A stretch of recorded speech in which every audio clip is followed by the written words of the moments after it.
One Punch Man is unbeatable, right? Who could survive a punch from him? Kakarot could swallow that bald guy in one bite. Ultraman is the real strongest. One beam can blow up a planet. He can travel the universe. DC heroes are on another level. They sneeze out stars and move planets like toys. Do you even understand multiverses? A warm summer breeze drifted through the classroom windows. The math lesson had dragged on forever, and the moment it ended, the boys who had been holding back finally exploded into their favorite battlefield: power scaling. Comparisons within the same series, cross-franchise matchups. They quoted scenes, dug up lore, dissected settings. Even a single drop of sweat in a fight could be dragged out as evidence. Arguments rose and fell again and again, growing louder each time. Childish. Jiang Si scoffed as he walked past. You're already in high school and you're still arguing about this. The bespectacled boy who had been red in the face slammed his palm on the desk, books scattering to the floor. Then what isn't childish to you? Jiang Si didn't reply. He returned to his seat and pulled a thick book from his bag. The bold title on the cover was impossible to miss. Against the Heaven, Yi Fan, Great Emperor Yi. Strongest of all. Laughter burst out across the room, mixed with open mockery. Jiang Si couldn't be bothered to argue with people who dug wells under the sky and thought they'd reached the stars. Ultraman, Superman, a firefly's glow. How could any of them compare to the brilliance of the full moon? While these kids were still shouting about who punched harder, the protagonists of web novels had already decided the fate of entire eras. Multiverses, parallel worlds. Cause and effect reversed, time and space folded into a ring. Those protagonists had proven it long ago. The gap in strength wasn't just like aliens crushing primitive humans. The difference in realms was far more terrifying. No matter how much he explained, they would never understand. School was boring, classmates were dull, teachers knew nothing. Jiang Si had grown tired of it all a long time ago. If he could become like a web novel protagonist, he could escape everything. He had searched this world for extraordinary power. Qigong, magic, superpowers, anything, even a single supernatural ability would be enough.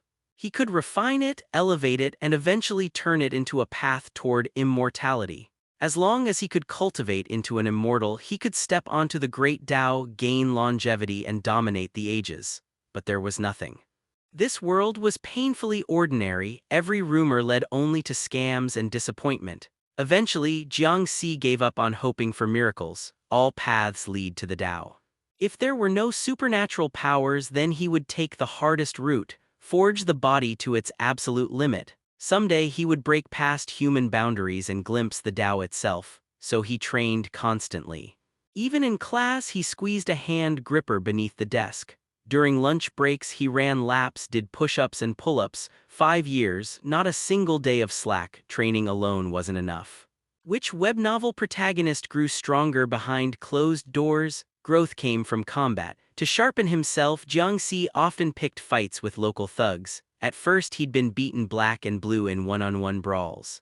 Later, he could take on 2 or 3 people without losing. He could clearly feel his own transformation. The stories might be fiction, but their principles were real. He didn't neglect his studies either. Which protagonist didn't know some physics and chemistry or recite ancient poems at critical moments? Those were essential. His energy was limited, so he focused only on what he found useful. English, which he considered pointless, was a complete disaster. He had his biases, but his grades stayed above average. Not good enough to draw attention, not bad enough to become a cautionary tale about web novels ruining lives. A few afternoon classes passed quickly, and soon it was time to leave. As Jiang Si stood up and passed the boys still whispering about power levels, the group fell silent. Many classmates disliked him. Obsessive, antisocial, weird. But no one dared provoke him. After all, he really could fight. Everyone fantasized about becoming Superman or Ultraman. Only Jiang Si took it seriously. He genuinely believed he could become a web novel protagonist and cultivate immortality. His relentless training made that obvious. That kind of person made others instinctively keep their distance, except for one, Lu Ye from the neighboring class. She came from a good family, ranked near the top academically, and was undeniably beautiful. Yet she insisted on sticking close to the unpopular Jiang Si. Every day after school, she'd come find him, ignoring the strange looks and follow him as they walked home together. Sometimes she'd pull new novels from her backpack and hand them to him. They avoided the main road. Once past the school gate, they'd slip into a narrow alley and vanish quickly. If Luya hadn't been popular and favored by teachers, rumors would have spread long ago. In truth, there was nothing improper between them. Jiang Si had once helped her when she was being harassed by thugs during one of his training sessions. Later, he asked if she could lend him novels. Luya never saw this eccentric, obsessive boy as anything romantic. "No matter how many web novels you read, you won't become the protagonist," she always said, hoping he'd snap out of it. Jiang Si didn't even look up. "Do not corrupt my Tao heart." Used to his nonsense, Luya hugged her backpack and continued nagging. "The college entrance exam is coming. My aunt says you should put web novels aside and study. If you try, getting into a top university isn't hard. If we end up at the same university, I can still lend you novels. I have my own plans." "Your plan is to stay like this forever?" she asked seriously. "Through university and into society." "Why not? You'll regret it."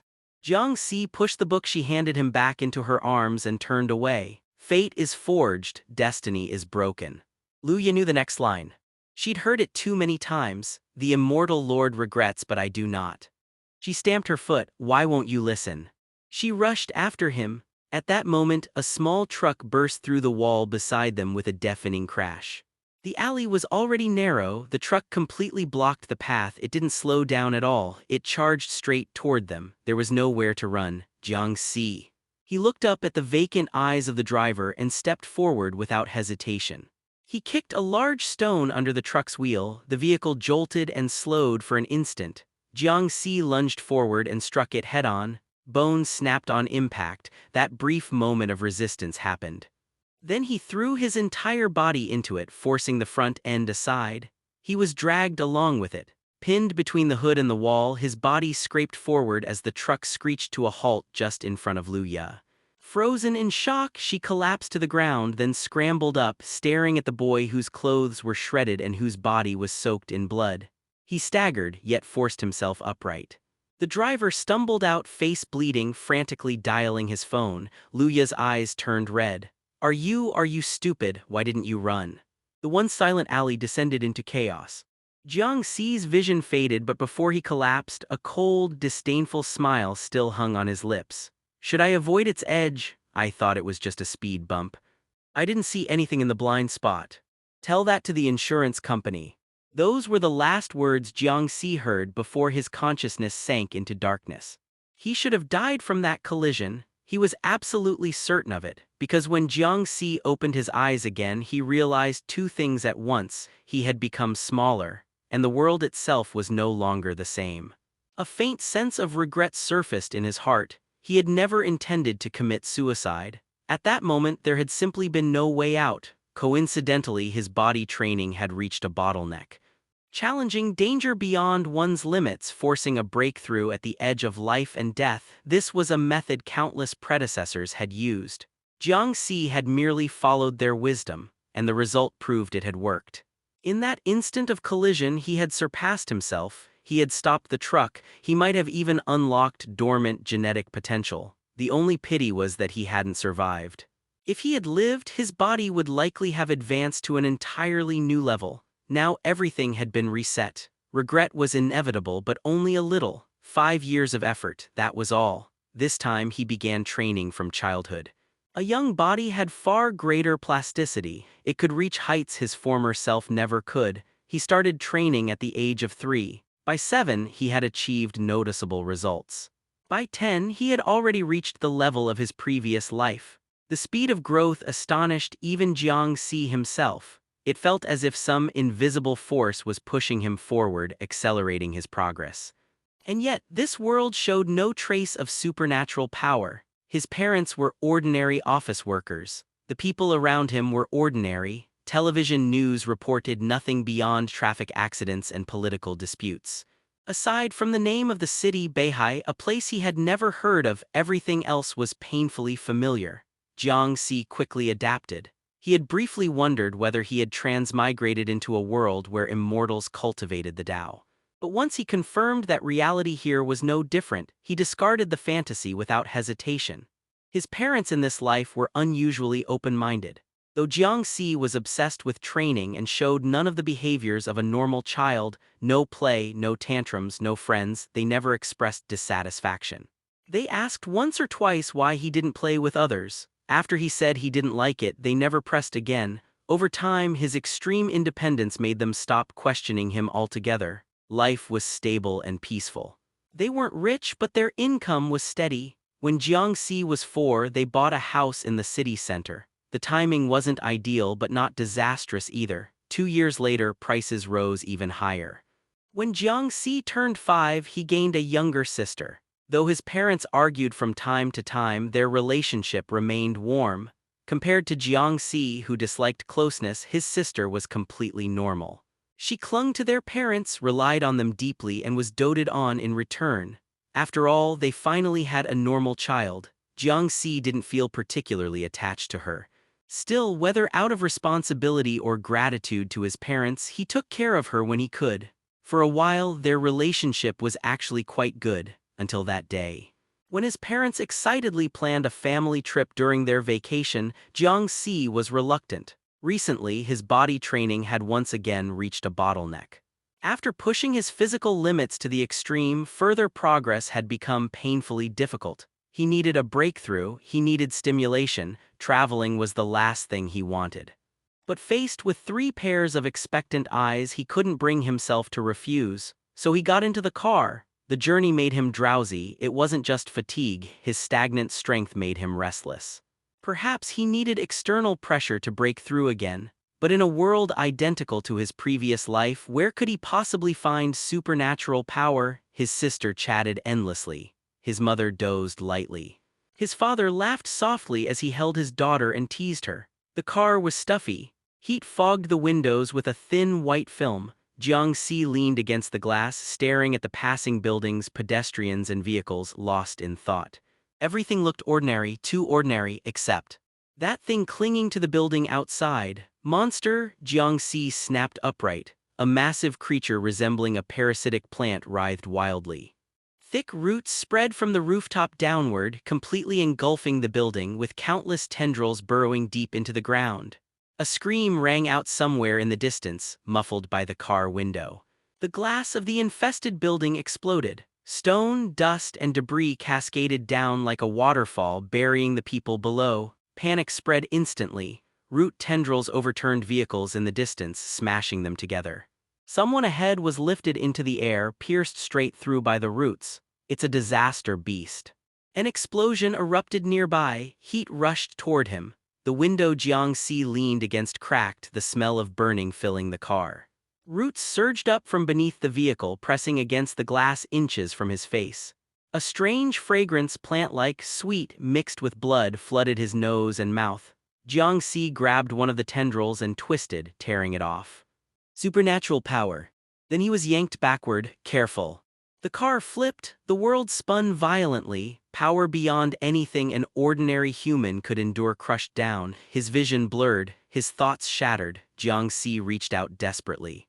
In the chaos, he managed to grab only one person, his sister. The car rolled again and again. He curled around her, protecting her beneath his body. His trained physique barely managed to preserve a fragile pocket of safety. Otherwise, the crushing alone would have killed her. Glass scraped across his face, searing pain flaring. That cloying fragrance refused to fade. After countless rotations, the car finally stopped. Smoke filled the air. Jiang Si coughed violently, kicked open a window, and rolled out with his sister in his arms. Shards of glass littered the ground. He pushed himself upright with one hand, found a relatively safe spot, and gently laid her down. She was unconscious. Moans and cries drifted from the wrecked car. His hearing felt dulled, as if wrapped in cloth. Jiang Si looked up at the disaster beast. For reasons unknown, it had withdrawn its tendrils. Its massive body shrank, curling inward, retreating into the building as though afraid. He staggered back to the car, forcing the door open. Bodies spilled out, injured, lifeless. He searched frantically for his parents. They weren't there. Some people had been thrown out when the car flipped. He turned toward the chaotic road, then he heard a sharp whistling sound from above, not an aircraft, not a bird. Jiang Si raised his head. A streak of blue, rainbow-like light hovered. Hey everyone, I sincerely appreciate your support. If you enjoy my audiobooks, I would be truly grateful if you could subscribe to the channel. And if you'd like to support even further, you're welcome to become a Patreon member, where you can access audiobooks of novels as long as they are freely available on the internet. Your kindness and support mean so much. Thank you. Like a rainbow, a beautiful beam of light pierced through the monster. The once arrogant vines finally stopped expanding, retracted back into the building, and even attempted to flee. Yet that blue rainbow light pursued it, blocking the monster's escape route. Jiang Si placed his unconscious younger sister in a safe spot, lifted his head to gaze at that light, and began chasing after it with a limp, gradually quickening his pace until he broke into a frantic run. His heart was pounding wildly, far more intensely than when death had approached, but the light was too fast, his eyes could barely keep up with its movement. Even as he accelerated, he couldn't catch up at all. He could only watch as the light danced through the air, weaving a beautiful cage that continuously compressed the monster's range of movement. The monster let out a shriek, swinging its massive limbs as if in a death struggle, smashing against the cage woven by the magical girl. Yet the terrifying vines, upon touching the luminous prison, melted into liquid and dripped down. The cage remained completely unshaken. However, the colossal force still rattled the prison, and the building crumbled under its struggles, scattering debris, steel bars, and miscellaneous objects that fell in front of Jiang Si. Even though his desire to approach was overwhelming, Jiang Si, sensing the danger, halted and leaned against a broken utility pole nearby. Blood trickled from his forehead, his right arm throbbed with pain, and in truth, his left ankle had also been injured during the vehicle's roll. Yet Jiang Si showed no reaction. He simply raised his head, gazing at the girl floating in the air. So beautiful was the power, all the bitterness, all the confusion, all the anxiety in that moment, they were dispelled by that blazing light. Extraordinary power, the supernatural strength to step onto the great path. The first glimpse of hope he had ever seen in his life left Jiang Si momentarily unable to think, merely stretching out his hand in a daze and taking 2 steps forward. He wanted to grasp that light, but soon the massive disaster beast broke through the cage. Even though its size had shrunk to 1/10 of its original form when it charged toward ordinary people, it still felt like a natural disaster. Just as screams of terror rose from the crowd, a huge magical net unfolded above them, enveloping the disaster beast and pulling it upward. Dozens of vines spread across the ground, tightly coiling around nearby utility poles, trees, and buildings. Thus, Jiang Si watched as the magical girl, wielding her wand, lifted the disaster beast along with the trees, utility poles, and buildings it had entangled. Mud, rubble, sparks from severed wires, and the melting liquid of the disaster beast's body under the magical net mixed together in the air, carrying a stench reminiscent of rotten eggs and feces. Even if he trained diligently for another 100 years, he could never possess such power. As he thought this and still wanted to chase after her, an ambulance arrived. Along with police from some unknown department, clad in special combat gear, they unceremoniously shoved him into a vehicle and transported him out of the disaster area. On the way, Jiang Si learned that his parents had been thrown from the vehicle during the rollover and were found without breath. When they disembarked, they discovered that all the victims had been taken to a remote sanatorium within Jianghai City.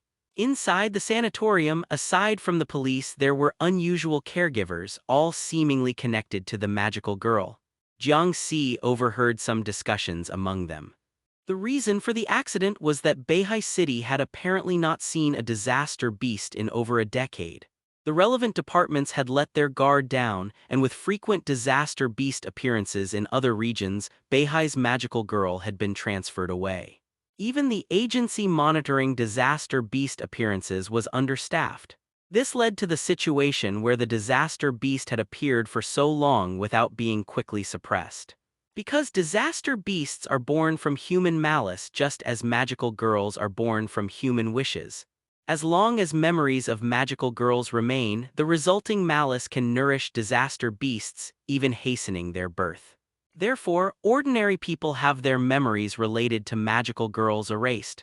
Of course, this is limited to cities with almost no disaster beast appearances. In cities where they appear frequently, this measure is unnecessary. This was why Jiang Si had hardly heard any information about magical girls and disaster beasts, because Beihai was one of the rare cities that hadn't experienced a disaster beast in over 10 years. In cities without disaster beasts, erasing memories related to magical girls effectively prevents their birth.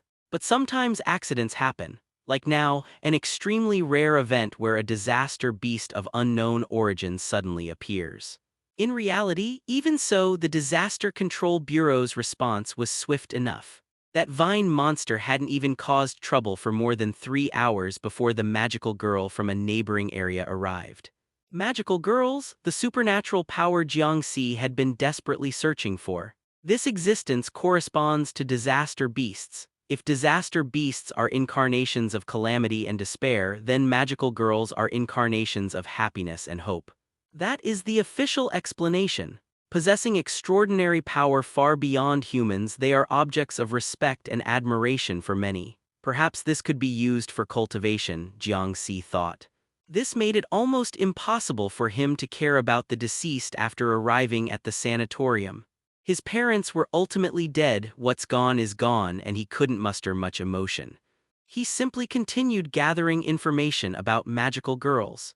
The sanatorium they were in wasn't large, hidden deep in an alley within Beihai City that offered quiet amidst the bustle. It was originally the old residence of a minor official with multiple courtyards, white walls, and black tiles, carrying a dated, antiquated atmosphere. Jiang Si had once sneaked in here during his truancy for training, but now it had been renovated beyond recognition. Many staff members who knew about magical girls had come to the sanatorium clearly from outside the city. Their attitudes were actually quite amiable. BH City is a major metropolis where regional discrimination is severe. Residents of BH City often look down on outsiders. Even though these people were connected to magical girls and had official status, outsiders were still outsiders. This didn't stop some local BH City residents in the sanatorium from viewing them as beggars. So a well-mannered child like Jiang Si was quite liked by these caregivers. They weren't stingy about sharing information on magical girls with him either. After all, these things weren't secrets elsewhere. Magical girls are born in the darkest times, emerging from the hopes that burst forth from despairing young girls. The nurse treating his younger sister said this. They need to respond to the world with the strongest wishes during the despairing disasters brought by disaster beasts. Girls who obtain the magic seed can transform into magical girls. It can only be girls. Without exception, the flicker of hope he had just felt was ruthlessly crushed. But Jiang Si was already used to it. He simply continued searching for the possibility of a male transforming into a magical girl. He had run out of options. His body had been honed to its limits, and taking even one step further was as difficult as scaling the heavens. Relying on physical training to step onto the great path was too elusive. This might be his best chance. For 1 or 2 days, he asked every question possible. No matter how good his attitude was, it eventually became annoying. He only managed to record some basic common knowledge about magical girls. More detailed aspects like the specifics of how magical girls are created, their training methods, ranks, or power sources were all either refused or evasively dismissed. On the 3rd day, the magical girl who had eliminated the disaster beast came to offer condolences. A girl in a fluffy blue short skirt adorned with lavish accessories, she brought snacks and toys. Surrounded by children and adults in the sanatorium's courtyard, she was like a big celebrity. In this world, it seemed some magical girls became idols. The magical girl comforted the adults, coaxed children around her own age, and unlike her youthful appearance, her every movement exuded maturity. She quickly bonded with the children at the sanatorium. The magical girl skillfully shifted her position, each time ensuring she interacted with a different group of children and adults, making sure no one felt left out. Jiang Si and his younger sister were naturally among them. By the 4th time the magical girl changed positions, the two of them stood beside her. Up close, he realized the magical girl was even more radiant than from a distance, as if enhanced by special effects, and she emitted a soothing, light floral scent. Her tone was gentle and unhurried, patiently answering the children's questions around her. Jiang Si had wondered if there was a chance to strike up a conversation with her, but his younger sister spoke first. "Big sister, if you could have come earlier, Mom and Dad." The previously harmonious atmosphere instantly turned awkward. Jiang Si pulled his sister back. "Sorry, she's just too sad, she didn't mean to blame you. She's just a kid who doesn't know better, saying things without thinking."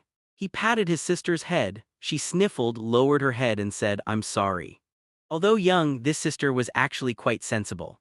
That remark was just a slip due to uncontrollable emotions. Fortunately, the magical girl wasn't angry. Instead, she bent down, hugged Jiang Si's sister and stroked her head. "I should be the one apologizing. If I had arrived earlier, you wouldn't be in so much pain. I'm sorry, truly sorry." "Was?" So his sister hugged the magical girl and wailed, and surprisingly, the magical girl started crying with her. Jiang Si watched, stunned. Don't magical girls cultivate their Tao heart? The scene became chaotic for a moment. With the magical girl crying along with the little girl, the staff around them were at a loss, everyone just watching helplessly. It only ended when his sister cried herself to sleep. When he picked up his sister to leave, the magical girl wiped her tears, looking somewhat confused as she glanced around. She had caught the scent of a disaster beast. But after checking her wand and finding no alarm, she dried her tears and continued comforting her other fans, not dwelling on it further. Jiang Si had intended to put his sister to bed and then return to ask the magical girl some questions personally. But by the time he returned, the magical girl had already vanished. After that, 2 more days passed and the magical girl never came back. Others in the sanatorium actively avoided Jiang Si, finding him too troublesome and unwilling to talk to him. Once their injuries had mostly healed, the sanatorium staff sent them back home. It was only then that Jiang Si understood why the people at the sanatorium had been so unguarded with him, freely sharing knowledge about magical girls. Because everyone who left had to undergo memory erasure. As for how it was done, Jiang Si didn't remember either. By the time he came to his senses, he was already home. His parents' coffins were placed in the main hall and the house was crowded with relatives chattering incessantly. Jiang Si wasn't in the mood to listen. The funeral process was tedious and troublesome. He was pulled here and there, but the moment it ended, Jiang Si would immediately disappear. Naturally, he couldn't cry, nor did he feel any attachment to his parents. If anyone dragged him into discussions for too long, his impatience was almost unconcealed. Gradually, many rumors spread among the relatives and their attitude affected his younger sister. The day before the burial, his sister begged him to join her in seeing their parents off. But Jiang Si turned a blind eye. Later, when they went to the cemetery before the burial, his sister leaned over the coffin, crying. Jiang Si didn't attend the funeral, he didn't even see his parents for the last time. It was raining that day, he only took a distant glance. The drizzling rain soaked the tombstones, the muffled sobs of the gathered crowd drowned in the rain, leaving only suffocating oppression, as if the handfuls of wet soil were burying all the laughter and beauty in the world. Gradually, only dead silence remained. Involuntarily, he thought of the past. His mother from his previous life had first gotten angry on a rainy day, throwing a novel in his face. "Wake up already." His father had torn up his books, stuffing the scraps into the stove, telling him to study properly. His parents went from anger to disappointment and finally to indifference.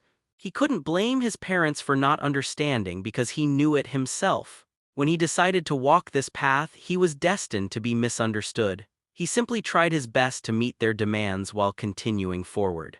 He had searched through all ancient texts, asked all the mystical, religious, martial arts, Qigong, and magic practitioners. Every disappointment piled up into greater waves. "Wake up already." Jiang Si rolled up his sleeve. The bloodstains on his arm were being washed away by the rain. Even though his memories had been erased, he had desperately scratched words into his skin with his nails. They were blurry but legible enough. "I want to become a magical girl. This world's supernatural power, magical girls. If he could obtain this power, he could truly step onto the path of cultivation. However, only girls could become magical girls. A dead end. I've faced too many dead ends in this life. He walked forward. Behind him, the coffin was completely buried in the soil, his sister's sharp, piercing cries cutting through the rain. Jiang Si reached out his hand, lifting his head to the sky. The icy rain seeped into his very core. Haven't you heard, heaven never seals off all exits? He pulled out a portion of the disaster beast's root filaments that he had hidden within his body. Nourished by immense negative emotions, they swelled and grew. Despair from the disaster beast spread, and also the intense wish from this world that could devour everything. If I want to walk, the path is beneath my feet. I will become a magical girl. His clenched fist seemed to grasp at something, as if he had already seized it.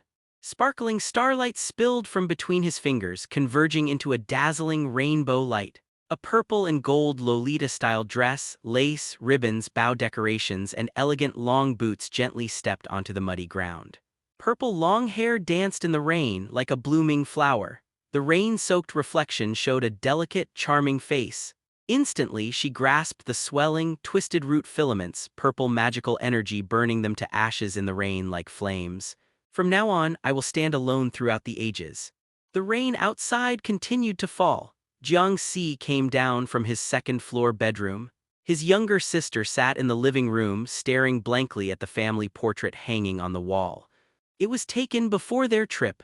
Their mother wore a white hat and smiled faintly, but her brow was tightly furrowed as she reached to snatch the cigarette from their father's mouth. Their father, who looked somewhat aged, wore a helpless smile while holding their excited younger sister. Behind the three of them stood an absent-minded Jiang Si, appearing completely out of place. Uncle said he wants to adopt you.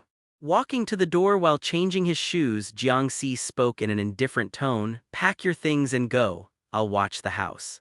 You can come back to visit any time you want in the future. Brother.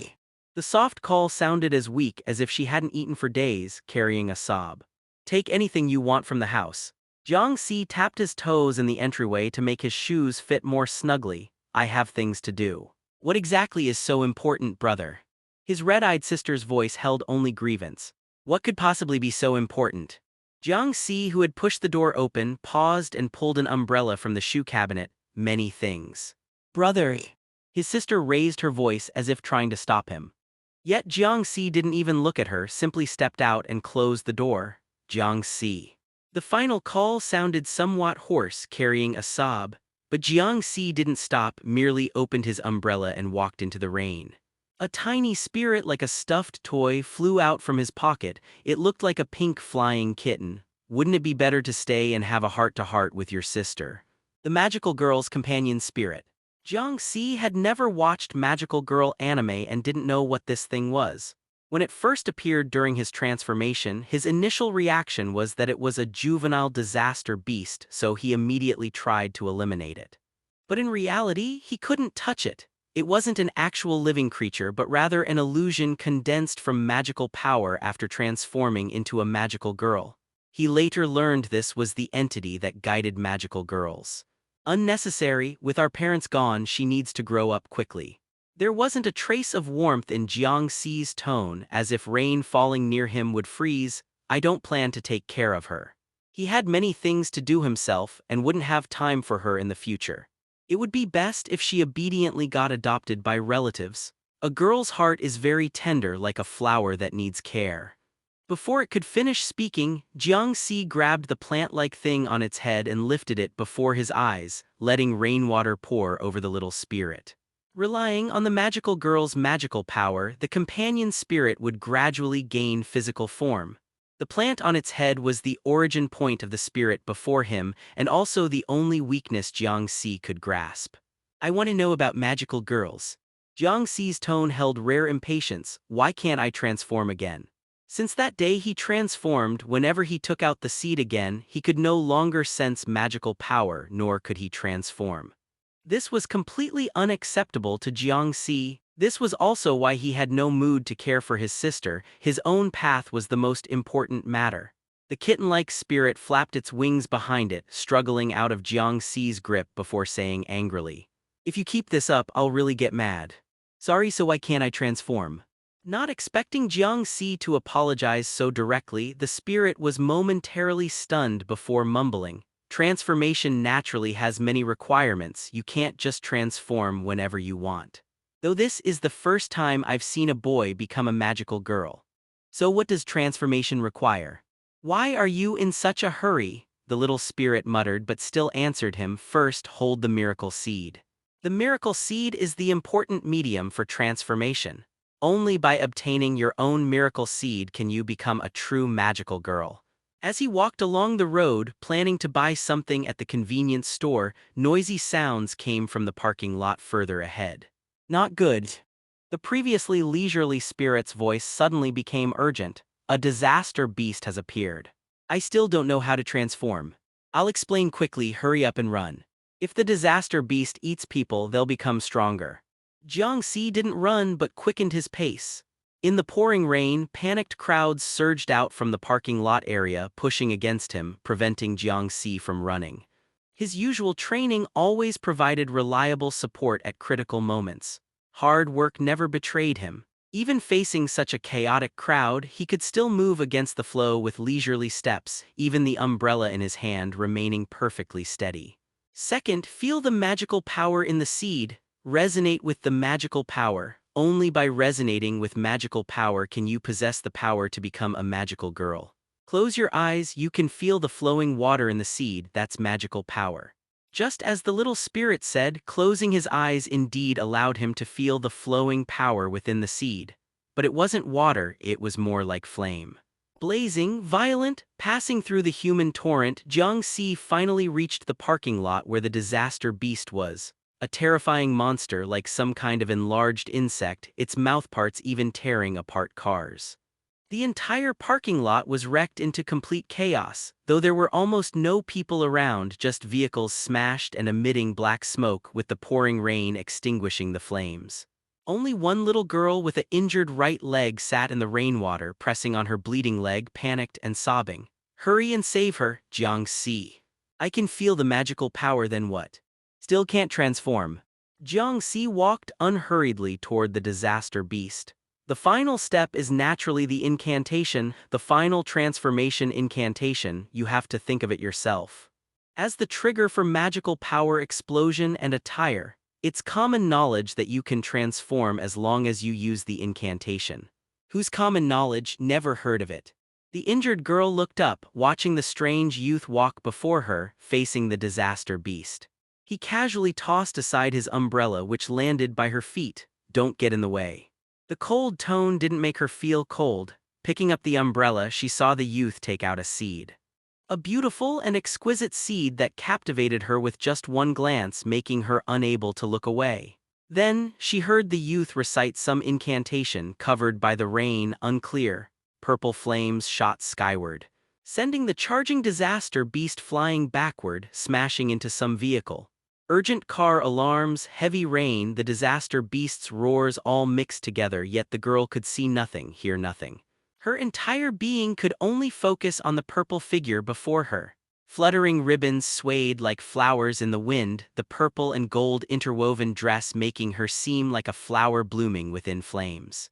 And that face, the gaze held the determination and cold pride typically seen in males, yet the facial features were exceptionally beautiful and cute. A boy had transformed into a magical girl. Magical girl Shin. Beginning cleanup mission.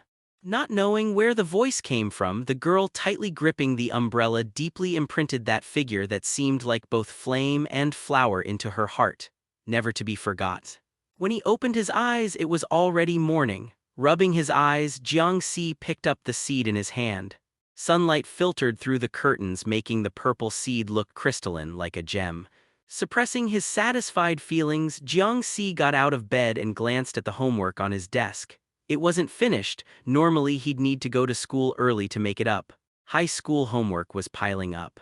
If he actually completed it all, it would seriously interfere with his cultivation path. After getting up, he packed the homework into his backpack, changed clothes, brushed his teeth, and went downstairs where he found his younger sister already eating. Simple scrambled eggs and the leftover steamed bun from last night. Keek, your teacher called last night and said your math score slid. While washing up, he reminded her, study properly. Jiang Keek was her childhood name. Their parents had planned to give her a formal name later, but after the accident 3 years ago, they were never able to name her, so the nickname just stuck. Her tone was extremely indifferent. Ever since Jiang Si skipped their parents' funeral 3 years ago, his relationship with his sister had stayed frozen like this. Jiang Si never tried to patch things up, and Jiang Keek rarely spoke more than a few words to him. Though they'd lived together for years, it was like living with a stranger. Relatives had naturally considered adopting Jiang Keek, but nobody wanted to adopt a child like Jiang Si, who seemed heartless and ungrateful. He felt nothing about their parents' deaths, no crying, not even visible sadness, so no one wanted to take him in. Many were willing to adopt Jiang Keek, but she refused to leave the house her parents left behind.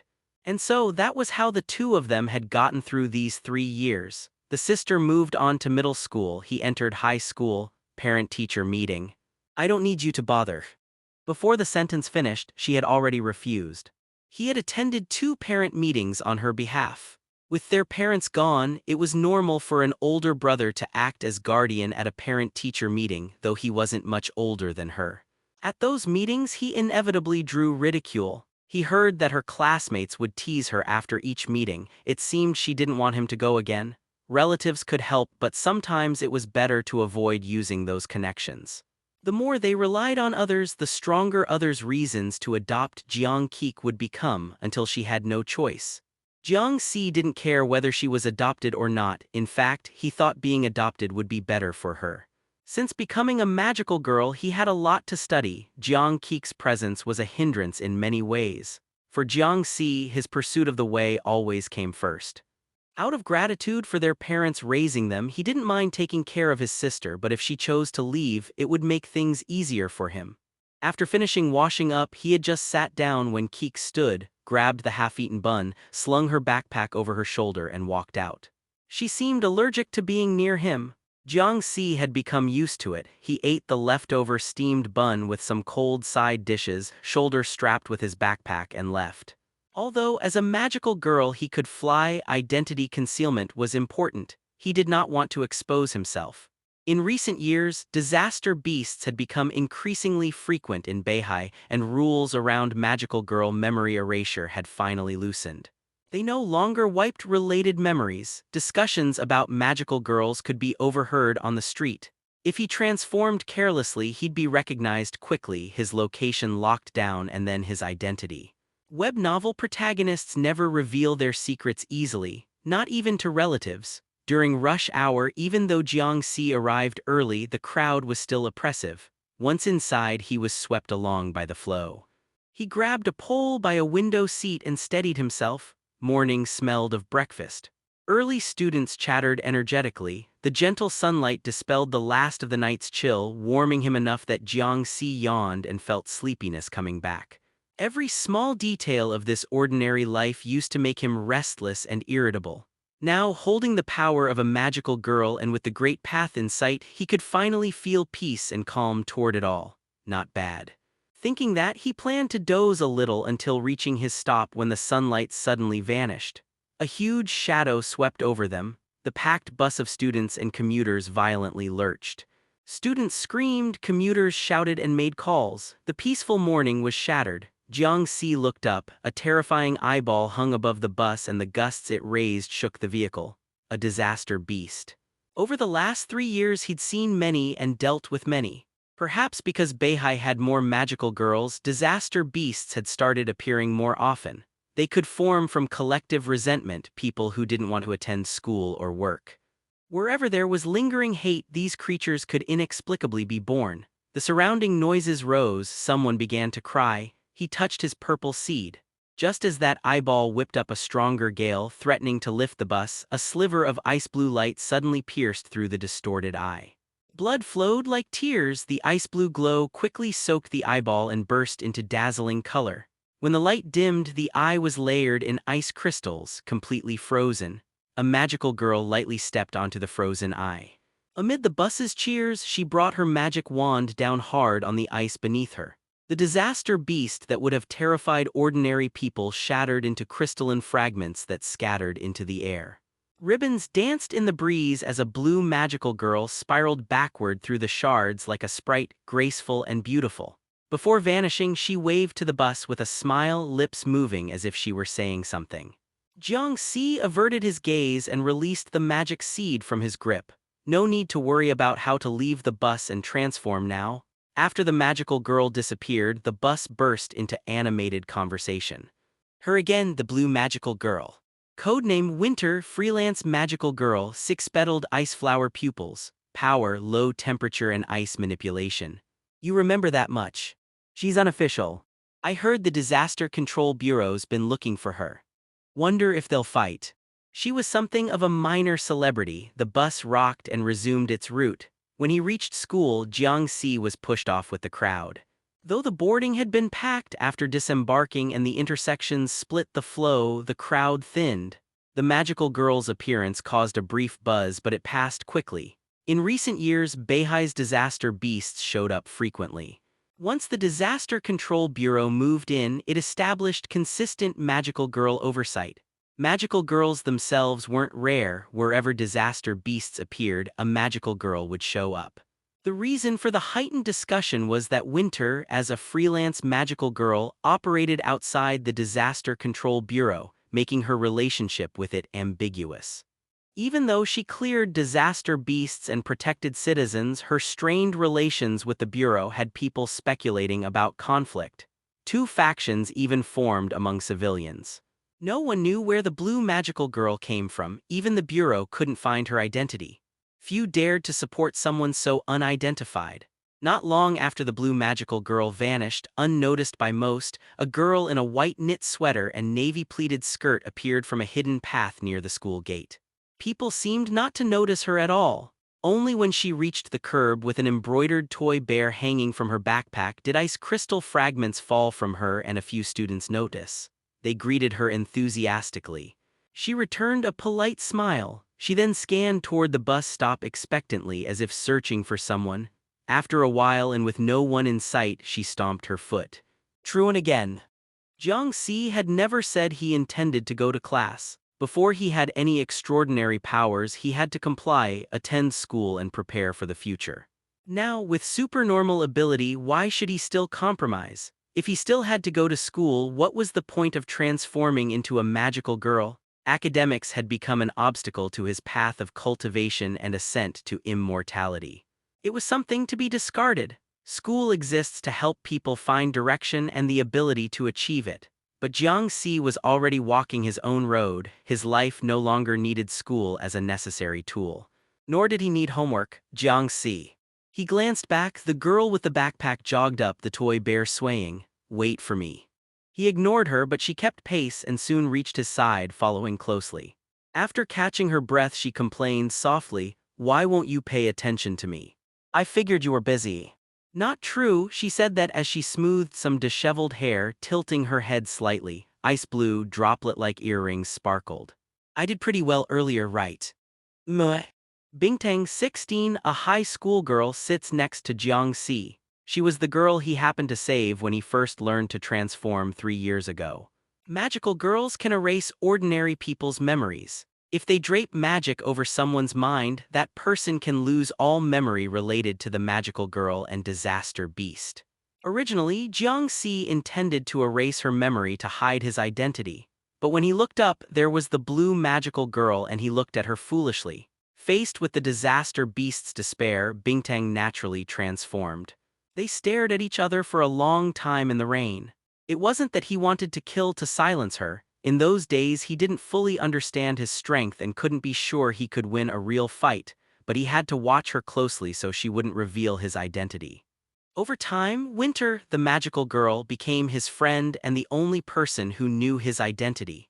The two of them formed an organization that operated independently of the Disaster Control Bureau. After all, web novel protagonists need their own organization and followers.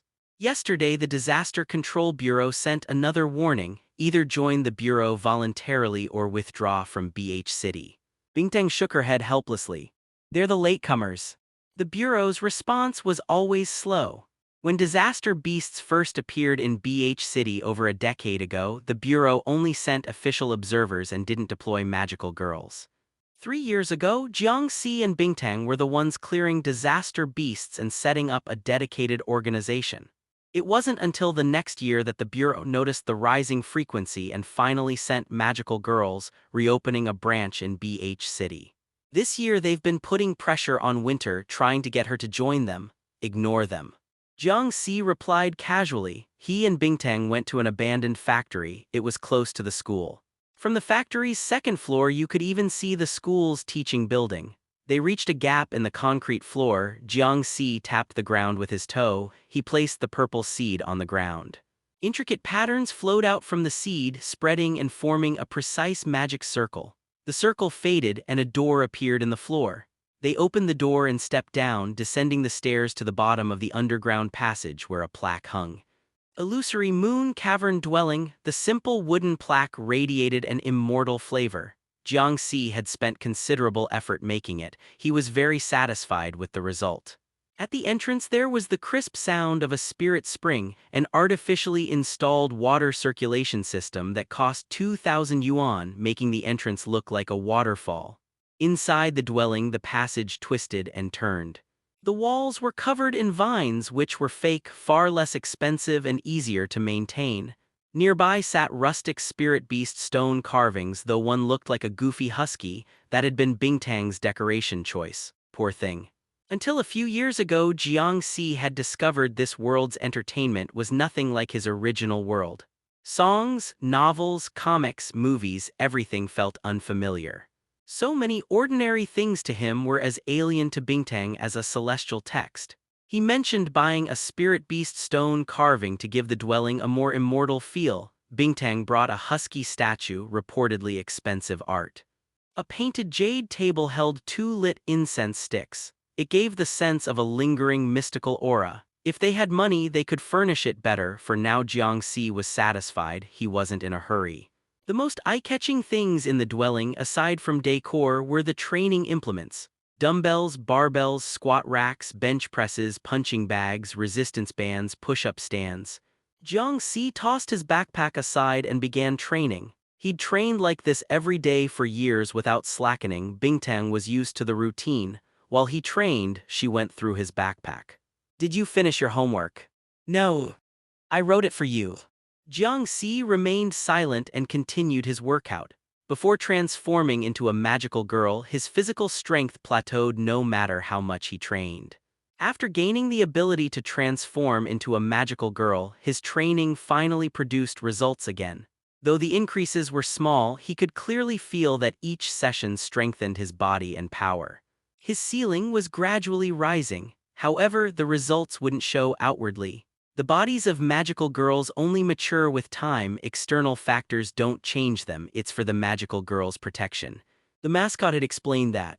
Although the mascot spent most of its time sleeping and rarely came out, it had at least taught Jiang Si basic magical girl knowledge.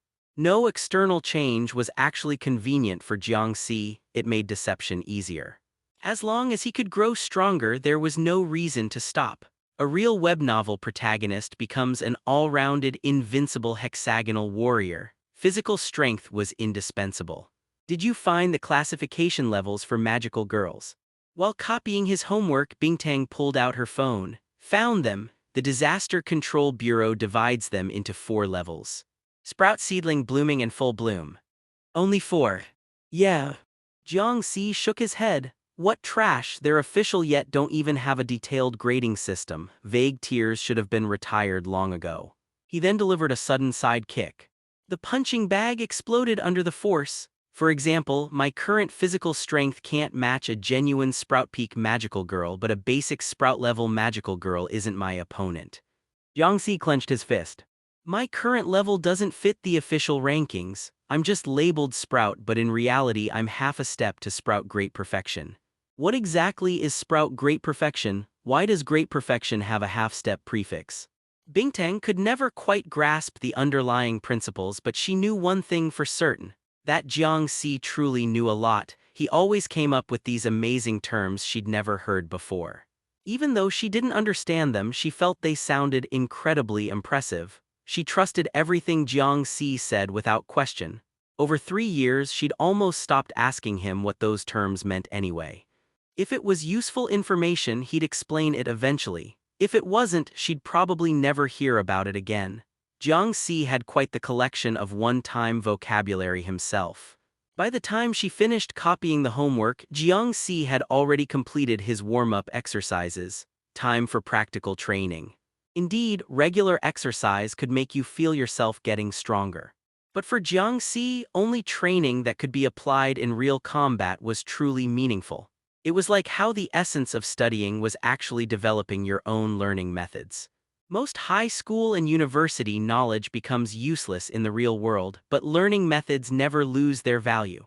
If you couldn't see through to the essence and became obsessed with exercise itself, that was putting the cart before the horse, just lying comfortably in your comfort zone, numbing yourself. He'd gone through a confused period like that himself once, but nowadays he'd long stopped being deceived by superficial strength gains. If his training couldn't be converted into actual combat power, it was completely meaningless. After every training session, once he felt that tangible increase in strength, he had to verify it through practical combat. Winter. I told you, just call me Bingtang. She complained quietly but still obediently took out her magic seed. The clear blue seed looked like it was carved from ice. When she gripped the seed, ice blue power began to bloom, cold air wantonly spreading as Bingtang's gaze gradually solidified. In a voice too quiet to be heard, she softly chanted the incantation. Ice crystals coalesced into a giant dragon, its massive body emerging from the seed in her hand and covering the entire cave dwelling with frost. Primordial dragon descent. The enormous ice dragon bit down from above, swallowing Bingtang whole. Thus the girl became frozen within ice that resembled a dragon until she reached out and gave a gentle push. The surrounding ice shattered into scattered starlight and dispersed, revealing Bingtang had already transformed into the blue magical girl who had eliminated the disaster beast at the school bus stop that morning. Magical Girl Winter. Over the past 3 years, while Jiang Si concealed his identity, she had handled most of the disaster beasts. Her strength went without saying, she was already half a step into the blooming tier. Even the current Disaster Control Bureau had no good way to deal with her, and they still hadn't managed to locate her. Though Jiang Si felt this was mostly because the Disaster Control Bureau was just incompetent. Why are you chanting the incantation so quietly? Didn't you eat breakfast? Facing Jiang Si's abrupt question, Bingtang tugged at her crystal-like magical girl dress. It's just too embarrassing to say out loud. I think it's actually pretty cool though. Bingtang's transformation incantation had been thought up by Jiang Si himself, but if she didn't want to say it out loud, there was nothing he could do. He just urged her, whatever, just quickly summon that disaster beast from this morning. Taking a deep breath, the blue magical girl extended her right hand clad in white gloves, the lace at her wrist resembling strings of ice crystals. Mediocre creation, first form, clumsy reflection in the mirror. The frost emanating from her hand rapidly solidified, coalescing in front of them into the form of the big-eyed disaster beast from that morning's bus stop. The icy body moved somewhat stiffly, with fragments of ice even falling off when it moved. Bingtang exhaled a puff of white mist. For her, prolonged manipulation of ice would significantly lower her own body temperature. Magical girls who hadn't reached the blooming stage always had various limitations. Oh, right, besides the 4 major stage divisions, the Disaster Control Bureau actually has specific data classifications that divide magical girls' abilities into 6 specific values, including strength, magic power, reaction, speed. Data analysis is even more garbage. Watching Jiang Si charge toward the big-eyed disaster beast, Bingtang could only say nervously, "This disaster beast's data is comprehensively higher than your physical body." Before she could finish speaking, a fierce side kick, sharp as an axe, smashed brutally into the big-eyed monster's body. The ice crystals shattered into pieces all over the ground with a crashing sound. Bingtang's eyes widened in shock. Her ice magic, even when first constructing a reflection, had undeniable strength. According to the data, it should have been 1 tier higher than Jiang Si's untransformed state. During combat, who compares data points with you? Jiang Si's disdainful comment brought Bingtang back to her senses, and she nodded deeply in agreement. You're right, it ultimately comes down to practical combat, but your physical body is getting stronger and stronger. I'm afraid some magical girls are no match for you now. It's truly incredible. Just average. Jiang Si wasn't being modest. His current body was still far from his power when transformed into a magical girl.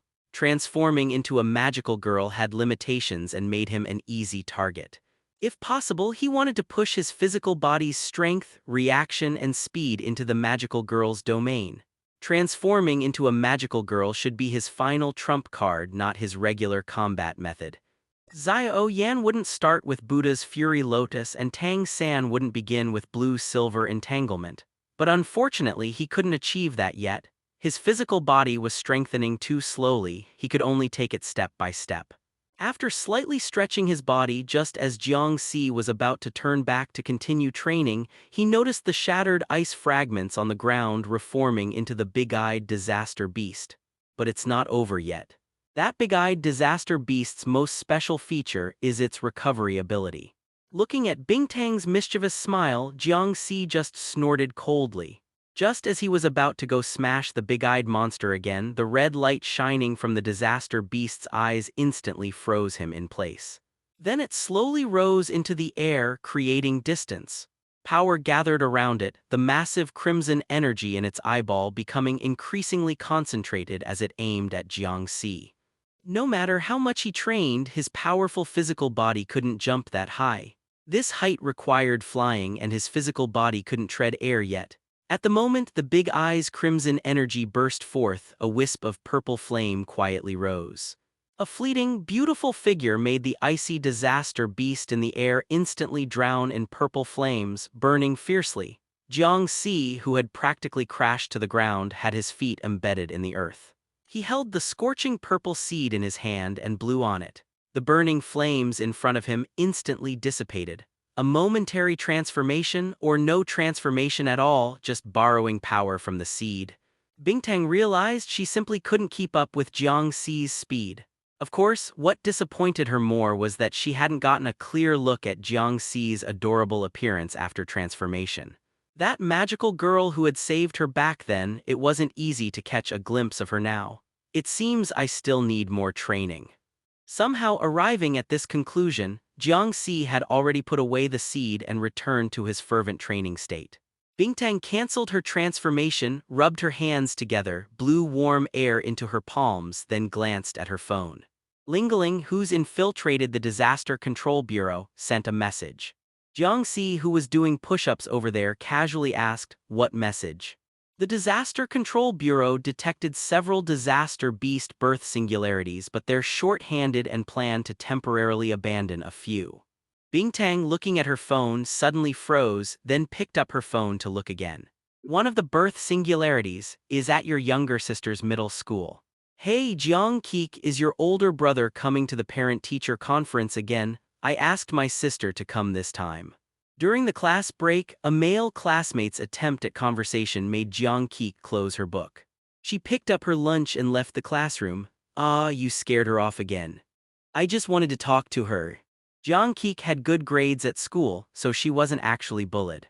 Although she had been laughed at before about her brother coming to parent-teacher meetings, the teacher was very responsible and had severely reprimanded the students who made fun of her. The classmates in her class didn't actually look down on her or isolate her. After all, she studied very well. It was just that Jiang Keek herself didn't like interacting with people, especially boys.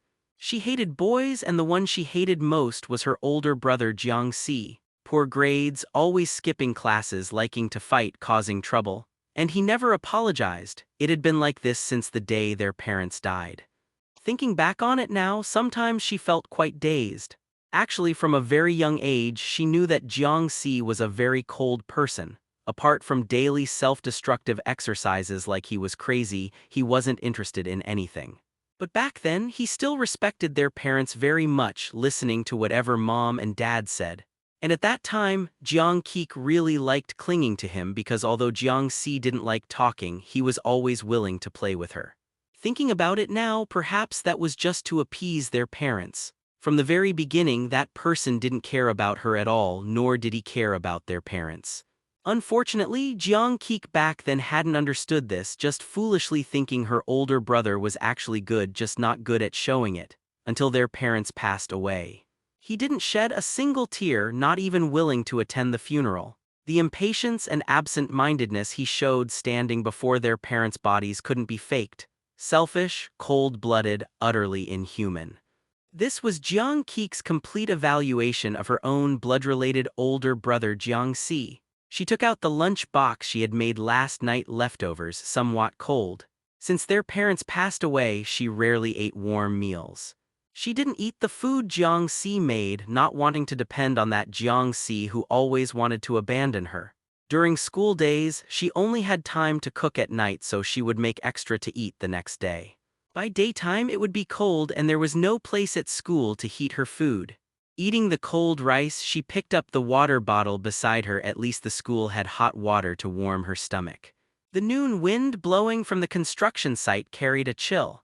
Summer always came late in BH City. Winter's coldness lingered too long, making the early spring warmth in this cold wind feel like a small sugar cube dropped into bitter tea.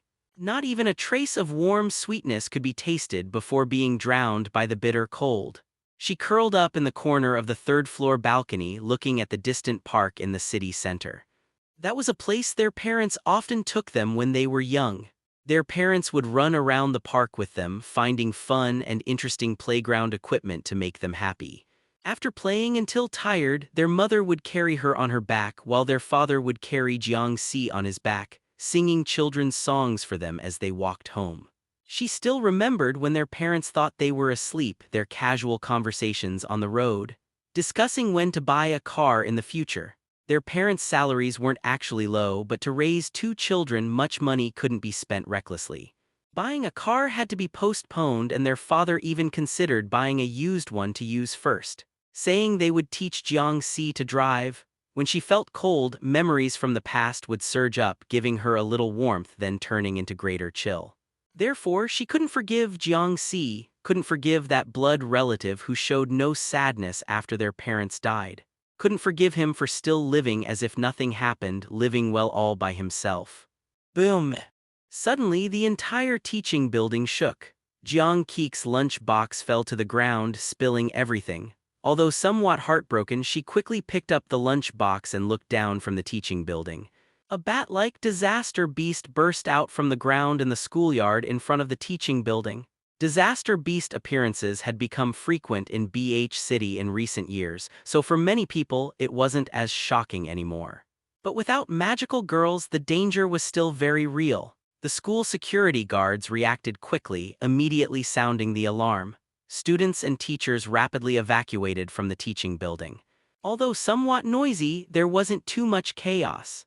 Several security guards retired from the Disaster Control Bureau stood at the front, holding sprays, disaster beast repellent spray developed by the Disaster Control Bureau. It could briefly make disaster beasts fearful, even stop their movements, buying time for magical girls to arrive.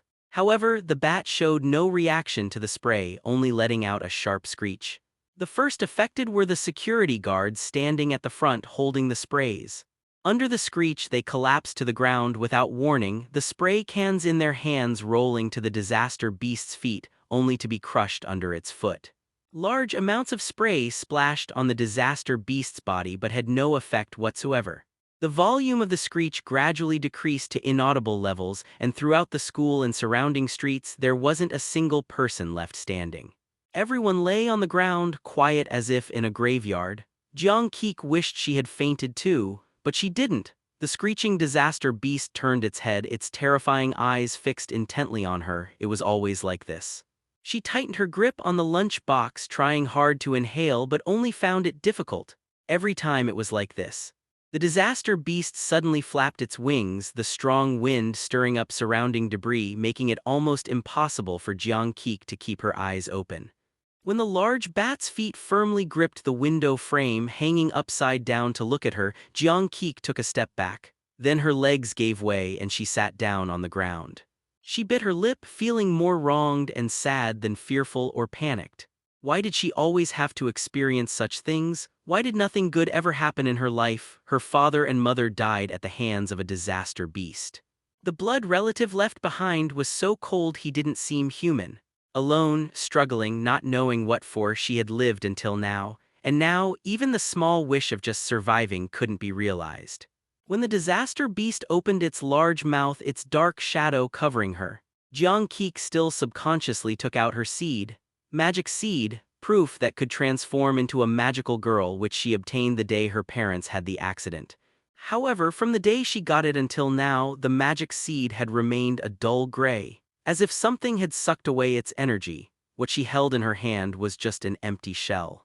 Just like her life, always giving her the deepest despair when full of hope and happiness, mocking her own weakness and ugliness in the face of misfortune, leaving only an empty shell that didn't know why it existed. If only I had never been born from the beginning. Closing her eyes after giving up struggling, she actually felt a sense of relief for a moment. But she was still afraid of the pain, afraid of the unknown death, trembling slightly. Disaster beasts grow stronger when they eat people. A bell-like, clear and pleasant voice reached her ears, then she felt warmth that dispelled all cold. Screech. The disaster beast also let out an abnormal cry.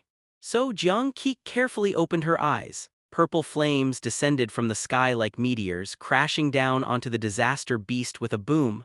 The disaster beast, head first into the ground, let out a pained scream, momentarily buried in dust and smoke. The purple flames gently landed in front of her. Elegant light purple long boots made a crisp sound upon touching the ground, the purple light resembling burning flames quietly dispersing. A purple gold long dress, lightweight ribbons fluttering behind, cute bow decorations, purple hair swaying in the wind. Until that beautiful yet cold face came into view. If a magical girl gets eaten, the disaster beast becomes even stronger. The purple flower-like girl said to her, "It would be troublesome if you died." That day the sun rose again in Jiang Si's life. Although it was purple, the warmth remained the same. What is the most important thing for a magical girl? The girl suddenly asked a question. Keek struggled to stand up, looking at the girl with the icy expression, and cautiously replied, "It's belief, a heart that never gives up hope no matter what. That is the source of a magical girl's miracles." "Why haven't you transformed?" The tone wasn't particularly harsh, even carrying a hint of indifferent detachment, but Jiang Si felt like a poor student being called on by the teacher in class under immense pressure. She could only stammer, I can't transform." She had tried countless times already, yet never succeeded even once. Ever since obtaining the seed, she had diligently searched for knowledge related to magical girls. No magical girl had ever encountered a situation like hers. All magical girls would actively transform when they received their seed, followed by the appearance of a companion spirit to assist them, providing the most basic knowledge about being a magical girl, and helping them defeat the disaster beast before them. The seed, it's empty. She opened her palm, showing the seed to the purple magical girl, and noticed the other girl seemed momentarily stunned as well. She immediately felt a wave of relief. It seemed it wasn't because she was too stupid. The seed being empty was truly an unavoidable circumstance. The disaster beast that had been struck down flew up again. Keek raised her head, watching the disaster beast in the sky let out another piercing shriek. Yet the purple magical girl didn't even turn her head, just kept staring at her seed. Urging her, "Transform. I told you I can't. Transform." This time, the tone carried a touch of severity, leaving no room for argument. The disaster beast high above began emanating a sinister aura and charged down. "The disaster beast is coming. Transform." The step-by-step pressing urging finally made Jiang Si give up resisting. She closed her eyes, gripping her magic seed tightly. Shouting loudly, "Transform." Purple flames surged forth in an instant. The scorching flames made Jiang Si think she was going to die, but she quickly realized they weren't hot at all. They were even quite warm. The flames enveloped her entire body, and she clearly felt the sensation against her skin, a smoothness akin to silk. When this silky smoothness spread across her whole body, she finally sensed a tremendous power. A blazing magic wand landed in her hand, and her fiery red skirt swayed like waves of flame. She stared blankly at the scorching hot wand in her hand. The entire magic stick was crystal clear with lively flames dancing inside. The restless power made her feel somewhat unsettled. Then she looked up and saw that the disaster beast diving from the sky hadn't crashed down. The purple magical girl hadn't even turned her head, just slightly turned her body and extended a hand. Layer upon layer of petals piled up in her hand, forcibly stopping the massive falling disaster beast. The girl, who completely disregarded the disaster beast, just looked at the transformed Jiang Si. Her icy gaze seemed to hold a hint of approval, but she only let out a light hum, her tone still cold and hard. Wasn't that done quite well? Although the tone didn't seem particularly friendly, Jiang Si only felt happy about being praised by her. She even breathed a slight sigh of relief. It seemed she was deeply afraid of disappointing the other person from the bottom of her heart. Thanks to you, senior. The other person was too short, probably even shorter than herself, her height not even noticeable among elementary school students. Calling her senior felt a bit strange, but she didn't know what else to call her. Where is your companion spirit, or rather your incubator? Huh, what? Jiang Si patted herself down. No, there isn't one. Every magical girl should have an incubator accompanying them at birth, but Jiang Si only realized upon being reminded that no incubator had appeared after her transformation. Never mind, it's fine if there isn't one. The disaster beast opened its large mouth, sharp teeth mixed with saliva, chomping down hard on the purple magic barrier blooming on her hand. I'll teach you. The moment the purple magic barrier shattered, points of light scattered like sparks. The girl stood amidst the showering magical starlight, stomped her back foot on the ground with a thunderous vibration. The purple magic erupting from under her feet almost completely covered the school rooftop. Focus your magic. Then, with a turn of her hips, her entire body tensed like a bow. Her purple hair fluttered as if also transforming into leaping light and flame. As the disaster beast roared and plummeted down like an unstoppable meteor, it met what seemed like a soft and slow elbow strike. Boom! At the moment of contact, the disaster beast was sent flying like a cannonball. After crashing into the opposite dormitory building, purple magic erupted, the shockwave stirring up a large cloud of dust. Even Jiang Si, standing behind the purple magical girl, staggered and nearly fell. Then release it all in one breath. The magic on her body slowly dissipated. The aloof magical girl turned her head, looking at the stunned newcomer. This is magic, the power of magical girls. What magic is this? Magic 8 extremities collapse. Jiang Si felt confused. She couldn't see what was magical about that move just now, but since her senior said so, there must be a reason. She probably wouldn't lie to her. In the distance, the disaster beast that had been smashed into the dormitory building by the magic 8 extremities collapse still had a fierce glare in its eyes. Even though its body had a hole torn through it and residual purple magic restrained it, it showed no sign of fearing pain. It still let out a piercing shriek, wanting to charge over. Any living creature would feel pain and fear, but disaster beasts are different. They feel no pain and know no fear. The petite senior's tone was cold, but she spoke patiently, so just keep attacking and completely destroy them. Don't hold any illusions or mercy. Do as I just did and deliver the final blow.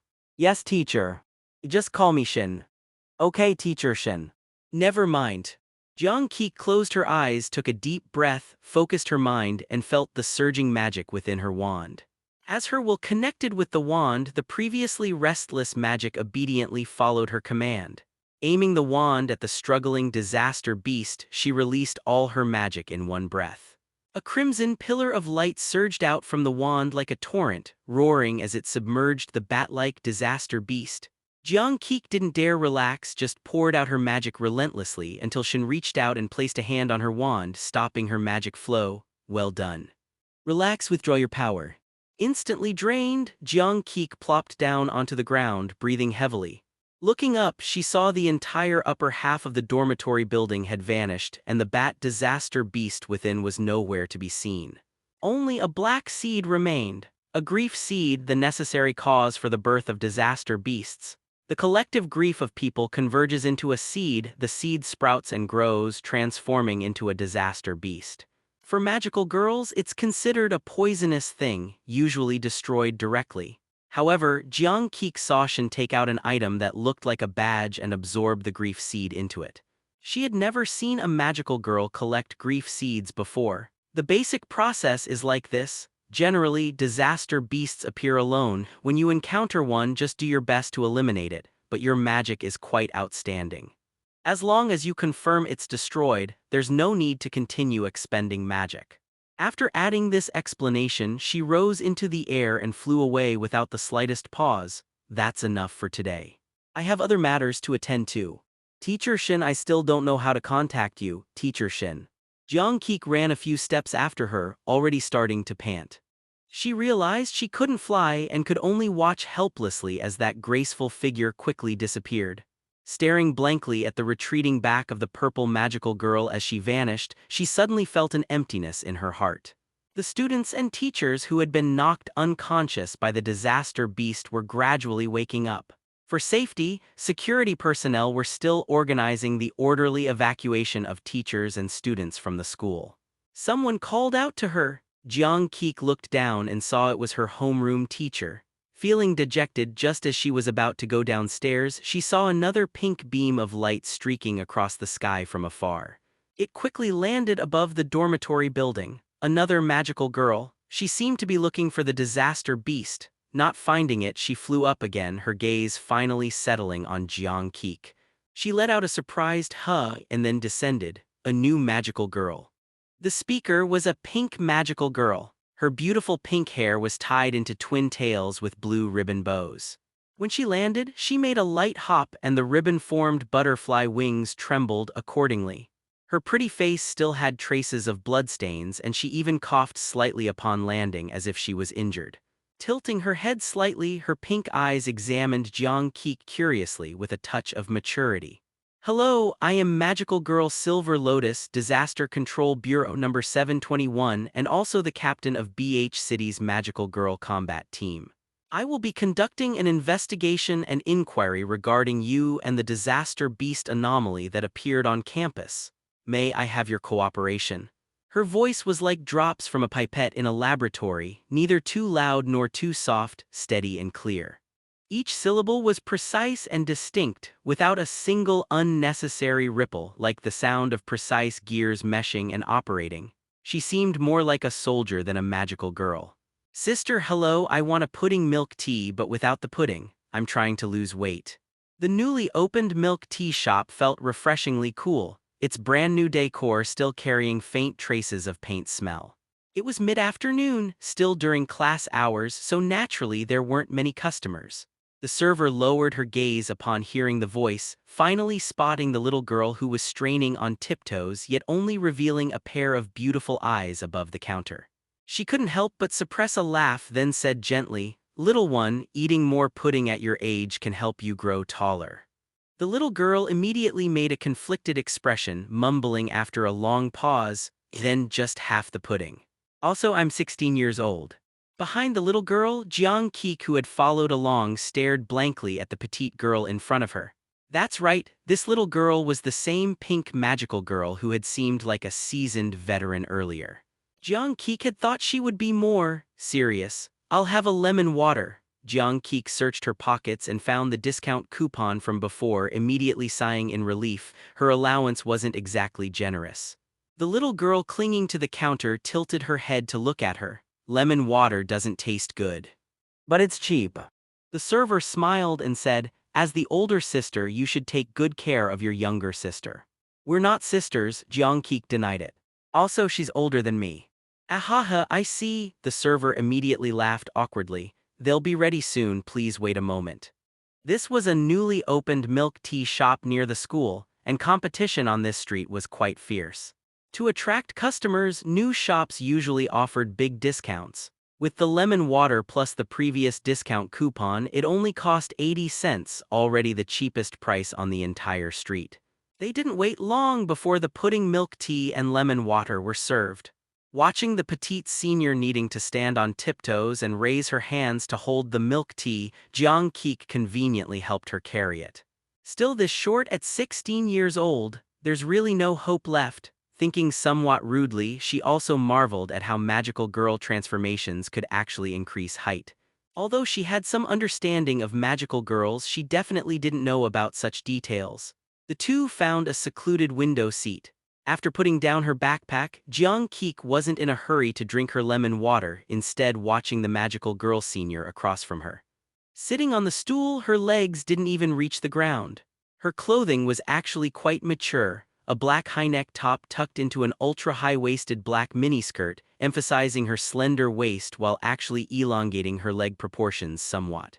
Though it was a bit like using a cup of water to put out a cartload of burning wood. The skirt hem ended above her knees, paired with thick-soled lace-up Martens boots, maintaining a mature and cool style while also adding height. Unfortunately, her blissful expression of squinting eyes and biting the straw while drinking milk tea was rather childish, completely negating the effect of her outfit. Noticing she was being stared at, Silver Lotus openly spoke first. Jiang Si, congratulations on becoming a magical girl. Jiang Si smiled wryly. Thank you, but I don't think this is something worth congratulating. All right, Silver Lotus's lazy, relaxed expression finally turned somewhat serious. In that case, I'll be direct. Jiang Si, would you like to join our Disaster Control Bureau? Jiang Si considered her words carefully. Can I choose not to join? Of course you can choose not to join, but you'll still need to accept the Disaster Control Bureau's control. Every transformation requires writing reports and records, and if you leave BH City, you'll need more complicated procedures. Although she had some expectations in her heart, Jiang Si still felt somewhat disappointed.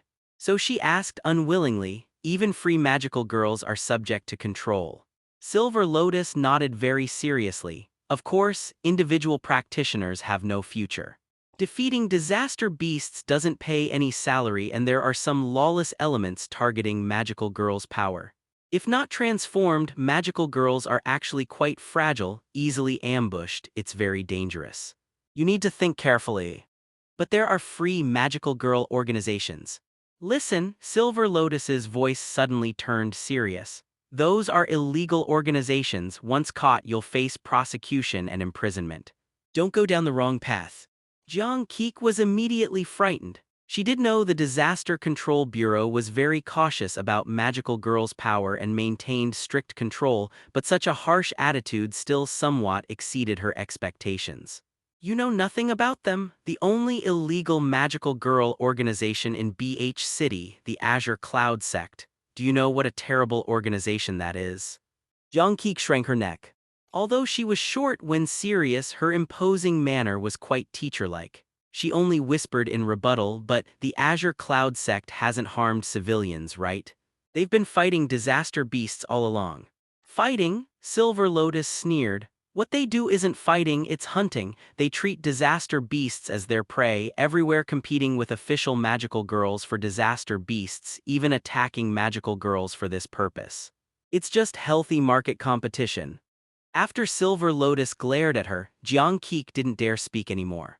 Taking a fierce sip of milk tea, this official magical girl continued. The most terrifying thing about the Azure Cloud Sect isn't just their hunting of disaster beasts, but that they raise disaster beasts. Their members claim disaster beasts can be tamed into guardian spirit beasts, completely unreasonable. With large numbers of disaster beasts gathered, the consequences would be unimaginable if they lost control. What are guardian spirit beasts? How should I know? Silver Lotus snorted. Anyway, they're a bunch of lunatics who will be dealt with by the Disaster Control Bureau sooner or later. I'm not trying to scare you, but with a junior finally appearing, I can't let you go astray. They not only steal disaster beasts but also seize magical girls' miracle seeds, taming magical girls into their tools. Oh, Jiang Si was stunned by what she heard, rubbing the cold lemon water in her hands. Hasn't the Disaster Control Bureau found any traces of the Azure Cloud Sect yet? Also realizing she had gotten somewhat excited earlier, making the atmosphere a bit stiff, Silver Lotus softened her tone. Not yet. The Azure Cloud Sect has been hiding very well. Winter has been active openly, right? Is it that hard to find? Winter isn't the main focus. Silver Lotus shook her head. The Azure Cloud Sect's leader, the person they call the Sect Master, is a purple magical girl, possibly the only blooming level magical girl in the Azure Cloud Sect, but the Bureau can't confirm this. She's the one the Disaster Control Bureau fears most, not only incredibly powerful but also extremely secretive in her movements. A purple magical girl. Jiang Si murmured to herself, naturally immediately thinking of the one who had taught her transformation today. So she was the leader of a free magical girl organization, so impressive. A sense of shared pride rose in her heart. Purple magical girls are very dangerous. Silver Lotus's expression darkened. She has actually killed magical girls. Jiang Si's movements froze, stammering, "That's not very likely, right? Killing magical girls." The Disaster Control Bureau has records. If you see a purple magical girl, it's best to stay away. But don't worry too much, she rarely appears, so you generally won't encounter her. But I actually did encounter her. Jiang Si thought to herself but ultimately didn't say it. Compared to this girl she was meeting for the first time, she preferred to believe in Shin, who had saved her. Definitely not a bad person. Grief seed. Holding the black seed, Jiang Si, who hadn't ended his transformation yet, watched the black energy churning within the seed under the sunlight. When magical power passed through the grief seed, the black energy melted, decomposed, becoming colorful lights. Jiang Si called this magic crystal. Although his first thought was demon core, no matter how you looked at it, disaster beasts resembled magical beasts more than demonic beasts. So he eventually decided grief seeds were closer to magic crystals. According to experience, magic crystals could be used for cultivation and could also serve as currency. Unfortunately, BH City didn't have any mercenary guilds offering bounties for magic crystals, missing that classic flavor. The early cultivation methods in the magical world were somewhat different from immortal cultivation, but in the end they were actually quite similar, comprehending laws, opening up great paths. This was called different paths leading to the same destination. Jiang Si had tried many cultivation methods. Pure physical training was difficult for improving magical girl power since the inherent power was already quite terrifying. Meditation and enlightenment were somewhat advanced and not really suitable for his current level. Absorbing spiritual energy, this world made it hard to sense any spiritual energy, though there was plenty of pollution. Magical girls probably couldn't absorb spiritual energy either. Moreover, being able to sense spiritual energy and begin refining, it indicated significant immortal cultivation aptitude, which Jiang Si clearly didn't have, not even when transformed into a magical girl, though after transformation he should count as having spiritual roots. Since his magical power resembled fire, he guessed he probably had fire spiritual roots. As for other cultivation methods, things like battle energy, fruit positions, sequences, acting, magical potions, and the like were even less possible. This world didn't have many strange and peculiar things besides magical girls, though it was also possible he just hadn't encountered them yet, just like how he hadn't encountered magical girls before. The cultivation method he finally found was absorbing magic crystals to accumulate magical power. Very primitive yet widespread, whether in magic or immortal cultivation, there were generally similar cultivation methods. Facts also proved that the wisdom of predecessors wasn't flawed. Web novels weren't written randomly, they had basis and theory. The power from disaster beasts in magic crystals was basically similar to that of magical girls, though there might be slight differences in nature. But for Jiang Si, it didn't matter, he absorbed them the same way. After completely drawing it into his body, that magic crystal, the so-called grief seed, shattered like glass, scattering across the ground. Jiang Si flicked his fingers slightly and a wisp of purple flame landed on the fragments, turning them to ashes that scattered with the wind. The power increase wasn't too significant. About half a year ago, when he broke through into the blooming realm by absorbing magic crystal power to become stronger, the benefits from absorbing magic crystals started becoming lower and lower. This matter was also recorded in novels. Pure power accumulation had limits. Next, he would probably need to rely on his own comprehension or depend on fortuitous encounters with heavenly treasures and the like to break through. The purple flames gradually receded from his body. After ending his transformation, Jiang Si clearly felt his vision was slightly higher. The fact that height decreased after transformation was somewhat hard to accept. During combat, even slight differences could create fatal flaws. To ensure neither body type's height would reveal flaws, he had spent considerable time training to adapt. The purple miracle seed fell into his hand and Jiang Si wiped it. The originally pure purple flames churning inside had now been stained with some impurities. Black spots like freckles covered the surface of the miracle seed. Absorbing magic crystals would pollute his magical power. This long outdated setting could actually still be encountered. One could only say this place might be somewhat behind the times. Jiang Si didn't take it to heart, casually putting it away.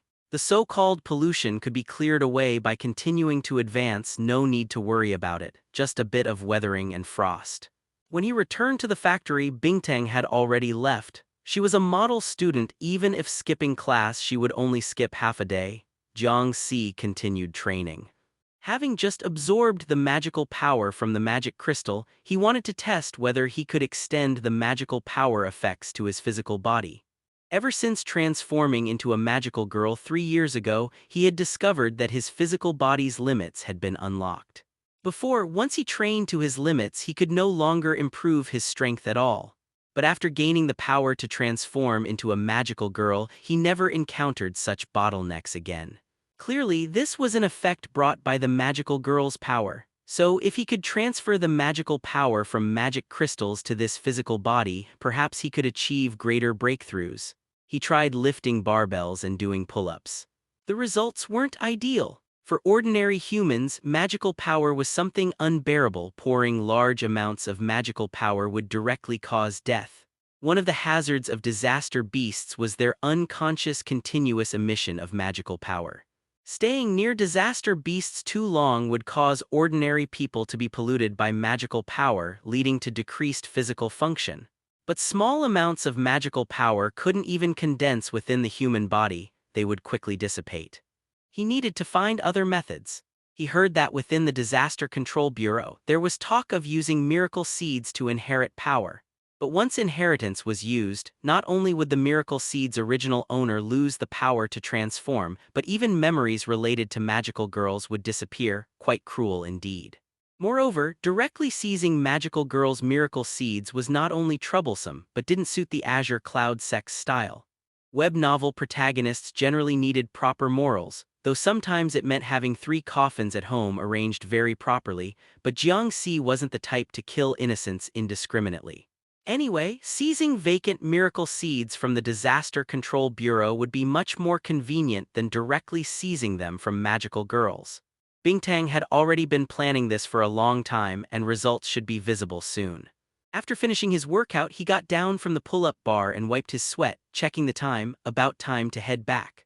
A bird flew in from somewhere.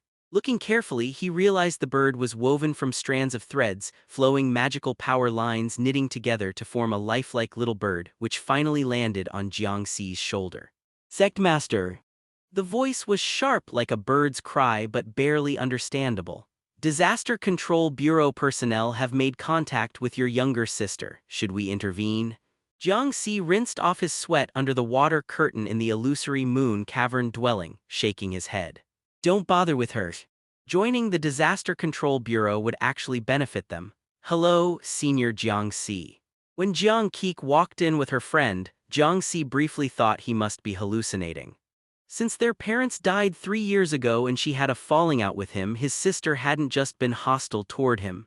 In fact, she was cold to everyone, acting as if she wanted to cut ties with the whole world. Not to mention having friends, she barely said a few words to classmates at school. Every parent-teacher conference, the homeroom teacher would point this out to him. Your child is too withdrawn, this won't do. Maybe take them to a hospital to see if something's wrong.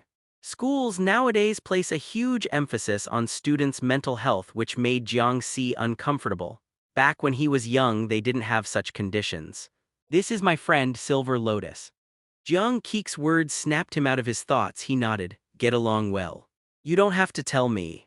It wasn't that Jiang Si was being childish and playing the silent treatment like Keek. He had always interacted with her normally, his behavior just carried over from how he'd acted with his father in his previous life.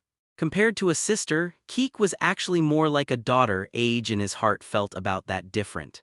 When their parents were at work, he had helped take care of the little girl, changing diapers, feeding, soothing her to sleep. He'd done it all. Saying her father had taken advantage of her would be unfair.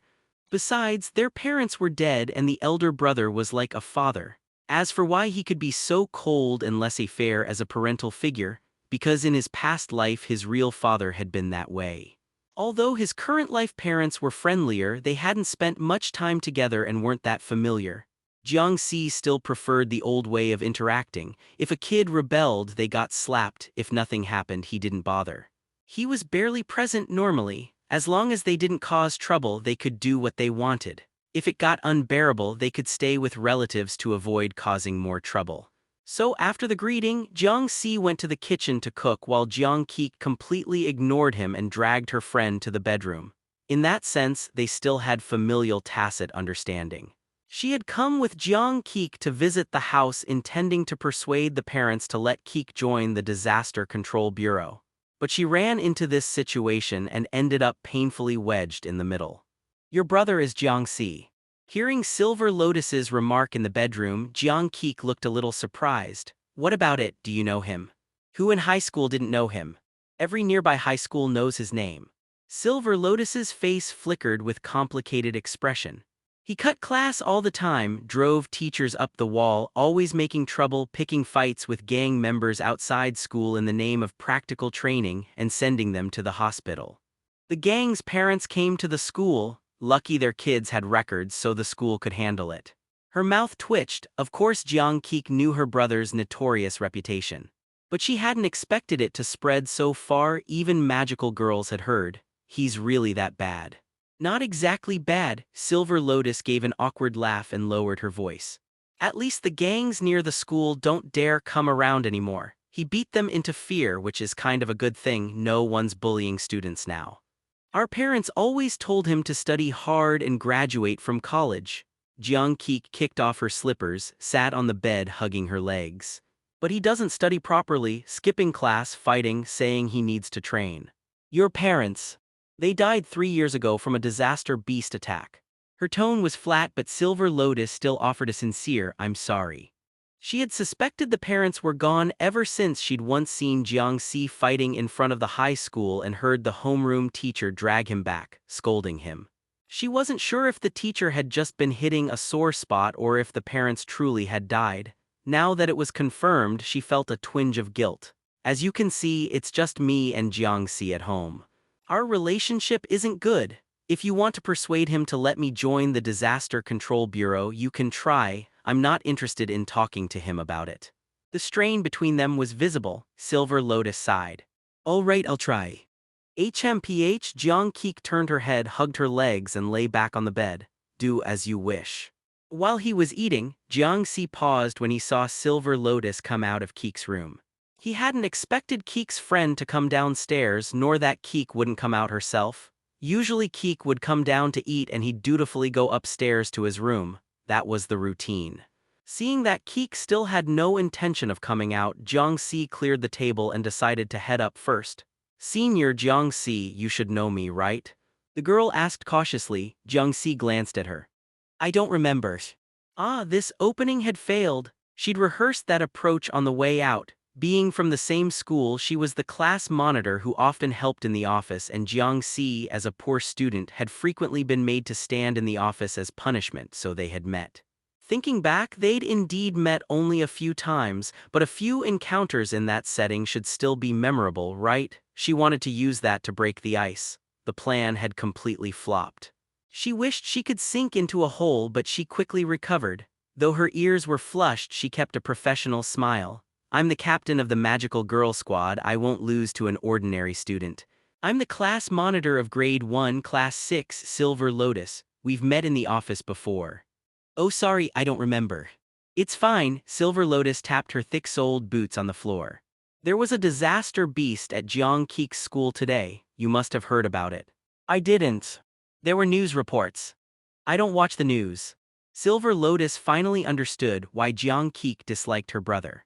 Communication here was impossibly difficult. As she debated giving up, Jiang Si paused and asked, was anyone hurt? Silver Lotus widened her eyes and then stupidly asked, who? Me. Do I know you that well? Only then did Silver Lotus realize he was asking about Jiang Qi. No. She had been injured fighting the disaster beast earlier, so she first assumed he had been asking about her, an embarrassing misunderstanding. I could die, oh then it's fine.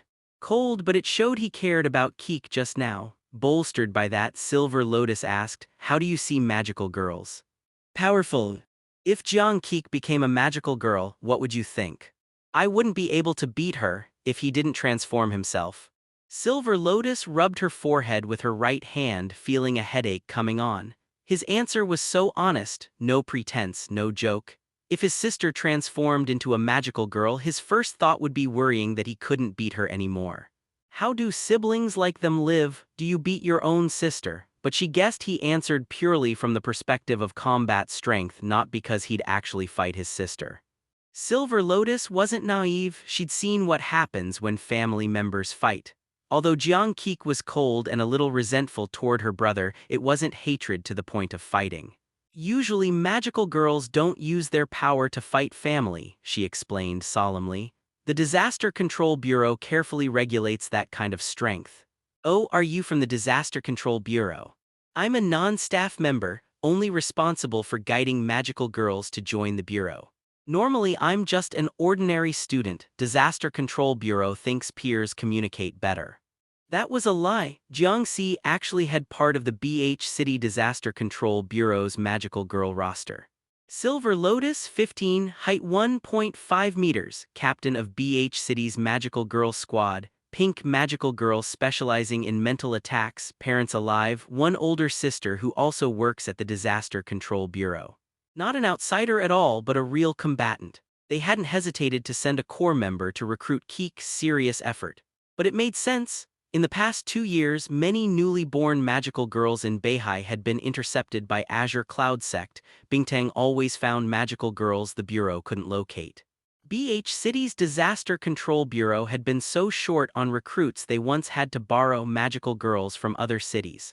Those other cities didn't have it so bad. Facing a civilian-free magical girl organization, they were helpless and even lost in recruiting. They were forced to borrow magical girls from other cities, prompting questions about who the official organization really was. So sending a captain to recruit new magical girls was reasonable. Jiang Si didn't intend to expose Silver Lotus's lie. He simply replied, Keek became a magical girl, you can just take her to the Bureau to register. Once registered as an official magical girl, she'd get a city government salary, confidentiality and daily security and protection from the Disaster Control Bureau. Right now, Jiang Keek isn't an adult. She needs a family member to accompany her and she seems hesitant about joining the Bureau. Silver Lotus worriedly added, I'm afraid she'll become a free magical girl. Disaster beasts are increasing, Azure Cloud Sect's activities are more frequent, and free magical girls are in danger. If they're deceived into Azure Cloud Sect, it's even more dangerous. There have been a few magical girls tricked into it and gone missing. Those despicable Azure Cloud Sect, one day will arrest them all. Silver Lotus spoke through gritted teeth. Jiang Si's expression remained unchanged. They're hatefully wrong. After calming herself, Silver Lotus continued. In short, I hope you can persuade Jiang Keek to register with the Bureau so she won't be targeted by Azure Cloud Sect. I know your relationship might not be good, but you're the only family she has. If you're willing to say a word, she'll at least listen, right? After clearing the table, Jiang Si courteously poured her a cup of tea. Do you want something to eat? I can make something. No thanks, I ate on the way here. Even if she had said yes, Jiang Si wasn't in the mood to cook. The kitchen was already clean. At most he might order takeout. Let's return to discussing Jiang Keek. I won't interfere with her choice. Jiang Si cut her off. She's in her second year of middle school and can tell right from wrong. If she doesn't want to join, she probably has her reasons. I don't even know those reasons. Telling her to go to the Bureau would be inappropriate. His words blocked the prepared pitch. Silver Lotus stared at him for a moment, hesitating. I think she may not know what's best and might make a decision she'll regret, which is why adults need to help. I'm not much older than her, my decision wouldn't necessarily be better. Jiang Si pushed the finished cup of tea toward her. Believing adult decisions are best is arrogance. Why can't children make mistakes? Children have the right to choose and should bear the consequences of their decisions. Whether failure or success, they should have the chance to experience it. She's in second year, she should gain independence. For a moment, Silver Lotus felt like she was speaking with a senior adult rather than a fellow classmate. His tone was more like a guardian than Keek's brother. More importantly, it lacked condescension. Whether toward Keek or to her, his manner felt like a peer's conversation. People often underestimated Silver Lotus because of her height or treated her like a child. Jiang Si's wary distance, carrying a touch of gravity though not friendly, still showed respect. And he truly seemed to be considering Keek's best interest, not the cold person Keek made him out to be. When Silver Lotus had become a magical girl, her family had tried to stop her. If not for her sister, she might now be just an ordinary student. Adult decisions aren't always right, and when adults make mistakes, they can't take responsibility for the children. After a moment of thought, Silver Lotus nodded in agreement. You're right, Keek should decide for herself. Jiang Si added, of course I want to visit the Disaster Control Bureau. Might as well see where your miracle seed is stored. Then Jiang Keek needs to register. After answering, Silver Lotus suddenly lowered her voice. Actually, Senior Jiang Si, you really care about Keek, don't you? Jiang Si raised an eyebrow and didn't respond. How she deduced that, he had no idea. Odd line of thought. Fortunately, Silver Lotus didn't press the matter and bowed her head. I'll ask Jiang Keek's opinion. As a senior, I'll look after her. All right then. Thank you. No trouble at all. Jiang Si glanced out the window. It was already getting dark. He frowned slightly. Are you staying here tonight? Huh, is that okay? Jiang Si rubbed his temple. He'd been asking her. He disliked questions answered with questions. He got up to go upstairs. I'll leave bedding outside the door, you can help yourself. Silver Lotus blinked and called up. If you'd like, Senior Jiang Si, you could knock and I'll open the door for you. Better not. Hee, just kidding. Watching Jiang Si leave, Silver Lotus took a breath and went back to Jiang Keek's room. Seeing Keek hugging her doll and staring off into space, she said seriously, Jiang Keek, you heard all that, right? Your brother hopes you'll decide for yourself. He wants you to live independently. Jiang Keek pursed her lips. Pretty words, he's just afraid of the trouble. I think he's sincere, I can feel it. Trust your magical girl intuition. I don't think he's as cruel or indifferent as you imagine. He respects people and didn't treat me like a child because of my height. Oh, he treats everyone the same, Jiang Keek shrugged. He treats everyone the same, like trouble. Silver Lotus sat on the chair and leaned over the backrest. Anyway, I'm not here to change how you feel about your brother. This is mainly about magical girls. Do you want to join the Disaster Control Bureau? Lying on the bed with her doll, Jiang Keek mumbled, I'll think about it. Fine, then I'll stay with you until you decide. But we could at least go look around. Yay. Your brother wants to see the bureau too. This'll satisfy his wish. Hey, you should be more concerned about me. Doesn't matter. With a sigh, Jiang Keek left the topic. Compared to Jiang Si's indifferent stance, she wanted to know Master Shin's opinion more. Would Shin want her to join the bureau? From Silver Lotus's words, Master Shin might be the leader of Azure Cloud sect. Why did she save Keek? After rescuing her, why didn't she take Keek away like she had other magical girls and bring her into Azure Cloud sect? She couldn't make sense of it. If only she could see her again. For the matter of his younger sister ultimately deciding to join the Disaster Control Bureau, Jiang Si wasn't particularly surprised. Although their relationship had deteriorated significantly after their parents passed away, over the past 3 years, he occasionally came home to find Jiang Keek watching magical girl-related programs on the living room TV. Some were real-time news about which disaster beasts the magical girls had eliminated and how many people they'd saved, while others were variety shows. Magical girls needed to earn money too, mainly because the Disaster Control Bureau required funds to operate, so it was common practice to monetize through magical girl idolization. Variety shows, games, television dramas, and movies, there were plenty that invited magical girls to participate personally. What Jiang Keek cared about most was that blue magical girl from back then, named Kingfisher, their savior who had rescued them. Though she never said it aloud, having raised her all these years, Jiang Si could tell she carried deep guilt because she'd once misspoken and blamed Kingfisher for not arriving sooner to save their parents.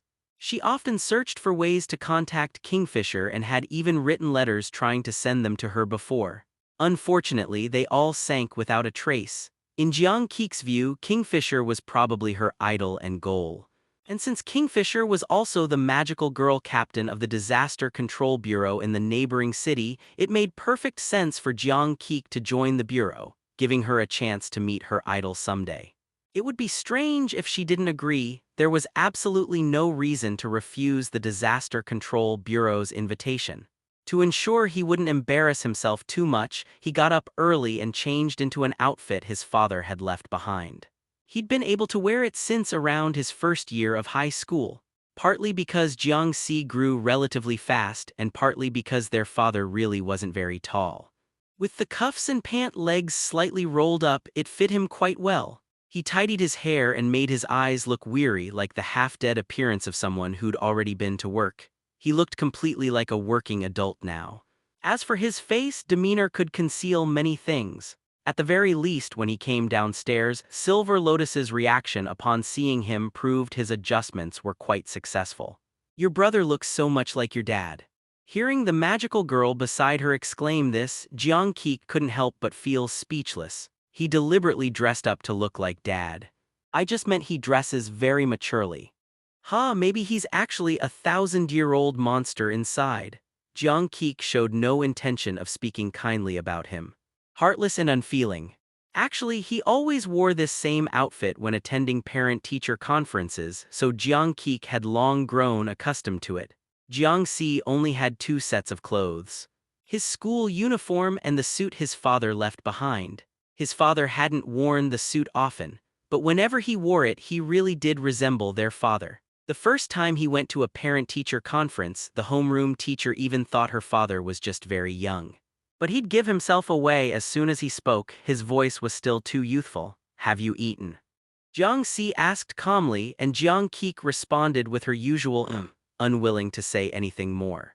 Silver Lotus, standing beside them, said obediently, "We saved some for you, Senior Jiang Si. Would you like some? The food in the kitchen probably hasn't cooled yet." "No need, I ate last night." He walked to the doorway and changed into leather shoes, also his father's. He only wore sneakers for convenient exercise. "Let's go if you're ready. The sooner we go, the sooner we return. I need to go to school this afternoon." Hearing Jiang Si say he was going to school, Keek immediately showed a mocking expression. As for his face, demeanor could conceal many things, but she couldn't even be bothered to mock him, simply following behind to change her shoes. Even Silver Lotus, facing such stiff and awkward tension, couldn't help but sigh. A magical girl having serious family problems wasn't a good thing, though it seemed like most magical girls had some family issues anyway. When they pushed the door open, the sunlight today was quite nice. Though Beihai was still far from autumn, it wasn't as hot anymore, especially now in the early morning. When the cool breeze brushed past, there was even a slight chill, but if you stayed directly under the sunlight, you'd feel hot and stuffy soon enough. After going out, Silver Lotus hid in the shadows along the roadside, enjoying the shade. Jiang Si followed closely behind her. Since Keek was taller, the shadows from the buildings along the road couldn't fully cover her. Her face still got hit by sunlight, so she had to occasionally raise her hand to shield herself from the sun. Halfway along, Silver Lotus noticed Jiang Si behind her raising her hand to block the sun and immediately copied the gesture. She stepped out a bit, deliberately letting sunlight hit her, and said, "It is a bit hot today, huh? Does Senior enjoy suffering when there's no need to?" "I really am hot," Silver Lotus muttered, then glanced back again. Jiang Si was at the very back, not even considering hiding in the shadows, instead striding forward directly under the sunlight. "Is your brother not afraid of heat? His whole body temperature stays below 0 all the time." "What kind of special ability is that?" "Just a frozen corpse." "Ugh." Though somewhat impolite, Silver Lotus nearly laughed out loud. She covered her face to hide her inappropriate smile and asked, "Why do you hate your brother so much?" After a moment of silence, Jiang Si tugged at her single-strap bag. "Because he's not human." Silver Lotus hadn't really intended to ask further. After all, it was someone else's family matter, and her curiosity about the reason was already crossing boundaries. Unexpectedly, Jiang Si continued, "When our parents passed away on the day of the funeral, he didn't attend. He went to exercise instead." Silver Lotus paused, glanced back at Jiang Si following at the rear, and frowned. "There must be some reason, right?" "No, it was purely for exercise," Jiang Si said expressionlessly, "no reason at all." Even though our parents raised him, even though they lived together for over 10 years, to him, our parents' lives mattered less than his exercise that day. Maybe he was just using exercise to numb himself, hiding his grief and pain. Silver Lotus watched as Keek showed a somewhat peculiar smile. Senior, you're a bit detached from reality. Actually, when our relatives dragged him to attend the funeral, he looked completely impatient. Regarding our parents' death, he felt no grief or sorrow, let alone pain. To him, it was like two dogs had died. You just need to ask around to know. Not expecting Jiang Keek to suddenly tell her so much, Silver Lotus was too shocked to speak, even slowing her steps. I noticed Senior Silver Lotus seems to have unrealistic expectations of him, so I'm giving you a heads up to avoid disappointment later. That feeling really isn't pleasant. Silver Lotus took a deep breath. Thank you, Keek. I understand, but I still think there must be some misunderstanding. Hopefully. Jiang Keek neither agreed nor disagreed. If Silver Lotus weren't also a magical girl who cared enough about her that Keek couldn't help but consider her a friend, she actually wouldn't be willing to talk about these family matters. After all, she'd never told anyone all these years, but whether Silver Lotus listened was her own business. Jiang Keek had absolutely no desire to get involved with Jiang Si's affairs. If Silver Lotus later insisted on siding with Jiang Si and trying to reconcile them, then Jiang Keek would definitely not join the Disaster Control Bureau, nor would she continue any association with Silver Lotus. Many of their previous relatives had cut ties exactly this way. But I do understand, if my own brother were like that, it would be really hard to accept. I'm sorry for previously saying I hoped you could get along well with your brother. I was being presumptuous. It's not that, Jiang Keek sniffled and turned her head away. Senior, you didn't know about these things, it's not your fault. Silver Lotus then grabbed her hand and swung it. Just call me Silver Lotus from now on, none of this senior business. Little Silver Lotus. I never said you could add little. Jiang Si, watching the two lively girls ahead, frowned, unsure what they were doing. They'd been wandering aimlessly for nearly 20 minutes now with no intention of heading to the Disaster Control Bureau. Was this girl just toying with him and Keek? Although he could message Bingtang to get the Disaster Control Bureau's location, that would be too easy to expose. Who knew if this girl named Silver Lotus was monitoring him? Magical girls always had some strange abilities, especially since she was a pink magical girl who typically specialized in mental magic. Combined with the Disaster Control Bureau's extensive resources, if they were targeting him, contacting Bingtang could easily expose her. Better to be cautious, so he hadn't contacted Bingtang since last night, even switching his phone to airplane mode until now. But wasting time like this wasn't sustainable either. Stopping, Jiang Si asked, how much longer exactly should we call a car? Silver Lotus then released Keek's hand and replied with a smile, we're almost there, no need to hurry. But if you stayed directly under the sunlight, you'd feel hot and bothered soon enough. After walking a bit more, the three entered a secluded street. From afar, Jiang Si spotted a somewhat familiar building, the sanatorium where he and his sister had been sent for treatment 3 years ago. So the Disaster Control Bureau was in a place like this, so close, he found it strange. If it was this close, why hadn't Bingtang mentioned it to him? But immediately, Silver Lotus turned again, exiting the alley and turning into another small path. It wasn't necessarily about distance. Silver Lotus turned left and right, practically disorienting them completely, until they arrived at a place neither sibling had ever seen before. It should be near the suburbs with a small grove blocking the view. The three stopped beneath a wall corner. The wall appeared dilapidated from age, with red bricks exposed inside, numerous ants and insects crawling visible on it. A branch from an old poplar tree nearby hung down, shading the top of the wall. Jiang Si felt the direction they'd come was strange, suspecting Silver Lotus might have used magical girl powers to distort their sense of direction, but he couldn't be sure.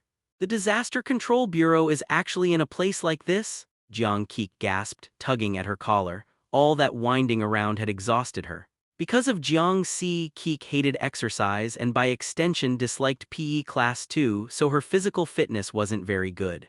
Naturally, walking such a long distance was quite taxing. Of course not. Silver Lotus took out a key and pressed it against the wall. Jiang Si raised an eyebrow, confirming she didn't consider him a suspicious person. Because the key had a miracle seed hanging from it, she wasn't even avoiding suspicion. The entire wall rippled after the key was inserted. When the key turned, the whole wall opened like a door, swinging outward on both sides. Silver Lotus put away the key, hopped in briskly, then peeked out and waved to them. "Come in." Jiang Si walked ahead of Keek. When he stepped through the doorway, he discovered a station on the other side. There were 10 platforms in total, each with a small brass bell at the far end. The position they entered from the wall was between platforms 9 and 10. Welcome to platform 9 and 3/4. Although this world's entertainment and culture were completely different from the original, their development trajectory was still similar. Jiang Si knew about the work Harry Potter, which had taken the world by storm a year ago. In his previous life, he was a web novel enthusiast, uninterested in stories from low-magic worlds. The magic people used there made him scoff. What was so appealing about a few kids saving the world? Without detailed progression paths and power classifications, it was far worse than web novels. He didn't understand how it became popular, could only say capital's influence at work. He never expected the prestigious Disaster Control Bureau to imitate the platform here too. How utterly childish. Jiang Keek cautiously entered beside him, peering around for a long time before hearing the platform 9 and 3/4 name and immediately quipped, "No copyright issues. It's fine." They even collaborated with the Disaster Control Bureau. The actors were all magical girls from our side. A Harry Potter with Eastern actors, Jiang Si couldn't quite imagine it. The previous platform was too old and scared many newcomers. It looked like a horror movie set back then. Later, the higher-ups said we needed to keep up with the times, at least making it something children would like, hence platform 9 and 3/4. Other disaster control bureaus are following suit. Any effects? You're the first newcomer since the platform renovation. Silver Lotus scratched her head awkwardly, then said indignantly, "It's all the Azure Cloud Sect's fault. They're why the Disaster Control Bureau can't find magical girls anymore."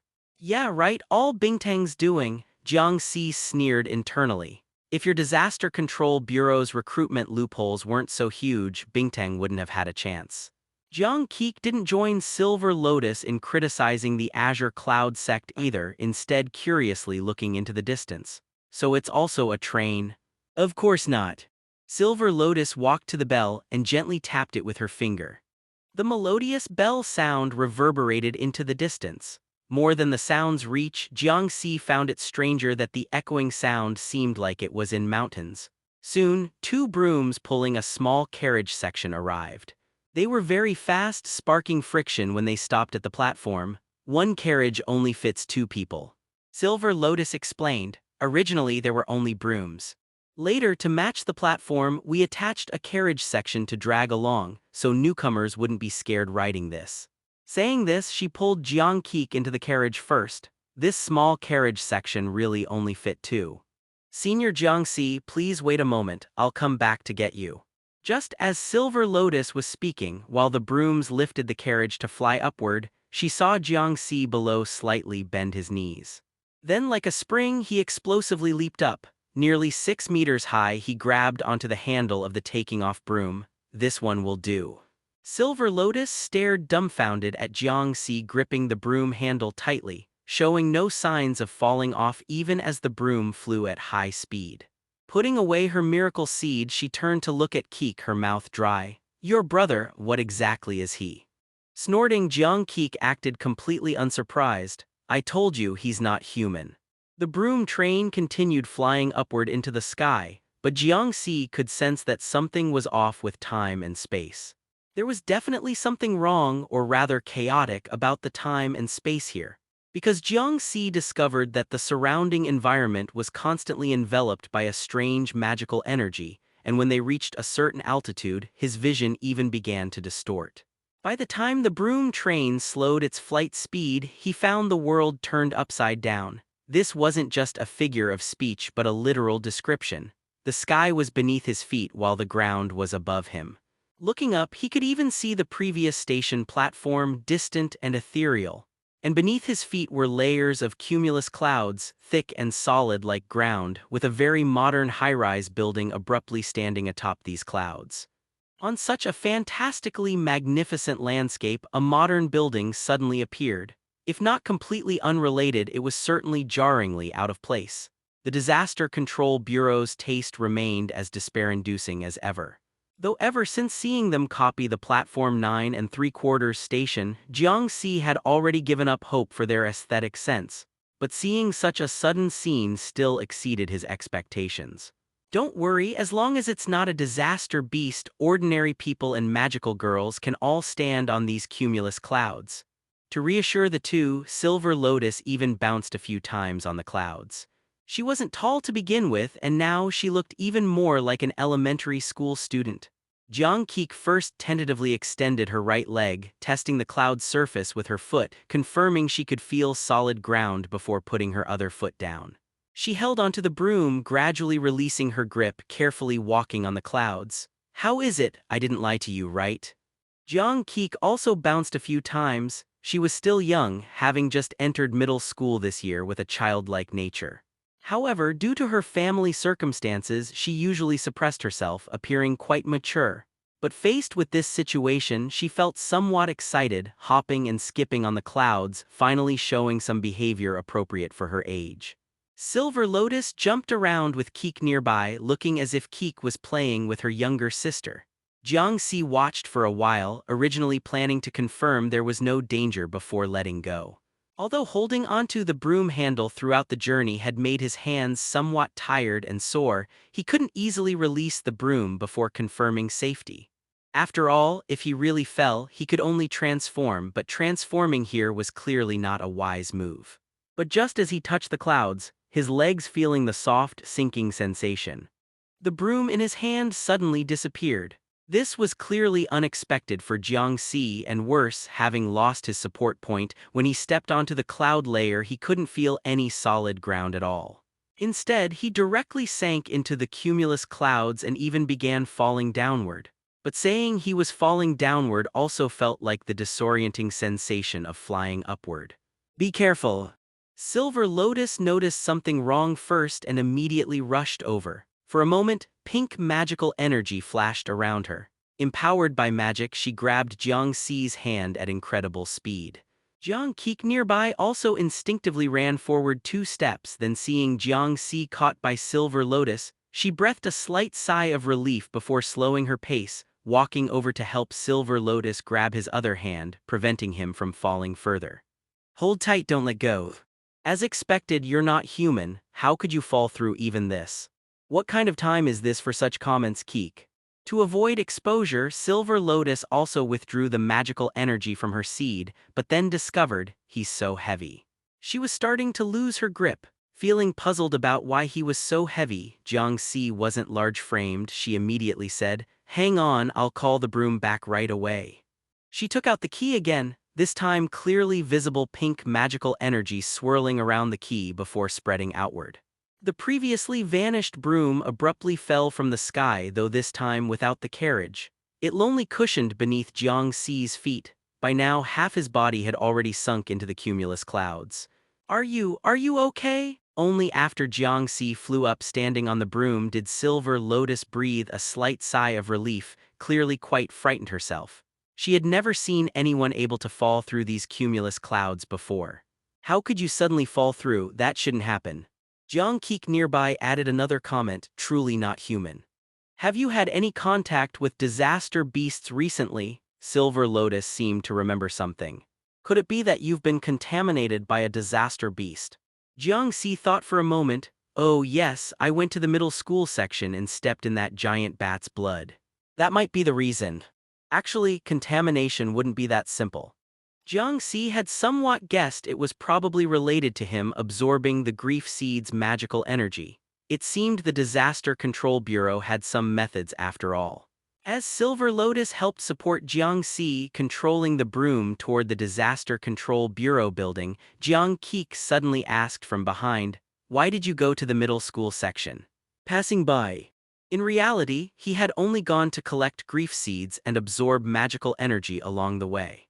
But to the two girls, this carried another meaning. After passing through the cloud layer, they could see the Disaster Control Bureau's entrance with a shining plaque displaying the three characters Disaster Control Bureau. The door was a commonly seen glass revolving door. Testing the ground in front of the door and confirming it was solid, Jiang Si finally stepped off the broom. Compared to cloud layers, marble flooring was indeed much more substantial and reassuring. After confirming Jiang Si's safety, Silver Lotus also retrieved the broom, then took 2 steps back, creating distance from Jiang Si. She leaned close to Keek, lowering her voice. "He wouldn't have gone to the middle school section because he was worried about you, would he?"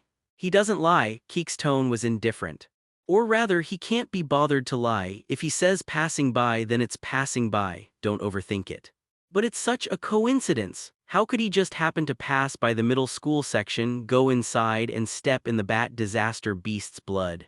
"I think he really was worried about you, so he went to check the middle school section. Then he got contaminated by the disaster beast and almost fell to his death." Keek immediately rubbed her senior's face. "Don't let your imagination run wild.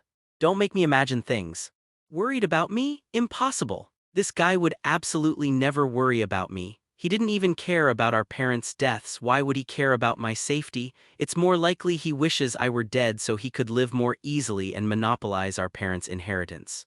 Thinking this, she looked at Jiang Si's back and took a deep breath. "He absolutely couldn't have gone to the middle school section because he was worried about me. Even if he almost fell to his death, that was his own fault and has nothing to do with me." Kika. Snapping back to reality, Jiang Keek looked at Silver Lotus, who was calling her. "What is it?" Silver Lotus waved her hand in front of her. "Nothing, you just spaced out for a moment." "What were you thinking about?" "I was thinking maybe I should join the Disaster Control Bureau." Jiang Keek looked up at the service counter staff. "This way I can leave Jiang Si sooner." "While I'm happy you're willing to join the Disaster Control Bureau, your reason is rather hard to feel happy about." As for the two girls murmuring behind him, Jiang Si naturally had no interest. The entire building was very modern. After entering the Disaster Control Bureau building, there was a long corridor. He waited for Silver Lotus to walk ahead to avoid triggering any more mechanisms. Both walls of the corridor were hung with many framed paintings, all depicting magical girls and disaster beasts. These paintings were animated. When approached, the disaster beasts would roar toward the viewer as if about to leap out of the painting. As for the magical girls, some were reading books, and when approached you'd find they even turned pages within the painting. Some magical girls were painting, with their artwork constantly changing. He remembered Harry Potter had similar animated paintings but couldn't recall clearly since he'd only glanced at it casually without paying much attention. They completely copied it, but they stopped at the corridor's end. Looking up at the painting at the very top of the corridor, Keek also stopped, staring blankly at the magical girl in the painting. Silver Lotus, who had been walking ahead, turned back when the two stopped. The blue magical girl in that painting blinked her eyes and winked at the viewers, cute and charming. "This is Senior Kingfisher. Are you fans of hers too?" Silver Lotus began listing details like reciting from memory. "Senior Kingfisher is only 17 this year, but she's already one of the top magical girls in the Disaster Control Bureau. Not only does she rank among the highest in disaster beast hunts, she also participates in the Bureau's Idol project, earning substantial activity funds for them. I heard her academic performance also ranks at the top." "What kind of all-powerful superhero is that?" Keek commented beside her. "I knew she was impressive, but this is too impressive, right?" Keek said softly, 3 years ago when we encountered disaster beasts, it was Senior Kingfisher who saved us." "Oh," Silver Lotus immediately nodded understandingly. "Then admiring Senior Kingfisher is quite normal. I wouldn't say admiration." Keek said with some guilt, "At that time I said the wrong thing, blaming Senior Kingfisher for not coming sooner to save our parents. I've always regretted it and wanted to apologize to her." Silver Lotus patted her back. She originally wanted to pat her head but couldn't reach, comforting gently. "It's okay, Senior Kingfisher won't mind. But if you really care, joining the Disaster Control Bureau will give you many chances to see her. You can properly apologize then." "Yeah." Jiang Si glanced at his sister for the first time. "Have you decided to join the Disaster Control Bureau?" As you wish, so I can become independent sooner. Long accustomed to her tone, Jiang Si simply nodded toward Silver Lotus, then let's register her. We're almost there, follow me. The three passed through the corridor, first arriving at a hall. The reception desk wasn't staffed by humans but by two incubators, one white, one black. Although they looked similar to the incubator Jiang Si had seen, their aura was worlds apart. Jiang Si's incubator was lazy and foolish, now clinging to Bingtang, usually unwilling to even come out, let alone offer combat power. It was fortunate if it didn't hold him back, and its knowledge about magical girls was half understood, unable to explain things clearly. In Jiang Si's perception, incubators equaled useless, but these two incubators at the counter were clearly different. Not to mention the pressure they exuded, their magical energy was especially profound. Incubators basically shared their magical girl's magical energy. His own had mentioned this. When his magical energy increased, its magical energy would grow too, meaning the owners of these two incubators were very likely full-bloom level magical girls. Because mere blooming couldn't achieve such profound magical energy, Jiang Si knew this all too well himself. Silver Lotus, why are you back so late? Did you find any disaster beasts yesterday? Found them. And Silver Lotus immediately pushed Jiang Qi forward. I found a new magical girl. The previously composed two incubators immediately became excited. What, you actually brought a new magical girl? We must celebrate. Hurry, call Riola over. They even seemed somewhat flustered. Hey, help with registration first. Jiang Si found a seat nearby and sat down. The Disaster Control Bureau's hall layout was quite similar to the police station he'd visited before, just with fewer people. Aside from the front station platform and corridor, most of the building's layout clearly showed it was directly modified from a police station. After mentioning registration, he saw the incubator pull out a computer from below, then plug the computer's power cord into its own tail. Then the two incubators began fussing over Jiang Qi like kindly old folks, clearly treating her like a discovered treasure. For the Disaster Control Bureau, having seen no newcomers for so many years, Jiang Qi's arrival was truly a precious find. At least there was no need to worry about Qi being bullied here. That person over there. The black incubator flew up, calling toward him, you're Qi's guardian, right? Come sign here. He's Qi's older brother, Silver Lotus reminded from nearby. Be more polite. Even Qi doesn't like him, why should we be polite? Silver Lotus was momentarily speechless, just taking small steps over to Jiang Si's side. Sorry about that. These two are just a bit thick-headed. The two incubators immediately protested. Who are you calling thick-headed, Silver Lotus? Jiang Si didn't particularly mind. Walking to the counter to look at the documents printed by the computer. It was roughly a contract. Since magical girl appointments were official employment, they needed employment contracts with many detailed rules. Jiang Si skimmed through it, nothing majorly problematic. The Azure Cloud sect had also issued employment contracts internally. Bingtang said they were copied from the Disaster Control Bureaus, so he knew something about them. Casually signing, he had nothing else to do. Waiting behind for Qi's procedures to complete, Silver Lotus both instructed Qi on the process and occasionally looked back to check on Jiang Si sitting alone, ensuring he didn't feel neglected. She looked quite busy. So Jiang Si stood up, planning to return to the corridor to look at the various magical girls again. But before he could take 2 steps, the entire hall suddenly flashed with red light. A sharp alarm sound pierced through the entire building. All units attention, miracle seeds from the security room have been stolen. All personnel remain in place. Do not move. Accompanied by urgent alarms, a group of fully armed soldiers poured out from upstairs.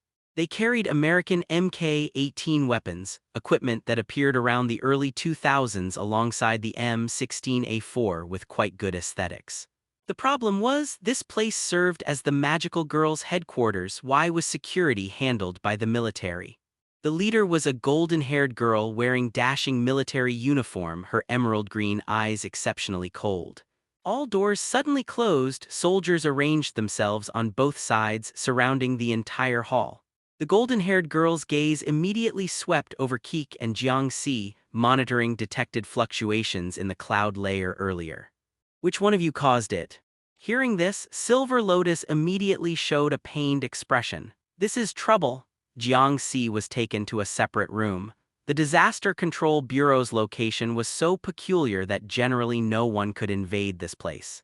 But as everyone knows, wherever there are people, there are always loopholes, and the Disaster Control Bureau is no exception. Otherwise, the Azure Cloud sect wouldn't have been able to plant moles within the Disaster Control Bureau. Moreover, since this world has magical girls, there would naturally be other bizarre supernatural powers. Things like disguise, invisibility, teleportation, all were possible, so infiltrating this place wasn't some far-fetched fantasy. As a new magical girl, Jiang Qi's status within the Disaster Control Bureau naturally went without saying. The Disaster Control Bureau had been waiting desperately for a newcomer, treating such a precious gem with utmost care and certainly not daring any neglect.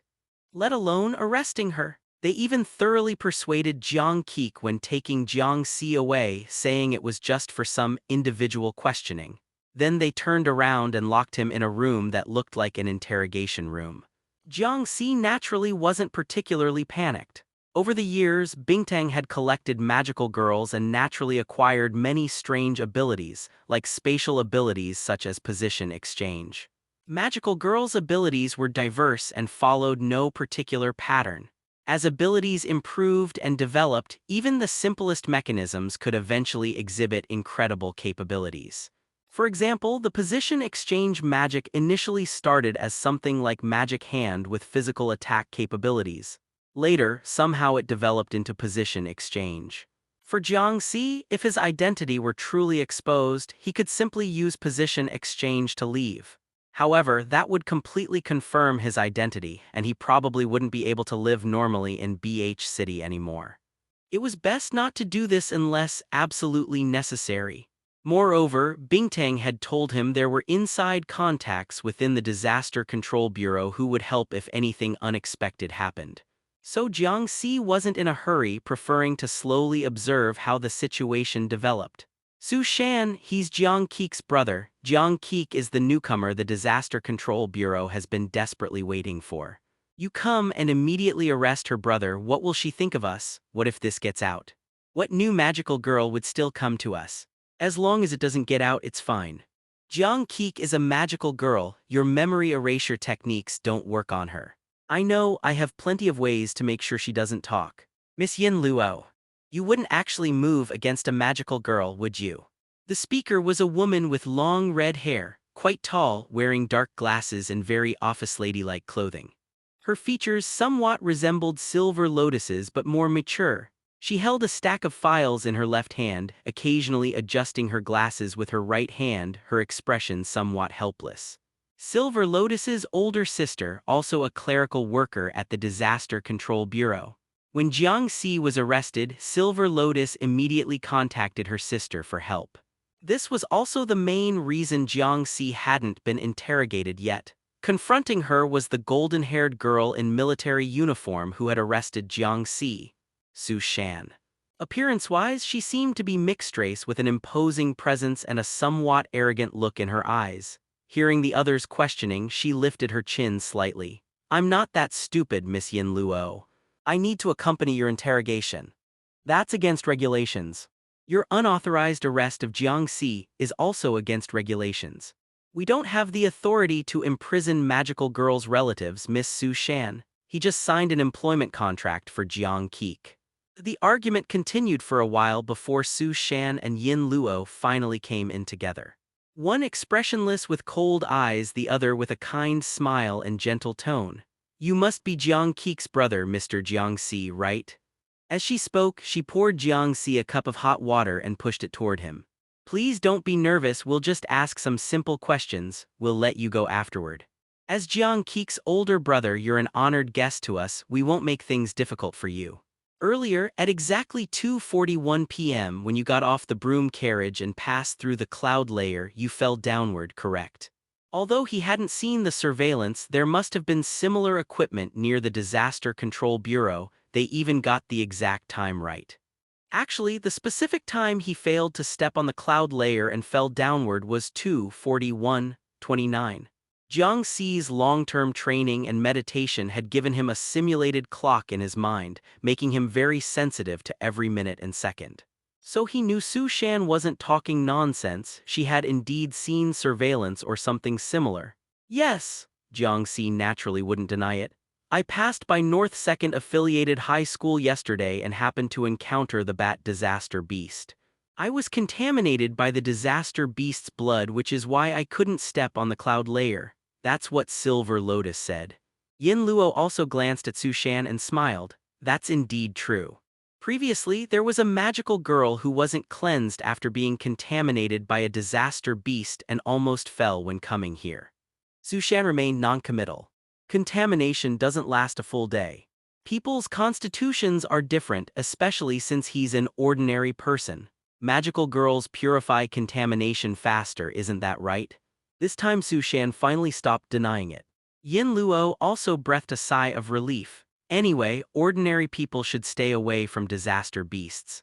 Prolonged exposure to disaster beast magic contamination not only causes illness but also makes people irritable and quick-tempered. I understand.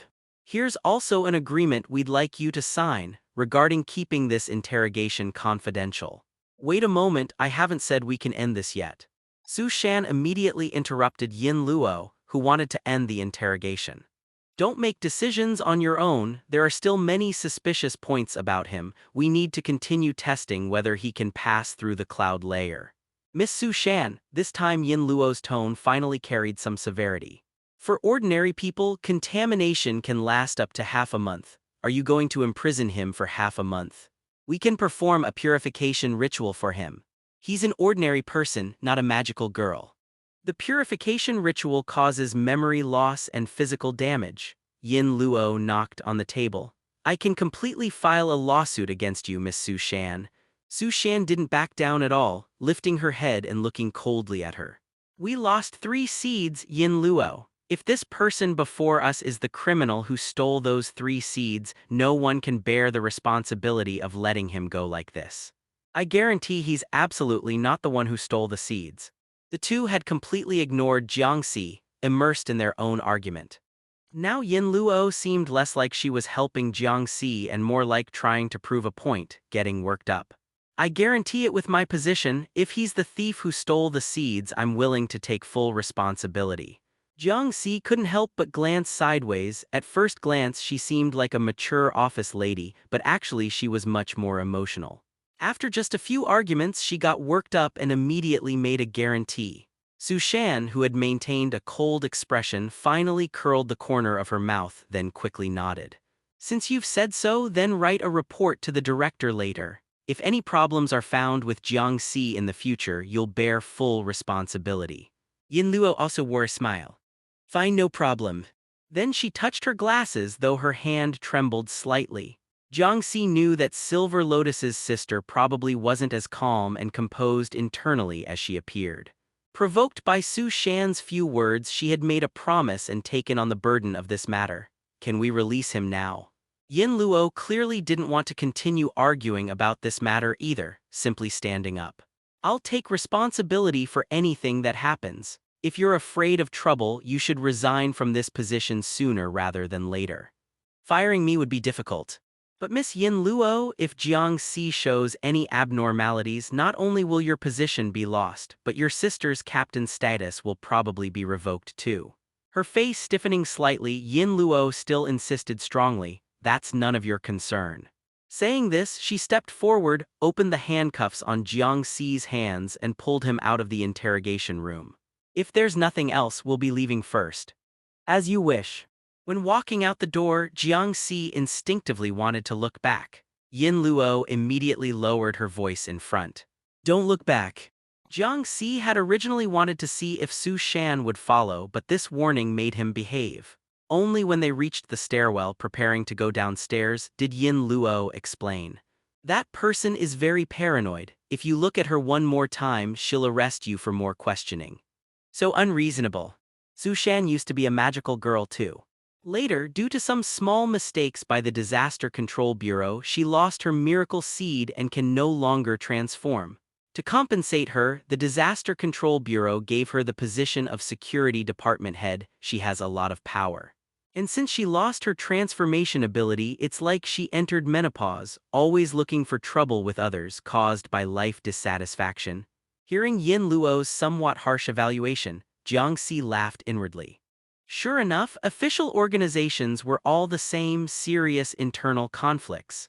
Even with the name Magical Girls, they couldn't avoid this vulgarity. Yin Luo also felt she had spoken too harshly and turned to say, "Anyway, she and I have never gotten along well. This time isn't just to help you, mainly to stand up for myself." That was obvious, a person of strong emotions. Jiang Si didn't comment on this but instead asked, "If I were truly suspicious, you'd be in trouble, right?"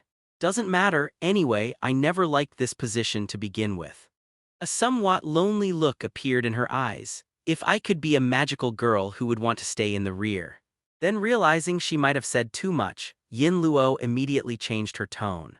"Heh, sorry I said unnecessary things. All your actions since coming to the Disaster Control Bureau have been recorded. I've seen them, completely normal. And my sister Silver Lotus also said you're absolutely not suspicious.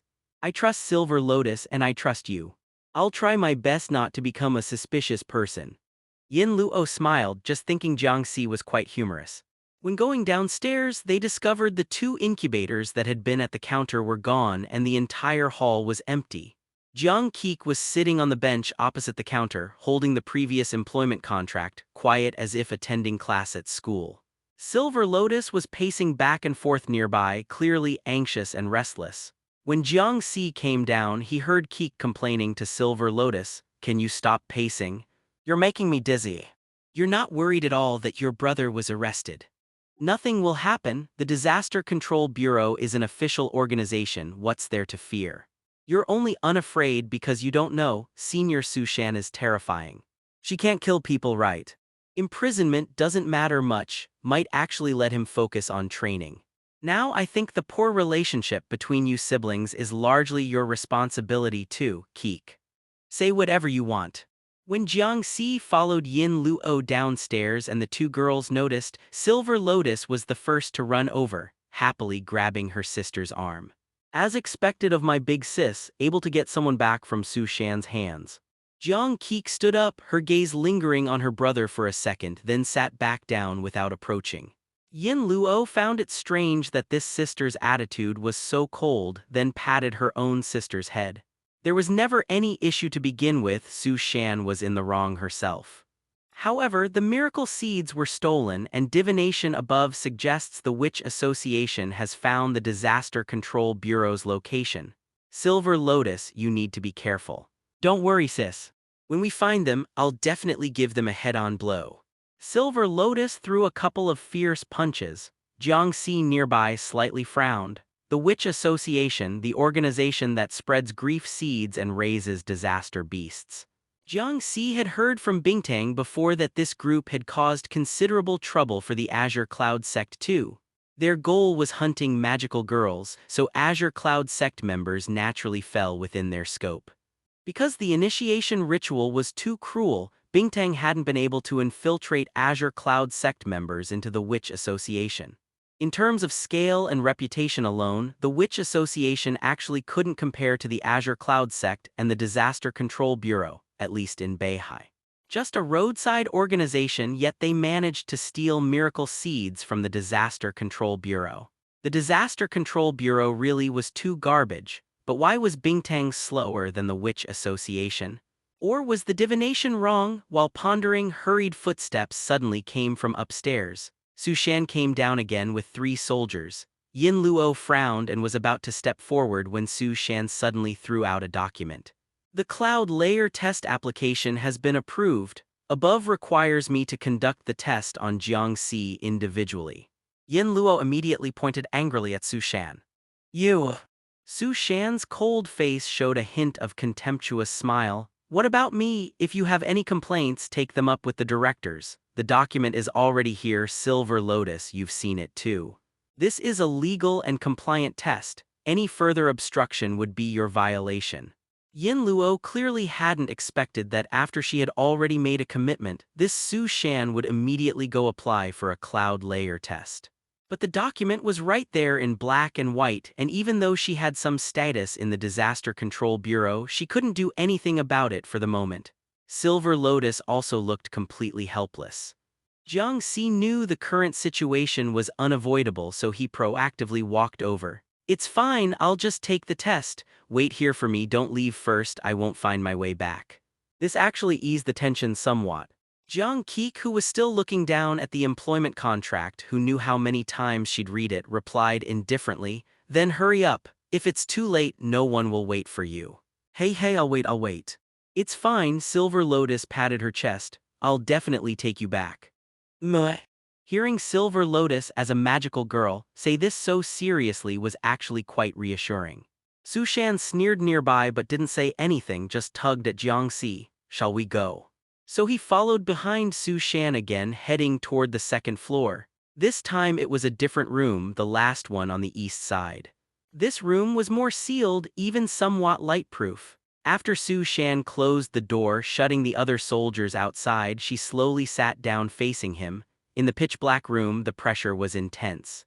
Just as Jiang Si was considering how to handle the cloud layer test, Su Shan suddenly tilted her head, her lips moving almost imperceptibly in the darkness, her voice barely audible. "Heaven and earth are ruthless." Jiang Si was startled, similarly lowering his voice. "They treat the myriad creatures as straw dogs." The originally icy woman immediately cupped her hands in salute, her expression softening. "Fellow Taoist, my apologies. Don't worry, this place is completely sealed. Even if you shout, nobody outside can hear you, no need to be overly restrained." Su Shan picked up the water cup next to her and poured Jiang Si a cup of hot water. "But I was a little surprised Bingtang would be attracting men. I thought Azure Cloud Sect only had magical girls." Actually, it wasn't entirely wrong, but he couldn't explain any of that. Jiang Si only picked up the cup and took a sip. Azure Cloud Sect itself wasn't managed by him. Most of the time Bingtang ran the organization. Although most people within the sect knew Shin was the true sect master, and many had seen her, very few knew that he was Shin's transformed identity.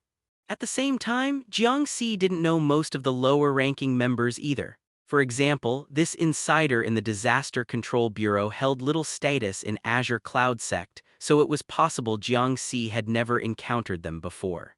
Jiang Si scrutinized Su Shan again. "Yin Luo said you can no longer transform into a magical girl." "In the Disaster Control Bureau, that's true." Su Shan's originally cold expression softened a bit. "But Shin and Bingtang have helped me resolve that. Shin and Bingtang are truly the rightful refuge for magical girls." As the sect master of Azure Cloud Sect, most of the time Jiang Si, or rather Shin, didn't make public appearances, but many already knew Shin was the sect master. Bingtang had been promoting the sect's true master quite actively, and she taught them to maintain loyalty and reverence toward the sect master. For Jiang Si, the sect's establishment itself existed to better facilitate his personal acquisition of the boundless power of the ages. A so-called cultivation sect was essentially meant to serve him alone, monopolize most cultivation resources, use lower-ranking disciples to collect and channel resources upward, and distribute some surplus rewards to help those disciples ascend. In short, promote the early to drive the later. Did you steal the miracle seed? Jiang Si didn't intend to chat about internal Azure Cloud Sect affairs, nor was he interested in how Bingtang helped her regain magical girl power.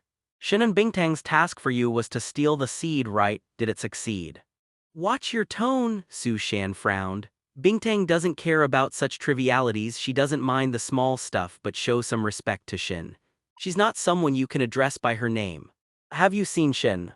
"The sect master is burdened with state affairs. What stature? Someone like me cannot personally meet her. Such petty matters shouldn't bother the sect master. Shin handles matters concerning the safety of all magical girls and the world. What she contemplates and must handle are far beyond what we outer disciples can imagine. You're not a magical girl, you don't understand Shin's greatness. I'll forgive you this time, but there won't be a next time." Looking at Su Shan's murderous expression, Jiang Si shrugged. "Did you get the miracle seed? Shin and Bingtang told me to come take the seed from you." Titles were trivial. Jiang Si didn't want to waste time on such details. Hearing Jiang Si change his address, Su Shan's features softened. I did receive orders to take the miracle seed and made full preparations. If everything went according to plan, the seed would have been sent out this morning. Sounds like something went wrong. Su Shan hesitated, then took a breath. I knew the Disaster Control Bureau had leaks, but I didn't expect it to be this bad. I found traces of the Witch Association. They infiltrated the Disaster Control Bureau and stole the miracle seed before I could. Is the Disaster Control Bureau some kind of public restroom? Jiang Si rubbed his forehead. Were all the miracle seeds taken? There were 3 miracle seeds in the Bureau, distributed by headquarters as a safeguard in case we were short on magical girl births and disasters rampaged. Each of the 3 carries blooming tier power. Normally they wouldn't be used because they can cause irreversible damage to the girl's body. The Witch Association left none behind. They stole them all. Su Shan's chilled face showed killing intent. They will not be spared. Then you'll be the one to write the failure report for this operation. Azure Cloud Sect ran on a point system. Every failed operation required a formal failure review and certain points deducted. Points tied into pay, yes, Azure Cloud Sect paid salaries and Bingtang dispersed them. Jiang Si wanted to call it a sect stipend or change points to contribution value, but Bingtang insisted the rules were immutable. Bingtang said she was copying her family's corporate regulations, ancestral laws couldn't be changed. Since she funded it, Jiang Si yielded. As sect master, Jiang Si was different from other disciples. He didn't receive a salary. Per Bingtang, the entire enterprise belonged to him. He could take whatever he wanted from the sect or ask Bingtang if needed. She wasn't short of money. But Jiang Si wasn't the type to actually do that. Sect funds were for building and finding paths to the way, not for siphoning. Asking Bingtang for personal money was even less likely, except last year when Keek's tuition needed funds. He didn't like borrowing favors if it could be avoided. Azure Cloud Sect served Bingtang's growth and offered her benefits. She invested money in the sect in mutual interest, but asking Bingtang for personal expenses was another matter entirely. Relatives had nagged and negotiated over the funeral, seemingly concerned for the siblings but really arguing over inheritance. He had barely kept half of his parents' estate. 3 years later, he avoided asking relatives for help. Social debts were costly. That left the household short on funds. Both Keek and he took odd jobs during holidays to support the home. Jiang Si had asked Bingtang if there were any jobs she needed, but Bingtang thought the sect master shouldn't be working part-time. Sometimes it was hard to communicate with Bingtang. Hearing she must write the failure report, Su Shan clutched her head. Shin and Bingtang will be disappointed in me. There's still time to salvage this. I don't want to write the failure report so soon. Shin's not close to you, why would she be disappointed? Jiang Si took a sip. What happened? The girl put a photo on display, a black-clad magical girl, Hyacinth. She was the Disaster Control Bureau's 3rd magical girl and Silver Lotus's previous captain. 17, a senior in high school this year. She once had contact with the Witch Association and let one of their members escape. Many suspected she was involved. She later resigned as captain and Silver Lotus took over. She hasn't visited the bureau in a long time, but she came by this morning. Oh, that sounds suspicious. However, she didn't approach the security room. The bureau kept many eyes on her. It's hard for her to act inside. But the timing was uncanny. She came today and the miracle seed was stolen. Jiang Si suddenly recalled, black-clad magical girl. Didn't the Bureau hold a retirement ceremony back then? That was her, right? Yes, Su Shan nodded. Because of her contact with the Witch Association, the Bureau prematurely held a retirement ceremony for her. For appearances, Hyacinth attended honestly, but afterward she insisted she hadn't retired and refused to hand over her miracle seed. Another person is Akin, who manages the security room. She conveniently didn't show up this morning, saying she had a family matter. That was suspicious too. And the last one was you. Before Bingtang told me, I did think you might be with the Witch Association. When did Bingtang notify you? When you and Yin Luo went downstairs. Su Shan flicked her golden hair and displayed an air of confident bravado. As long as you tail Hyacinth and I tail Akin, even if the Witch Association is omnipotent, they won't escape. We'll catch them this time and teach them a lesson. I never said I'd help, Jiang Si shook his head. My task was only to retrieve the miracle seed, nothing else is my concern. Su Shan froze at Jiang Si's refusal. You're a disciple of Azure Cloud sect, how can you have no sense of contribution? This concerns the sect's future development. As disciples, we should proactively help Bingtang solve problems. Don't be ridiculous, I joined Azure Cloud sect for the pay. I won't do unpaid overtime. That phrase was a catchphrase used by someone close to Bingtang, and Jiang Si used it casually. We don't advocate toxic competition in this sect, Bingtang said. She doesn't encourage it. This isn't toxic competition. This is remedying a work error. It wasn't my error, why should I fix it? Su Shan fell silent, then realized it indeed had nothing to do with him. Because they were both sect disciples, she instinctively assumed the failure was collective responsibility. But in reality, stealing the miracle seed was her solo task. Jiang Si waved a hand. No matter what you say, I won't work overtime, my task is over, I'll report back to Bingtang and that's it. You handle the rest. Wait. Su Shan grit her teeth. I'll forego the mission bonus, give it to you, also my salary for this month, half from the Disaster Control Bureau and half from Azure Cloud Sect, I'll split with you. Please. But originally, the task to take the miracle seed from the Disaster Control Bureau was one Jiang Si had handed to Bingtang himself, meant to better help his own advancement. There was no reason not to act. Jiang Si sat back down. We're both Azure Cloud Sect disciples, I'm not heartless. Since you're sincere, it's hard to refuse. Su Shan snorted, but since he agreed, she didn't mock further, lest he angrily refuse the money.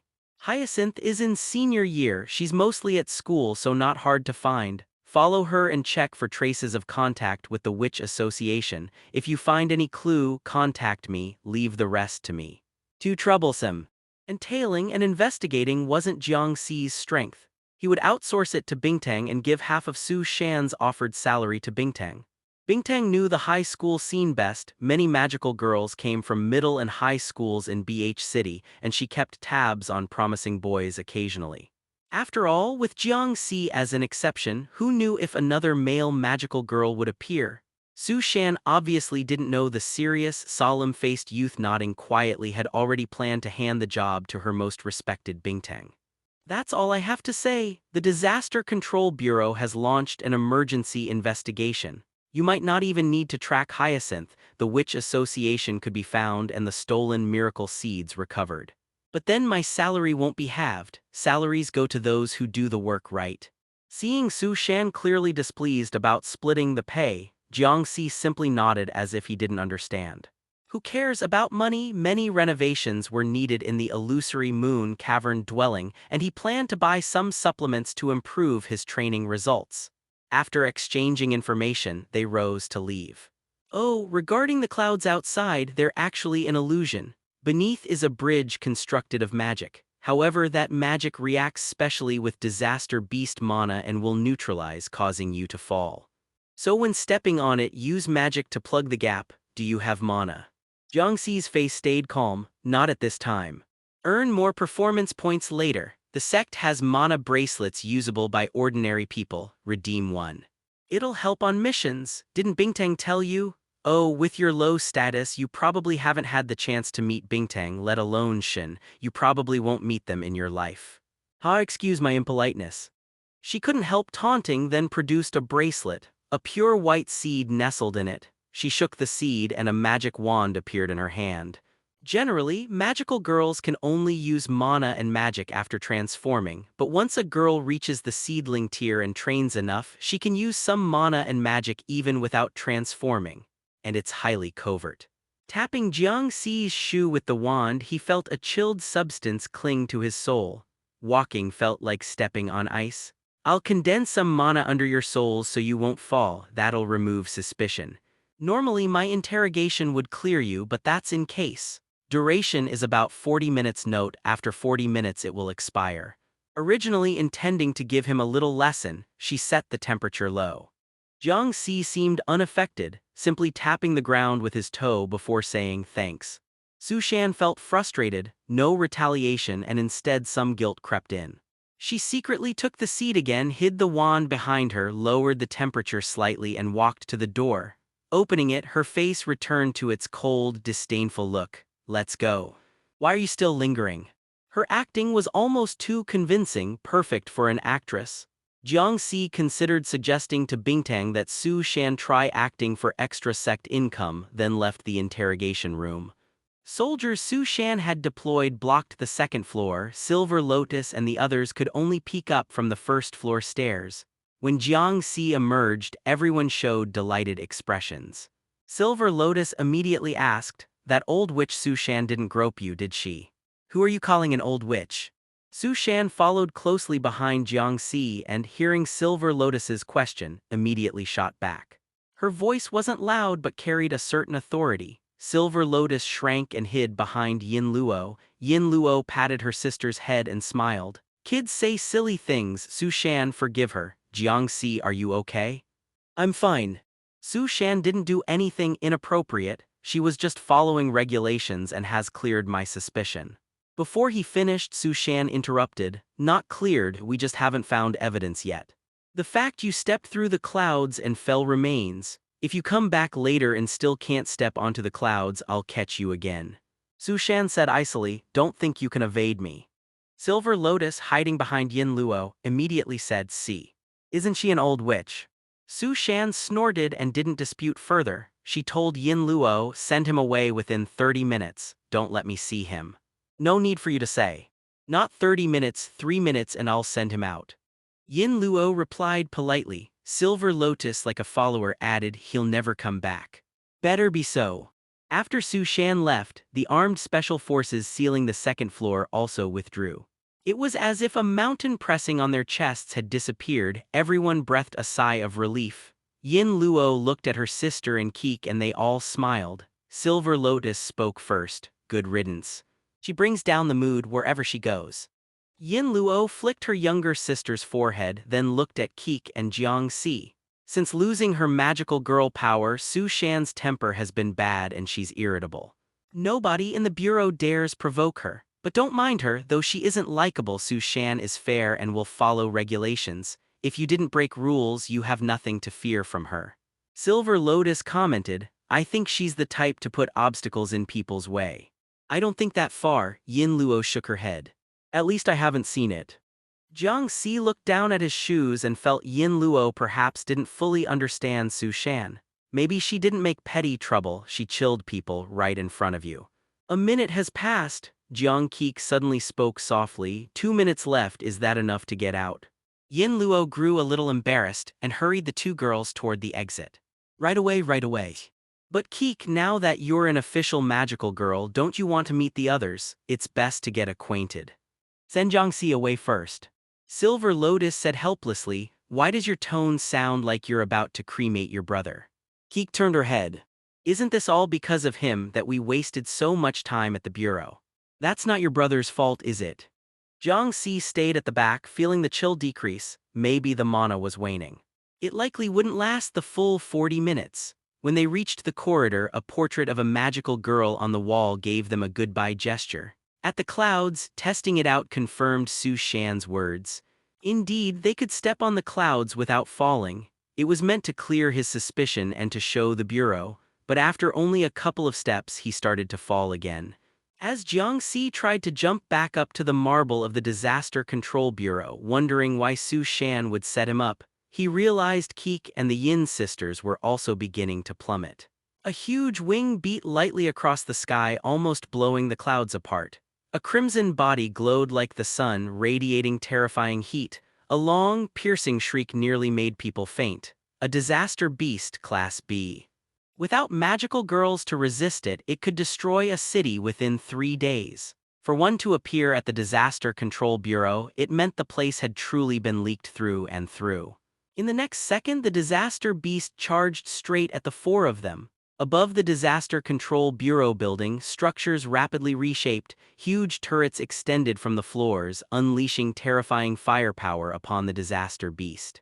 In an instant, the sky itself was completely filled. But when the smoke cleared, the crimson disaster beast remained unharmed and kept charging toward the 4 people falling from above. It only gave a cold glance with its crimson eyes at the Disaster Control Bureau building, then opened its mouth and spewed out a terrifying stream of flame toward the structure. A ripple of yellow light rose around the Bureau building, swallowing the flames. It had to be some kind of magical girl magical barrier. Even while falling, Jiang Si still had the presence of mind to monitor the Disaster Control Bureau building and the beast's movements.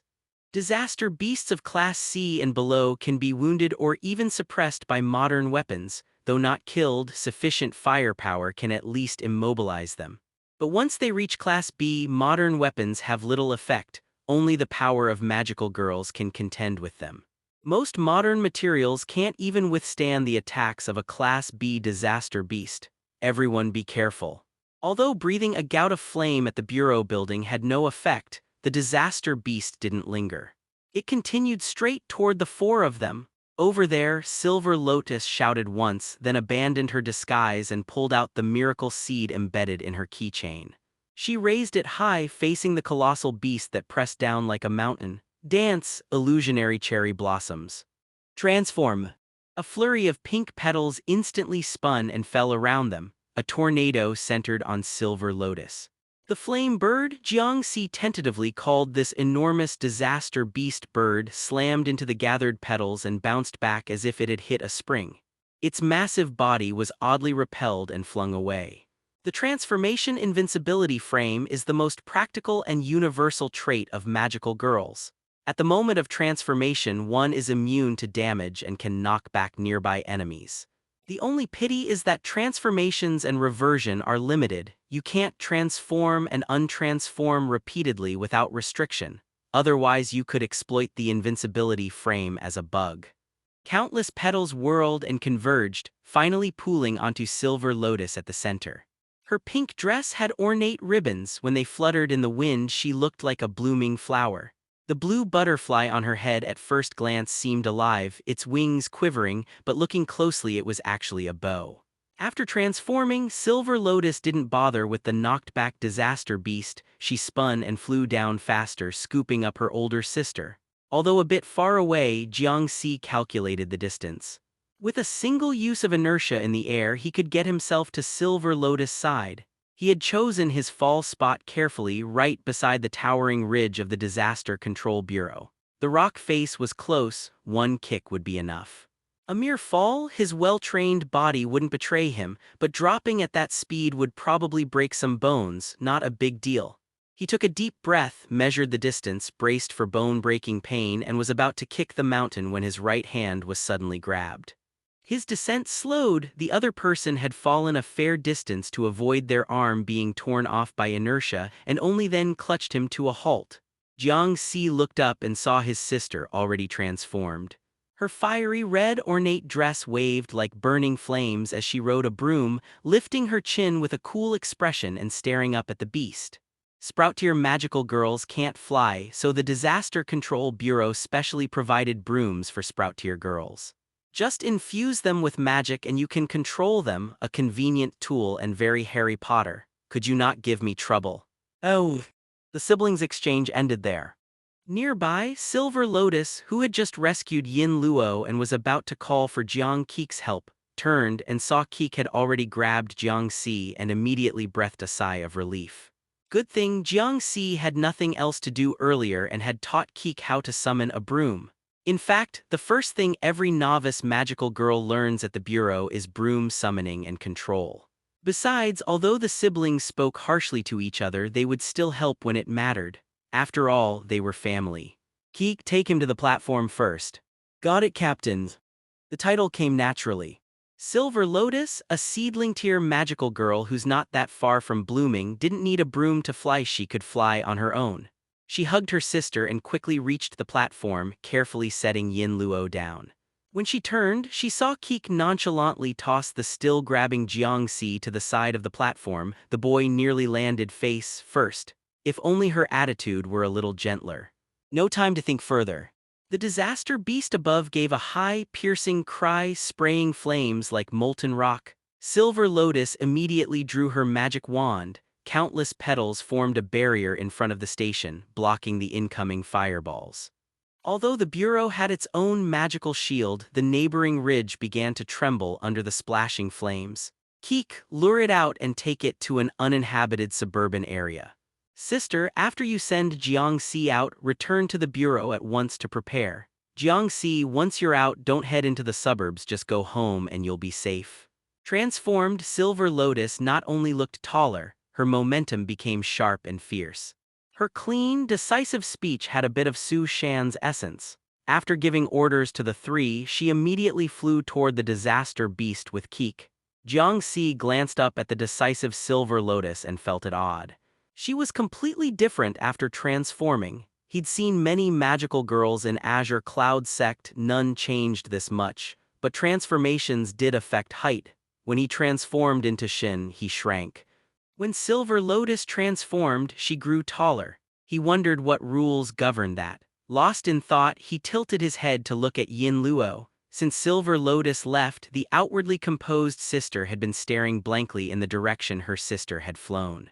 Not going. Sorry, I was spacing out. Coming back to herself, Yin Luo smiled apologetically and then led him. She's really amazing, my sister, don't you think? It's like she's become a different person. Meh.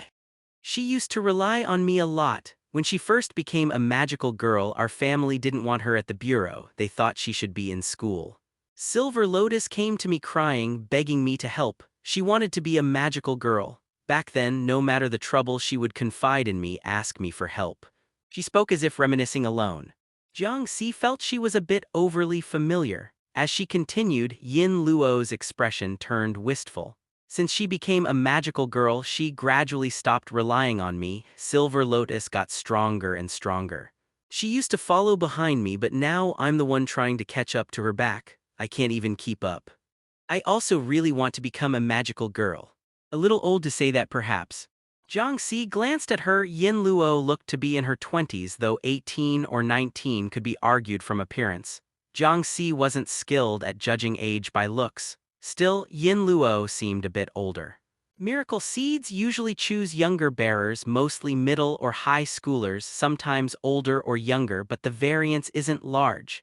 It would be harder, though not impossible, for someone Yin Luo's age to receive a miracle seed. If her wish were strong enough, she might still get one.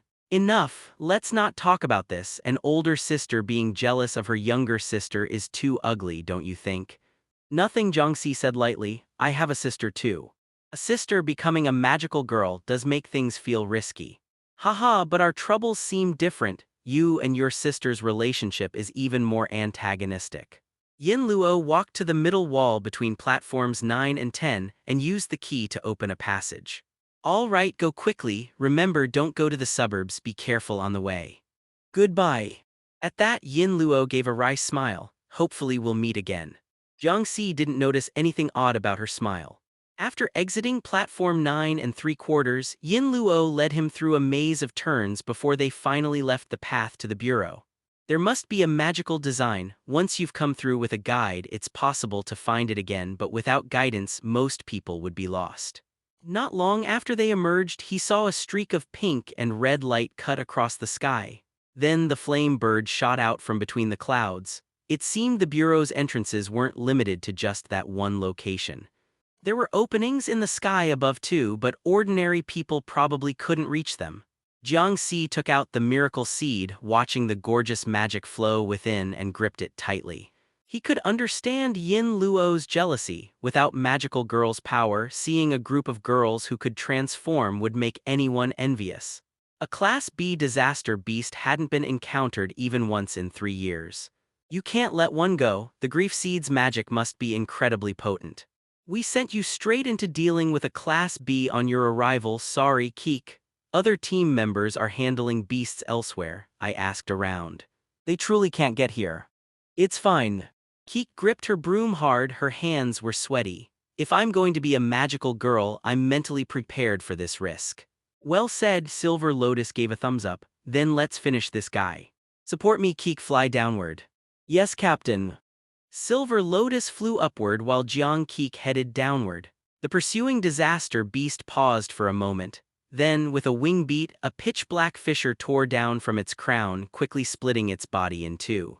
Silver Lotus looked back, stunned. One would think something had slashed it apart. But in the next moment, both severed halves erupted with roaring flames, each filling in the missing half as if holes had been restored.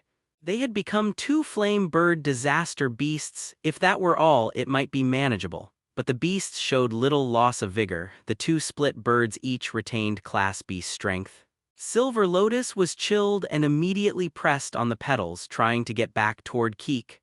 Her initial plan had been to split their attention so Keek could get out of range while she taunted the bird in a chase. Keek would then support from a safe distance. As a novice, Keek had little combat experience. Facing a Class B on her first mission was unreasonable. As captain and senior, Silver Lotus wanted to protect Keek as much as possible. But the flame bird split into two equally powerful halves, wrecking Silver Lotus's plan. Instead, it plunged Keek into danger. Class B disaster beasts require experienced seedling tier magical girls to handle. Keek was only a sprout and simply couldn't manage. Keek, get back. Faced with the sudden change, Silver Lotus could only shout an urgent command. Keek did not hesitate and yanked on her broom to return to Silver Lotus, but the two flame birds were faster. Silver Lotus, who could fly unaided and maneuver freely, was nimble and could dodge the birds easily. Keek couldn't. Sprout tier girls don't fly naturally, and although the broom let her barely fly, she was inexperienced. Even though she tried to dodge desperately, she was struck. She tumbled. The broom, however, was surprisingly responsive and flew back above her. Keek, slowly recovering, grabbed the broom with her right hand. She swayed in the air, holding her wand in her left, unable to climb up immediately. Below, the bird that had slammed down set the suburban woods ablaze. The Bureau had warned that this area was uninhabited, so there was no risk to innocent people, yet the forest burned fiercely, and if ignored, the wildfire could spread to the city. Silver Lotus wanted to protect Keek, but the bird she had dodged took a turn overhead and plunged down again. Blazing fire exploded behind it. Even with a petal shield, Silver Lotus staggered and almost fell. The pink petals wrapped around the bird behind her. Before the petals could all be burned, Silver Lotus clenched her fist toward the beast. The petals pressed in on the disaster beast, flesh and flame burst outward. Below, Keek looked up at her captain's power and was shocked. So strong, could she become like this too? Watch below, Keek. Only when Silver Lotus warned her did Keek snap back, looking down. The bird that had crashed into the woods burst out again and hurtled toward her at top speed. Too fast. At the same time, the other bird that had been pressed by petals around Silver Lotus charged out. Though its fire had dimmed somewhat, it still latched onto Silver Lotus. Because Silver Lotus's supporting petals were still a couple meters above, the bird's flames already reached Keek. The heat made clothing scorch. Keek herself was a fire magic user, but the flames she invoked with her wand looked tiny and ridiculous compared to the disaster beast before her. The magic flame from her wand was instantly burned away. She could only watch as the beast barreled into her. Boom! The disaster beast that had been rampaging fell like a meteor and slammed into the ground. Only then did Silver Lotus's pink petals reach and wrap around Keek, sheltering her.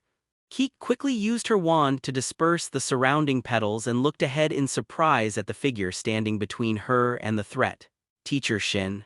Purple, a magical girl. A chill sank into Silver Lotus's heart. The true leader of the Azure Cloud sect was a purple-haired magical girl. Winter was only the public face. That was the only concrete lead the Disaster Control Bureau had on the mysterious organization.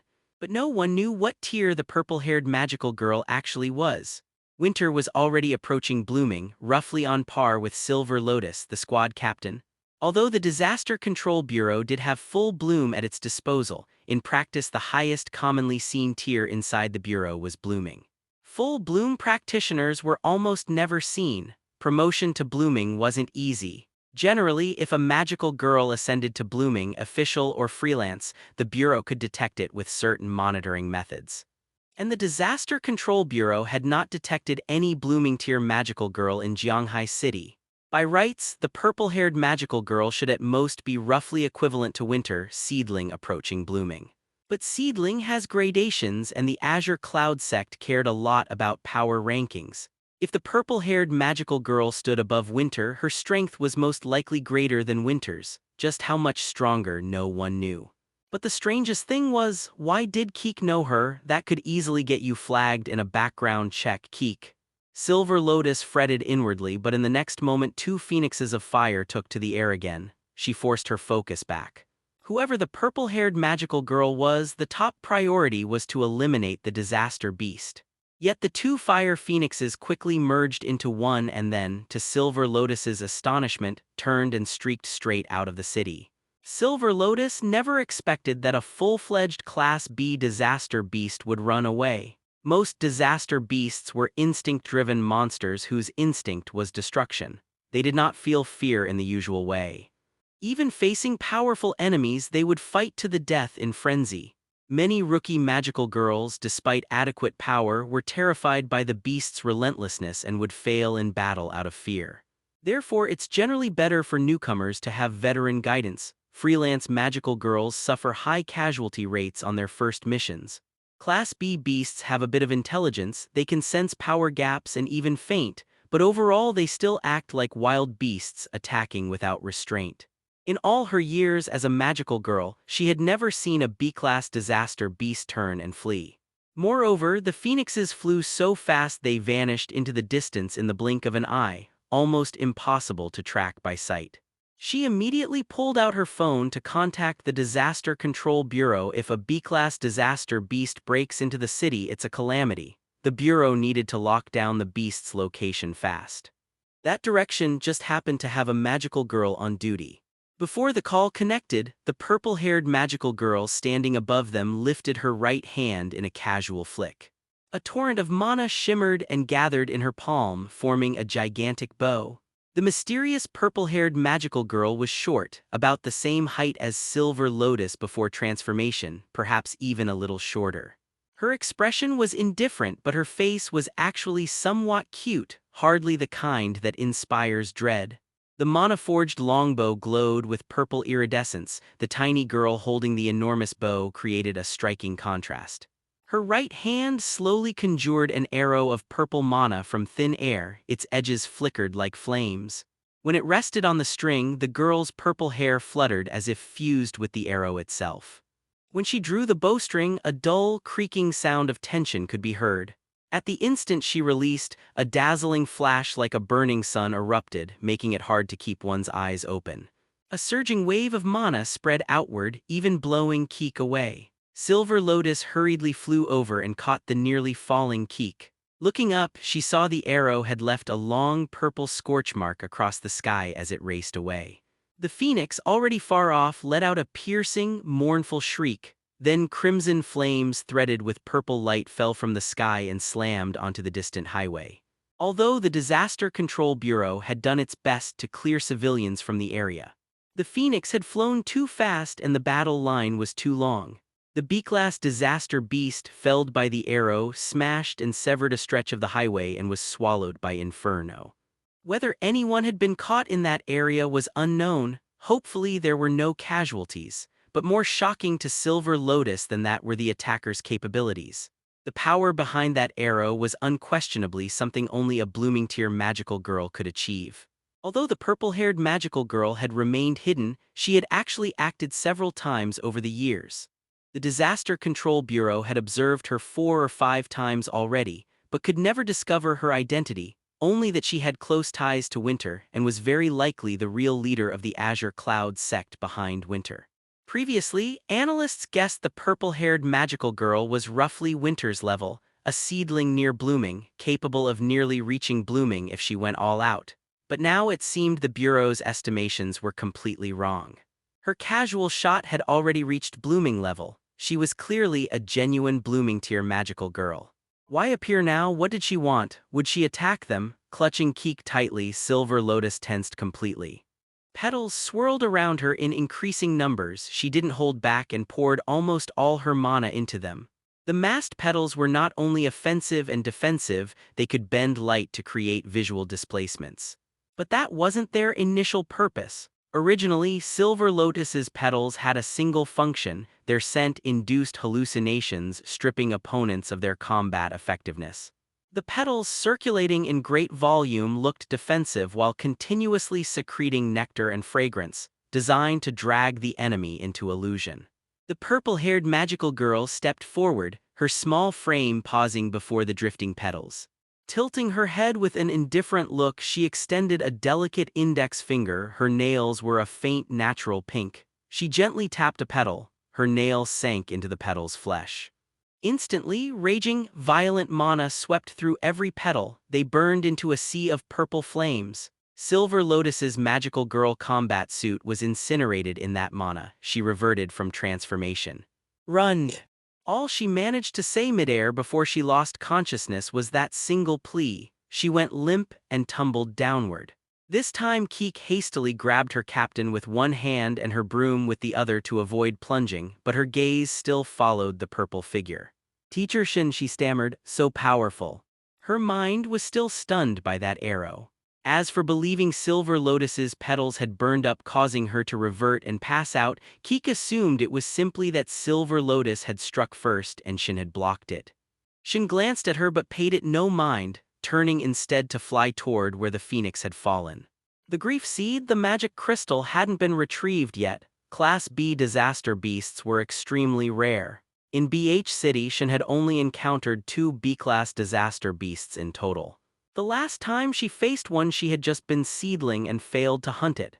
A B-class disaster beast's mana nearly rivals a seedling's. They're very scarce. Such vast mana would yield major gains. She had to secure it. Teacher. I joined the Disaster Control Bureau. Keek closed her eyes and shouted with all her might from behind, I'm officially a magical girl now. Understood. Shin looked at her sister. No need to inform me. I heard, Senior Shin, you're a freelance magical girl, the leader of the Azure Cloud sect. Keek's voice dropped. Why didn't you bring me to the Azure Cloud sect back then? You recruit magical girls, right? Since Silver Lotus had introduced the Azure Cloud sect to her, this was Keek's most puzzling question. The Azure Cloud sect had been competing with the Disaster Control Bureau to recruit magical girls, aggressively recruiting. So why hadn't they recruited her? Back then, if Shin had told her to join, she would surely have accepted, but Shin left without saying anything. Was she too busy, or did Shin not want her to join to spare her life from ruin? She didn't want to spiral into wild speculation, so she asked directly, why didn't you take me? The purple girl turned back. Her looks were as pretty as when they first met. Her delicate features and cute face carried an arresting aura of authority and coldness. The contrast left a deep impression. Besides, Keek had personally experienced Shin's gentleness. Shin had saved her. Because you're too weak. The cold tone and blunt words were unbearably frigid. Too weak and too soft in character. You're not suited to the Azure Cloud sect. The Disaster Control Bureau is more fitting for you. I am not soft in character. Keek couldn't refute the weakness criticism, but she bristled at the softness accusation. You call that not soft, hiding on a rooftop to eat by yourself? Keek blushed instantly and had no comeback. She then wondered how Shin had known. Had she been watched before the disaster beast appeared, or were they middle school classmates? In any case, Shin had been watching her. While Keek's head buzzed with thoughts, Shin didn't wait and turned toward the spot where the phoenix had crashed. Keek yelled after her, I'll get stronger, Senior Shin. I will work so hard to catch up to you. Then please be my friend. Hearing the shout behind her, Shin found it odd. Was Keek this forward? In Shin's memory, Keek had always been dull and passive. Even when relations with her family were terrible, most responses stemmed from Keek's own posture. Like a startled toad, poke it and it jumps, ignore it and it does little. So Keek's sudden overture to be friends exceeded Shin's expectations. Kids do grow up, she supposed. Keek was already in second year of middle school. As for Keek joining the Disaster Control Bureau, part of the reason was indeed because she was too weak. Another part was strategic. With Keek in the Bureau, she would be assigned to a magical girl combat unit, adding one more source of inside information. Although informants like Su Shan provided much Bureau intelligence, many details about magical girls were inaccessible to them. The magical girl combat teams inside the Disaster Control Bureau were relatively independent and hard to surveil. Having Keek there made things easier, and there was no worry about Keek noticing anything from being too close after transformation. When Shin reached the Phoenix's crash site, 2 or 3 vehicles were wrecked and ablaze. The highway had been severed, but the collateral damage wasn't massive. The arrow's mana had been precisely focused, preventing wide area destruction. Most of the damage here was caused by the beast's self-detonation. Following the residual mana, Shin found that someone had beaten her to extracting the grief seed from the phoenix carcass. A black cloak, ominous mana, desiccated skin beneath the cloak, and the distinctive bloody cross mark on the forehead. Standing atop the phoenix remains, cradling the grief seed with a mixture of worship and reverence, the figure said, "This is a rare treasure we spent a long time making, Lord Shin." Shin raised an eyebrow and asked, "Which association?" Some disciples of the Azure Cloud sect had fallen into the Witch Association and leaked sect secrets, so it wasn't surprising the Witch Association knew her alias. She didn't intend to hide the Shin alias. It's an honor that someone of the Azure Cloud sect's sect magisterial rank has even heard of the Witch Association. The Witch Association's existence predates the Azure Cloud sect, but its influence is nowhere near the Azure Cloud sect you built these last few years. The hoarse voice sounded like it was wrung with pain. You've outdone your teacher, yet the Azure Cloud sect's strength still can't rival the Disaster Control Bureau. You must know how many powerful magical girls the Bureau has at its headquarters. Your power is far from enough. Seeing Shin silent, the Witch Association member raised the grief seed and said, "So how about cooperation? We respect your ability. You reached blooming so quickly and gathered so many loyal magical girls. If you cooperate with us, we can provide more and stronger disaster beasts." Lowering her voice further, she added, "We even have miracle seeds enough to boost your forces to blooming. You stole those 3 from the Disaster Control Bureau." The Witch Association member looked surprised, then nodded. "As expected of Lord Shin, nothing escapes you. Not only those 3, we can get more. If you cooperate, we'll give them to you." Before she finished, Shin's fingertip gently tapped the woman's forehead. The withered face tilted up, a dazed look in her eyes. How could a magical girl touch her? How had one gotten so close? Mana detection and contamination, were they all disabled? "No need to send them to me," Shin's expressionless gaze fixed on her. "I'll take them myself, they were mine to begin with." A purple blaze pierced through the Witch Association member's skull. The withered woman pitched backward onto the disaster beast's corpse, the grief seed flying from her hand. Shin casually caught it. The mana was intoxicatingly rich. As she turned, an ice-blue beam of light landed beside her. Winter hurried up in 3 strides, took out a handkerchief and began carefully wiping the finger Shin had just touched to the Witch Association member's head. "You should have waited for me to handle it. Your finger got dirty, how annoying. I'll be off duty soon." Winter glanced at the corpse at her feet and asked, "Is it okay to snatch Witch Association goods by killing them like this? It's not very befitting the Azure Cloud sect's supposed upright leadership, is it?" "Listen, Winter. In our cultivation world," Shin used that disarmingly cute face to speak seriously, "there's no need to preach about knightly codes to crooked, heretical paths. Black-on-black dealings are common business. But to maintain the Azure Cloud sect's image as the upright leader, Shin didn't speak that last thought aloud. When the 2 of them left the highway, the Disaster Control Bureau and the police arrived one after another. From a distance, Shin glanced at the crowded scene. After collecting the mana crystal, the 2 had left the highway and were now observing the highway situation from a hill in the city with a good vantage point. "Shouldn't we clear the traces of magic?" "No need to worry, Sushan is here." Winter was holding her phone, frantically typing away at high speed. "Her professional skills are reliable. Among the outer disciples, she's one of the best.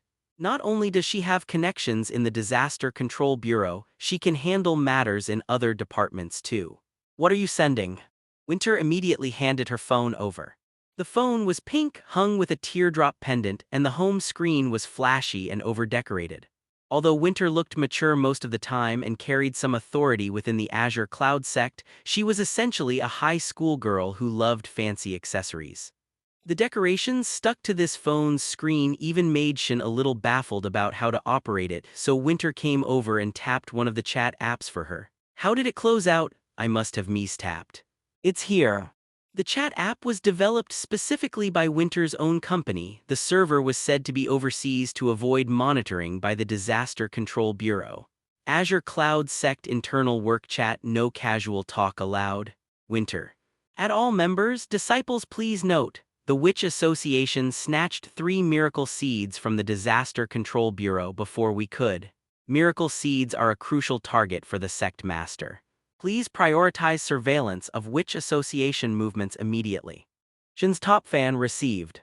Sect workaholic received. Want time off received. Yuaji. If you get the miracle seed, can it replace your position, Winter? Seeing the long line of received replies, Shin naturally noticed the most prominent one and asked, which one is Yuaji? That red-haired magical girl from before, Winter sighed as she replied. She was captured by the Witch Association and rescued when you cleaned out one of their branches. She's been trying to replace me inside the sect ever since, hoping to become your close aide. Oh, I forgot. For Shin, she mainly hunted disaster beasts to harvest mana crystals. Occasionally, she encountered people allied with the beasts and killed them along the way. Whether they were Witch Association members or not wasn't something she paid much attention to.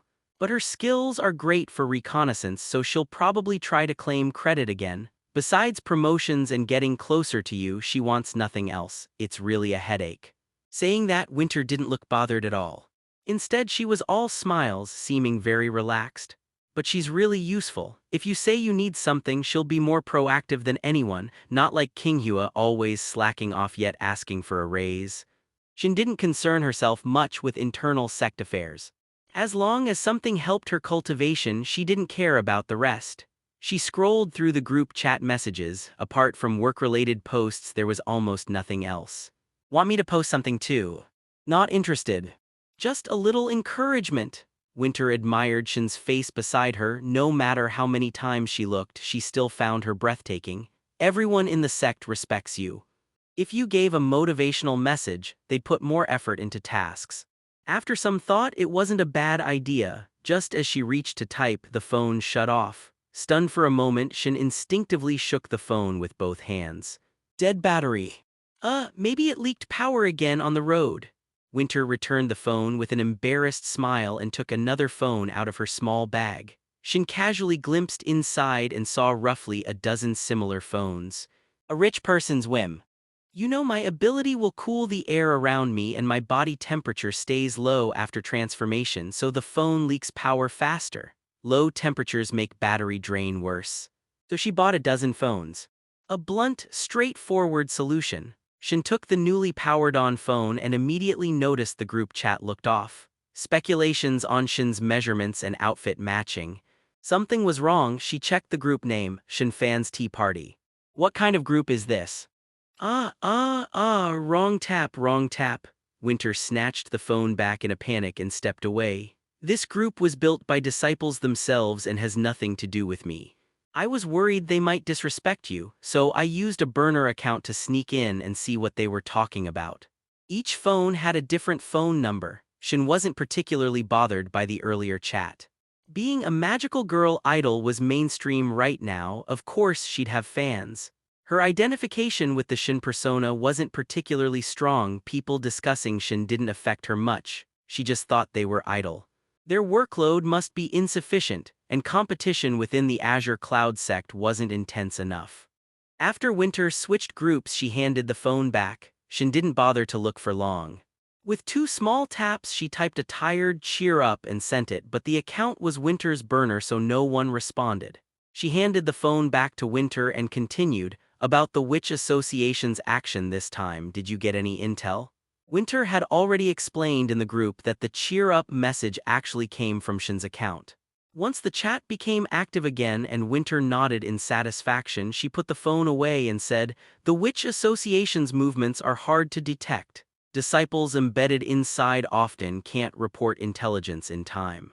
But there are a few points we can confirm. First, the Witch Association has infiltrated the Disaster Control Bureau and reached positions that can access the miracle seeds. The Bureau's vetting is very strict. If someone's identity were suspicious, they wouldn't pass their interviews. So their inside person was likely someone with a clean background, like Su Shan, who joined the Bureau and was later turned. Winter held up a second finger. Second, they can manufacture Class B disaster beasts. We've always known they could create disaster beasts, but not at what rank. Now that we know they can produce Class B beasts, catching their leader and seizing that capability is crucial. Azure Cloud Sect is short on grief seeds for producing Class B disaster beasts. Hearing this, Shin's expression shifted slightly. The idea of mass-producing grief seeds that spawn Class B disaster beasts was tantalizing. Although magical girl rank advancement is somewhat abstract and tied to will and spirit, everyone knows that quantity leads to quality. If you have enough magical force, advancement is only a matter of time. Power itself fosters strong will and resilient character. Unfortunately, we don't know where the Witch Association hid the 3 miracle seeds. The Class B disaster beast that burst out this time was likely just a distraction. I'd guess the real Witch Association members took the miracle seeds and left.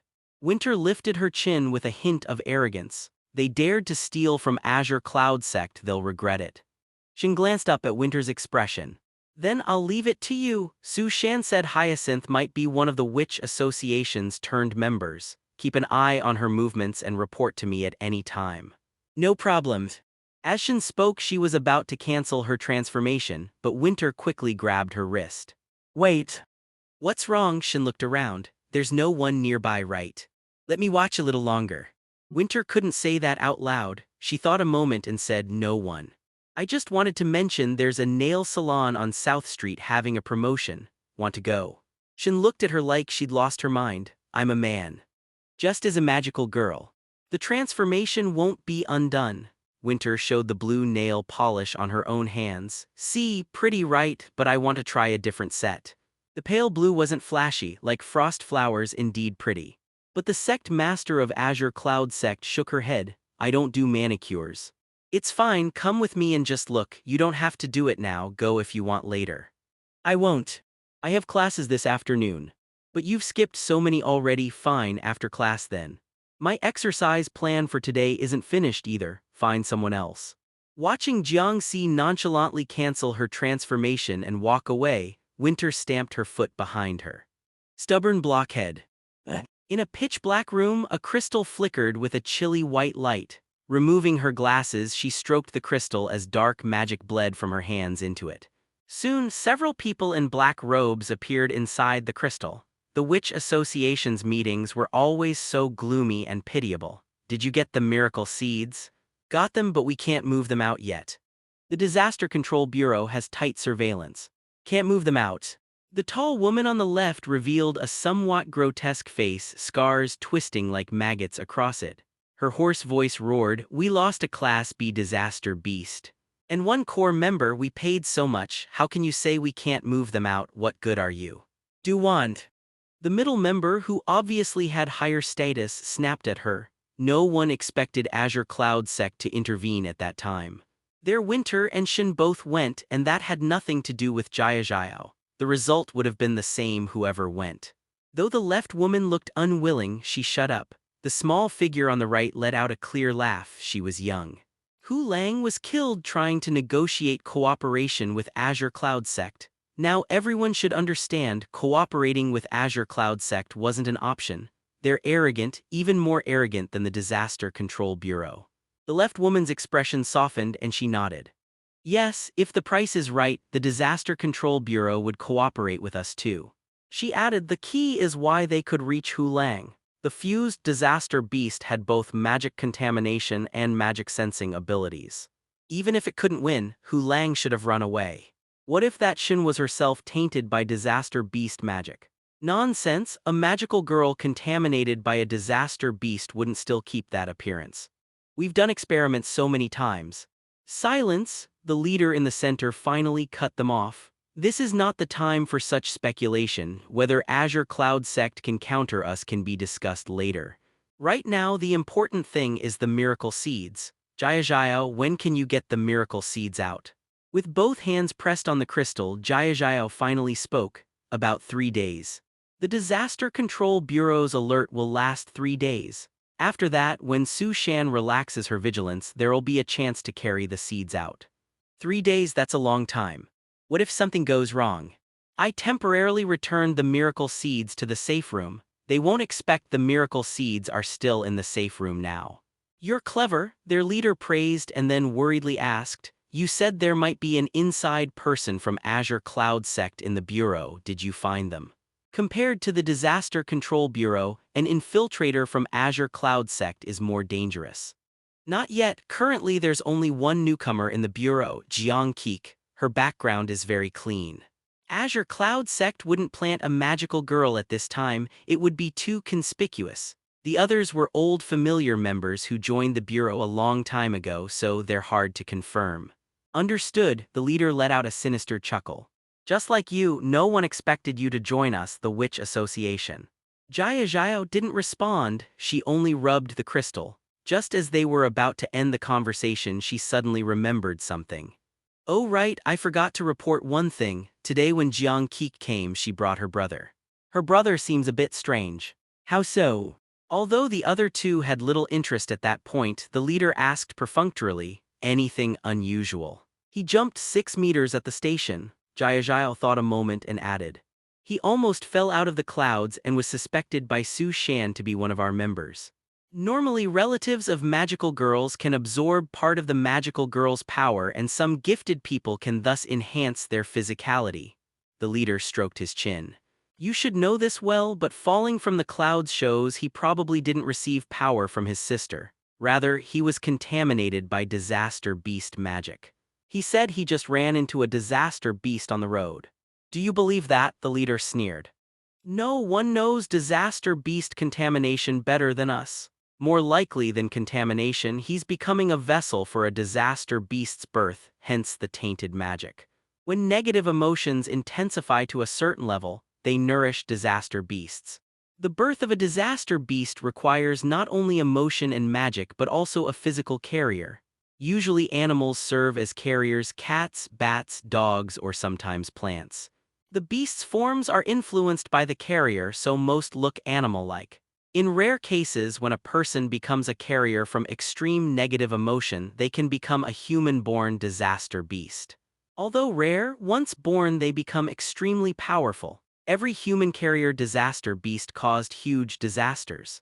After learning this from the Witch Association, Jia couldn't help but marvel that even the Disaster Control Bureau didn't know as much about disaster beasts as the Witch Association did. They understood disaster beasts too well. She even suspected the original source of disaster beasts might have come from the Witch Association itself. Oh, so you're saying that magical girl's brother has a high probability of becoming a disaster beast? The left woman finally took interest. Turning relatives of magical girls into disaster beasts is wonderful. I can't wait to see those pretentious girls break down. Then this matter is assigned to you, Duan. Go capture him. The leader smiled coldly. Even if he can't become a disaster beast, he can be used to threaten and control this new magical girl. She's still naive. Maybe we can make her join the Witch Association. Leave it to me. Duan's lips moved, but she said nothing. She sighed for Jiang Si's sake and turned off the crystal. The room fell into darkness. Then someone opened the door and turned on the light, and the room was suddenly bright. Sis, why don't you turn on the light? It's more atmospheric and saves power. The promotion path for magical girls was frustratingly irregular. Even the Disaster Control Bureau, which had massive datasets on magical girls, hadn't been able to summarize a reliable rule or an effective promotion method. Different regions produced magical girls who varied wildly both in powers and in transformation outfits. The timing and methods of promotion were bizarrely diverse. Some promoted simply after collecting enough magical items. Some promoted because an intense personal wish erupted during battle. Some promoted after defeat when they heard everyone's wishes and encouragement, gathering the light of people's hearts. Some promoted by shouting about friendship and combining their seed with a comrade's seed to trigger a miraculous transformation. Jiang Si really hated works that refused to clearly define tiers and give explicit promotion conditions. Frankly, that was just lazy world building. They didn't explain the logic of promotion, how strength changed, how skills should be used, or how to reasonably defeat opponents. They simply insisted extreme emotions could produce immense power. Garbage writing, enough already. If extreme emotions truly produced huge power, nobody would need training or ways to get stronger, just keep a circle of family and friends around. When an enemy appeared, drag someone over and kill them, that'd be the most efficient strategy. Using emotions, something anyone can erupt with, as the logic for getting stronger is fundamentally unreasonable. Methods for becoming stronger must be unique and difficult. Otherwise, why should only you be able to do it and others can't? Jiang Si had chased the Great Way for years and knew how grueling the path could be. Promotions weren't exceptions, so he was unsatisfied with the mess that was magical girl promotion: no system, no route. Randomness had no place on the path of cultivation. Even the strangest, esoteric promotion routes had fixed methods and clear progressions. Probability should exist only in success or failure, not in the method of promotion itself, but that didn't matter. If none existed, Jiang Si would carve out a promotion path for magical girls himself. Then he'd spread it to the world, reveal it to every magical girl, and open a cultivation golden age. The merit from that might just help his own Tao progress to higher levels. As for letting everyone transform into magical girls, cultivation without spirit roots wasn't possible. That was out of the question. But those thoughts were distant. For now, the method he'd found, raising strength by absorbing mana from mana crystals, was the most basic approach, and its efficiency was mediocre. Most magical girls couldn't get close enough to Disaster Beast's mana. It contaminated their own magic and actually reduced their strength. Although the Azure Cloud sect had already found ways to purify that mana using some magical girls' abilities, purification severely shrank the mana, making the Disaster Beast's mana sometimes insufficient. In fact, Disaster Beast appearances in BH City had been frequent enough these past few years that the Disaster Control Bureau alone was sometimes overwhelmed. Beasts popped up in many places at once, and with limited manpower, some incursions had to be left unhandled. Of course, the Disaster Control Bureau's choice to do that wasn't an abandonment of responsibility so much as an assumption that the Azure Cloud sect would intervene. They really needed grief seeds. The sects didn't just hunt down beasts the Bureau couldn't handle, they'd even snatch beasts away from the Bureau's magical girls. But at press conferences, the Disaster Control Bureau always took credit for the sect's work. Politicians were all the same. Besides accumulating mana, his own physical training actually produced improvements to his magical girl state. Large amounts of exercise made his transformed self-control mana more precisely and perfectly, and even mildly increased his mana reserve. Yet few in the Azure Cloud sect were willing to adopt this method. It was tiring, the gains were subtle, and it required a lot of time. Since gaining the power to transform into a magical girl, Jiang Si had never slacked off. He trained daily without fail. Up to today, the mana he'd gained through training was roughly equivalent to absorbing the mana from a C-class Disaster Beast's grief seed. Not exactly worth promoting. Still, more physical training never hurt, so it was included among the sect's cultivation methods. Jiang Si sat cross-legged on the meditation cushion in the illusory moon cavern dwelling, contemplating promotion methods. Thin smoke curled in the air. Nearby, water sang pleasantly. The room smelled of thick, heady incense. Ahem, ahem, ahem. He suddenly began coughing violently, turning his head to glare at the incense before coughing again. Who swapped my incense? This scent was too suffocating. Near the stone table at the center of the cavern, a girl clutching a plush rabbit toy and wearing a pale green cloak flinched. A little bird woven from mana lines appeared again and landed on the girl's head. It was Yumo. Yumo did it.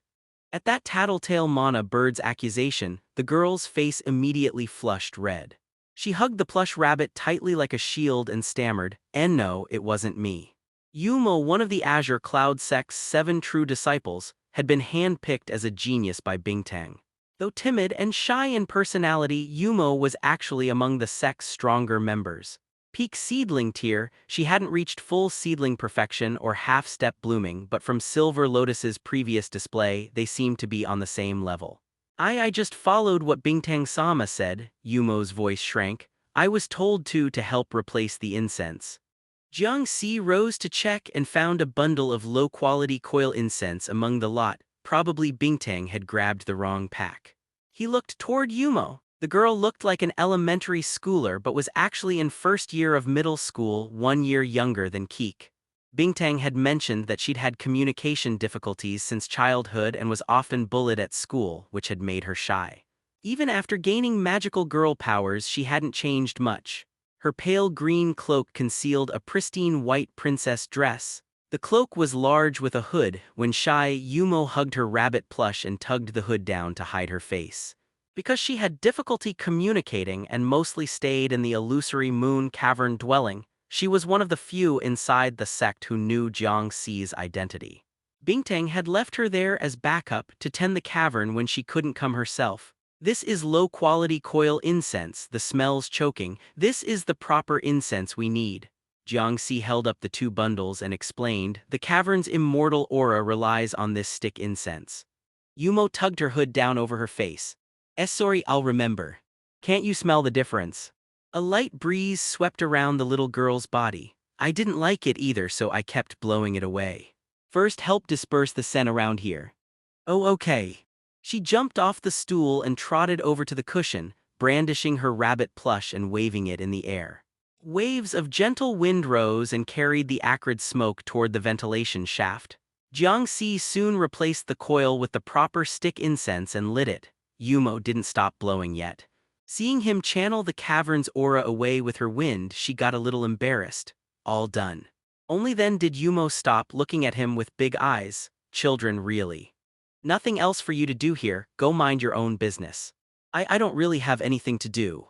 Having just absorbed the mana crystal from the B-class disaster beast and finished training, Jiang Si gave up on meditation for now and watched her. Didn't Bingtang give you any tasks?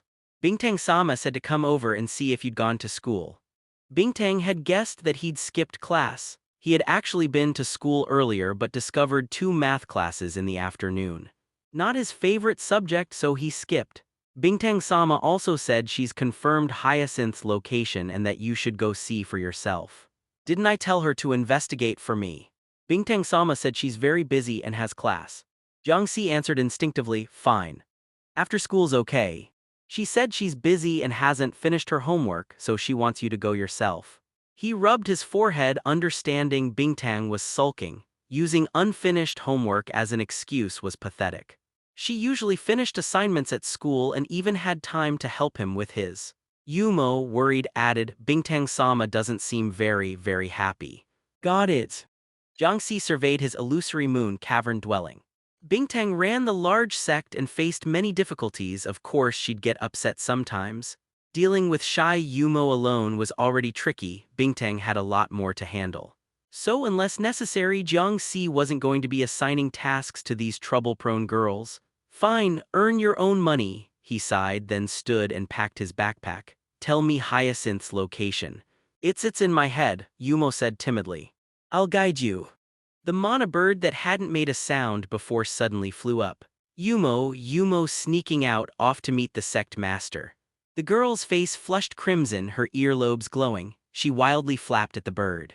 No, I'm not a date. Bingtang-sama only told me she didn't send a message.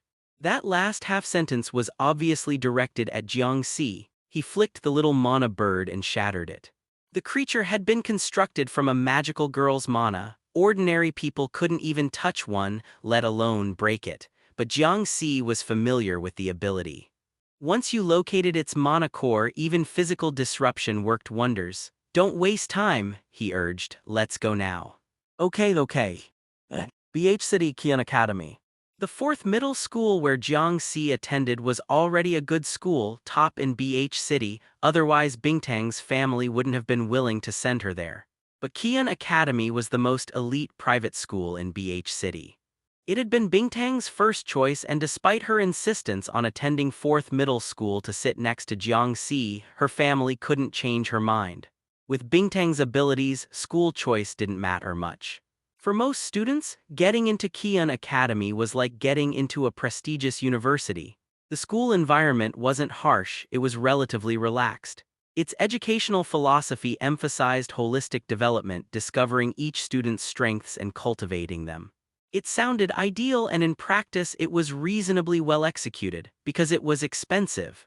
This school's fees were far beyond what ordinary families could afford. The talk of holistic development and tailored cultivation hid a need for massive funds.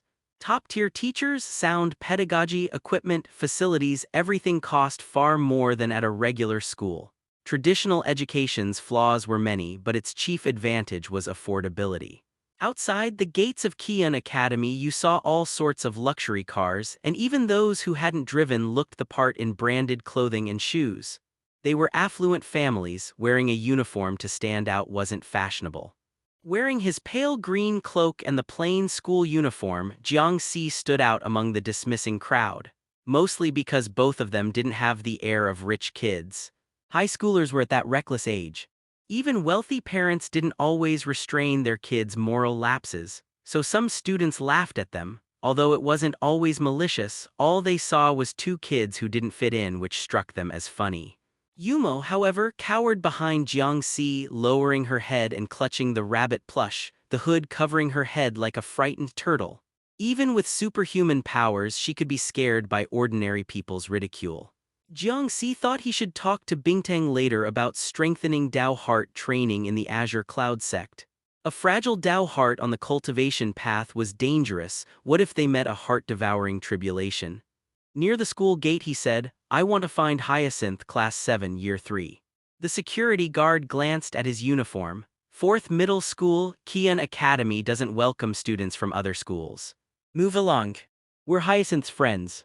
Over 10 people come here every day claiming to be Hyacinth's friends." The guard rolled his eyes. "Who are you trying to fool? She's retired from magical girl activities. She's not meeting fans. She's not in the idol business." Hyacinth's popularity was obvious. It made sense. Before Silver Lotus, Hyacinth had long been BH City's magical girl face. After being forced into retirement by the Disaster Control Bureau, her fame gradually faded. And Hyacinth was one of the rare magical girls who publicly revealed her identity. Many people could track her down. That also explained why Su Shan suspected Hyacinth of witch association ties. Other magical girls were hard to locate, so to influence BH City's magical girls, the witch association would naturally target Hyacinth. Jiang Si scanned the guard and the campus defenses, only electrified railings, and the guards looked threatening. Charging in wasn't impossible. He was a minor, the school wasn't a high-risk classified site. If caught, police might detain him briefly. If he got away, it would be like nothing happened. Worth a try. He turned to lead Yumo around back. An electric shock from the railing wouldn't break his well-trained body if exposure was brief. But before they could walk 2 steps, a jet-black figure emerged from the teaching building. Her outfit was similar to the 4th Middle School's sailor-style uniform, but solid black, so black it was almost abrasive to the eye. Hair, pupils, clothes, nearly everything was black, contrasting sharply with skin that was pale to the point of looking ill. Those black pupils were hollow and vacant, giving that doll-like, exquisite face an inhuman quality. Like a pitch-black doll from a horror film prop set, Hyacinth walked to the gate and stopped, tilting her head to look at Jiang Si. "You must be Jiang Si, the new magical girl's brother," Su Shan mentioned. "Take off your clothes so I can see." Qian Academy, small park. As a private school for the elite, the environment here naturally could not be compared to an ordinary school. The park's design was quite opulent. The central fountain and the surrounding grove sometimes made people forget this was actually on campus. The grove consisted of expensive foreign red-flowered 7-leaf trees, reportedly donated by the parents of some student. Occasionally, students could be seen strolling through the grove or sitting beneath the trees reading. As school let out and evening approached, the weary sunlight spread itself lazily, adding a touch of peaceful languor to the fresh little park. If not for a certain shirtless teenager proudly showing off his muscle lines. Hyacinth stared at his right arm for a long time. Her hollow pupils twitched once before she said, "All right, put your shirt back on." Beside her, Yumo, face flushed, hands covering her face but peeking through her fingers, quickly handed over the clothes when she heard that. Hyacinth smiled and teased, "Your girlfriend is so shy." Jiang Si, now clothed, shot her a glance. "Not my girlfriend." "Oh, bringing someone who's not your girlfriend here is even worse. She's a friend who happened to be passing by." Yumo nodded repeatedly like a little bird pecking rice. Hyacinth had suddenly asked Jiang Si to take off his shirt, but it wasn't because she was interested in his physique. After Jiang Si put his shirt back on, Hyacinth propped her chin on one hand and said gracefully, "Looks like Su Shan misjudged things. She told me you jumped 5 or 6 meters and couldn't touch the clouds. so she suspected you might be connected to the witch association. While dressing, Jiang Si thought of Su Shan's earlier attitude. He didn't know whether that woman was seeking revenge or just trying to remove suspicion from herself with unnecessary theatrics. It didn't matter much to him, he wasn't a shy person. He never minded others seeing the results of his physical training. When he trained intensely at the Azure Cloud sect, he would often take off his shirt and work out bare-chested until drenched in sweat, only feeling satisfied after running through the waterfall entrance of the illusory moon cavern dwelling. Only that whenever he indulged like that, Bingtang always drove away the other magical girls. Now that Hyacinth wanted to inspect him, Jiang Si had no reason to be coy. He would have been willing to demonstrate even at the school gate. Crowds did not bother him, he had absolute confidence in his muscles. Hyacinth, however, felt the situation inappropriate for the school's atmosphere, so she took them to the secluded Qian's small park. "There's no sign of a witch association curse on you," Hyacinth said, pointing at her eyes.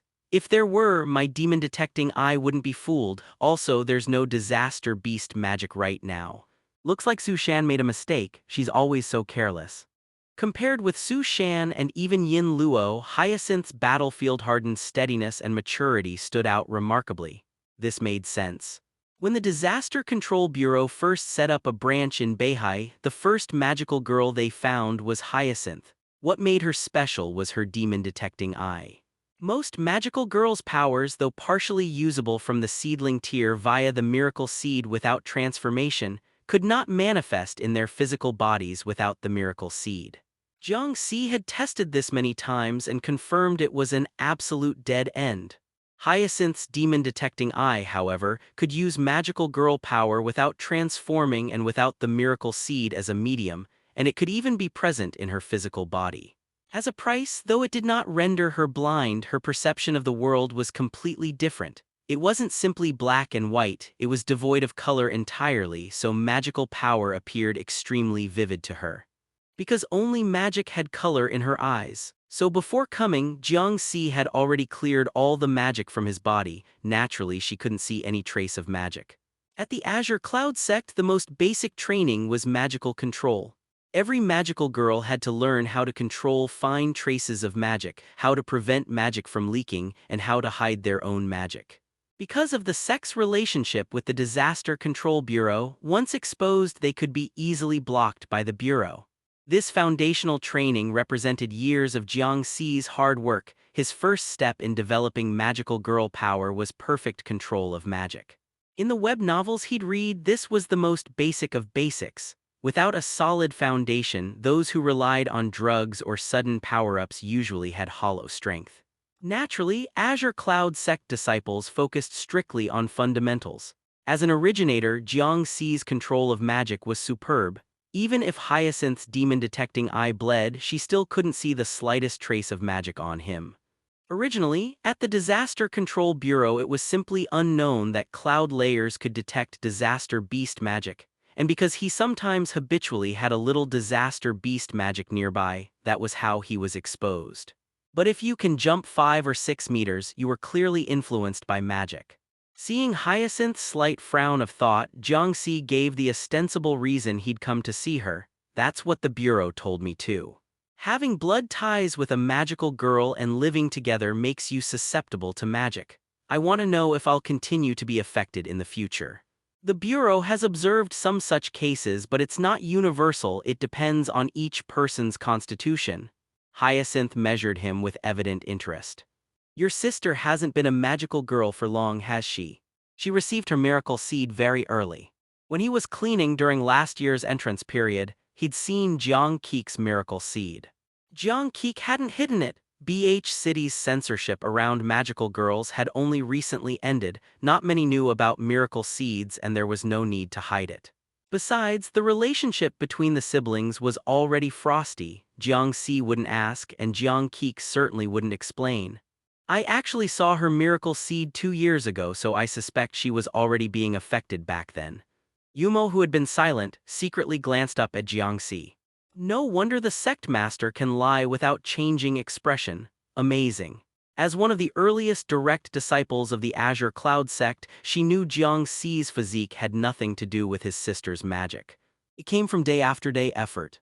She admired her sect master's ability not to brag about his achievements or resent their being attributed to so-called magic.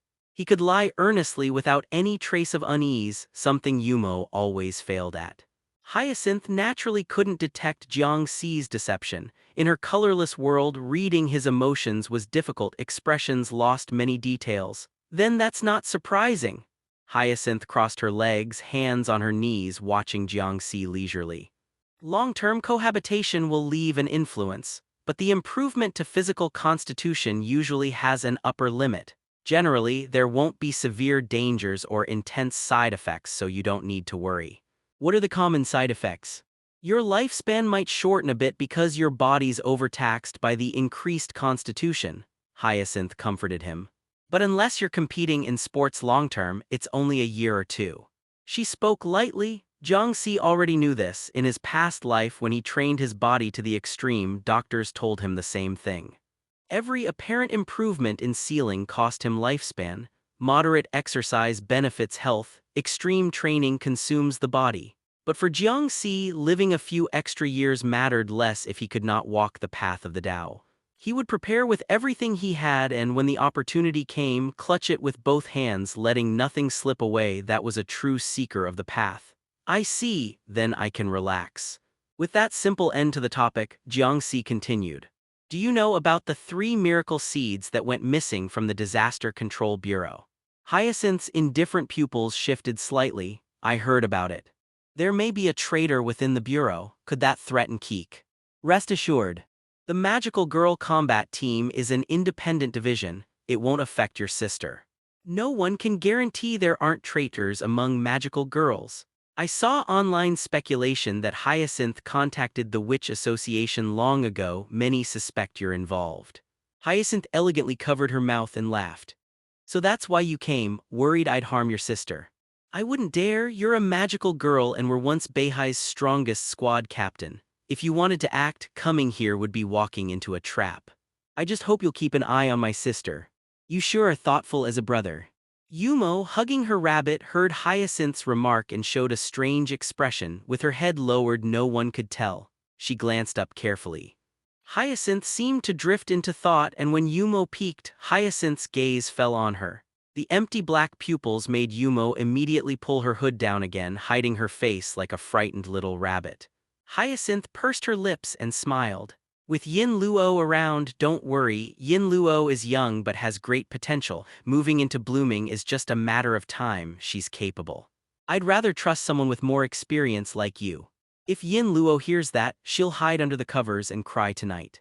She always pretends to be mature, but she's fragile inside, Hyacinth said nostalgically. Don't say things like that around her. Okay.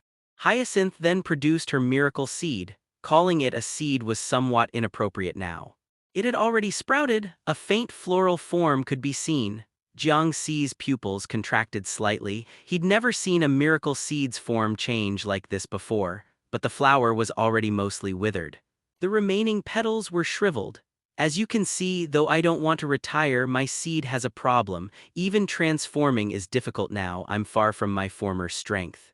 Most importantly, Jiang Si sensed the Witch Association's presence, the rank, mudded scent of magic after corruption. Yumo tugged at his sleeve. The Azure Cloud sect took the Witch Association seriously. Disciples were familiar with that scent. Bingtang had recently warned them to watch for the Witch Association. As Hyacinth took out the seed, she observed Jiang Si's movements and subtle expressions. Even without color, if she concentrated, she could barely distinguish such things, but clearly she found nothing. She sighed like someone seeing the same expression from others when seeing this seed for the first time, and toyed with the strangely formed seed. Also, one more thing might disappoint you. I'm not Beihai's strongest magical girl anymore. While Jiang Si wondered why the seed's form had changed and why it carried the Witch Association's corrupt magic, Hyacinth began to reminisce, her expression a little distant. Back then I thought I was the strongest magical girl and wanted to protect Jianghai City by myself. My dream was to make sure other girls didn't have to shoulder the burden of being magical girls. Are you trying to crush others' dreams? Jiang Si mentally commented, someone's dream being to crush other people's dreams, ridiculous. Hyacinth smiled wryly, until one day I met that magical girl. She paused then continued. The purple-haired magical girl. Yumo blinked and looked up at her sect master. Jiang Si kept a composed face and listened quietly. You probably don't know much about magical girls, so it's hard to imagine. A truly powerful magical girl, her destructive force is enough to make people despair. My power was like a baby's before her. She crushed all my abilities and shattered my dream. Emptiness and pain involuntarily showed in her hollow eyes. For a time I believed that adorable, strong, and cold presence was what a real magical girl should be. Adorable sounded out of place. I once considered seeking power from the Witch Association. Hyacinth laughed self-mockingly. But as you see, it only brought me suffering. So now I'm no longer the strongest and I can hardly be called a magical girl. Thankfully Yin Luo exists, she has potential and will do better than I ever could. Jiang Si's tone turned cold. Then why didn't you just retire when you lost your edge? Hyacinth raised her seed. The black seed shone with rainbow light under the blood-like sunset. Even her hollow pupils seemed to glint with flowing color. Because I still want to help others, with whatever strength I have left, I'll protect those without power. How could I retire? As long as my power hasn't vanished, I have a duty to guard BH City until the magical girl in me dies completely. The girl, wrapped in sunset light, looked like a dying flame that kept leaping up in fierce bursts. As the sun set, it would inevitably fade. The sunset slid off of her and mixed with the evening shadows. Hyacinth covered her mouth to yawn. So that's the situation, don't worry, your sister is safe. Whether Yin Luo or I will protect her. Thank you. After that, there wasn't much more to say. Hyacinth walked the two of them out of the academy. Security guards glared at them as they left. Some people took photos nearby. Hyacinth naturally waved and smiled, facing the camera with easy confidence. Once they had walked a bit farther, Yumo cautiously tugged Jiang Si's sleeve. Still clutching her rabbit tight, half her face hidden by the rabbit, she asked softly, Sect Master, did you ever defeat her? Other than the Sect Master, who could have defeated the powerful purple magical girl in BH City? I don't know, Jiang Si shook his head, I forgot. He had fought so many magical girls, who could remember which one it was? But he was pretty sure Hyacinth had nothing to do with the Witch Association. They'd just have to wait for Su Shan's investigation. She must have felt desperate. The little tagalong whispered, glancing back. The girl hugged her rabbit, her hood, not pulled tight, had been blown down by the wind, revealing beautiful long hair. Her pale blue eyes narrowed slightly. Though the rabbit covered the lower half of her face, one could sense her sweet smile. Yumo is so lucky to follow Sect Master, because we're together we won't be hopeless at all. Go back and cultivate your Tao heart properly. Jiang Si glanced at her coldly. If the strength gap is too large, you'll be eliminated sooner or later. The Tao is merciless, no one walks alongside the discarded disciples. I'll work hard.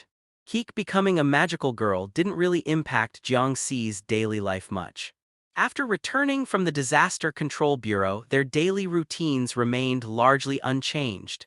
They continued attending school normally and handled their own food, clothing, and living arrangements separately. However, the fact that he had gone to find Hyacinth was probably something Silver Lotus had informed her about after finding out. In the evening, as he finished dinner and prepared to leave while Keek went to the kitchen to make her own meal, they passed each other and she suddenly dropped a cold comment. Don't meddle in other people's business. He actually hadn't been meddling in anyone's business. Not bothering to explain anything, Jiang Si returned to his room and began sensing his own magical energy. Having absorbed the magical energy from the Class B disaster beast, it felt more surging and immense than before, but still remained within the framework of the blooming tier. In Jiang Si's view, the so-called sprout and seedling tiers were essentially equivalent to foundation establishment.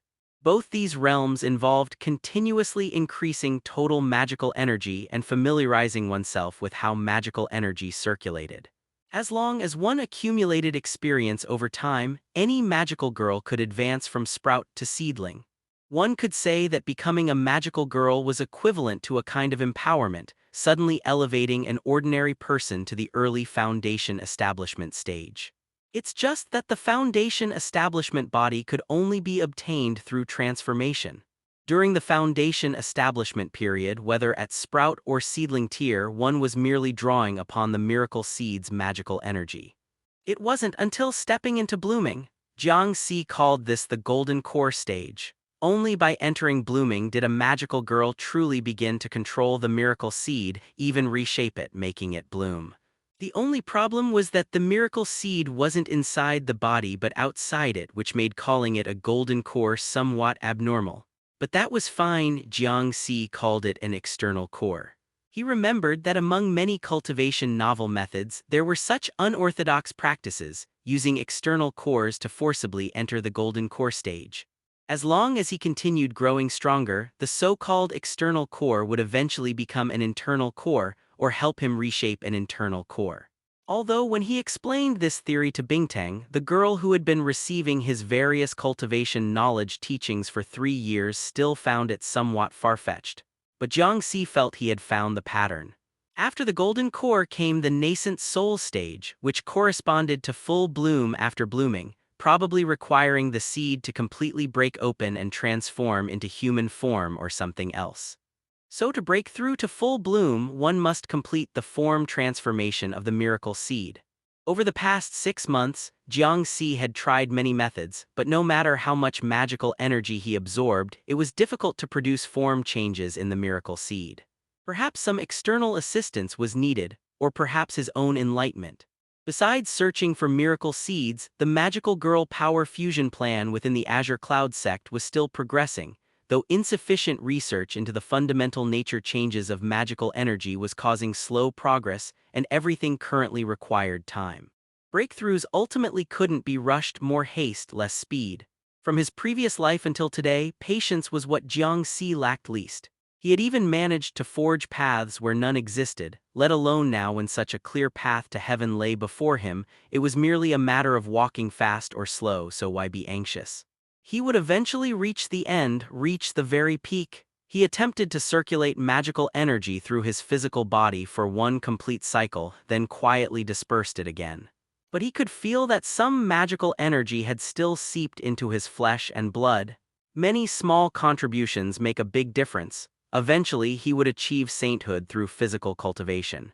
Just as his hopeful, relaxed, and pleasant cultivation session was nearing its end, he heard a bang from downstairs along with his sister's cry of pain. His cultivation session was basically finished anyway, and he was preparing to sleep, so Jiang Si pushed open his door and glanced downstairs. Keek had fallen on the floor and the dumbbell he usually trained with had crashed into the TV console opposite her. The dumbbell wasn't expensive, he had made it himself with uneven iron blocks on both sides. Since he couldn't conveniently bring the Azure Cloud Sec's fitness equipment home, he had made many simple fitness equipment at home to make do. He hadn't actually used this barbell downstairs for 6 months because it no longer provided any strength improvement for him. He had planned to add more weight recently, but the welding uncle said it would cost 100 yuan including the additional iron blocks. The older they got, the more they overcharged. It had been sitting untouched in the corner of the living room for a long time, already somewhat dirty and even a bit rusty. The air had been quite humid recently too. Keek looked up at him, got up, and wearing those tattered slippers with holes revealing her toes, she pattered over to the TV, moving the barbell back to the corner. "What are you doing?" "Post-meal exercise." "I thought you hated exercise the most." "None of your business." As Jiang Keek spoke, she pressed her hand against her waist. She had probably twisted it earlier. Jiang Si casually pulled out some medicated plaster for bruises and injuries that their parents had bought from the cabinet under the TV. Actually, that had been bought for him because back when he was exercising desperately, his parents were afraid he'd get injured. But he had never actually used it once, perfectly mastering his own body, knowing how to exercise to the limit without injuring himself. If one wanted to enter the path through physical cultivation, this was definitely the most important lesson to master. Getting injured once would take at least 10 days to half a month to recover from, causing immeasurable damage to training progress. Jiang Si, who pursued efficiency, absolutely wouldn't allow that to happen. "Since I'm going to be a magical girl, I need to get stronger." Jiang Keek looked at the bruise medicine Jiang Si had tossed by her feet, her tone still icy. Don't you have any equipment that normal people can use? 105 kilograms within normal human range. What kind of livestock are your normal people? Picking up the medicated plaster. Keek leaned against the wall and slowly returned to her room. I'll find something else to use tomorrow. After returning to her room, she waited inside for a while until she heard her older brother return to his room. Only then did Keek push open the door again and tiptoe out. Looking at that heavy black lump of iron, a trace of determination showed on her face. I don't believe I can't do it. Taking out her miracle seed, she transformed while suppressing her voice to the lowest level. Crimson light bloomed during her transformation, illuminating the entire living room bright red. She quickly restrained her magical energy, suppressing the escaping power to the minimum, then looked up to confirm Jiang Si hadn't noticed the commotion. Only then did she reach out and grab that iron lump again. Putting forth tremendous effort, she lifted the barbell. Nothing special. She wanted to say this, but even with her magical girl body while suppressing magical energy, lifting this large iron block made her feel an astonishing weight and strain. Keek had seen Jiang Si exercising with this before, lifting it effortlessly, even holding it with one hand while reading a book and performing movements. Was he really some kind of monster? Even if someone suddenly told her that her only blood relative was actually a disaster beast, Keek wouldn't doubt it. But it might also be that she was too weak. The dumbbell wasn't expensive, he had made it himself with uneven iron blocks on both sides. Since he couldn't conveniently bring the Azure Cloud Sex fitness equipment home, he had made many simple fitness tools at home to make do. After separating from Teacher Shin, she had gone with Silver Lotus to undergo testing, and the results were very pessimistic. Among newly born magical girls, she was considered relatively weak. Silver Lotus had comforted her, saying that Kingfisher's initial abilities hadn't been outstanding either, but she still became a top-tier magical girl. But Keek never considered herself to be that kind of remarkable character. Not being outstanding meant she would remain not outstanding, no reversals, no possibilities of amazing everyone with a single feat. But she wanted to become stronger. If she couldn't become stronger, she might never see Teacher Shin again, and she wouldn't be able to catch up to her and become good friends. Thinking about being able to become friends with Teacher Shin, Keek's heart suddenly warmed again. Utilizing magical energy, precise control, using this black iron lump, she began truly training her abilities. Early in the morning, when Jiang Si came down from his bedroom, he saw the dented floor and the somewhat deformed barbell. Of course, he had sensed Keek transforming into a magical girl yesterday. This dummy didn't know how to control power overflow at all, making it impossible not to notice. For the first time, Jiang Si felt like asking her, what was the point of staying up all night constantly using magical energy to mess with the barbell? Even if she wanted to practice magical energy control, there was no need to fiddle with it back and forth late at night. He had been awakened several times intermittently by the sound of the barbell dropping. When Jiang Si came out, Keek also emerged from her room, complete with dark circles under her eyes. Glancing at the mess she had made of the floor, she turned her head away. I accidentally yesterday. Accidentally for the entire night. This afternoon, go to Second Uncle's place and ask him to help repair the floor. Second Uncle still owes our family 16,000, so he won't charge for fixing the floor. Meh. Keek nodded sorry. Next time do it in the yard. Got it. Coldness was coldness, arguments were arguments, but when she made mistakes, Jiang Keek would still honestly admit them. From this perspective, his little sister's rebellious phase had never been very severe. Carrying his backpack, he casually grabbed a leftover steamed bun from the kitchen, added some leftover dishes from last night, and headed to school. Today was Saturday, so of course Keek, being a middle school student, didn't have school. But Jiang Si was a second-year high school student and his school had makeup classes on Saturdays. Jiang Si skipped classes most of the time but never skipped Saturday makeup classes. Because the school had very few people on Saturdays, only second-year students attended classes. Third-year students would be taking college entrance exams soon, so they didn't have Saturday classes. This made it easy to encounter isolated students, giving delinquents from outside opportunities. Number 4 high school's location was quite remote, and these delinquents would come nearby on Saturdays to swagger around, making it difficult for the school to catch them. They were Jiang Si's most useful practice targets. Although they were quite weak, he could still clearly feel his improvement in actual combat. Finding sandbags that fought back wasn't easy.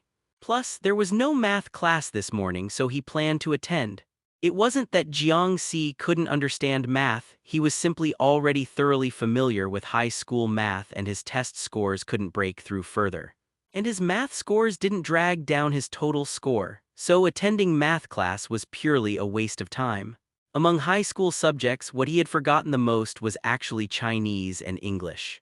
Even if he had memorized these things before, not looking at them for a long time made them easy to forget completely.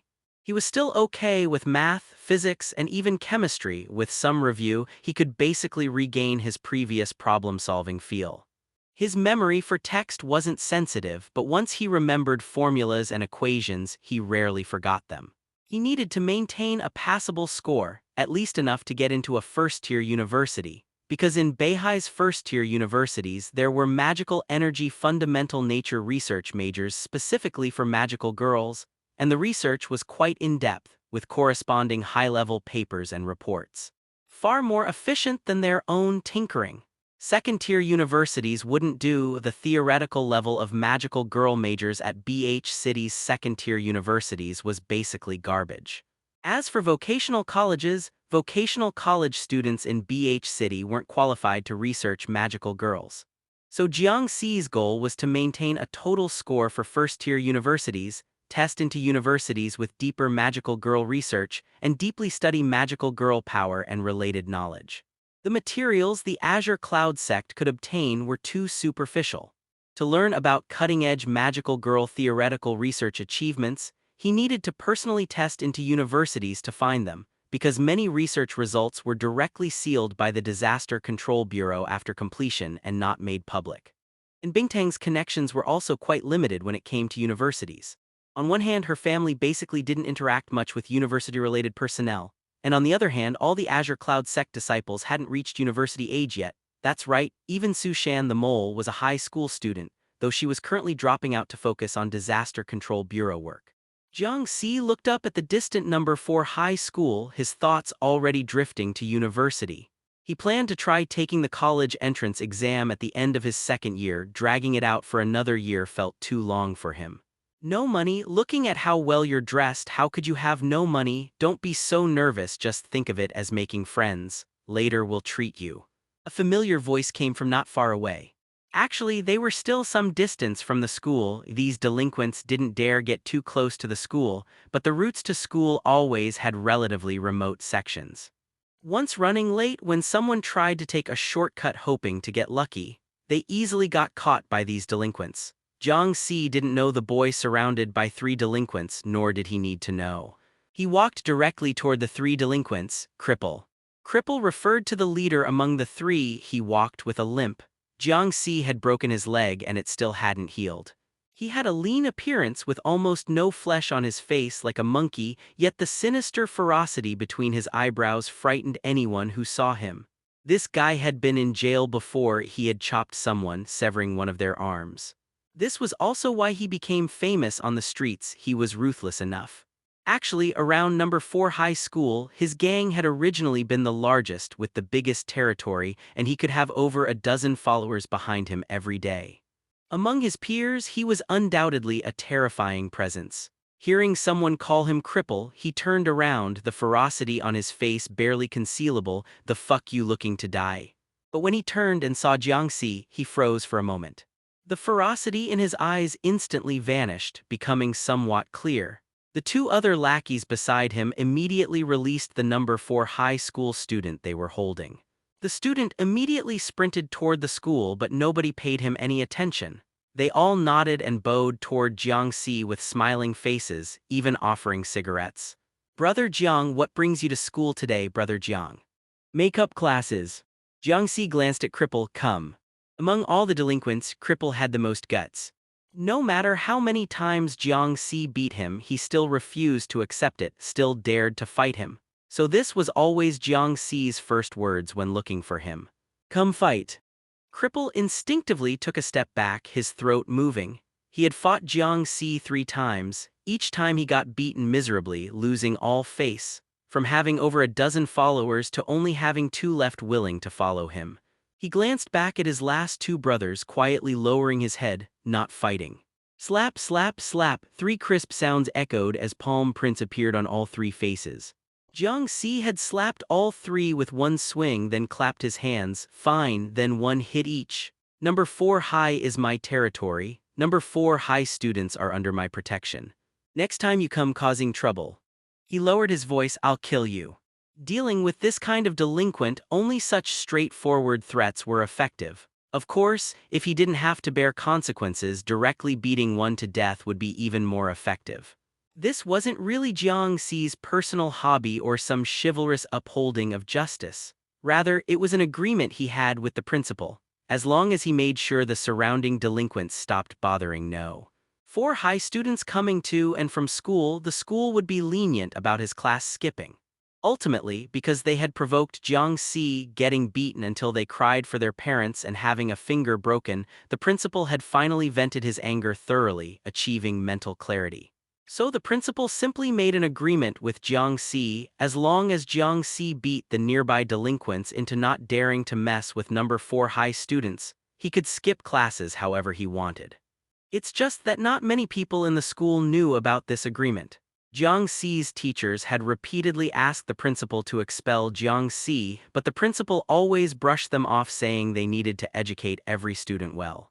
After the threat, the other 2 lackeys turned pale, smiling awkwardly and saying, wouldn't dare, wouldn't dare.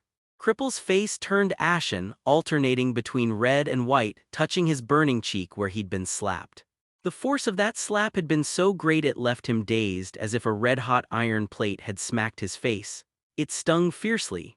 After Jiang Si left, the last 2 lackeys said apologetically, sorry boss, I've got things to do at home, I should get going. My parents beat me last time, told me not to be a delinquent anymore. They found me a job, so I probably won't be able to accompany you anymore, boss. Making their respective excuses, not waiting for his reply, they left on their own.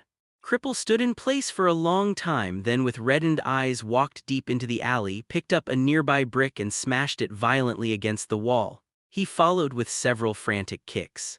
Really pathetic.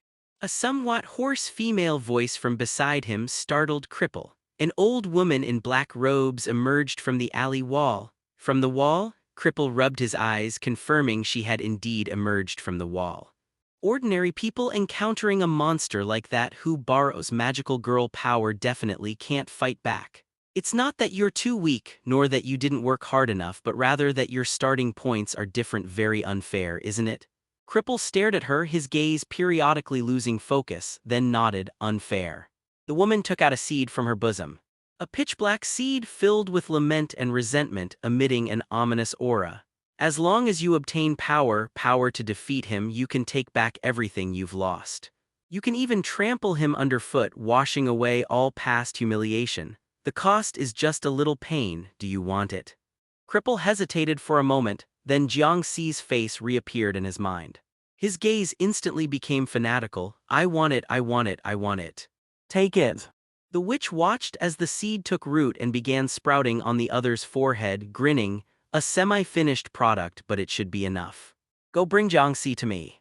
Number 4 high school's Saturday makeup classes for sophomores were actually against regulations. In previous years, there had been reports filed with the Education Bureau, but the principal had enough influence and connections higher up. Although reporters had specifically come to film on Saturdays back then, even nearly making it on television. This matter was ultimately suppressed, and to this day, the school's tradition of Saturday makeup classes continued. Actually, from various perspectives, Saturday makeup classes weren't really a bad thing. Students studied an extra day and could test better, teachers received extra pay, and the school achieved higher college admission rates, a triple win situation. But for students, having only 1 day off per week was ultimately quite difficult to endure. Silver Lotus herself didn't attend Saturday makeup classes. As a magical girl from the Disaster Control Bureau, whenever disaster beasts appeared, the Bureau would directly arrange leave for her. Of course, only the principal knew about this. Moreover, the Disaster Control Bureau had the ability to predict disaster beast appearances so they would request leave in advance. Generally, magical girls wouldn't only deploy when disaster beasts appeared, but would already be on site when the beasts emerged, minimizing damage. This also prevented people from guessing who the magical girls were based on who took leave during disaster beast incidents. Of course, even if someone guessed correctly, it didn't matter. The Disaster Control Bureau had a final solution directly erasing memories with magic power.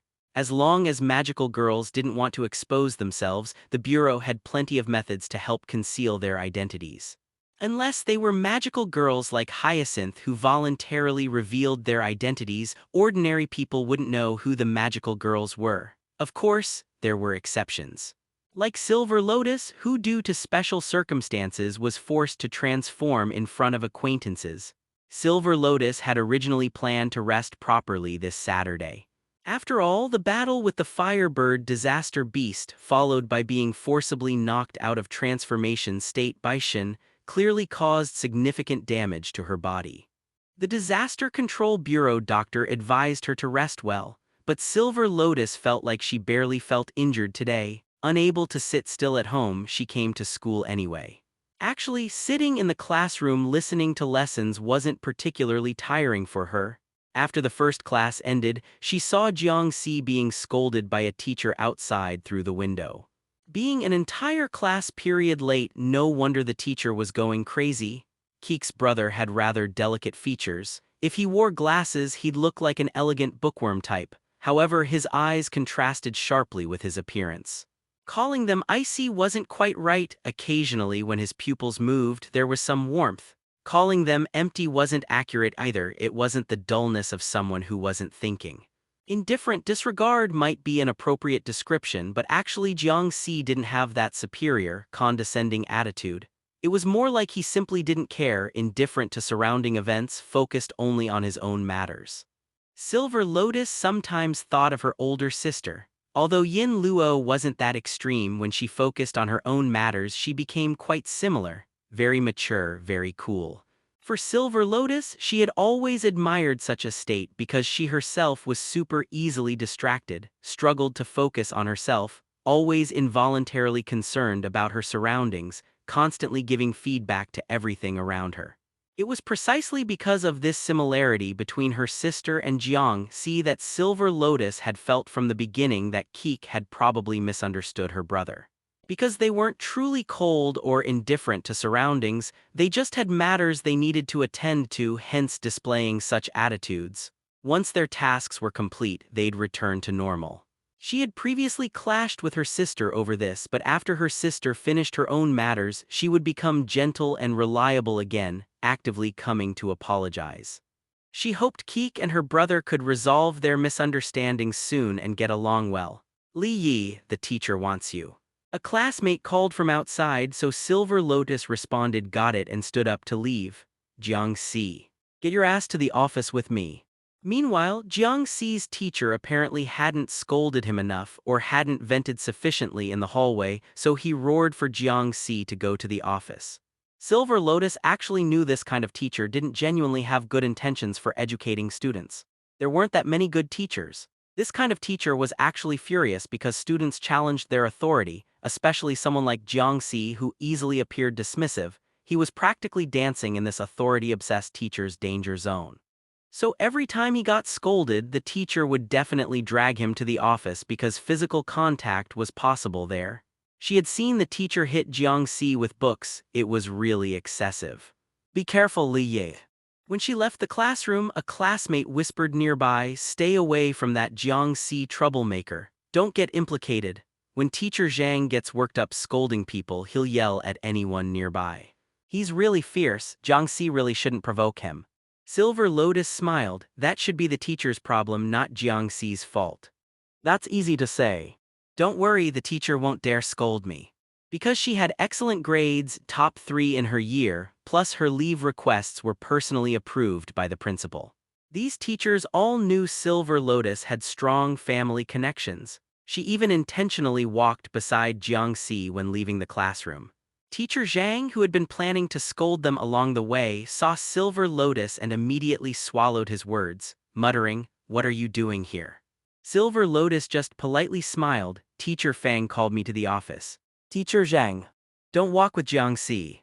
"Teacher, the hallway is so narrow, and there's more space on Jiang Si's side." When Teacher Zhang stopped talking, she lowered her voice and whispered, "Don't be afraid. With me beside you, he won't dare scold you." Jiang Si glanced at this young girl. Because of his troublemaking presence, Teacher Zhang basically never got bonuses, and excellence evaluations were completely impossible, so he easily lost his temper at Jiang Si. This Teacher Zhang had been picking on him for ages, and he was long used to it. The half-hearted scolding, occasional physical contact that felt like light scratching, Jiang Si couldn't be bothered to care. No matter how angry the teacher got once the next class bell rang, he wouldn't dare keep students detained in the office. Jiang Si didn't spend much time at school anyway, got caught even less frequently, so being nagged at was no big deal. Silver Lotus meddling like this just accumulated the teacher's anger. Sure enough, when they reached the office, the teacher grabbed him, closed the door, then pushed Jiang Si, "Go squat over there. What kind of student like you even deserves to attend classes?" Silver Lotus, who had been heading toward Teacher Fang's desk, immediately stepped in front of Jiang Si, pretty face filled with anger. "How dare you push him?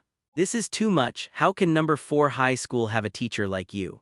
What's it to you if I push him?" Teacher Zhang clearly had lost his temper, glaring at her. "What do you kids know? Get lost.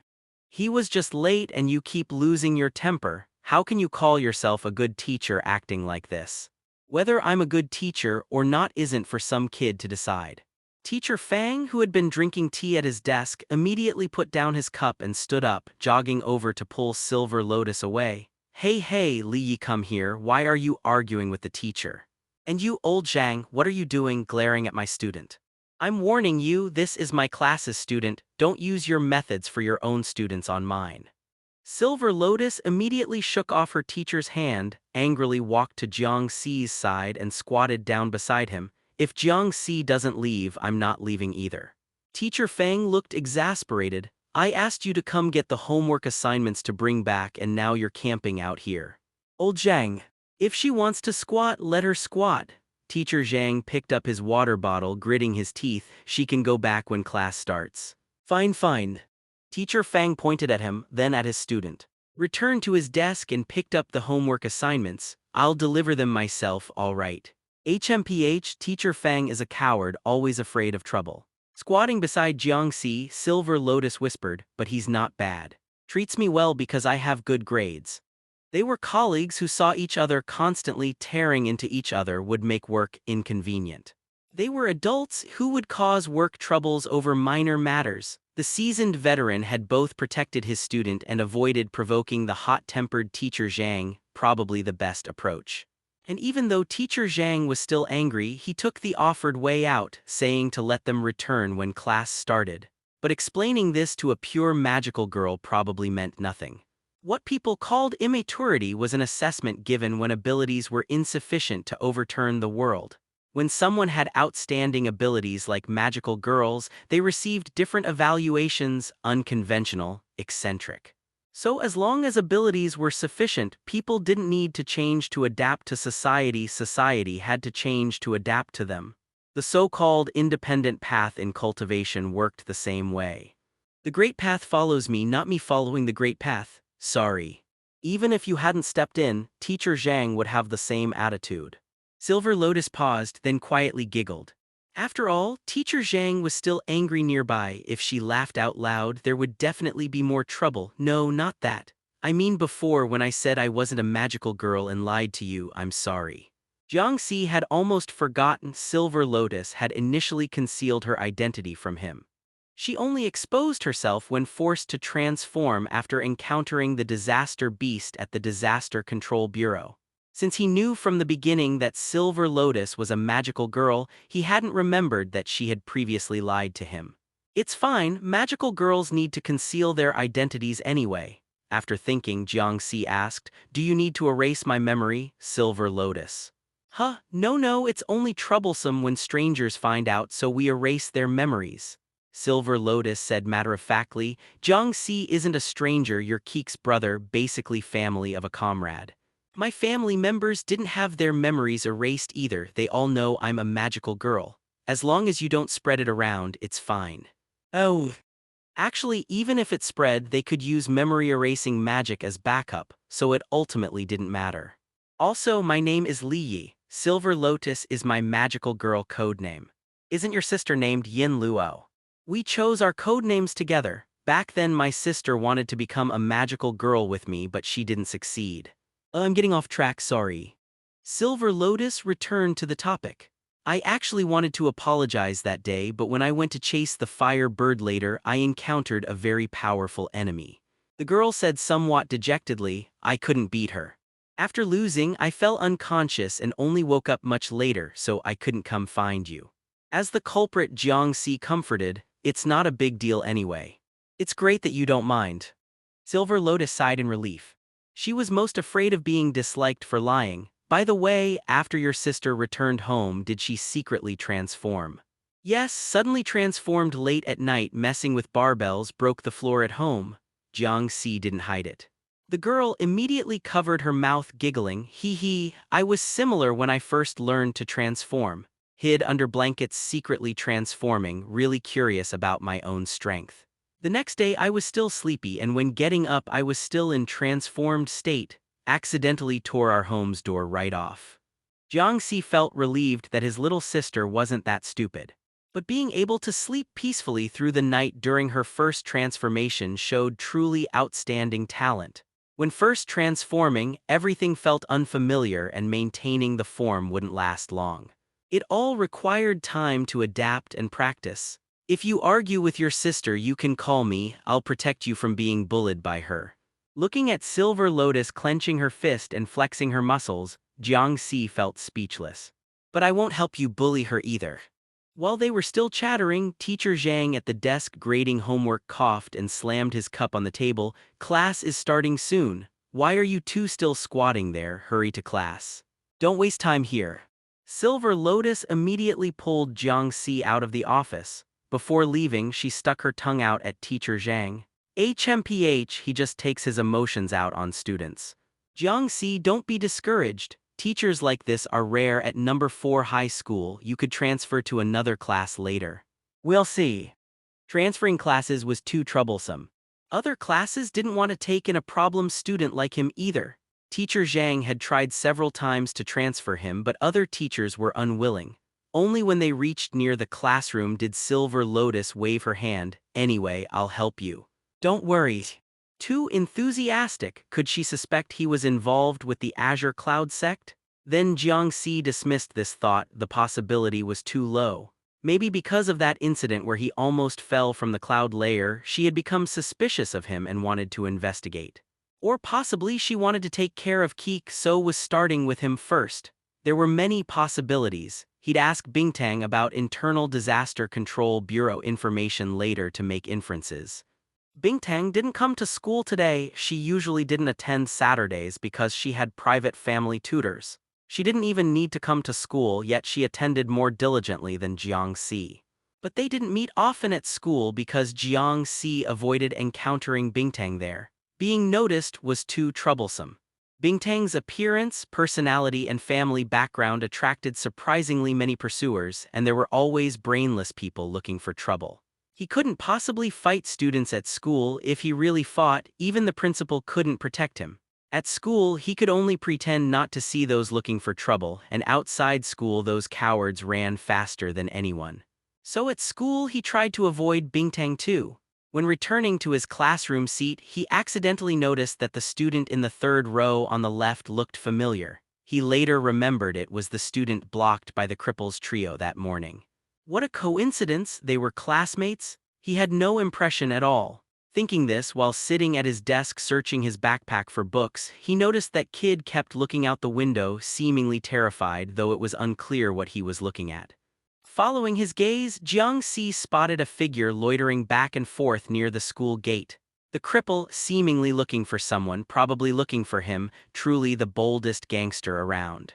Finding his book, stuffing his backpack into the desk, propping his chin with one hand, yawning just as he was about to look away, the cripple seemed to spot him too. So he looked over, the two making eye contact. The distance wasn't far and he could see the cripple wearing an arrogant smile, mouth open, making gestures at him. The lip reading was very easy to understand. "Fuck you, come on. Kill me." Jiang Si wasn't in any rush to skip class and go find cripple. If the other party really wanted to fight, he wouldn't leave easily. No need to hurry. He would use these few Chinese and English classes to focus on reviewing, basically not listening to the teacher's lectures. Regarding learning methods, he always believed that obediently listening in class was the least efficient approach, especially for Chinese and English classes, which somewhat felt like repetitive time wasting. These subjects were most efficient when actively memorized on one's own. He only came to school 3 or 4 times a week, attended very few classes but seriously reviewed and memorized previously forgotten content during each class. In fact, he had already progressed to third-year high school material. His progress was much faster than those who obediently attended every class. Of course, this was also because he had already learned everything once before, so review efficiency being higher was normal. As for physics, chemistry, biology, and mathematics, only biology was something he wasn't good at in his previous life. Just remembering key points to avoid losing marks was enough. For the other subjects, he had already finished reviewing all the third-year content. Getting into a first-tier university shouldn't be difficult. The BH City exam papers were clearly much easier than those from his previous life, probably around the level of Beijing exam papers. During break times, PE teachers would take students to run 2 laps around the playground. This wasn't exactly PE class. Since they didn't do calisthenics on Saturdays and the school didn't want students idle during breaks, they changed it to having students run. Many students complained bitterly. Most would rather sit around doing nothing in school than come out to run. The weather had been getting hotter recently and running 2 laps would make anyone sweat, especially since no.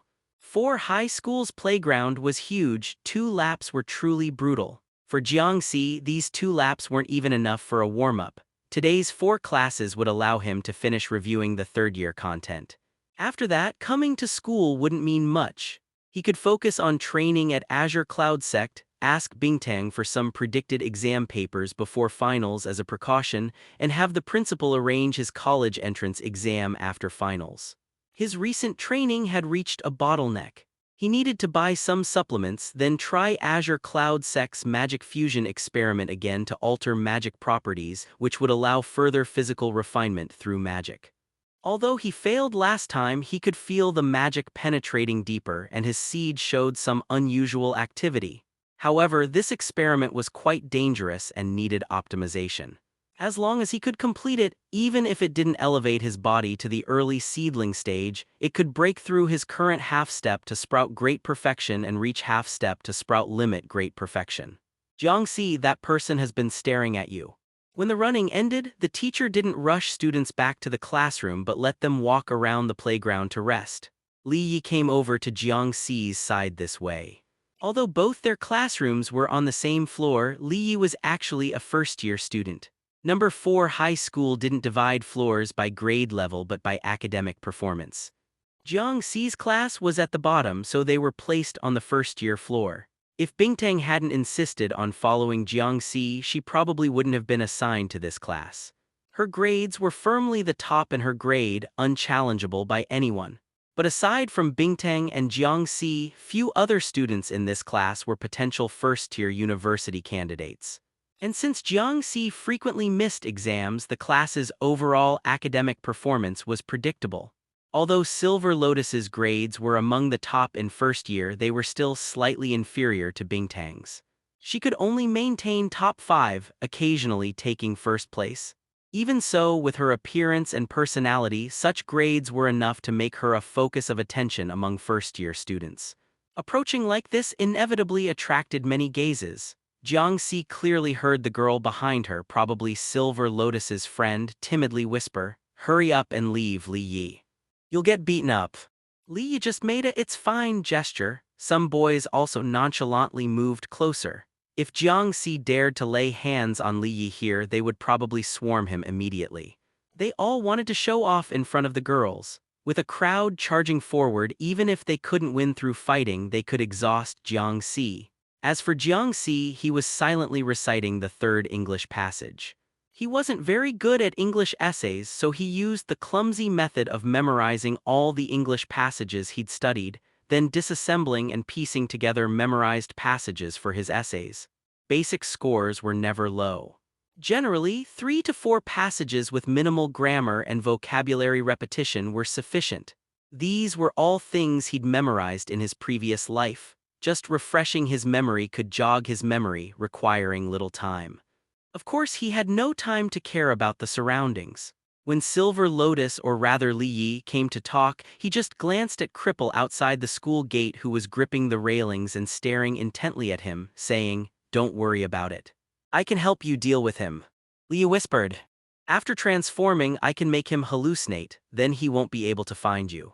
Be careful about exposure. Relax, I have the Disaster Control Bureau backing me. No one will find out." No, precisely because it's the Disaster Control Bureau that makes it completely unreliable. The fact that you're a magical girl is already public knowledge within Azure Cloud Sect. Jiang Si still shook his head. Magical girls shouldn't bully ordinary people. It's not really bullying. He wants to pick a fight, I'm just making him hallucinate. He just wants to spar with me. Jiang Si said calmly, sparring exchange, not picking fights. Yeah, right. Watching Jiang Si head back to the classroom alone, Li Yi immediately felt somewhat annoyed. Does he like fighting that much? Calling it sparring, people fighting outside school never hold back. She knew about this cripple. He was notoriously arrogant and vicious. No matter how much Jiang Si trained or how skilled he became, getting stabbed with a knife was still dangerous. But Jiang Si's indifferent attitude still made her feel a little unhappy. "I'm concerned about him, you know." Her desk mate only hurried over to pull her away after Jiang Si had left. "What are you doing, Li Yi? Suddenly talking to such a bad student is too dangerous. What if he had attacked?" "He wouldn't. There are so many people at school, he wouldn't dare," Li Yi said confidently, "and I'm not afraid of him. Don't get too close to such poor students, it'll affect your studies." Facing her deskmate's concern, Li Yi was somewhat speechless. How could just talking affect studies? She glanced outside again, feeling something was off but unable to pinpoint what exactly. Because she sensed danger from that person, she had specifically gone to warn Jiang Si, planning to help him. But ended up being ignored like this. HMPH, daring to disrespect me like this? I, Silver Lotus, am no pushover either. Wait until you get beaten up, Jiang Si, and suffer some hardship, then I'll help you. But she was also worried about being perceived as petty and vindictive. Torn by these thoughts, Li Yi didn't absorb anything from the next 2 classes. Zhang Song had been in a very bad mood recently, very bad. So bad that he even started hoping a disaster beast would appear at school someday and smash everything to pieces. He heard that a nearby middle school had been attacked by a disaster beast before, with their dormitory building completely destroyed. Why not at number 4 high school? If only it could smash number 4 high school to pieces, preferably crushing both the principal and Jiang Si to death. They say disaster beasts are manifestations of resentment. With his resentment this strong, why couldn't one be born? He had been enduring for years and was about to be promoted to academic affairs director, but because of Jiang Si, he got no outstanding teacher evaluations each semester, no bonuses. This stubborn stain that couldn't be removed, no other class would accept him. When he suggested expulsion, the principal refused. That old fool gave him psychological counseling to accept Jiang Si, but offered no help for the bonuses and evaluations he lost because of Jiang Si. Zhang Song knew that with Jiang Si around, other classes would object to his outstanding evaluations, and his promotion to academic affairs director wouldn't be convincing. But what did that have to do with him? "You, principal, made me suffer like this and won't lift a finger to help. Damn them all." When noon dismissal came and he left the office, he saw students crowding outside the school gate. He immediately roared, "What's going on? Why are you crowding here instead of going home after school?" As he pushed through the students, he saw that student who infuriated him beyond measure. Jiang Si, that guy outside, seemed to be called Cripple or something, he couldn't remember. What promising future did any of those street thugs have? They were all worthless trash, garbage for life. Jiang Song always looked down on them, only knew how to bully students every day. What kind of people were they? As a teacher, he naturally regarded such hopeless minors as useless students. Squeezing forward, he shouted, "What's everyone doing? Security, what are you eating for?" The security guard from the security booth said, "I've already called the police. Don't get involved." Actually, outside school gates, security guards didn't dare provoke these people either. They were security guards. Those who used to meddle too much often got ambushed and beaten. Why risk their lives for a few thousand yuan monthly salary? Calling the police was the correct choice. Then what do we need security for? I'll have the principal fire you when I get back. Cursing as he moved forward, he saw Cripple talking to Jiang Si. Faintly, he actually heard Cripple's words. "Aren't you good at fighting? Today either you beat me to death or I beat you to death. Let's not fight at the school gate, this isn't appropriate. Let's go to the alley over there. Damn, who's this guy, so annoying, can he shut up?" Zhang Song was still roaring as he moved forward, reaching out to push Cripple aside, wanting to pull Jiang Si back. Then the next second, Cripple suddenly turned around and slapped him, sending Zhang Song flying up slightly. His glasses smashed against the roadside curb. Zhang Song fell to the ground, then spat blood from his mouth. Students at the school gate immediately screamed. "I told you to shut the fuck up, didn't you hear me? Ah." Cripple's roar was enormous, instantly suppressing the students' screams. The middle-aged man struggled to sit up from the ground, holding his swollen right cheek, his expression somewhat dazed. That slap had stunned him. "You." He still wanted to say something. As a homeroom teacher who had managed students long enough, he was accustomed to being condescending and bossy toward kids this age. After the initial days passed, pain and humiliation surged up, his first reaction being anger. He wanted to ask where his parents were, but when Cripple's violent gaze turned toward him, he immediately fell silent. The methods used against students were ineffective against outsiders. Suddenly realizing this, he finally felt fear. Holding his face, he laboriously crawled aside, picked up his glasses with slightly cracked lenses, trembling as he put them on, not daring to speak anymore, just looking up. That student he had previously scolded who never fought back. Jiang Si stood there expressionlessly, not even looking at him, completely disregarding him, just watching Cripple ahead. "Let's go."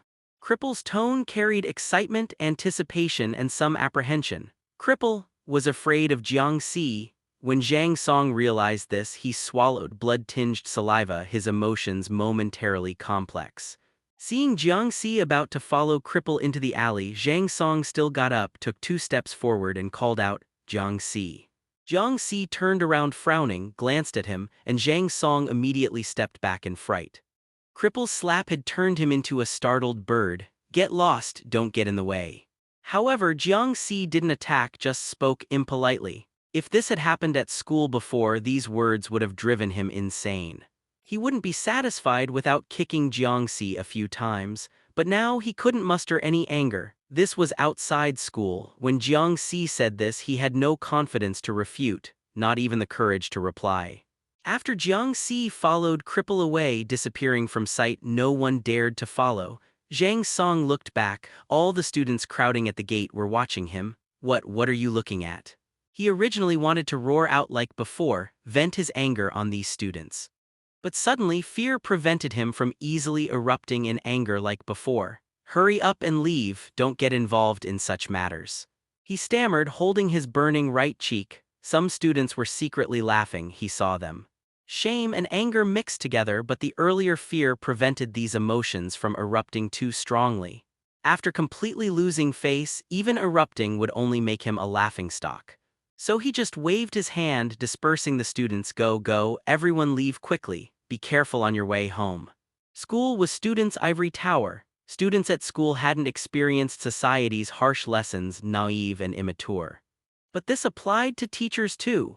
Zhang Song limped toward the teaching building, rubbing his slightly reddened eyes. So this teacher with decades of teaching experience, was also someone protected by the school's ivory tower. For Cripple, he needed to bring the person to the adult who granted him power, and it had to be somewhere not easily seen by others. The alley was sufficiently remote with many escape routes. But since Jiang Si started practical combat training with people, almost no one came here anymore. Cripple still remembered his first fight with Jiang Si, full of confidence and vigor.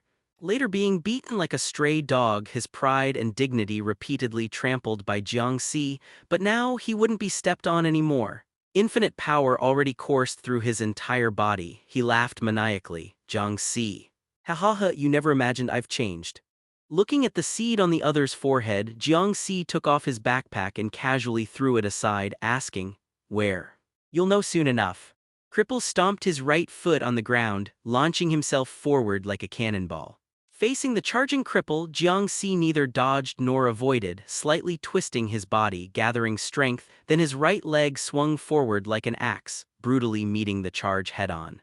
The unstoppable cripple was violently smashed backward, crashing against the alley wall, slumping down weakly, spitting blood from his mouth, staring blankly at Jiang Si. Brushing dust from his pants leg, Jiang Si lowered his right leg, cracked his neck, then asked again, "What's different? Tell me."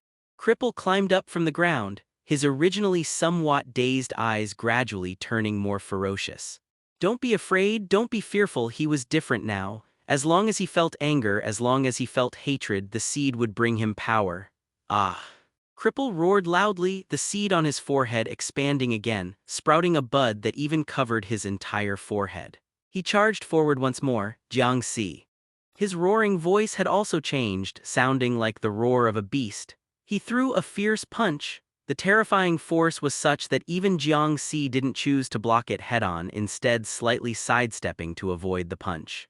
It smashed into the brick wall behind with a boom, creating a large hole in the relatively sturdy wall, yet his fist felt no pain at all. Pulling his fist out, Cripple turned to look at the figure that had haunted his nightmares countless times, feeling utterly exhilarated. You dodged, didn't you? Jiang Si, are you scared? I've caught up to you. This is what being different means. Jiang Si looked at the seed, somewhat disappointed. It seems I can't count on you turning into a disaster beast. Cripple heard this sentence, but with power surging through his entire body, he no longer cared about such things. He wanted to smash the young man before him to pieces, smash him into pulp. The power seemed to have no upper limit, continuously pouring out.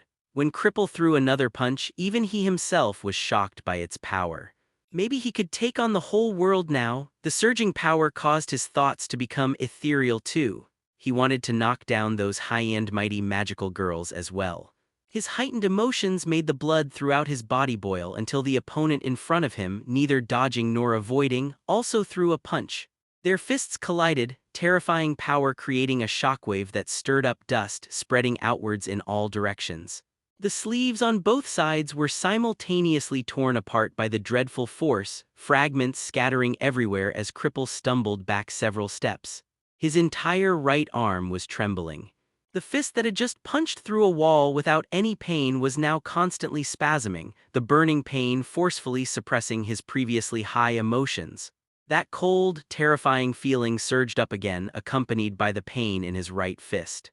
Damn it! He lifted his head to look at the slowly approaching young man, his eyes bloodshot, the sprouted bud from the seed on his forehead penetrating into his cheek, almost covering half his face, making him appear ferocious and terrifying. Go to hell. A sharp high kick shot straight towards the other's neck. Yet this time, Jiang Si neither avoided it nor tried to block it, allowing the terrifying kick to land directly on his neck. His body remained completely still. Having taken the kick head-on, Jiang Si looked at Cripple expressionlessly, and then, that contemptuous tone made Cripple's anger rise again.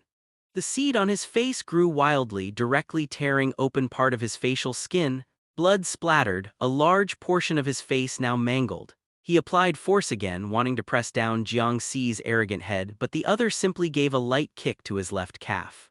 A clear bone-breaking sound reached his ears. The leg pressing on Jiang Si's neck immediately retracted as Cripple staggered backward.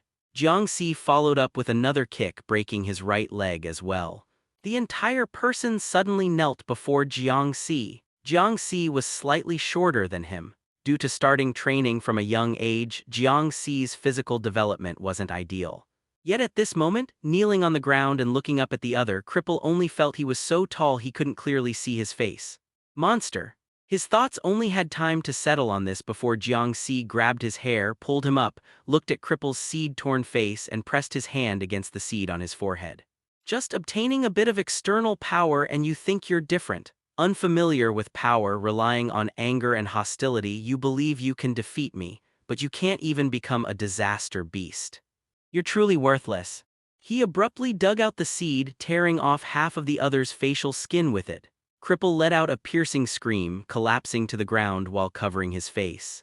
Jiang Si looked at the almost magicless, completely useless grief seed, casually crushed it. It turned into fragments, and after he released his hand, they scattered with the wind.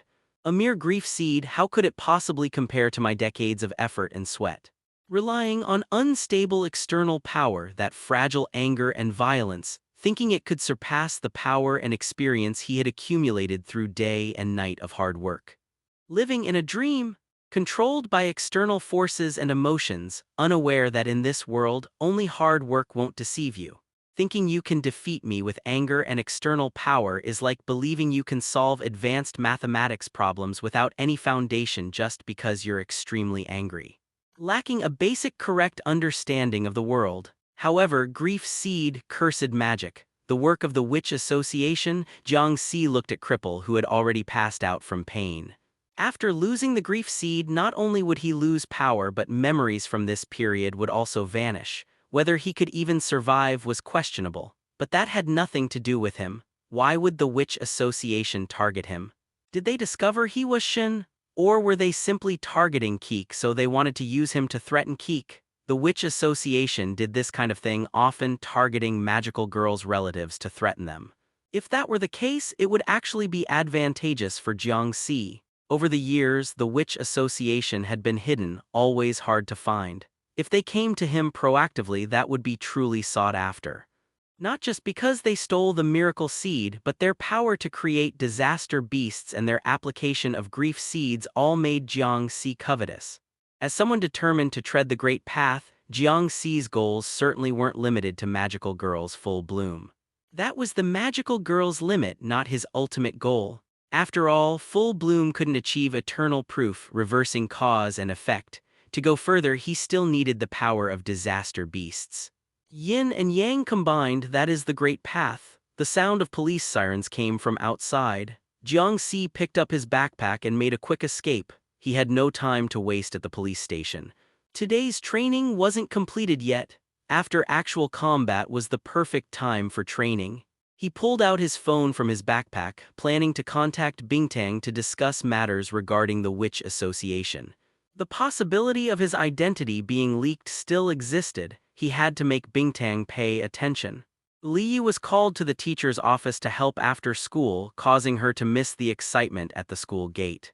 She originally thought being a bit late would be fine, but by the time the teacher finished nagging and she came out, the students watching the spectacle at the school gate had dispersed, and Jiang Si had left with Cripple. Maybe she should have ignored the teacher. Thinking with some annoyance, she asked around and learned that the two had gone to the alleyway where troublemakers often fought. She also incidentally heard about the embarrassing incident where teacher Zhang Song was slapped by a troublemaker, his glasses knocked off. She felt a bit of schadenfreude, thinking he deserved it for being so harsh with students. Outside school, nobody would indulge him. However, when she arrived at the scene and saw the mess, the brick walls kicked to pieces everywhere, and Cripple lying unconscious on the ground still clutching his half-torn face, she was still startled. The gap on his forehead still carried the aura of polluted magic. As the captain of the magical girl combat team, Li Yi immediately realized that a grief seed must have been implanted in his forehead. The method of inserting grief seeds into human bodies to enhance power was a unique ability of the Witch Association. Before she could think further, the police had already arrived at the scene, and she naturally followed the police car to the station. Her mind remained somewhat chaotic the entire way. Did Jiang Si really beat Cripple into that state? She knew Keek's brother was very capable with strong physical fitness, probably having broken through human limits due to magic influence. But being able to directly defeat a human who utilized a grief seed was too exaggerated, right? There were no other magic traces at the scene either, meaning no magical girl or disaster beast had intervened. Jiang Si had no magic on him either. He purely relied on his own flesh and blood to defeat a monster enhanced by polluted magic. No, the real monster should be Jiang Si. After arriving at the police station, she was taken to a reception room. The reception room was very clean with only one table and two chairs. However, the window was open and she could see police officers walking back and forth outside, so it wasn't too oppressive. Before long, a girl in police uniform entered the room. Wearing a police cap, she looked heroic and impressive, around just over 20 years old with a pretty face. What was particularly special were her pupils, which showed a faint golden color. As soon as they met, she immediately saluted Captain. Li Yi felt somewhat helpless, waving her hand. No need to salute outside Yueji. Actually, Yueji was much older than her. Yueji had been assigned to Beihai Police Station by the Disaster Control Bureau after graduating from university, and now through her own efforts and some small help from the Disaster Control Bureau, she had climbed to the position of deputy director. After all, the Disaster Control Bureau had to handle numerous disaster beasts as well as illegal organizations like the Witch Association and Azure Cloud Sect, making police station relations and power essential. Though called an official organization, the Disaster Control Bureau actually had quite limited funding and support coordination from various departments. Many matters still had to be handled by the Disaster Control Bureau itself. The police station's response to disaster beasts and illegal organizations was always slow. After inserting Yueji, many things became much more convenient. Like now, without Yueji just dealing with the police station, explaining she was a Disaster Control Bureau member while not exposing her magical girl identity would be terribly troublesome. With Yueji around, many things were simpler. Li Yi only needed to deal with Yueji. In terms of seniority, I'm far inferior to you. Hearing Li Yi's muttering, Yueji smiled gently, took off her hat and sat down opposite Li Yi. Captain, don't undervalue yourself. Seniority isn't that useful, what matters is ability and talent. You're the magical girl Hyacinth thinks most highly of, sooner or later you'll surpass her. Sai, I hope so. Remembering the previous purple magical girl, Li Yi felt somewhat down but quickly rallied her spirits and asked, how's that cripple doing? Both legs were kicked broken. The wound on his forehead was confirmed to be traces of an implanted grief seed. The residual polluted magic is very concentrated. His face was basically penetrated by magic. Forcibly removing the grief seed actually prevented further magic spread, saving half his life. But whether he can ultimately survive depends on if his life is hard enough. Li Yi nodded, exactly as I thought. This method should be the Witch Association's work. Yes, I wonder what the Witch Association suddenly wants to do. After lying low for so long, are they finally making a move again? Picking up the teapot on the table and pouring hot water for both of them, Yueji's pupils showed some disgust. Who knows what their goal is this time? Fortunately, Captain, you discovered it early and didn't let the danger spread further. No, I didn't resolve it. Li Yi hesitated for a moment but still said honestly, it was Keek's brother, Jiang Si, who did it. They had conflicts before the two arranged a fight. When I arrived, I only saw Cripple beaten into that state. Yueji listened in stunned silence, then immediately shook her head, impossible. There were no other magic traces at the scene, and someone was watching that area at the time. There were only two people in the alleyway. Slapping the table, the magical girl member who was also a policewoman looked serious. How is that possible, Captain? You should know how dangerous someone polluted with magic to this extent is practically half a disaster beast. Even a sprout-tier magical girl might struggle without experience. I know. Li Yi also felt helpless. I certainly know it's somewhat unbelievable, but Jiang Si, influenced by his sister's magic, has physical fitness far exceeding ordinary people.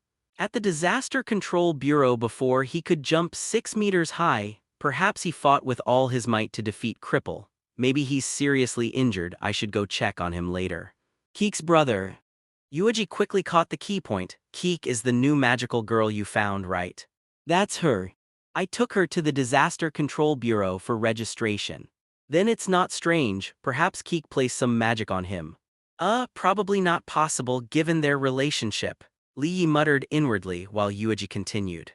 Speaking of her going to the Disaster Control Bureau for registration, she happened to encounter the miracle seed being stolen, and then the Witch Association released the disaster beast hidden at the Disaster Control Bureau.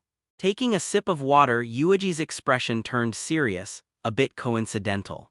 You mean Keek is involved with the Witch Association? I was right beside her during her first transformation. That's not what I mean. The girl shook her head. I mean, the witch association might have targeted her. It happened to cause trouble when she went to the Disaster Control Bureau, and then coincidentally, someone controlled by the witch association found her brother. Lee also reacted. They want to capture Keek. As the rare magical girl in BH City who wasn't taken by the Azure Cloud sect, Yuji said quietly, the witch association might be even more anxious than us. They're probably determined to get Keek. Captain, you need to be careful.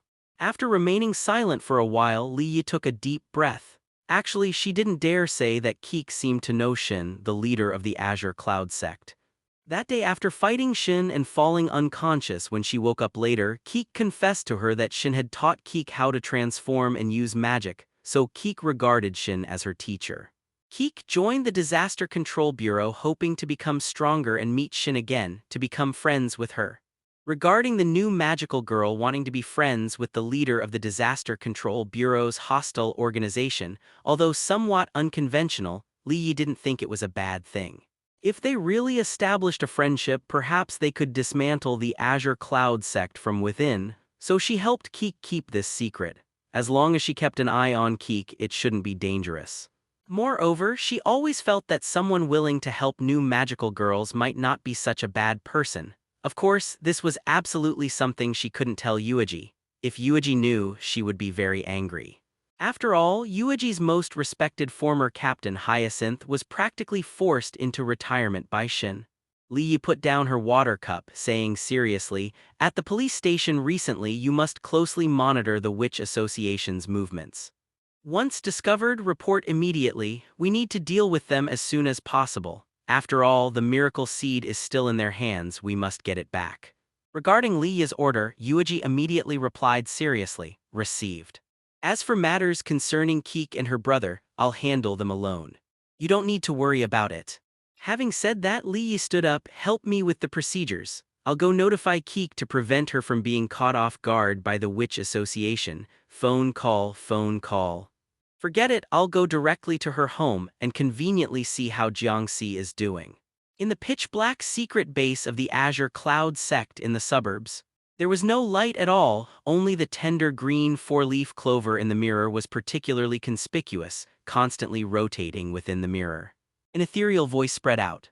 "The aura of the Witch Association is still as nauseating as ever." From another side, a youthful and lively voice came, "Four-leaf clover sister. I've observed people from the Disaster Control Bureau. Activate the illusory moon formation to interfere with their observation." Sister, which illusory moon formation? Idiot, didn't Sect Master previously name Barrier Leaf? The fifth one as the illusory moon formation. No, sister, Sect Master clearly said it was the Qigong 8 trigrams illusory moon formation. Isn't it the same? Sect Master said the prefix makes a big difference. The Qigong 8 trigrams illusory moon formation is actually. Alright, I get it. 6 leaf. Quickly deploy the Qigong illusory moon formation. It's Qigong 8 trigrams. 6 leaf, the ethereal voice carried a bit more embarrassment and annoyance. Sect Master clearly said. The lively voice sounded somewhat aggrieved, and then countless leaf veins began to cover the mirror, obscuring the four-leaf clover as well. The third, the second, the first, mediocre work. The illusion of one leaf obscuring the sight. The fifth masterpiece, flowers in a mirror and the moon's reflection in water. Having to deploy from the front every time is too slow. The ethereal voice softly complained before immediately gathering the four-leaf clover in the mirror. They're here. It's the Disaster Control Bureau people. Countless eyes opened from within the mirror, yet every time a pair of eyes opened, leaves would cover them. The eyes kept increasing, and after the leaves covered them, the leaves on the mirror became fewer and fewer until the entire mirror became clean, revealing a single tightly closed eye. Then it suddenly opened its eyes. Trying to take in everything here. Truly worthy of being the Disaster Control Bureau's magical aunties, really impressive, able to break through to this extent. 6 leaf, don't be so rude, call them magical ants. Oh, the magical ants' eyes are really useful. But what a pity, 6 leaves, flowers in a mirror and the moon's reflection in water is more perfect. Then, a leaf gently floated down from the air into the pupil within the mirror. The pupil rippled like water surface. And leaf veins appeared in circles. As if hypnotized, subsequently that wide-open eye slowly closed, then completely disappeared from the mirror. The four-leaf clover reappeared on the mirror. Finally, we can investigate the witch association. They're really such a hindrance, the Disaster Control Bureau. Only know how to hold us back. The ethereal voice drifted faintly. Turn it over. The four-leaf clover's fate card. The rotating four-leaf clover revealed in the mirror the cripple who had accepted the grief seed. And even as the four-leaf clover rotated counterclockwise, it revealed a woman wearing black robes, concealing her figure. Capturing the moment when the other party took out the grief seed and handed it to the cripple. Deduction, first divination name. The first leaf turned over Duan. Deduction, second divination identity. The second leaf turned over magical girl. Deduction, third divination location. The third leaf. The moment it turned over, it suddenly burst into flames. The remaining leaves withered together, the ethereal voice letting out a short cry of pain. Sister, sister, are you okay? I'm fine. The Witch Association discovered us that Aunt Duan should be a core member of the Witch Association. Why would they find Sect Master? The barrier leaves on Sect Master and Lady Bingtang haven't disappeared yet. It should just be a coincidence. No, it might be Sect Master's sister. They've targeted Keek. Then we must quickly notify Lady Bingtang. Disaster Control Bureau, Divination Room. The green magical girl who had been sitting properly with glasses in front of the case board suddenly bumped her head against the case board. Yin Luo, who was correcting documents nearby, was immediately startled, quickly put down her pen and went over to shake the green magical girl. Peony, peony. How come you fell asleep again? It took a long time for her to struggle up from the table. The green magical girl fumbled around for a while before finding her glasses, put them on with difficulty, then sucked in cold air while rubbing her forehead. Those two damn little girls. Sooner or later I'll catch them. Yin Luo breathed a sigh of relief and returned to her seat. You seem to have never won against them even once. 2 against 1 was never fair to begin with. I'm the only one in BH City Disaster Control Bureau with this kind of detection ability. Of course it's tough. If we could borrow a reconnaissance-type magical girl from next door to cooperate, I would definitely capture them. After withdrawing from her transformed state, the green magical girl revealed a somewhat youthful and pretty appearance. Actually not that old, only in her 20s, but wearing glasses plus keeping a stern face made her resemble a mature homeroom teacher. Peony's job was indeed as a teacher. They actually dared to call me aunt and even called me an old lady. Peony gritted her teeth and slapped the table. When I catch them, I'll definitely spank their bottoms hard. Students won't learn properly without being hit. Yin Luo smiled somewhat helplessly. All right then, so how are you going to explain to Silver Lotus? The task she gave you was to find Witch Association members, but you ended up confronting the Azure Cloud sect again. There's nothing I can do about it. Peony hung her head dejectedly. I searched around but didn't see any Witch Association people, but those 2 girls are too conspicuous. I thought if I captured them, I might be able to follow the clues to find the Witch Association. I think you just want to settle a personal grudge. Yin Luo was somewhat speechless. Silver Lotus will definitely be angry. She won't go easy on you in this aspect. Hearing this, Peony's face as a teacher immediately looked even more miserable. Although at school, Silver Lotus was a student and Peony was a teacher, Silver Lotus still respected teachers very much, even if they weren't from the same school that taught her. But at the Disaster Control Bureau, Silver Lotus was the captain of the Magical Girl Combat Team, with absolute authority over rewards and punishments for members. If tasks aren't properly completed, having her salary deducted or even writing self-criticisms, she couldn't escape any of it. When Silver Lotus gets serious, even their seniors were quite afraid of her. Please, Yin Luo, put in a good word for me. She's your sister, she'll always listen to you. Don't come to me when she gets angry, she doesn't treat me as her sister. How can this be? Yin Luo paused. So did you find any clues? Peony also composed her expression. No good. The Witch Association is as always strictly guarding against this aspect, really hard to find. Those 2 girls from Azure Cloud Sect have special abilities. They might be able to find some traces, but they'll probably get hurt too. I hope they don't push themselves too hard. The Witch Association's methods are too insidious. Rather than worrying about the Azure Cloud Sect, you might as well worry about the Witch Association.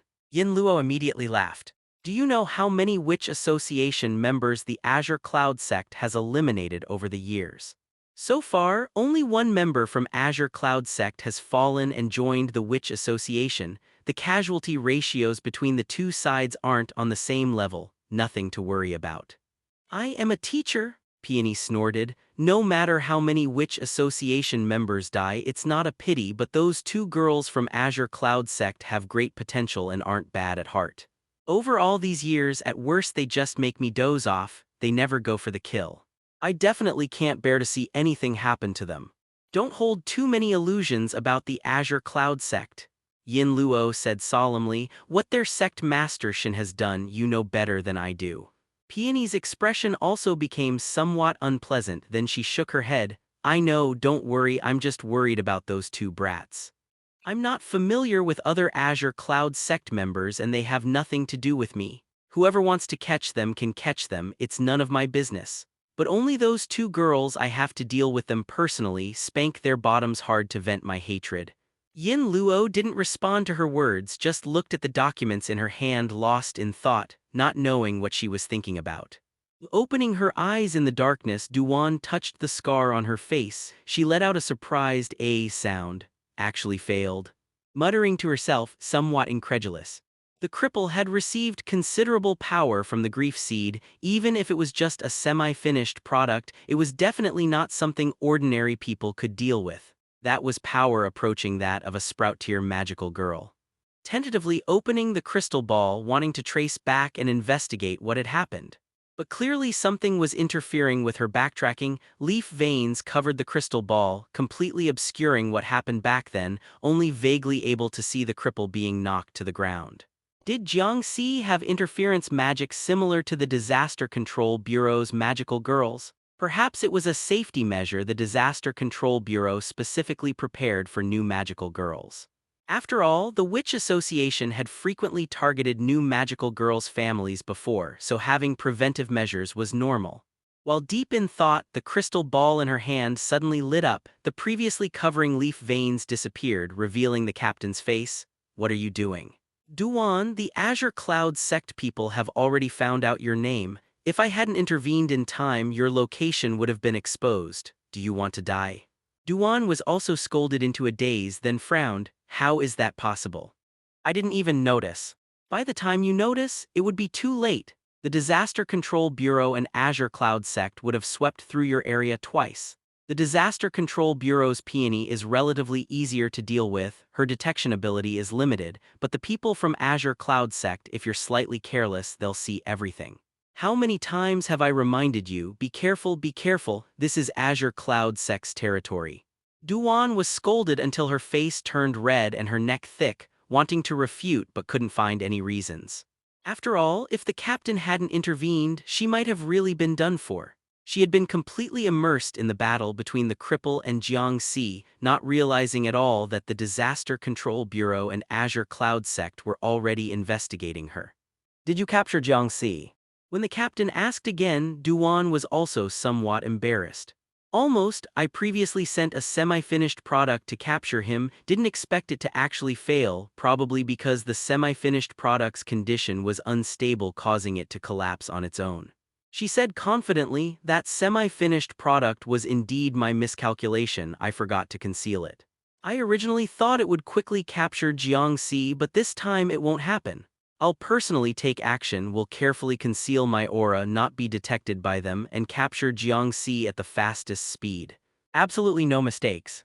The captain's expression slightly eased. I used to be most reassured with your work, but this time you were really too careless. Be more careful. Understood, Captain. Then Duan added.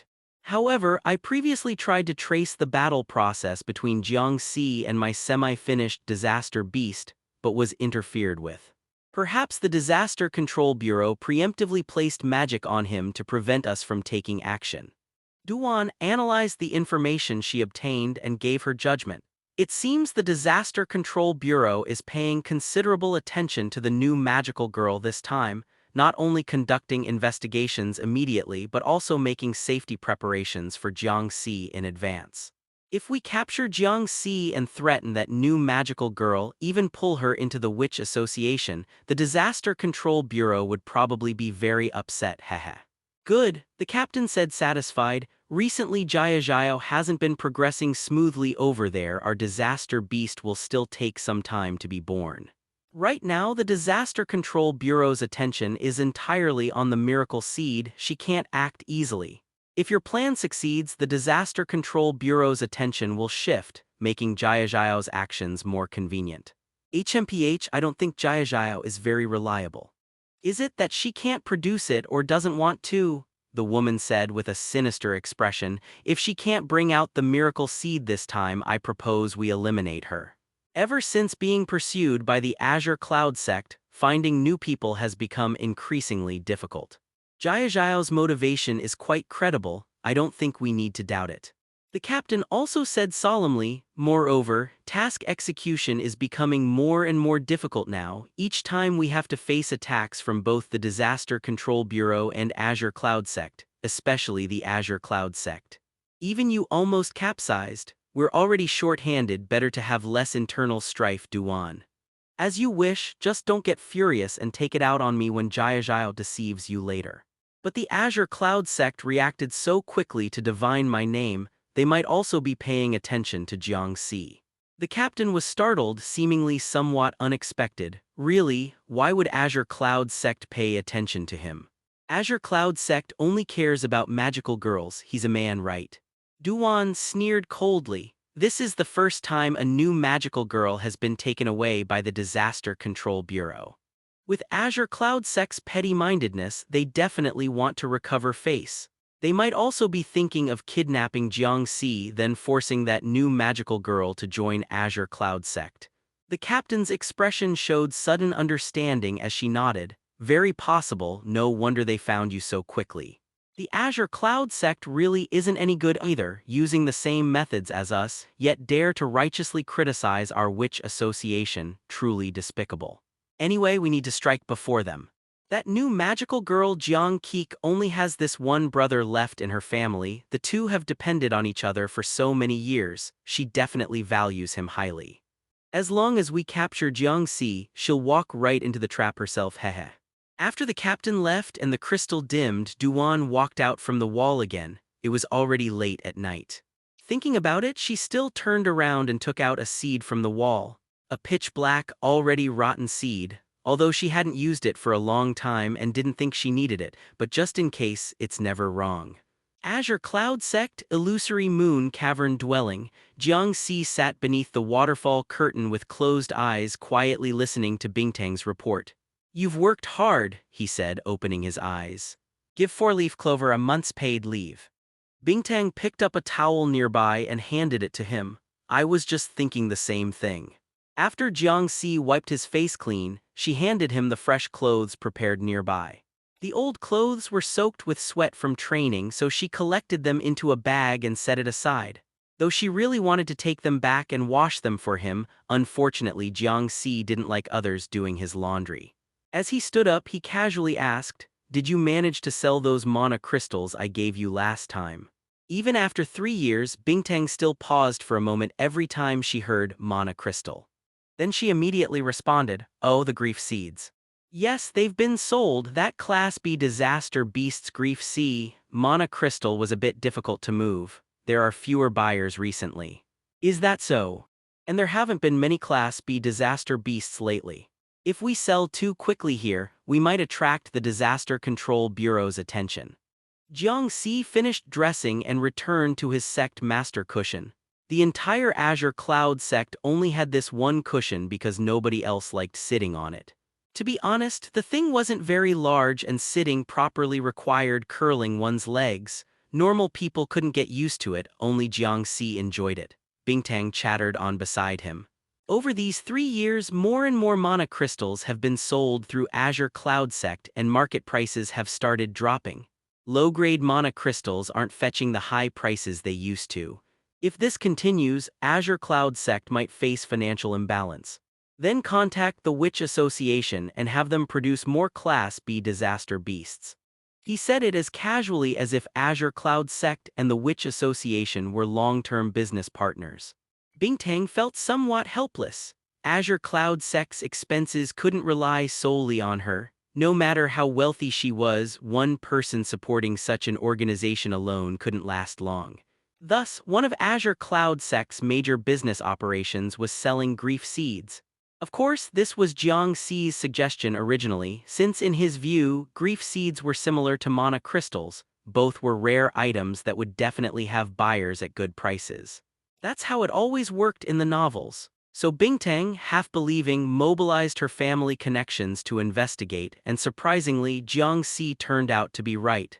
There were indeed places offering high prices for grief seeds.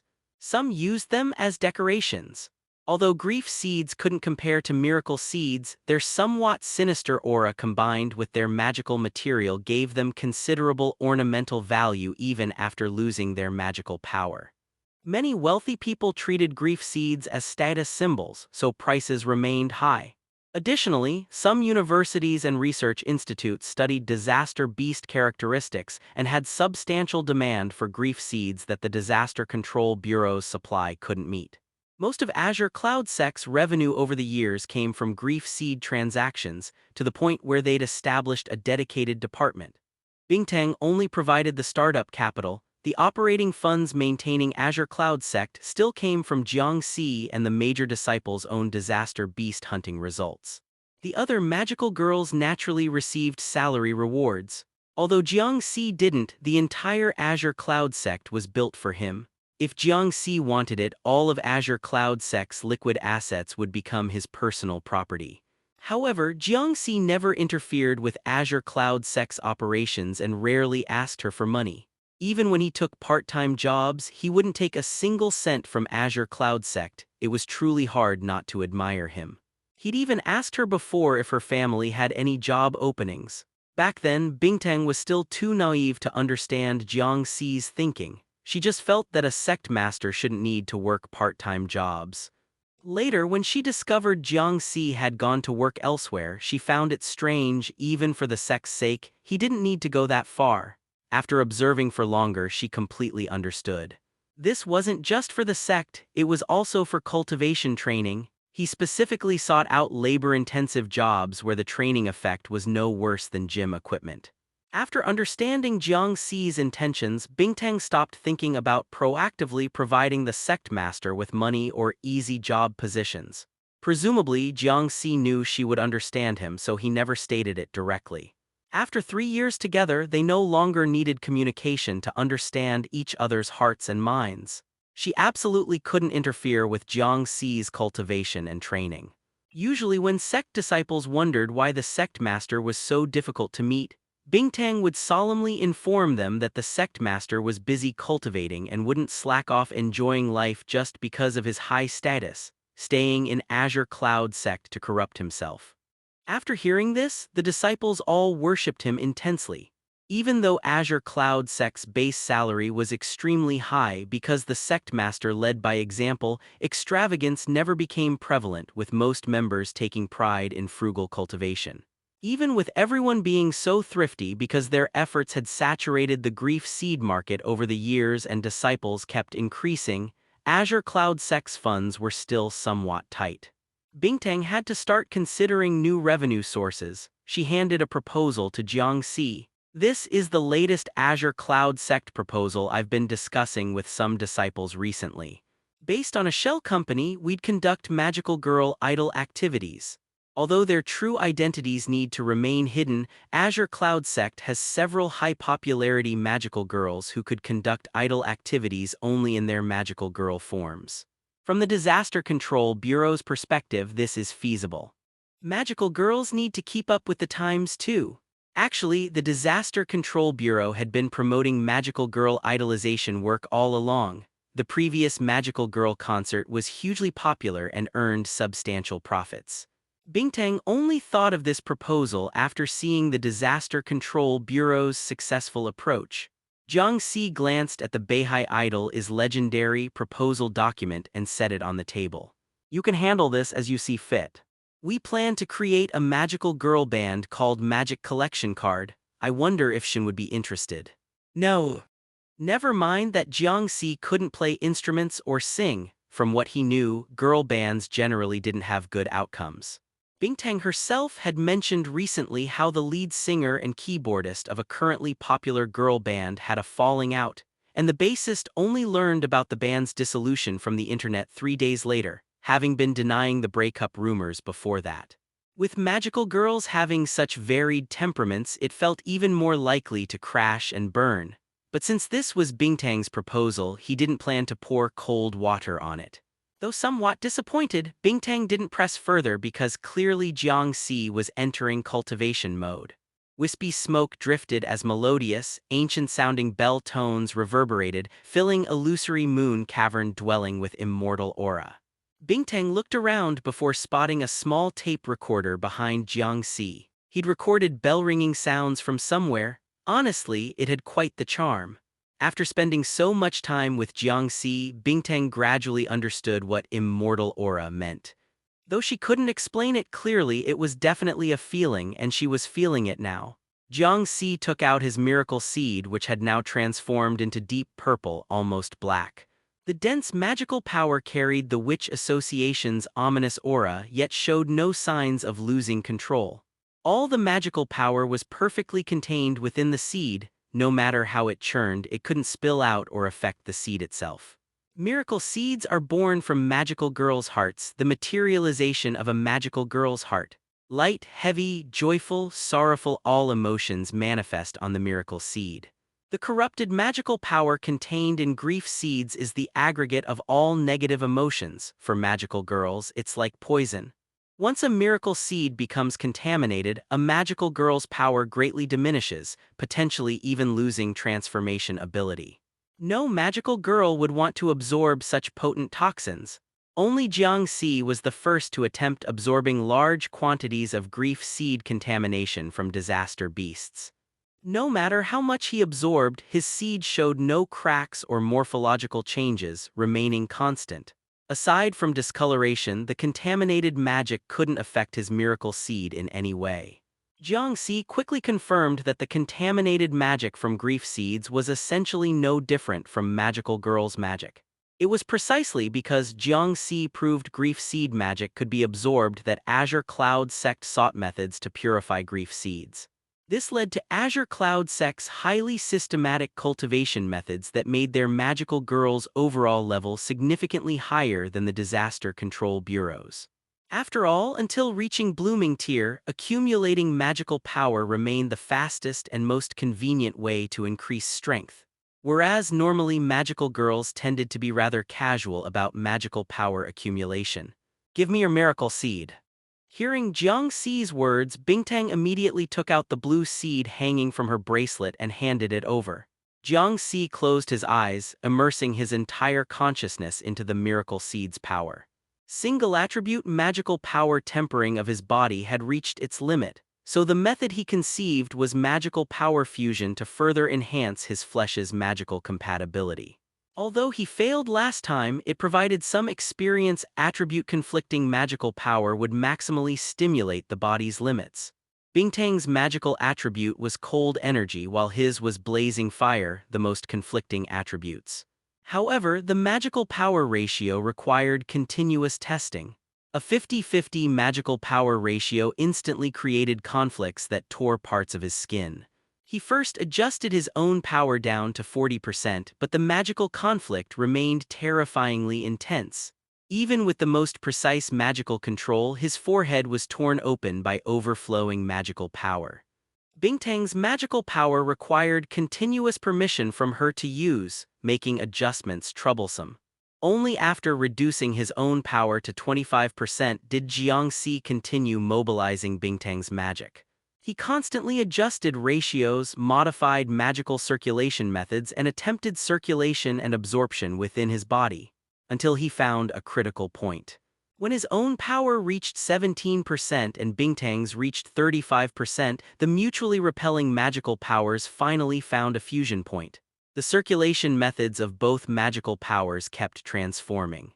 Jiang Si stretched and extended his own magic until constructing an extremely complex three-dimensional mesh structure. while the icy blue magic transformed into finer threads flowing through the central pipeline. Both magical powers maintained a delicate balance, though slightly trembling and on the verge of collapse at any moment. They perfectly maintained their forms. Boom.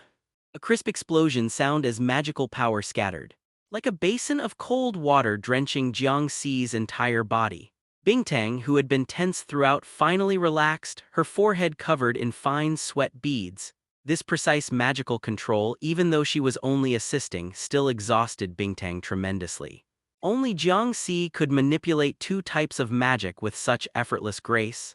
As expected, a miracle seed with an owner is still difficult to control. Jiang Si casually returned Bingtang's seed.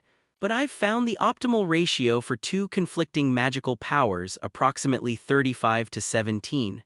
I don't know if this has universal applicability. Later, have some disciples test it.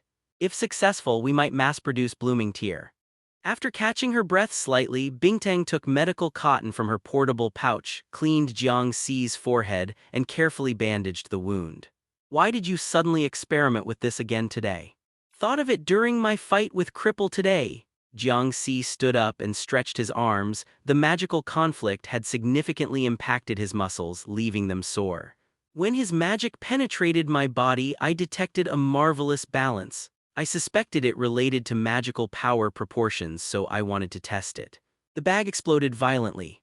The remaining force even flipped over the treadmill behind it. Jiang Si looked at his fist, a rare smile appearing on his face. Excellent, although it failed, the physical enhancement is obvious.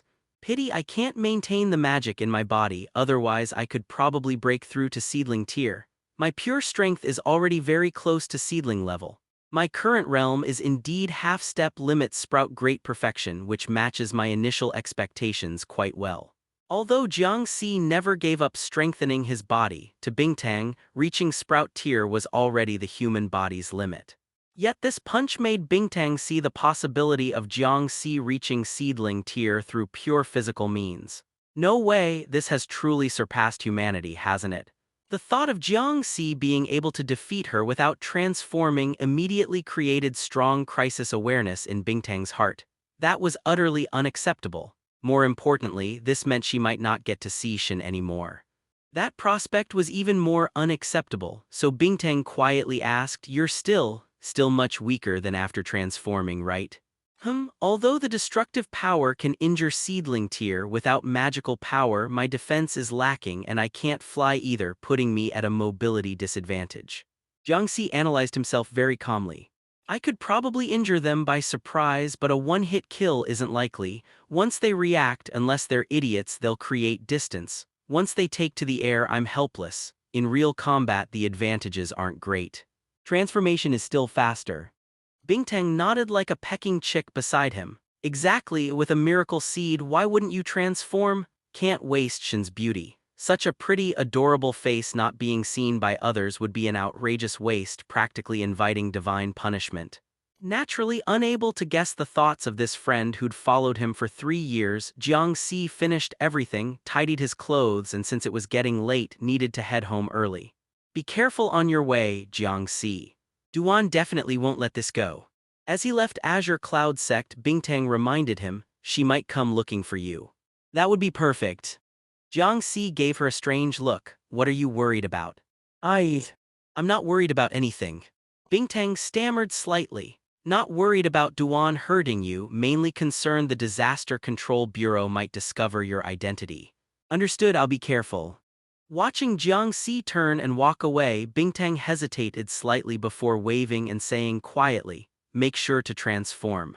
After Jiang Si disappeared into the distance, she secretly followed him.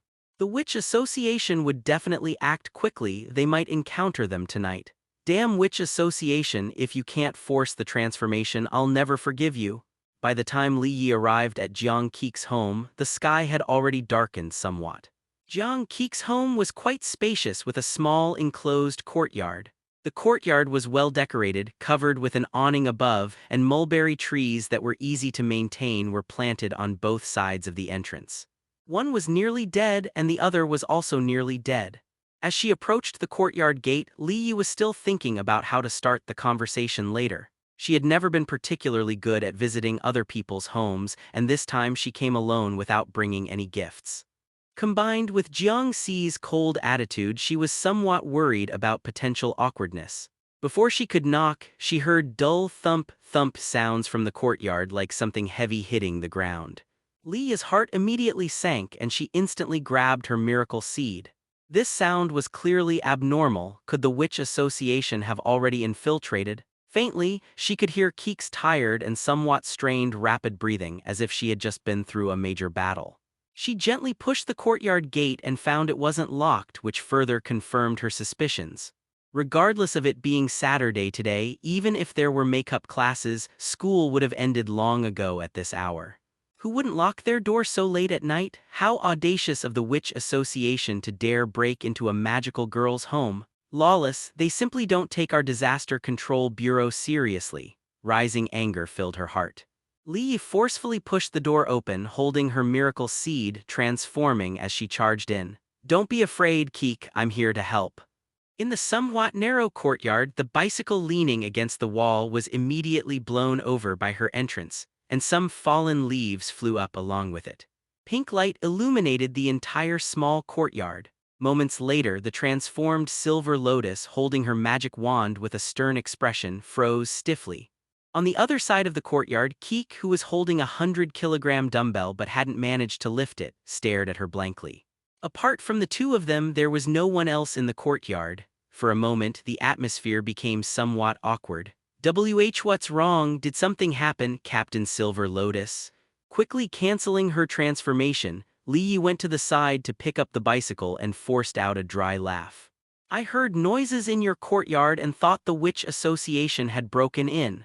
The Disaster Control Bureau detected the Witch Association's movements today, so it's not like I'm being overly sensitive. As she explained, Keek also came to her senses and immediately found it somewhat amusing. Lee asked again, but what were you doing making such loud noises? Keek immediately stopped smiling and quickly released the dumbbell. Nothing, I was just exercising. Since last night, she had been fixated on this dumbbell. Keek finally understood what Jiang Si often mentioned about so-called mental blockages. Although she could indeed lift it after transforming, the fact that she couldn't lift it after canceling the transformation bothered Keek deeply. So after finishing her homework and eating today, having nothing else to do, she started trying again in the courtyard. She had already become a magical girl. She refused to lose to Jiang Si. But the more she tried, the more she understood the limits of the human body and just how terrifying Jiang Si really was. He was practically not human. His physical strength approached that of a magical girl's transformed state, simply unbelievable. What's there to exercise with a dumbbell? Li Yi muttered. To cover her embarrassment, she pretended to nonchalantly grab the dumbbell. For magical girls, even without transforming, strength will increase somewhat. This weight shouldn't be. She pulled with force, but it didn't budge at all. Instead, Li Yi almost strained herself. The girl's expression turned serious. She grabbed the dumbbell with both hands and exerted force again. Still no movement whatsoever. Li Yi looked up at Keek and Keek looked back at her innocently. For a moment it was quiet. Wait, is this a dumbbell for human use? Jiang Si uses it for daily exercise. Li Yi fell silent, remembering that pitiful cripple. Well, that doesn't seem surprising then. Provoked by competitive spirit, she secretly borrowed a bit of magic power from her seed. This time, using all her strength with both hands, Li Yi finally managed to lift the dumbbell. Although it's a bit heavy for a magical girl, it's not impossible. Keek naturally could guess she had used magic power but didn't expose her. Instead, she poked Li Yi's forehead. Weightlifting can easily stunt your growth, Captain. Li Yi immediately threw down the dumbbell, which landed on the ground with a heavy, dull thump. Clapping her hands, Li Yi stretched her arms and casually changed the subject. It's so late, why didn't you lock the door? Jiang Si hasn't come back yet. Li Yi immediately froze, her expression turning tense. Oh no, it's so late already. Could he have been captured by the Witch Association? Could that be? Keek also sounded uncertain. He often comes back very late normally. What does he do outside so late at night? Exercising or running errands to earn some pocket money. Keek took out her phone and checked the time. It's only 8 o'clock now. Generally, he returns before 10. Let's wait until 10 to see if he comes back. No, today the Witch Association has already started moving, and he even fought with someone controlled by the Witch Association at noon. We can't just sit around waiting until 10. Li Yi immediately stood up. We have to go find him.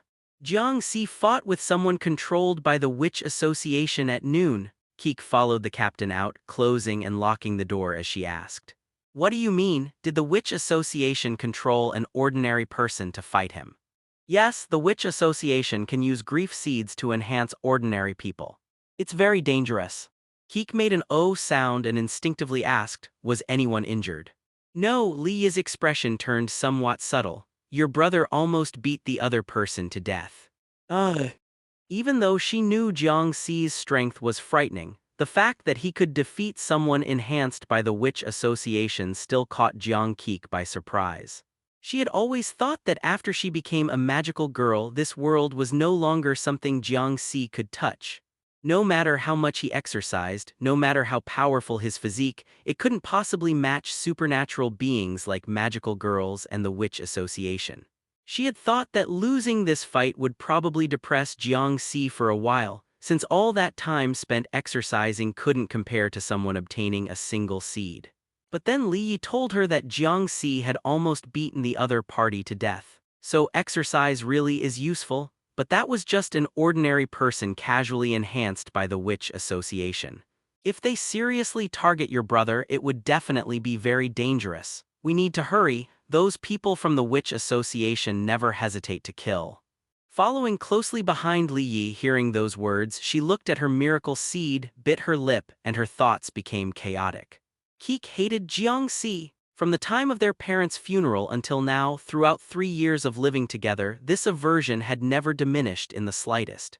She couldn't forgive Jiang Si, and Jiang Si never cared about her forgiveness. He didn't even care about her at all. After so many years as siblings, as family, they had lived like strangers, and she didn't feel anything needed to change. But Jiang Si might die at the hands of the Witch Association. Her only family would die, and because of her. If she hadn't become a magical girl, Jiang Si wouldn't have been targeted by the Witch Association, and he wouldn't be in mortal danger. She used to wish for Jiang Si's death.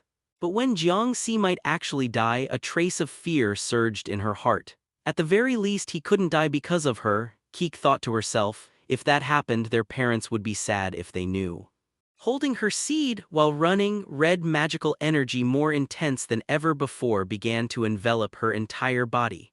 Jiang Si had walked the route from the Azure Cloud sect to his home countless times. He could probably find his way even with his eyes closed. But today, when he ended up in dead ends twice in a row, he knew something was wrong. He couldn't have taken the wrong turn twice. Ghost Wall. In his previous life, he had researched many supernatural phenomena, since Jiang Si knew that many cultivation stories began with encounters with ghosts and monsters. Ghost Wall was one of the most famous ones. Generally speaking, encountering a ghost wall meant you were in for great fortune. Many legendary stories started with ghost walls. Countless tales began with running into a ghost wall and ended with battling heavenly emperors. Although he no longer needed to seek out these supernatural phenomena to pursue the great path, encountering one now still felt somewhat gratifying. At the very least, it proved that his previous path wasn't a waste of time, it was just that the results had failed. Reaching out to touch the wall, texture-wise it felt no different from an ordinary wall. Concrete walls were much sturdier than brick walls. They were indeed the most suitable material for ghost walls. Of course, if Jiang Si were to make one, he would probably choose materials like steel plates. Holding his breath and concentrating, he suddenly opened his eyes, pulled in his abdomen, exhaled, and fiercely threw a punch. Terrifying power actually punched a hole through the concrete wall. Without stopping, he continuously hammered the concrete wall, forcibly smashing an opening in the ghost wall large enough for a person to pass through. Ghost wall, as the name implied, as long as your strength was as powerful as a ghost's, you could break through the wall, nothing special. Pushing aside the rubble and debris, Jiang Si passed through the wall and surveyed his surroundings. Sure enough, this wasn't a familiar place. He had probably ended up in the suburbs, The highway was empty with some scattered poplar trees planted on both sides. There was a sign by the roadside, Highway 6. If he remembered correctly, this road should be on the east side of BH City, quite far from the Disaster Control Bureau in the west. He touched his fist, there was some blood on it. This was the biggest problem with having no magical energy. Even though his physical fitness was already terrifyingly high and his defensive capabilities far surpassed ordinary people's. Compared to magical girls, he was still prone to injuring himself. This had always been the biggest obstacle in Jiang Si's physical advancement. If he could possess the continuous magical protection of a magical girl without relying on seed power, then he wouldn't need to transform anymore. Truly a monster. Looking up about 10 meters above the ground under the moonlight, a woman in black robes let out a hoarse laugh in the night wind. That was genuine concrete. The Witch Association has conducted so many magical pollution experiments, but I've never seen a human like you. No wonder that guy lost, heh. I've found a good specimen.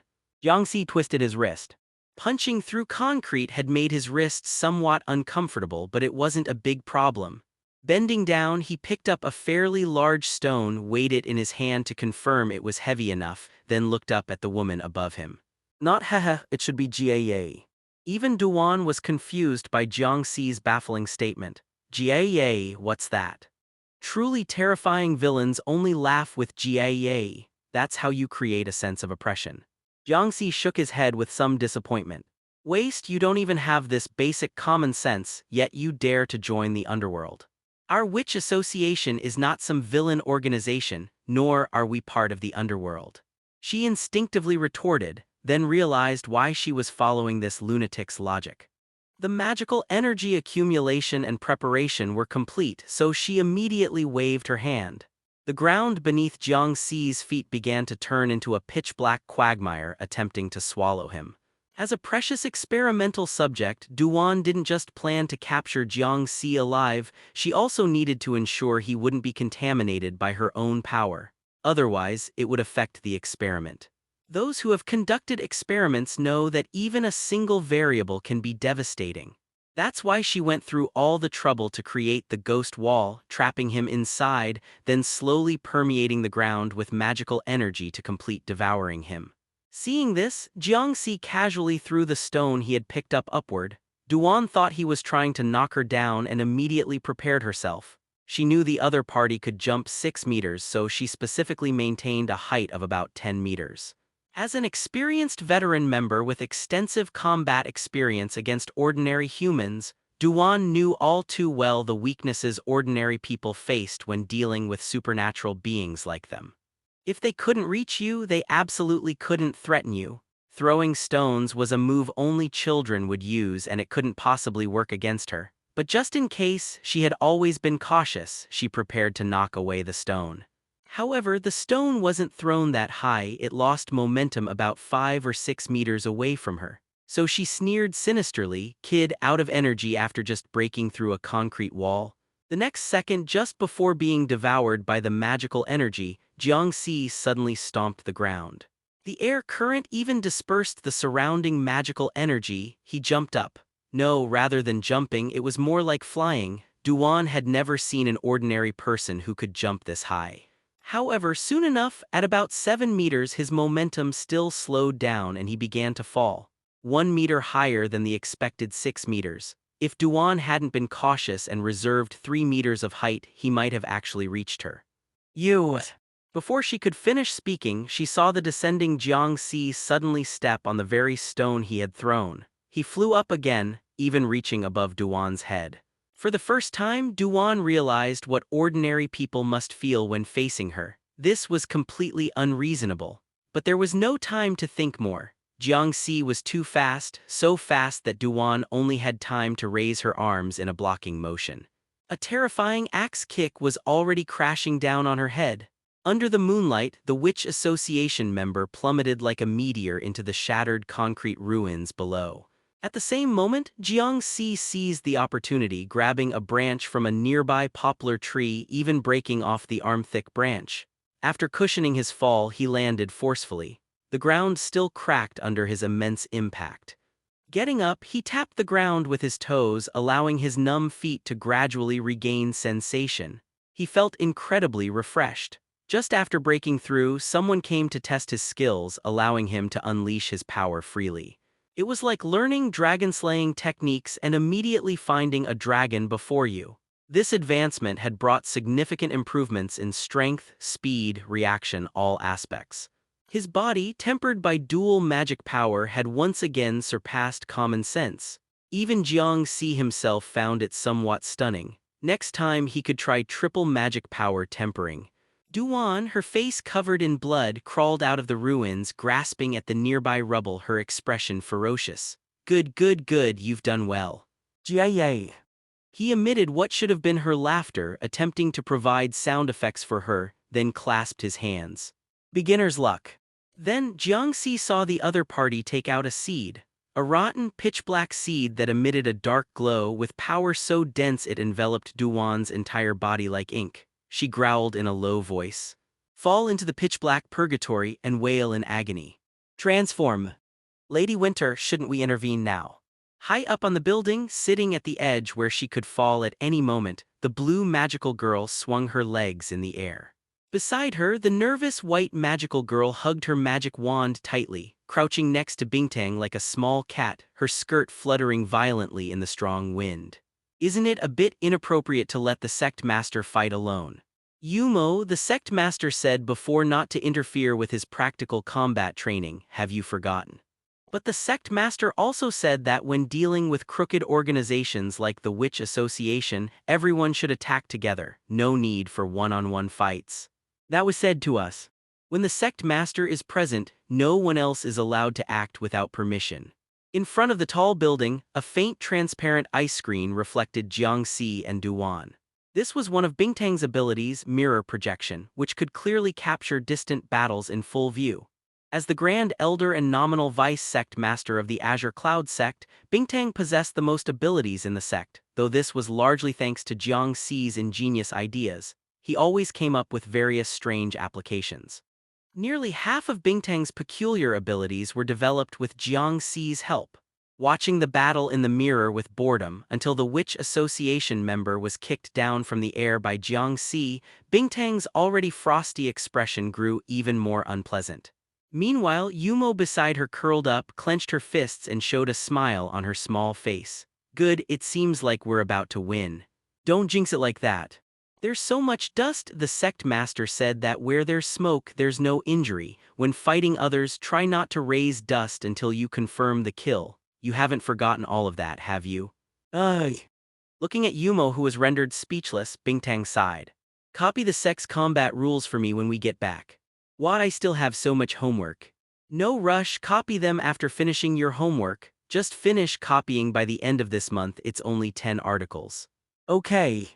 Bingtang's legs swinging in the air quickened, and her tone grew somewhat urgent. Is this really going to work? Isn't this supposed to be a core member? Why can't I see any difference from other ordinary members? If this continued, Jiang Si wouldn't transform at all. Sighing inwardly, it seemed she wouldn't get to see Shin today either. Just as she was about to jump down and get closer to Jiang Si's location, the moment she stood up, an intense red magical power suddenly burst into flames from the distance, radiating astonishing power. This made Bingtang instinctively turn to look. Yumo also noticed that unrestrained, flamboyant magical energy and glanced into the distance, then lowered her head to sniff the wind blowing from that direction. It's the magical aura of Keek and Silver Lotus. Yumo whispered. Keek just became a magical girl recently, right? And she already has such powerful magical energy. That's amazing. She might become stronger than all of us in the future. After all, she's the sect master's sister. Her potential must be considerable. Bingtang watched thoughtfully as Silver Lotus and Keek hurried toward Jiang Si's location. It seems the Disaster Control Bureau has discovered the Witch Association's traces. I thought they'd be unresponsive like before. Yumo crouched on the rooftop, sometimes looking at the battle situation with Jiang Si, sometimes turning to look at Silver Lotus and Keek, hugging her magic wand while looking back and forth, appearing very busy but not knowing what she was busy with. So what should we do now, Lady Bingtang? Of course, use your wind to block them a bit. Bingtang pulled Yumo as they jumped down from the building. Don't let them disturb the sect master's battle. Oh, okay. In midair, Yumo released her grip, and her magic wand transformed into a gust of strong wind that blew towards Silver Lotus and Keek. The howling wind instantly made the vigorously burning red magical energy sway unsteadily. And Silver Lotus's pink petals also danced wildly in the strong wind, becoming difficult to control. The two magical girls were trapped in the wind, unable to move an inch. Bingtang inwardly praised Yumo's magical control was still so perfect. Although she appeared somewhat timid, Yumo's strength was actually among the top ranks in the Azure Cloud sect. Disciples with insufficient strength wouldn't qualify to enter the illusory moon cavern dwelling. As core disciples, the most basic requirement was to reach the mid-seedling level in strength. And if it came purely to magical control, even Bingtang was slightly inferior. If Yumo fought without holding back, it wouldn't be difficult for her alone to deal with Silver Lotus and Keek. Controlling her wind from such a great distance, Yumo could even precisely control where each of Silver Lotus's petals would land. She also incidentally activated the intoxicating fragrance within the petals, causing Silver Lotus to be disturbed by her own ability and become lost in the wind. Of course, Yumo didn't dare to actually harm the two. Not to mention that Keek was the sect master's sister and already held a considerable status, that Silver Lotus also seemed quite close to the sect master and should be considered a friend. Yumo's thoughts drifted for a moment. She was just a small personal disciple. If she injured Keek and Silver Lotus, she would definitely be expelled from the Azure Cloud sect by the sect master. Without the Azure Cloud sect's salary, she wouldn't be able to pay off her family's debts.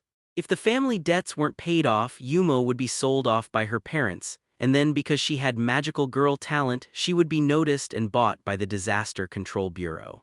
Finally, she would become enemies with the sect master and Lady Bingtang, suffering painfully every time she faced them but having no choice but to fight, because she would already belong to the Disaster Control Bureau, so she would still fight with all her might against Lady Bingtang and the sect master, ultimately lose, and die miserably in Lady Bingtang's hands.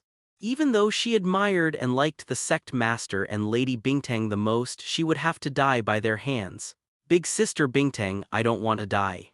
Of course, Bingtang didn't know that this little girl beside her, while just blocking someone, had already imagined a tragic drama staring herself and gotten quite invested in it.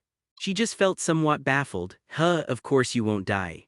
But having been together for a long time, she knew this girl who loved to daydream usually brought her wild imaginations into reality, so she knocked on her forehead.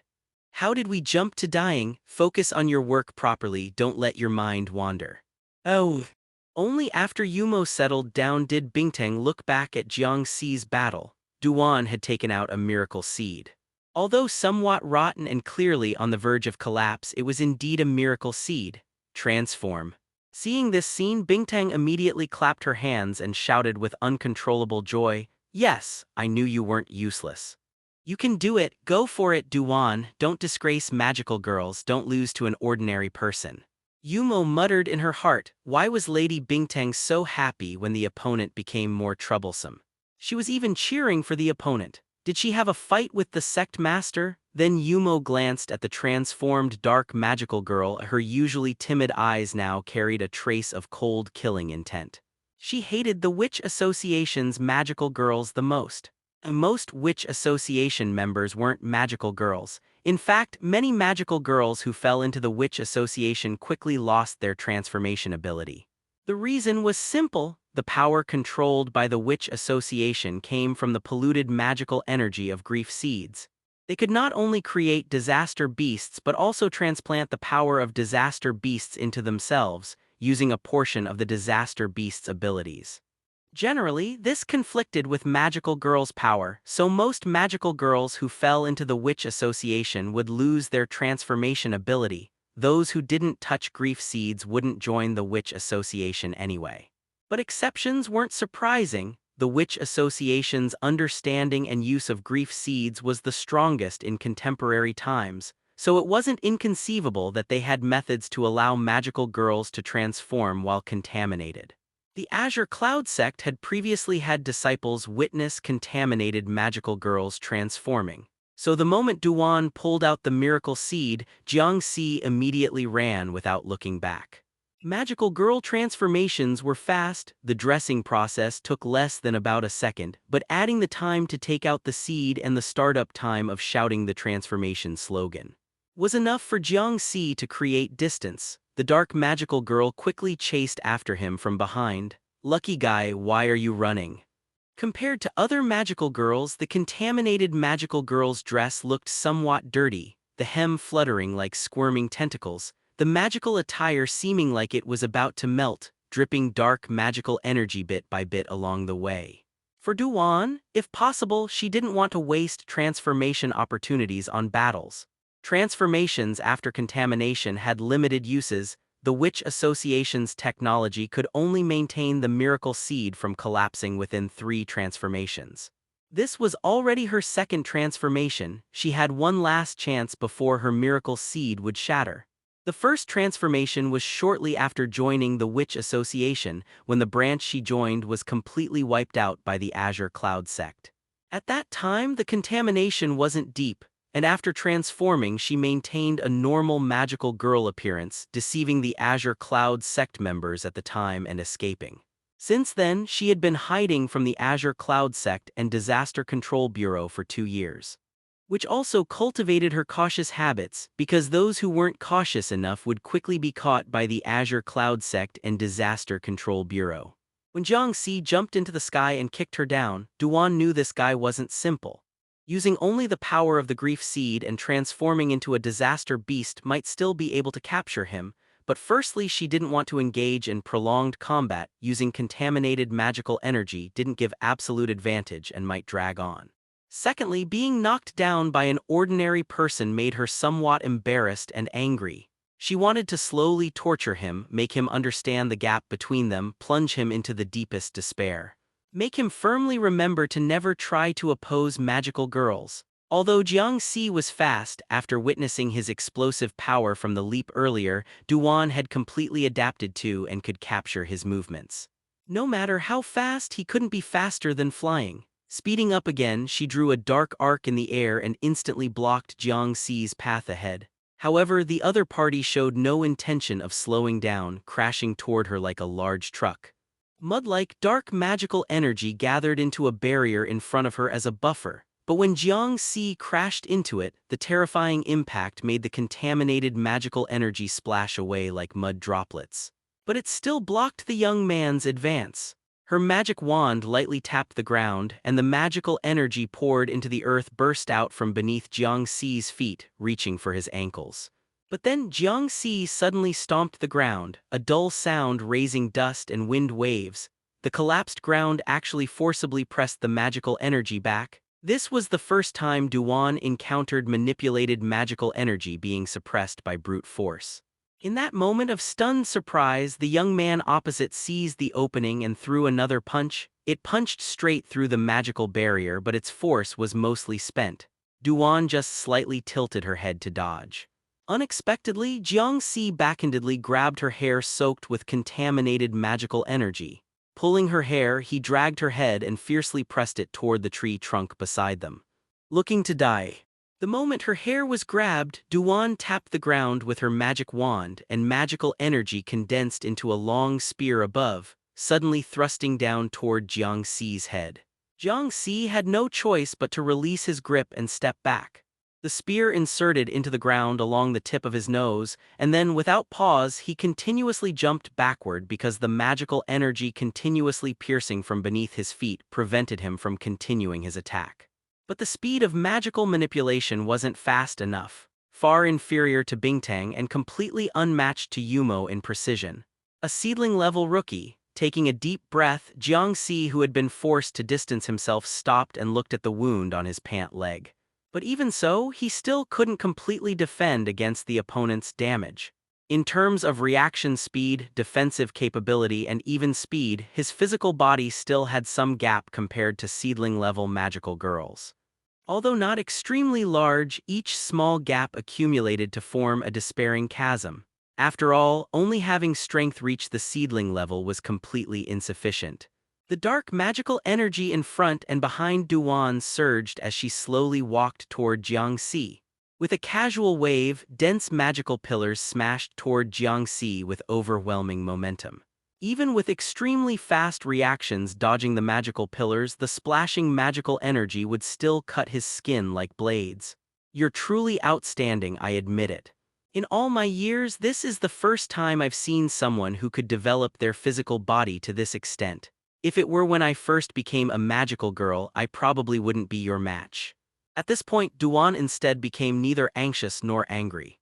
If the Disaster Control Bureau and Azure Cloud Sect had noticed the commotion, they should have come long ago. Since there was still no movement, it meant those useless people hadn't discovered her. Even if they discovered her, it didn't matter. She could sense the captain's aura, so she wasn't worried at all. What a pity you encountered me. You don't need to feel sad about your defeat among magical girls. I'm considered outstanding.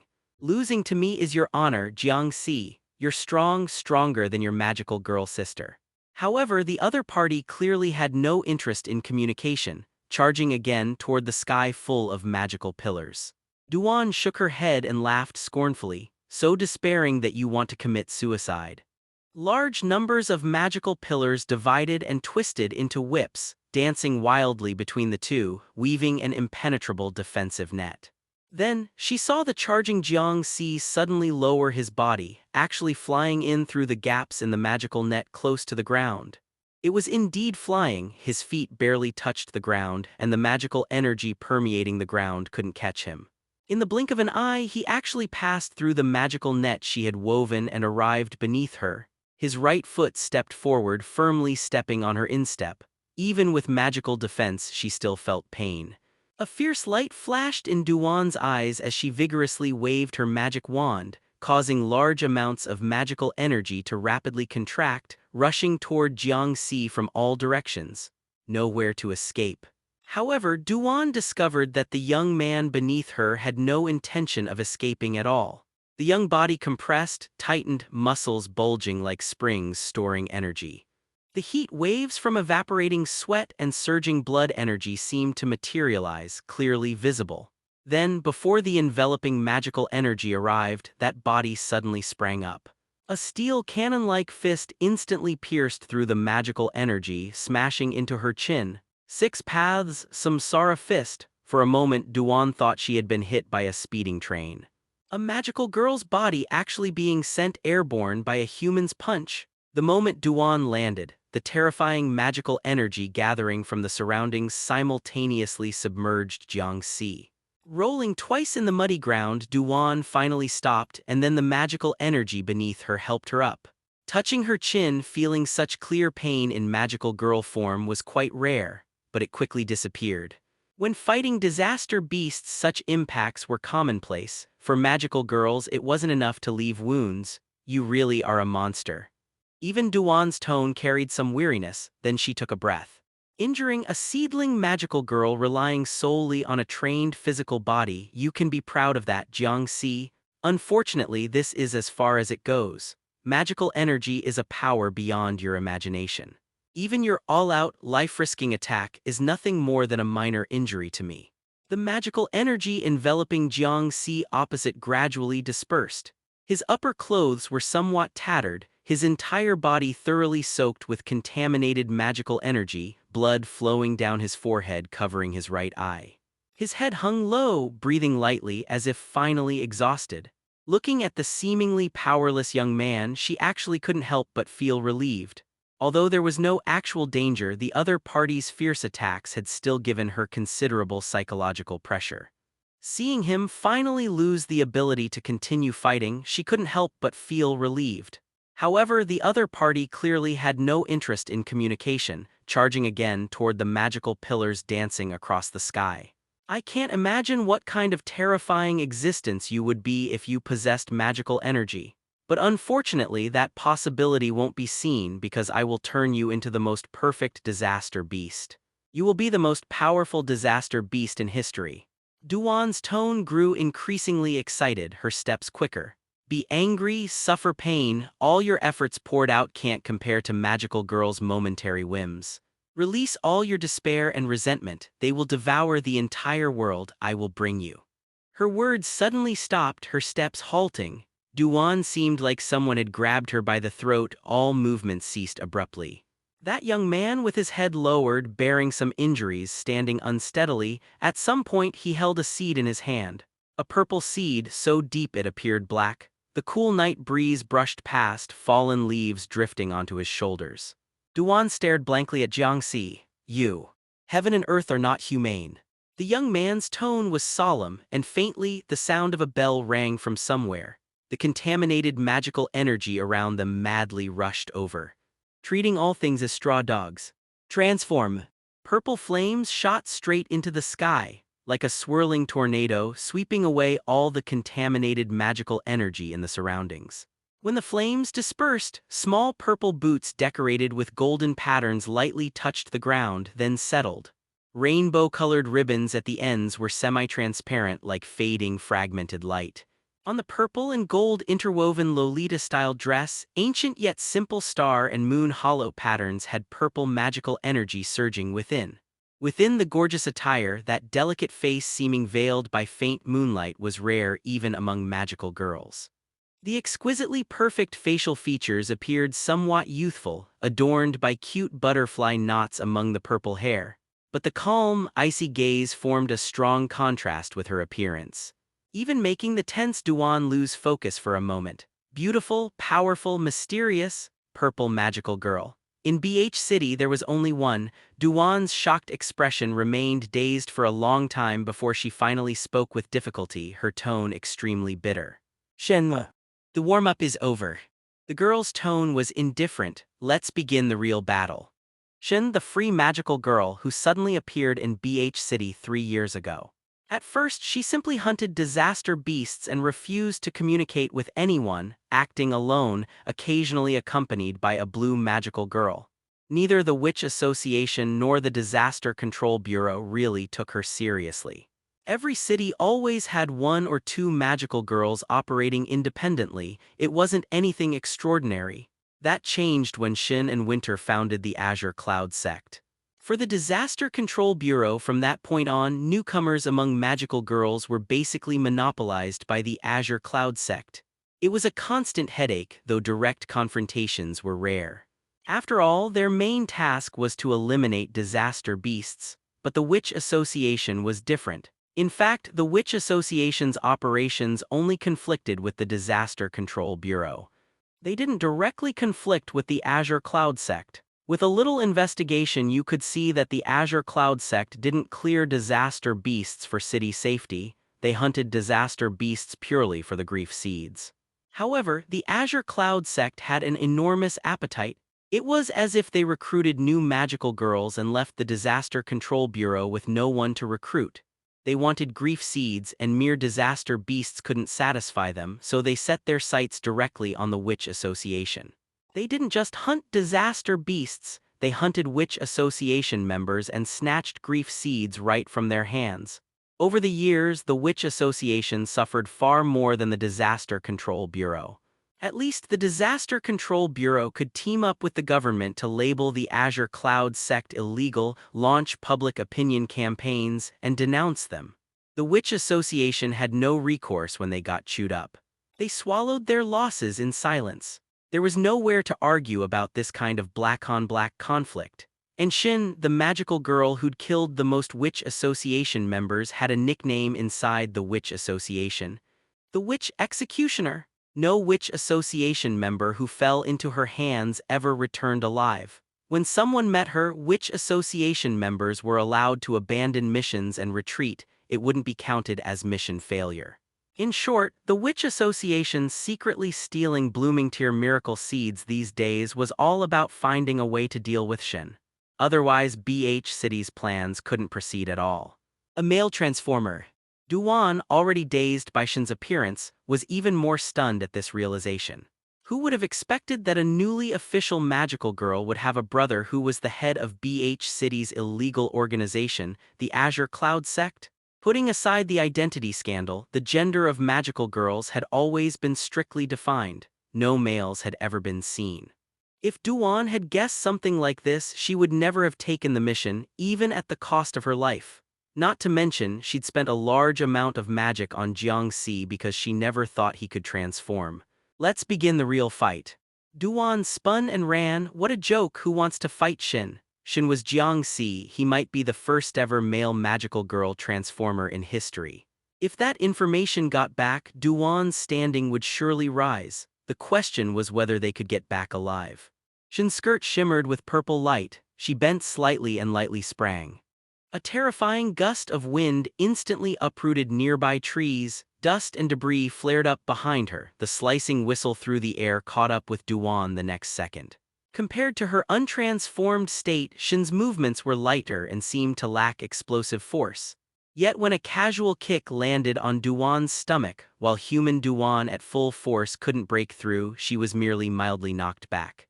In an instant, she shot out like a cannonball, flying straight as an arrow. Dozens of thick tree trunks snapped along her path. The pitch-black magical girl tumbled and carved a long, deep, terrifying gouge into the ground. Duan thrust her magic wand into the earth, many tendrils of magic clinging desperately to the ground, barely offsetting the impact. She dared not hesitate or think of counterattacking. She only turned and flailed toward the city outskirts at top speed. "Captain!" Her captain's presence was nearby. If she could hold on until the captain arrived, if she could find him, the route out of the city lay ahead and the captain's aura drew closer. In that instant, Duan felt time slow. Everything in the world became sluggish. The captain was not far, yet could not get closer. She could clearly feel a small, tender hand gently touch her forehead, then she was slammed onto the pavement. A swath of pitch-black magic shielded her face, scraping violently against the asphalt with a teeth-grinding shriek, black magic spitting like sparks from a cutting machine. She skidded hundreds of meters, her magic completely worn away. "Ah!" She screamed, utterly incapable of thought, swinging her wand in a reflexive counterstrike. But the other party merely held her head down and threw a punch.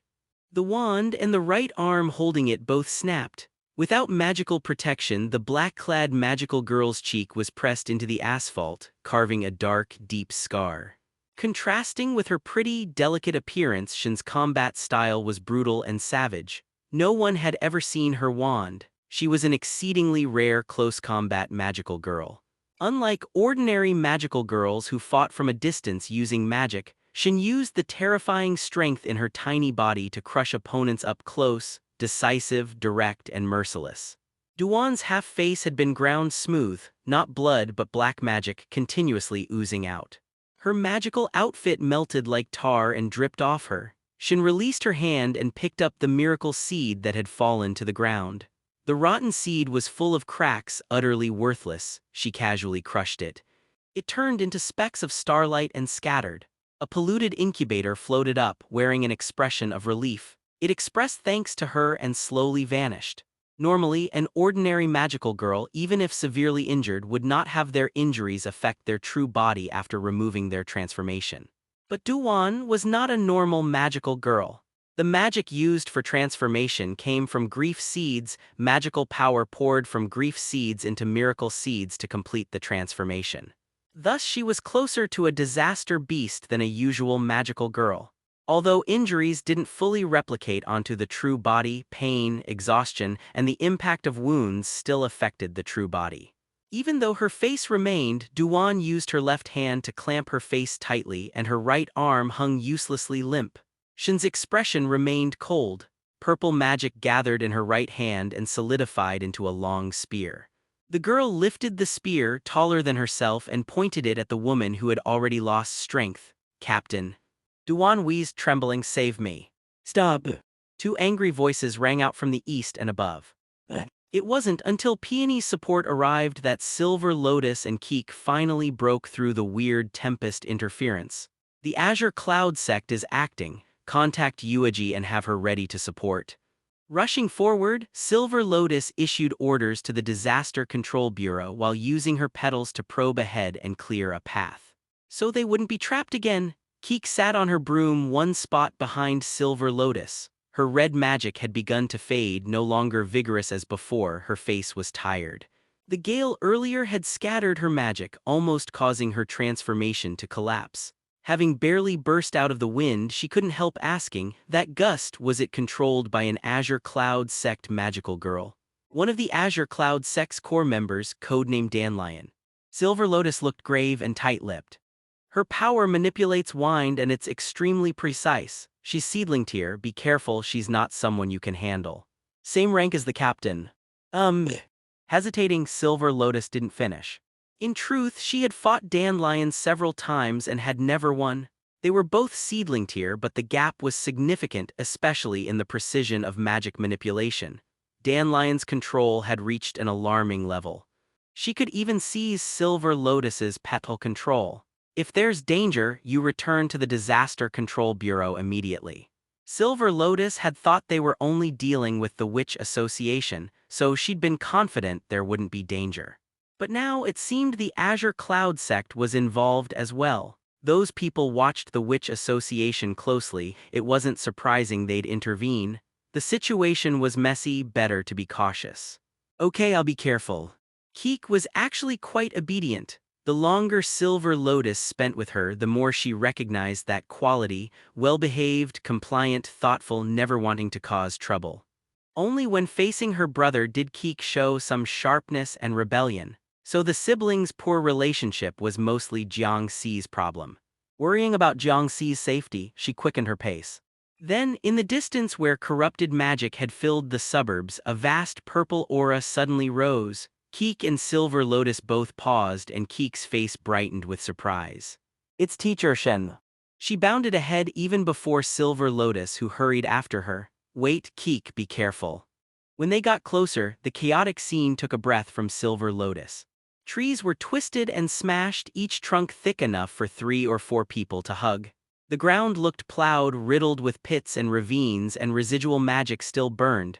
Dust swirled and obscured vision. The asphalt had been cut off, split down the middle, the huge trench filled with polluted magic. In the middle of the road, Shen stood with her spear raised, aimed at the woman on the ground. Stop! Silver Lotus shouted, surprised that a voice from above also cried out to halt them. Stop.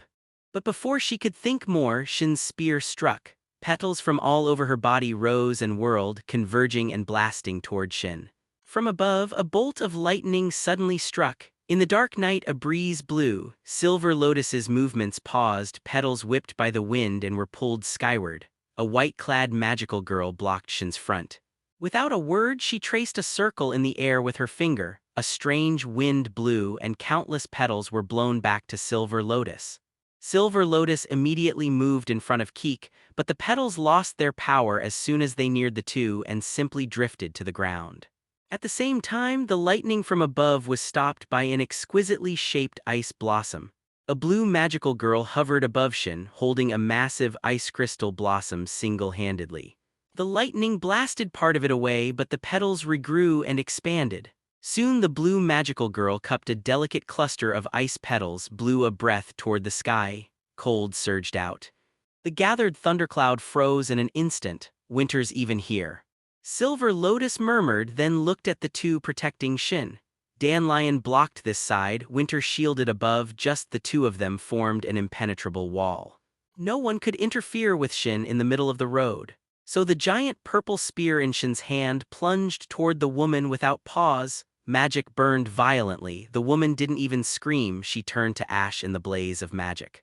Silver Lotus immediately covered Keek's eyes and turned her head away in horror. So brutal, Duan.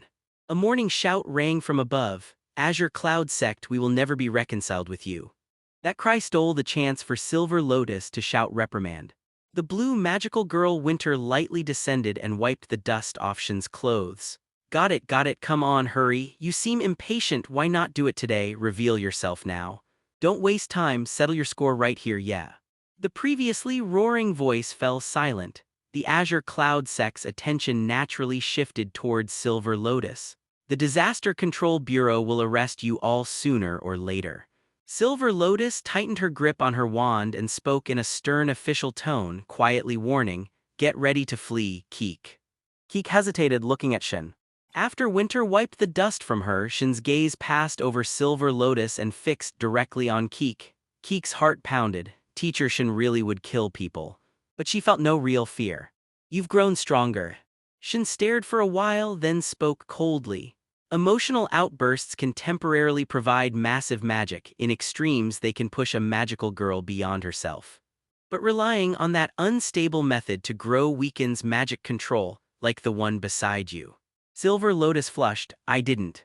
You do. Silver Lotus loses to me every time because your magic manipulation is coarse. Dandelion cut in at the right moment. Silver Lotus was left speechless, biting her lip in frustration and glaring at Dandelion. Keek, suddenly criticized, was bewildered and stammered, I'm sorry, but getting stronger is good. The rest can be practiced slowly. Shin's tone softened. For a beginner, you did well. Keek, who had been stunned, froze. Before she recovered, Winter waved cheerfully at her and said bye-bye, hopping happily and following Shin. She kept wanting to reach out and touch Shin's cheek, but Shin slapped her hand away without even glancing. Dandelion hugged her wand and cautiously watched them backing away. After confirming they had no intent to fight, she turned and ran to catch up with Winter and Shin. You saw that, right? Only after they left did Silver Lotus say in a low voice, I'm not lying, she really will kill even if she's a magical girl. Keek continued to stare at where Shin had gone, then reflexively blurted, Teacher Shin must have her reasons, right? Silver Lotus immediately clapped a hand to her forehead. That's murder, be sensible, Keek. But she had praised me for getting stronger. That thought made Keek feel like she'd been given candy, sweet and warm. Don't let yourself be influenced. Fine, we'll talk later. First, get Yuji here to clean up the scene. It's always us who have to deal with the mess, damn Azure Cloud sect. As she spoke, Silver Lotus suddenly realized she'd forgotten something. When sirens wailed nearby, she slapped her thigh. Wait, I almost forgot. We came out looking for Jiang Si, didn't we? Keek, still savoring the moment, paused and then murmured distractedly, oh yeah, where is Jiang Si? All the identifications are finished.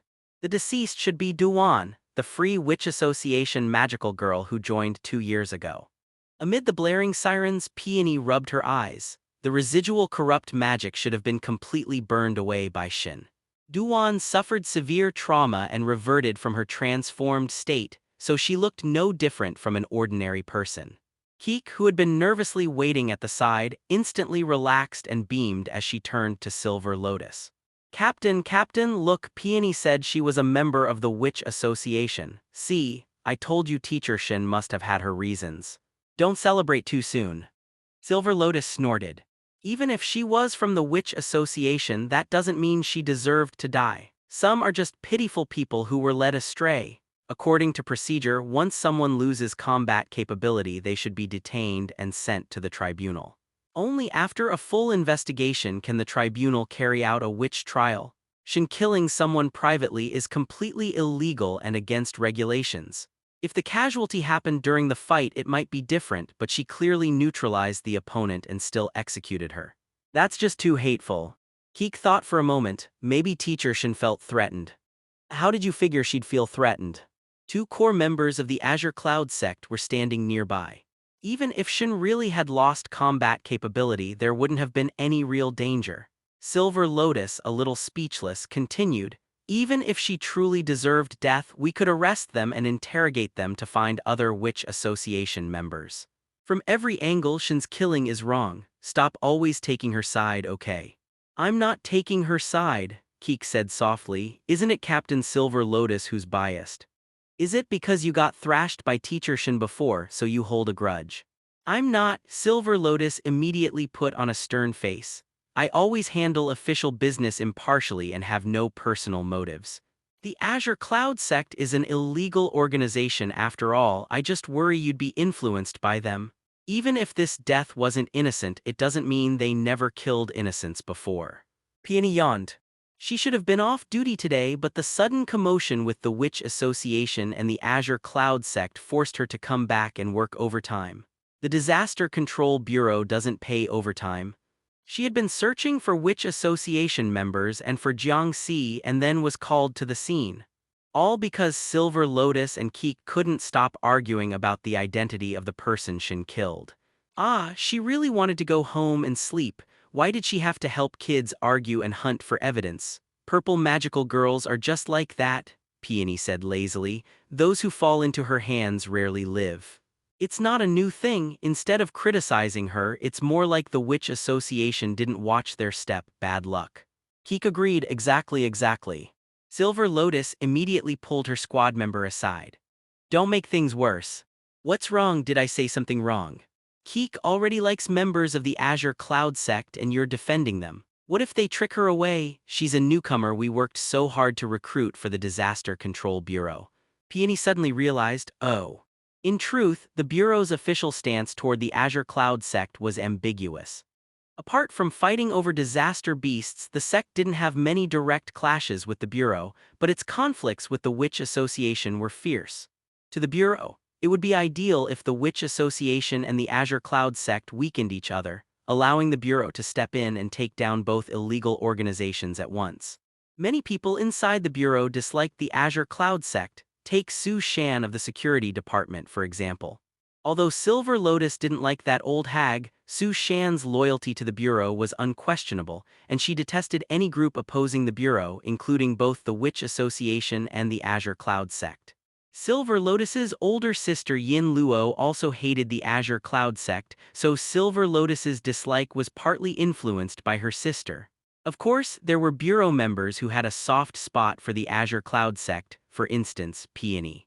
She valued the two precognitive magical girls and after so many encounters had developed some feelings. After all, they never killed and had even helped her once or twice. They were just kids with sharp tongues and poor manners. So while Silver Lotus worked hard to paint the Azure Cloud sect in a negative light, Peony casually offered a counterargument. Hearing that Silver Lotus worried Keek might be taken by the sect, Peony immediately changed her tune. Actually, the captain's right. Unilateral killing is wrong. The Azure Cloud sect has no such authority. Their disciplinary violations must be strongly condemned. Keek, you should be careful around them. If they dare kill Witch Association members today, tomorrow they might kill Bureau people, and the day after could be a city massacre. Do not go down the wrong path. If you go down the wrong path, the Bureau will have one fewer grunt and my workload will never shrink. Seeing Peony suddenly take Silver Lotus's side, Keek couldn't argue and simply obediently said, oh. But she didn't really hear any of it.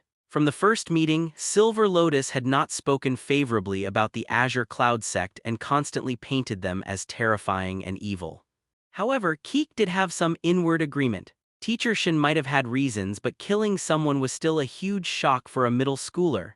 The girl inside her, mysterious and cool on the surface with a soft kindness, suddenly showed a ruthless decisiveness that clashed with her cute appearance. Since being rescued by Senior Kingfisher back then, Keek had followed news about various magical girls and had never seen the words magical girl and murder in the same sentence. In the magical girl world, such brutality was truly rare. Holding her magic wand, Keek realized for the first time her power wasn't only for fighting disaster beasts. Power is power, it doesn't discriminate targets. It can destroy disaster beasts and it can kill people. Feeling the somewhat terrifying magic pulsing inside her, she perceived the heavy burden of being a magical girl. Looking up, various machines had been brought in. Trucks, bulldozers, excavators. To ensure the battle between disaster beasts and magical girls didn't disrupt citizens' lives, city maintenance services responded swiftly. This was also one of the major expenses for the Bureau. Maintaining such rapid response capability was always costly. Amid the engine's rumble, Keek followed Silver Lotus outside and suddenly said, Teacher Shin told me I'm better suited for the Bureau, not the Azure Cloud sect. Peony pretended not to hear and jogged to the roadside to mount her electric scooter. That sounded like a lot of trouble. Best pretend she didn't know and go back to sleep. Silver Lotus looked back at the junior she had finally found and softened her tone a bit. Looks like she still has some conscience. I don't think Teacher Shin would lie, Keek emphasized, then continued, I'm really not suited for the Azure Cloud sect. My strength is weak, I'm timid, and I'd only slow them down. Not that bad. Only the Bureau would suit me. Why do I feel like you're looking down on the Bureau? No, just being honest. Hey. Seeing her captain silent, Jiang Keek took a deep breath, clenched her fists and de-transformed out of sight. Captain Silver Lotus, I want to become stronger, more mature. I want that too. The short detransformed girl muttered under her breath, then said, "Tomorrow let's go find Hyacinth Sr. We'll do special training and beat that arrogant purple shorty. Hyacinth is the strongest magical girl in BH City. Can she beat Teacher Shen? Anyway, she's the strongest magical girl in Beihai." Keek understood and didn't press further, just changing the subject. "Also, Captain, you're not taller than me. I'll grow taller sooner or later." When Jiang Keek got home, Jiang Si was sitting at the dining table. Two dishes were on the table, one vegetarian and one meat, leftovers from yesterday. He must have just showered. His hair was still damp and his clothes were clean and new. Actually, not long after Teacher Shen left, Silver Lotus had contacted Peony and confirmed Jiang Si was fine and at home. So the two of them calmly argued about who Shen had killed, even calling Peony over. Keek set down her bag, took off her shoes, and slipped into slippers. "What were you doing?" Jiang Si sat very upright while eating, meticulous and precise, always giving off a tense, pressuring presence. Keek wasn't intimidated at all and answered coolly, "Bureau duty." When she went to the bathroom, Jiang Si asked again, "Why hasn't the floor been fixed?" "My second uncle said he has no time. Next month."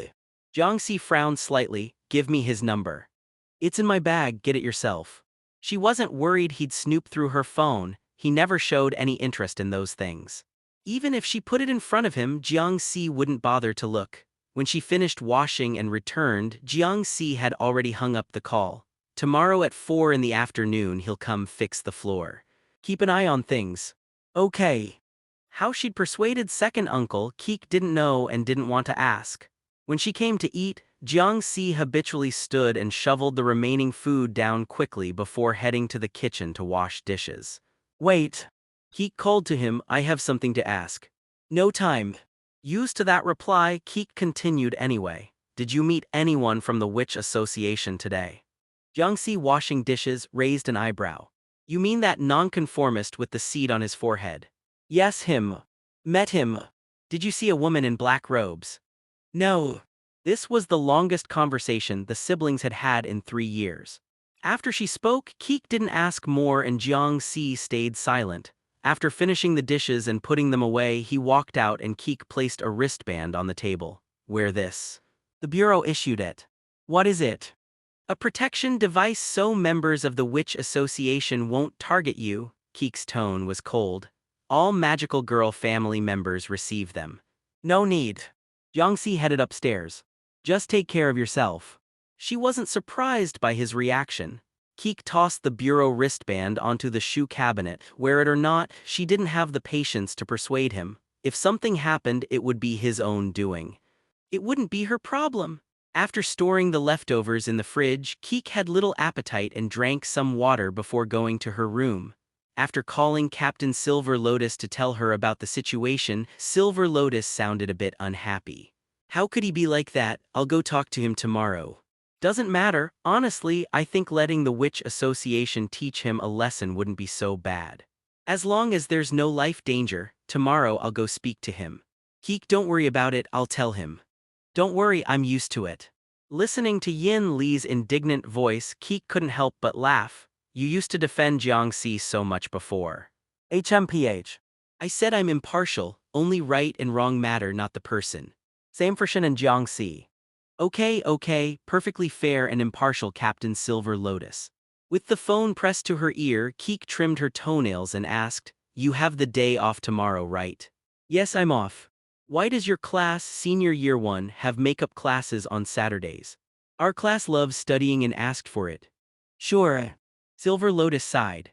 "Can't be helped, it's an advanced class, extra Saturday lessons are a must." Balancing school and magical girl duties, Silver Lotus is amazing. Just average, Hyacinth Senior is better. After I handle your brother tomorrow, we'll go to Hyacinth Senior for special training. Okay. They chatted about typical girly things before Silver Lotus hung up. Now she was sitting in the patrol car next to driver Yuaji. After the call ended, Yuaji slowly asked, "You didn't tell her Peony's evaluation of Jiang Si, did you?" Silver Lotus rubbed her temples. "No need to bring it up now, it's not confirmed yet. If we later find there's nothing wrong, we'd only have needlessly worried Keek." Her tone didn't sound like someone who worries about her brother. The siblings seem to have a bad surface relationship, but as the only family they probably still care, maybe, Silver Lotus muttered. And perhaps Peony's ability is malfunctioning, maybe she simply couldn't see Jiang Si before but could now. Unlikely, Peony said ever since you asked her to find him she couldn't see Jiang Si past and present until Jiang Si returned home. Yueji looked worried. Compared to the Azure Cloud sect, Jiang Si's ties with the Witch Association are more likely. The Azure Cloud sect only recruits magical girls, but Jiang Si contacted Witch Association members and given his inexplicable physical strength, you must prepare yourself. Silver Lotus sighed and leaned against the car window, staring into the dark outside. This is really a big problem. The next morning, after a night of repairs, the damage in the eastern suburban district had mostly been restored to its original state. Yin Luo, wearing her black office suit and glasses, now had a gentle expression as she spoke with the construction workers, overseeing the final touch-ups.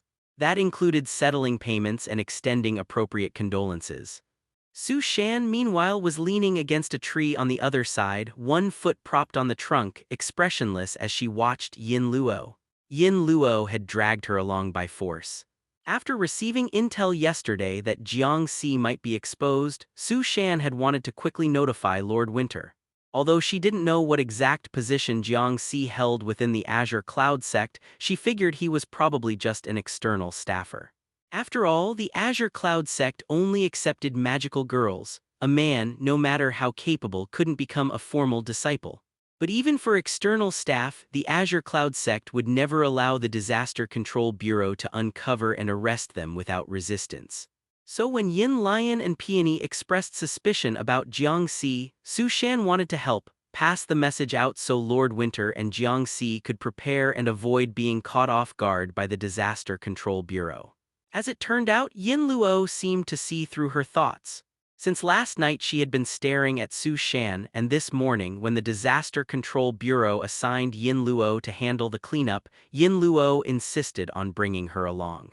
Still, Su Shan didn't think her identity had been exposed. If it had, given Yin Luo's dislike for the Azure Cloud sect and her displeasure toward Su Shan personally, Yin Luo wouldn't have hidden anything.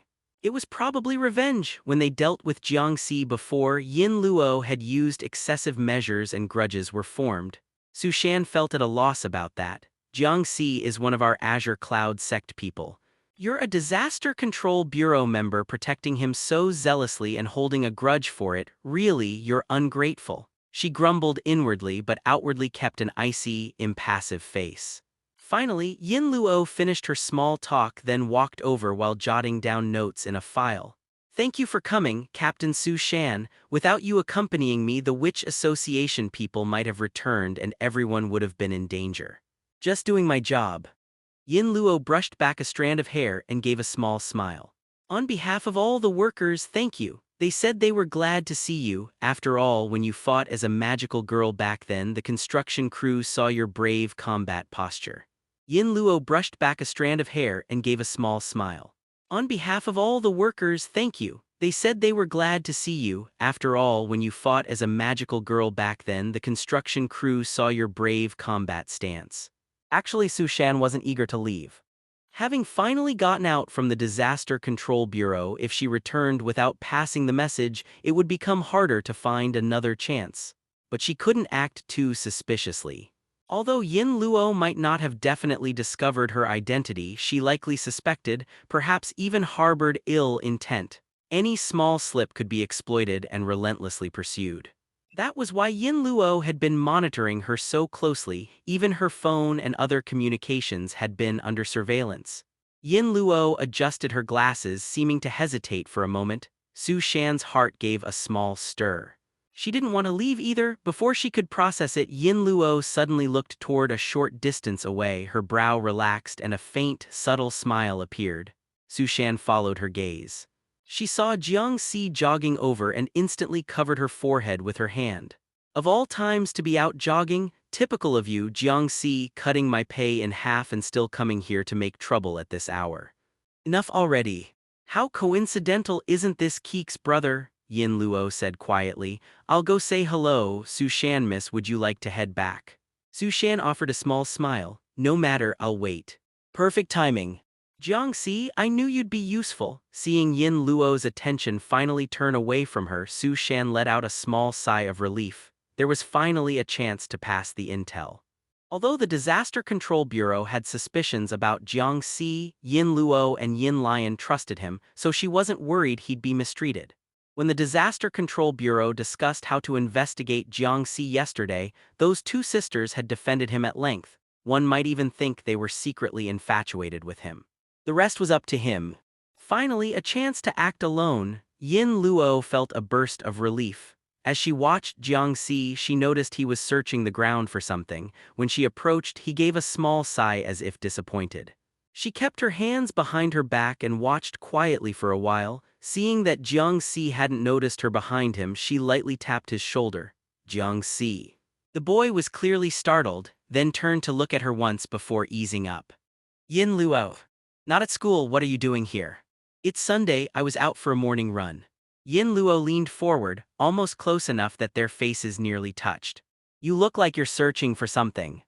Jiang Si's expression remained unchanged. Not really, just curious why you suddenly came here to repair things and seeing if anything valuable got left behind. Nodding, the older office lady smiled and rose. Don't worry, nothing valuable was left behind. There was a battle here yesterday. This is the official aftermath work for handling the disaster beast. Jiang Si seemed a little surprised. They fixed it up this quickly. Impressive. Well, the Disaster Control Bureau got funding from BH City. The majority goes to sustaining the construction teams, Yin Luo said cheerfully. Dealing with disaster beasts is crucial, but maintaining the city's order and infrastructure is equally important. If the city loses vitality before the beasts finish their damage, the magical girl's work becomes pointless. The boy nodded. Right, surviving alone isn't enough. Hearing that, Yin Luo for a moment became absent-minded. After a long pause, she pursed her lips and gave a somewhat complicated smile. Exactly, living isn't the only thing. BH City is a major city with a decent economy. We must ensure both that the disaster beasts don't threaten citizens and that Beihai's economy isn't affected. But it seems your Disaster Control Bureau doesn't have a lot of money. The regional bureau's funding comes from the city government, right? Why don't they give you more? Yin Luo immediately gave a wry smile. Don't tell me even you know that. Of course, Bingtang always complained in his ear about BH City's continual funding cuts to the Disaster Control Bureau. It was impossible not to know. When the Disaster Control Bureau first arrived, funding was abundant. That was news Jiang Si hadn't heard. 3 years ago, he and Bingtang were new and busy fighting disaster beasts, not paying attention to the Bureau's formation. But the formation of the magical girl combat teams didn't go smoothly. All the auxiliary departments were set up, but the combat team didn't consolidate until the following year and only had 3 members, so most of the budget was wasted. With such poor funding results, the city government naturally didn't want to continue spending. As Yin Luo spoke, a rare displeasure surfaced in her eyes. It's all because of the Azure Cloud sect. That wasn't even scapegoating. BH City had plenty of magical girls, but the Azure Cloud sect absorbed them all. The Disaster Control Bureau couldn't recruit because the Azure Cloud sect moved too quickly. When it came down to it, the Bureau losing funding could reasonably be blamed on the Azure Cloud sect. Jiang Si listened as he continued searching, moving slowly. Yin Luo sauntered behind him, chatting. We've tried hard, but without tangible results, that's that. However, in recent years, the Bureau's Magical Girl Idol program became globally popular, so we aren't totally short of money.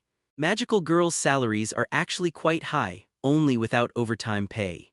You'll see when next month's salaries are paid. For you, that paycheck eases a lot of pressure if it isn't squandered. Because Jiang Si is Keek's brother, Yin Luo didn't hide things. These issues weren't secret. She knew the kid's family situation and offered comfort. The main issue is probably the low number of magical girls, Jiang Si said bluntly. If there were more, you couldn't afford it. Yin Luo feigned annoyance and gave him a reproachful glance. Don't put it so harshly. If there were more magical girls, funding would increase too. It's not that the Disaster Control Bureau doesn't want to raise pay. Really, Jiang Si crouched down and rummaged through the soil where Duan had knocked him down yesterday. I've heard people say the Disaster Control Bureau is bloated internally and many decisions are hard to implement. Common problem for most large departments. Yin Luo took on a reflective expression. I heard the Disaster Control Bureau started out as a high school club run by a single magical girl, four-person magical girl team. Over time it grew, more magical girls joined, and various companies and civic organizations contributed funds. That formed the embryo of the Disaster Control Bureau. Jiang Si was surprised, so it wasn't created by the government. I heard the government had intended to create it, but various reasons halted the plan. The bureau grew popular and became what people wanted, and eventually the authorities gave it official recognition, making the bureau the only official magical girl organization. Adjusting her glasses, Yin Luo sighed. When official personnel moved in to standardize operations, it slowly became this tangled, bloated system where everything got complicated. Seeing Jiang Si pause, she clapped her hands and stopped, then fixed him with a gaze that glittered. Yesterday, Yin Lion reported that Jiang Si possessed an ability that blocked Peony's clairvoyant inspection. Naturally, Yin Luo found him suspicious. Everyone assumed Jiang Si might be involved with the Witch Association. After all, the Azure Cloud sect doesn't accept men, only magical girls. Only Yin Luo knew Jiang Si was innocent and could not be connected to the Witch Association. And as far as the Azure Cloud sect went, they never recruit men. Jiang Si couldn't have joined them. She glanced back at Su Shan. The girl was far away and paid no attention to them. Because the Disaster Control Bureau had been investigating internally, Yin Luo had been clinging to Su Shan to prove her own innocence. With Su Shan present and aware of Yin Luo's every move, it would demonstrate Yin Luo had no ties to outside organizations. Su Shan wouldn't be eavesdropping under those circumstances either. To Yin Luo, Su Shan wasn't disliked at all. The whole bureau couldn't have found a better helper. Are you looking for polluted magic? Or the grief seed? Only after confirming Su Shan hadn't noticed them did Yin Luo ask, staring at Jiang Si. Hearing that, Jiang Si hesitated noticeably. Yin Luo smiled reassuringly. Don't worry, I understand. You're like me. When your little sister becomes a magical girl, it's natural to be restless, not wanting to be left behind. Just because of a miracle seed, someone goes from top tier to low tier, strength, salary, even status in others' eyes, all worse than your sister. It's hard to bear, we understand, Jiang Si. He nodded but said nothing. You must already know your sister obtained a miracle seed, right? So for years you've trained hard. When you didn't pass the cloud layer test at the Disaster Control Bureau, although I thought you were innocent then, I couldn't help but wonder, could it be that you, trying to catch up with your sister, went astray and used polluted magic to strengthen your body? If so, a 6-meter jump and defeating cripple could be perfectly explained. Yin Luo, lost in her own deduction, paid no mind to Jiang Si's reaction. Of course you don't have to admit it, I won't pursue it, let's call it our secret. Then she thought a moment longer, but you must be careful. Too much immersion in polluted magic harms the body and can transform one into a disaster beast. Maybe you've already developed some mutation. Everything fit. Looking at the silent Jiang Si, Yin Luo gently ruffled his hair. But don't worry, if one day you truly can't bear the harm of polluted magic, come find me, I'll help you. Jiang Si looked at her, seemed deep in thought, and after a long while said, okay. Yin Luo waved a hand. That's settled then. If we talk any more and Yin Lion hears, she'll probably get jealous. Lately she keeps asking me about you, she clearly cares. She's a high schooler after all, hope it doesn't affect her studies. After she finished, Yin Luo left. Su Shan stood and clapped her hands. Are you done? Done, thank you Miss Su Shan for waiting here so long. Not a problem, Su Shan smiled faintly. It's not a problem as long as you can prove you have no ties to the Witch Association or Azure Cloud sect. You did well, talking this long with a suspect might have blown your cover. You gave me the chance to pass the intel, of course not a problem, you idiot. All her careful calculations hadn't expected Jiang Si would be on our side, deliberately appearing here to attract your attention. This is the Azure Cloud sect's fiery cooperation, Yin Luo smiled slightly. Of course not, I've fully confirmed Jiang Si isn't a member of any illegal organization. You fool, didn't see it coming, did you? Jiang Si's been steeped in polluted magic for a while. Sooner or later he'll join the witch association. He not only helped me get a chance to investigate him alone and possibly develop a relationship, he also proved my innocence. Of course it's not tiring, you idiot. I'd love to see your face when you learn the truth, arrogant little brat. The two girls, each basking in her own imagined victory, looked at each other with mysterious smiles. We'll continue to help each other, Yin Luo said. You too, remember to cooperate more in the future, Miss Yin Luo, Su Shan replied. Jiang Si regretted that he couldn't find the tape recorder. When he fought Duan yesterday, the recorder had fallen. Although it played the bell sound at the perfect moment during his transformation, and the effect had pleased Jiang Si immensely. It fit the fantasy background music in his head of an immortal making an entrance. But unfortunately he couldn't appear as an immortal, he could only take the form of a magical girl, which felt like a waste. He'd forgotten about it when he left. The recorder itself wasn't expensive, bought from a 2 yuan shop. If it was lost, whatever. What hurt was losing the recorded bell sound. That bell had been absolutely perfect. Jiang Si had never encountered a bell tone that matched his taste so well. Now it was gone and he might never be able to record the same one again. It was a real pity. After searching a while longer and confirming it was impossible to find, Jiang Si gave up, looked up, and glanced toward the Disaster Control Bureau. He didn't know what Su Shan had come for, but Yin Luo had clearly looked unfriendly. Ever since he jumped 6 meters high at the Disaster Control Bureau, they should have been wary of him. Of course, Jiang Si had done that on purpose. As Keek's brother and a magical girl's family member, he would inevitably have to face disaster beasts and all kinds of enemies in the future. He had never hidden his daily training. Anyone who looked carefully could discover his weaknesses. But that power was simply the result of straightforward training. So there was no need to conceal it. Growth in strength leaves traces, and investigations wouldn't turn up anything abnormal. If you've done nothing wrong, you have no need to hide it. Jiang Si was innocent and had nothing to conceal. However, judging from Yin Luo's attitude today, it seemed the Disaster Control Bureau had developed suspicions about him. That suspicion probably wasn't about his power but something else. Was it because of last night's battle? Their clairvoyants should be unable to see him, and they couldn't see Shin either. Wait, they couldn't see him, Jiang Si suddenly realized. He only disabled the barrier leaf in places without suspicion, like at school or at home. When he fought or transformed into Shin, he would normally switch the barrier leaf on to hide himself. Six Leaf's ability was especially convenient. The person protected by the barrier leaf could switch it on and off voluntarily. Although no one had been actively scouting him before, Jiang Si had kept this habit to avoid being accidentally discovered by someone one day and exposed. But the problem was, if they watched him too closely, they could detect anomalies. Last night, the Disaster Control Bureau people had been searching for him. That peony was probably using clairvoyance to watch. They couldn't see him, so it was natural they'd become suspicious. Psi barrier leaf was just a petty trick, far inferior to the immaterial sight barriers of the immortal schools. It only did shielding, not interference or misdirection. Its limitations were too great. He needed to properly develop Six Leaf's ability, letting her reach the level of an immaterial sight barrier. That would make Azure Cloud Sec's future operations easier. This was the most convenient thing about magical girl powers. As long as a branch ability relates to the user's original power, with belief and persistent training it could be developed into various divergent branches. For example, a magical girl who uses water. If she could truly believe water can burn, she could turn her water into Sea-Core Flame. Believe that ice can burn and she could create Bone Spirit Cold Fire. Of course, actual power depends on the magical girl's rank and mana level. She probably couldn't match a genuine supernatural flame.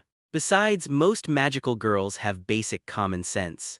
It's hard to make them sincerely believe in things that violate physical law. He and Bingtang had conducted many experiments on this. Belief was a magical girl's strongest weapon. So the remaining question was how to make Six Leaf firmly believe her ability could progress toward an immaterial sight barrier. Children were malleable, give them a solid enough reason and they'd accept it easily. Getting magical girls to believe something was calculated and farsighted. Jiang Si never begrudged developing abilities for his disciples. Developing some powers gave him new ideas and made copying possible.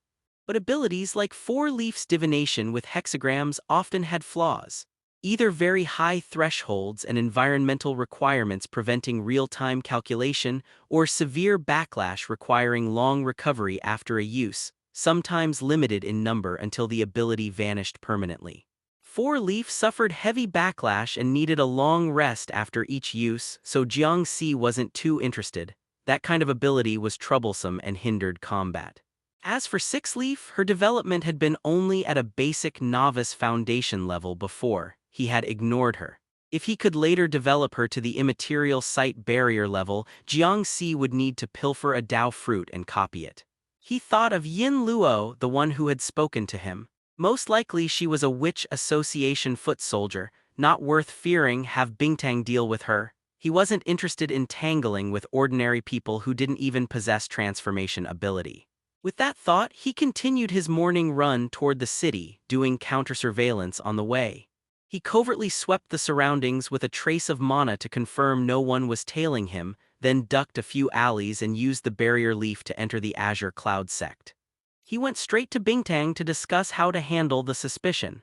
His recent movements had overlapped too much with Shin's. If the Disaster Control Bureau investigated seriously, they'd easily find clues. They had to make sure no one guessed he was Shin. When Jiang Si arrived at the sect and told Bingtang his idea, Bingtang, who had just received a message from Su Shan, immediately and matter-of-factly said, "Then have Jiang Si and Shin appear at the same time, right?" Jiang Si felt a surge of respect. This was indeed the simplest and most effective plan. The Disaster Control Bureau already knows you have an ability to shield against clairvoyance. This time let them see you and Shin meet and act familiar. That will explain why you can block clairvoyance while preventing them from guessing you're Shin. As for why you're familiar, our great Shin wants to personally get to know and recruit Keek through brother Jiang. Isn't that reason convincing enough? I told you not to recruit her. But Keek has shown astonishing potential. Who says Great Shin can't change her mind, Jiang Si was silent for a moment, then asked, "Won't the Disaster Control Bureau turn hostile?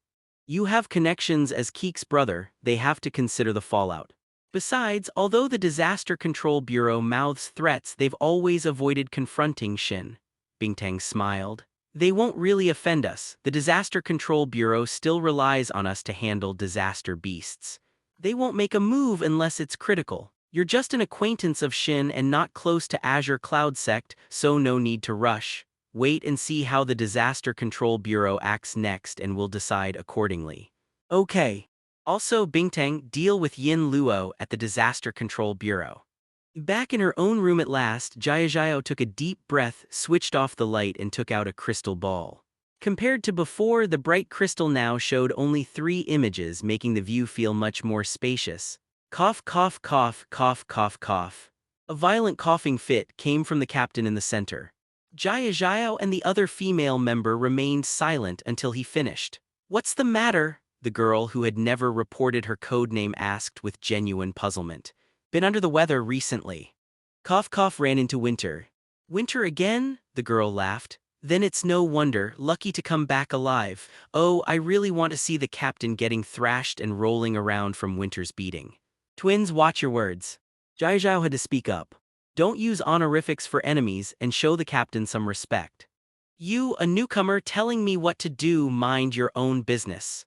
The girl snorted and then asked the captain, "Where are you hurt?" It's odd, Winter's not as cruel as Shin, but she usually doesn't leave survivors.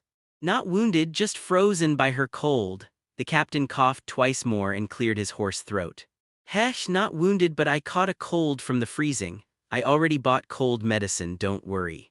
For a moment both girls were a little speechless. "Does Winter have a virus-spreading ability?" Jiao casually asked. "Has she developed a new power? Her abilities have always been versatile. Although intelligence is public, who knows what else she can do?" "Unlikely, Winter's ability is just low temperature. All her other powers derive from that." "The captain's constitution is weak. This is the first time I've seen someone catch a cold from Winter's power. After all, most Witch Association members who have encountered her basically died." The captain seemed to justify himself. Also, I didn't just meet Winter this time, Shin and Dandelion were both there. Twins immediately straightened with respect. You came back alive, Captain, I'm officially impressed. A bunch of little girls, that's all. The captain naturally wouldn't admit he hadn't actually charged in. He'd only symbolically struck a couple of lightning bolts before Winter directed a gust of cold at him and gave him a cold. After all, their Witch Association members who had not become disaster beastized didn't have much capability to fight magical girls head-on. When they discovered Duan surrounded by Azure Cloud sect members, the captain only dared to watch from a distance and offer marginal support. Of course, that was temporary. Once the plan succeeded, things would be different. I thought she went to find Jiang Si. Whenever the topic drifted, Jia would intervene. How could Azure Cloud sect members discover her? Did the mist fail? The mist was the Witch Association's countermeasure against precognition and detection, why they had evaded Azure Cloud Sect and Disaster Control Bureau for years. The captain shook his head at once. Impossible, the mist is still working. I already asked the brush spirit, it couldn't see how Duan was discovered by the Azure Cloud Sect members. This was the downside of counters to precognition and detection. Not only the Witch Association's mist, but also Azure Cloud Sect's barrier leaf and the Disaster Control Bureau's wristbands would cause their own precognitive abilities to fail. They had to rely on other means of contact. That confusion explained why Duan had been surrounded and killed by Azure Cloud Sect without understanding why. Could it be that Azure Cloud Sect found a way to break through the mist? Twins' suspicion was immediately rejected by the captain. If that were true, Jia would be exposed first. Probably just a coincidence. Jia toyed with the crystal ball. Azure Cloud Sect people sometimes wander the city, there are lots of them. A chance encounter isn't unbelievable. She's just unlucky then, Twins laughed sweetly. Women who don't smile are prone to misfortune. You too, Jia, be careful. No need for you to worry about me. Oh, with such a cold tone. Are you upset with me? I'm just not fond of unserious people, not aimed at you. But I'm the only unserious one here, aren't you targeting me? The captain coughed violently again, interrupting the two girls' banter. Cough cough, now is not the time to argue. Duan and Hu Lang are dead, we must unite. The captain, coughing, sounded a little angry. The Azure Cloud Sect and the Disaster Control Bureau haven't clashed, yet you two want to fight because of both sides' relationships. What a joke. Twins, whose tone had been murderous, immediately switched back to impish. I was teasing her, Captain. I was teasing you, brat. Shut up, listen to me. This time the captain would not let them talk freely. Don't force me to turn you into disaster beasts. Twins shrugged and quieted. Jia also fell silent. I'd hoped you could distribute all the seeds, but given the situation, I know things aren't that simple. The captain produced a metal test tube as he spoke. I'll send the medicine to you. I allow you to use one miracle seed first. Jia, if it doesn't work, forcibly secede from the Disaster Control Bureau and deliver the seed yourself. Jia bowed her eyes slightly and nodded. Understood, thank you for the trust, Captain. Don't disappoint me, Jia, I'm looking forward to your results. After Jia's communication ended, Twins lazily said, Is this really okay, Captain? She joined us to get that medicine, right? She already has a seed and the medicine, will she still want to come find us? Whether she wants to deliver the miracle seed depends entirely on her loyalty. This is both a test and an opportunity. The captain said slowly, I hope she doesn't act clever on her own, or that would be a real pity. Twins immediately raised a hand. Captain, I want to take the organization's test too, give me one. Get out. Twins clicked her tongue, I'll be waiting to see your failure then. The captain waved a large hand. No matter what, this operation is secret, we appear weak while hiding our intent, the advantage is ours. Keek, I came to play with you, Tilda. After knocking on the door, Li Yi tried pushing it, and the unlocked door swung open under her hand. Then she saw Keek curled up asleep on the sofa. Keek's living room was quite spacious, with a long glass coffee table in front of the sofa. The glass table was very clean, containing nothing except a circle of cups placed on it. The entire house was spotlessly clean. Although Li Yi had noticed during her last visit that Keek's home was extremely tidy, far cleaner than ordinary households, she didn't know which of the siblings had the cleanliness obsession that made it this immaculate. She carefully entered the room, closed the door, took off her shoes, and found a pair of slippers in the shoe cabinet. Last time she visited without removing her shoes, and although the siblings hadn't mentioned it, she knew she had dirtied the floor quite a bit, something she'd been remembering in her heart. After changing into slippers, she tiptoed over. Then she noticed a section of floorboard in the corner that appeared somewhat damaged and broken, wondering what the two siblings had been doing. Instead of waking Keek, she crouched nearby and looked at her. Keek had changed into new clothes, a white pleated skirt with bubble socks and a red hairband tied around her head. Curled up on the sofa at this moment with her hands placed before her face and smooth black hair spread out, Li Yi admired Keek's face for a while, quite adorable. Keek's appearance wasn't the aggressive type of beauty but rather like the girl next door, easily making people feel closeness and fondness. For Li Yi, the only downside about Keek was that she was too tall. Clearly a middle school student yet taller than Li Yi, a high school student. Moreover, Keek had very nice leg shape. Because of her short stature, Li Yi actually had somewhat short legs. She poked Keek's curled-up calf, feeling a bit envious. Even though she jumped high and drank milk every day, her height just wouldn't increase. In her family, her older sister and parents weren't short, only she was the short one. The young girl fretted slightly in her heart. On the sofa, Keek, whose calf had been poked, stirred, then drowsily opened her eyes, looking dumbly at Li Yi for a long while before rubbing her eyes. "Huh, Captain, you're here." Watching Keek slowly sit up, her bubble socks stepping directly on the floor, though the floor was quite clean anyway, Li Yi sat down beside her. "Otherwise, why were you sleeping on the living room sofa?" "Well, you said you were coming over to find Senior Hyacinth together, so I woke up early and waited for you on the sofa. But ended up falling asleep while waiting. Senior Hyacinth has exams today, we'll go find her later," Li Yi added. "I thought you'd been scolded by your brother and weren't allowed to sleep in your bedroom." After waking up a bit more, Keek spaced out for a moment before replying. "Our relationship isn't that good."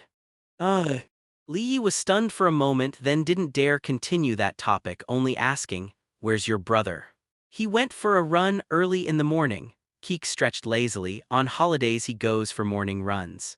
He can't stay idle at home, he has to move around and exercise. It's like if he sits quietly for even a moment, he's wasting his time and life."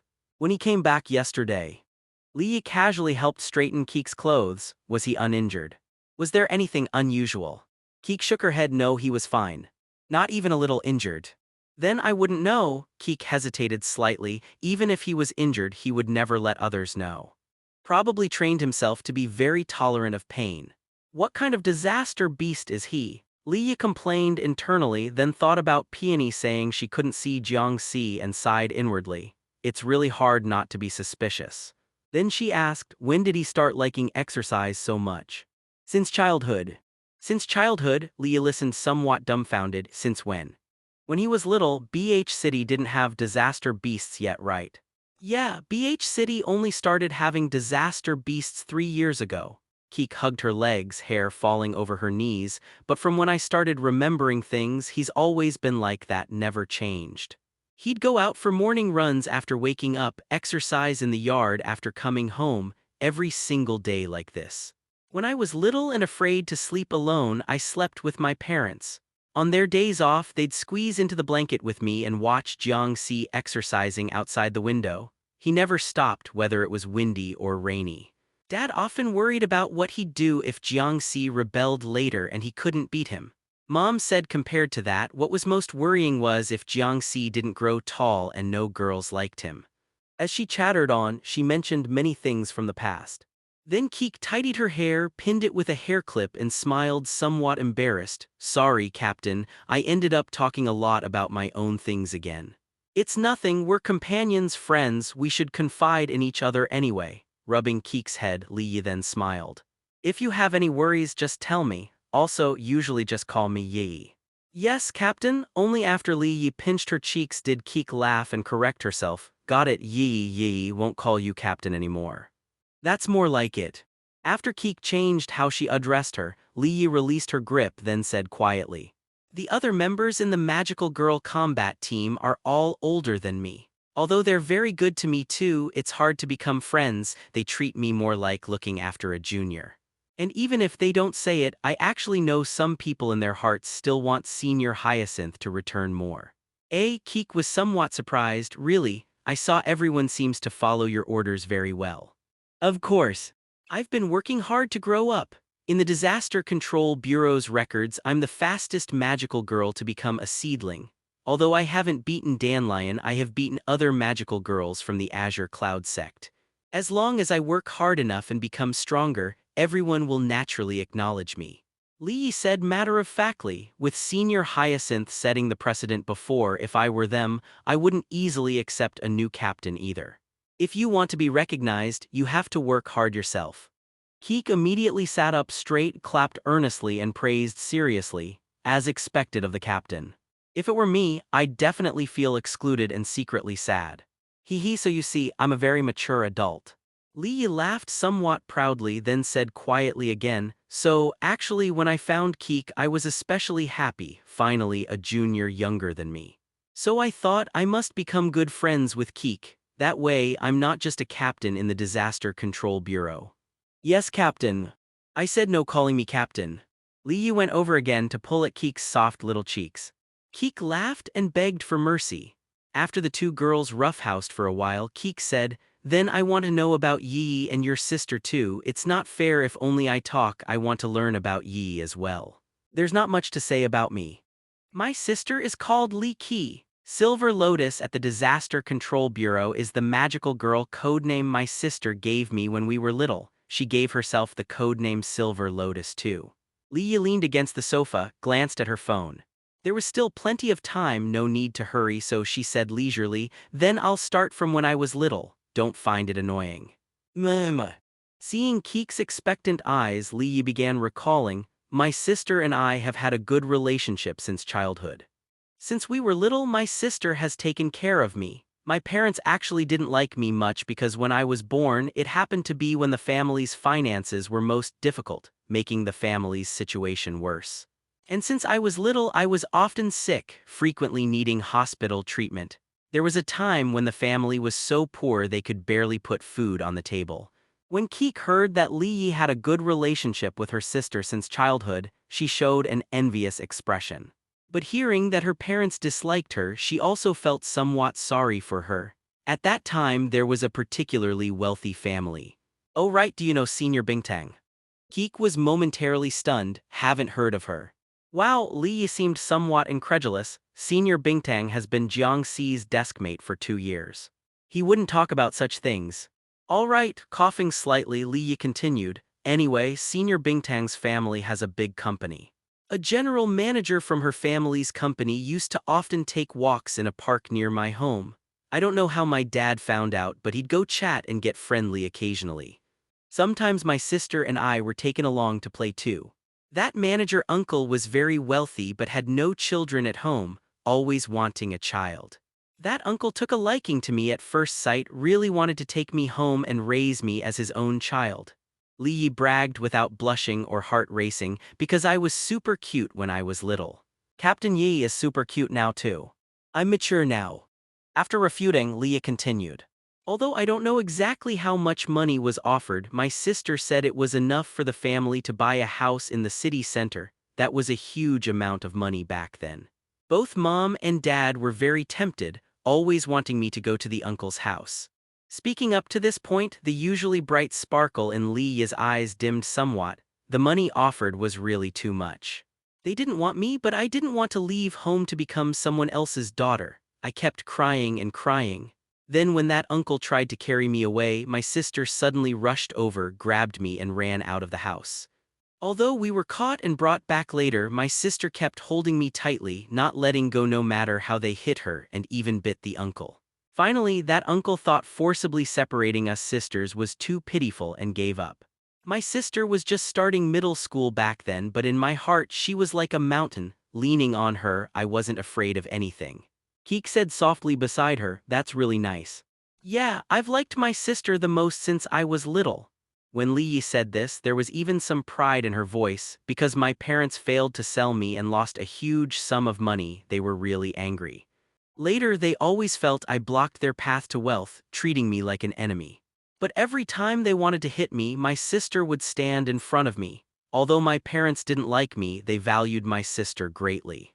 After my sister entered high school, they were even somewhat afraid of her. So as long as my sister stood by my side, they didn't dare hit me randomly. As long as I hid behind my sister, I was definitely safe. Holding her little face, thinking of past events, Lee narrowed her eyes with a faint smile, as if being disliked by her parents wasn't particularly painful for her. Since childhood, I've been worse than my sister in every aspect: studies, cooking, running, and later height, all far behind. Although hiding behind my sister felt secure, I always thought then that if I could catch up to her, stand together with her, that would be good. Because being left far behind by her, I was really afraid of when I might not see her anymore. Until later we encountered a disaster beast and I successfully obtained a miracle seed, saving my sister who failed to get one. For the first time I had something I was better at than my sister. I didn't have to always stand behind her, I could even protect her. Lee held her miracle seed, pupils glittering as she stared at her seed. So, being able to become a magical girl is really wonderful. It lets me always stand by my sister's side, proving to her that I've grown up too. After listening beside her, Keek was full of envy. I wish I had an older sister like that too. Don't be envious. Lee tried hard to reach up and pat Keek's head, speaking seriously like a little adult. Sister Yi will take good care of you, Keek.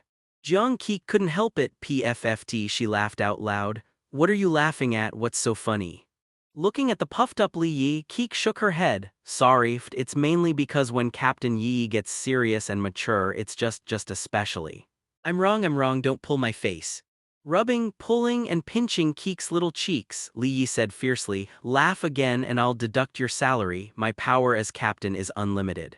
Keek immediately behaved. After all, the family really needed money, salary deduction was truly frightening.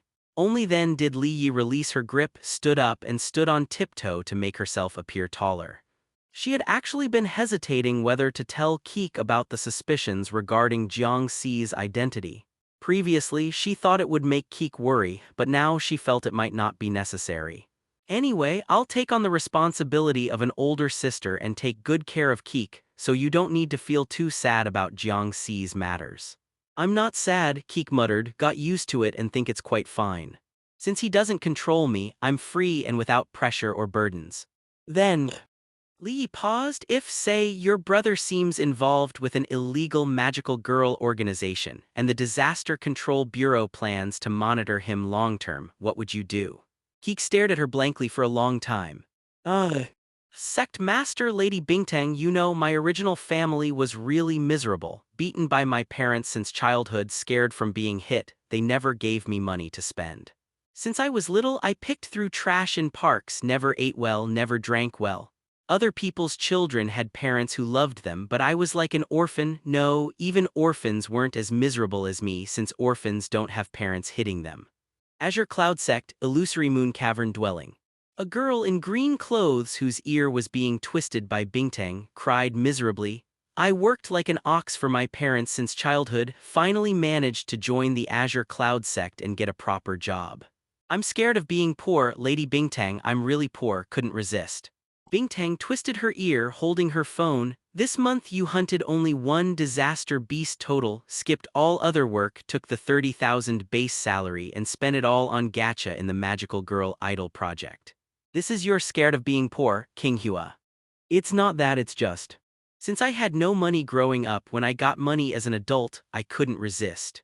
Yesterday you told me your parents were sick and needed money for treatment. They really were sick, but just a minor cold. Bingtang's expression turned stern. Stretch out your hand.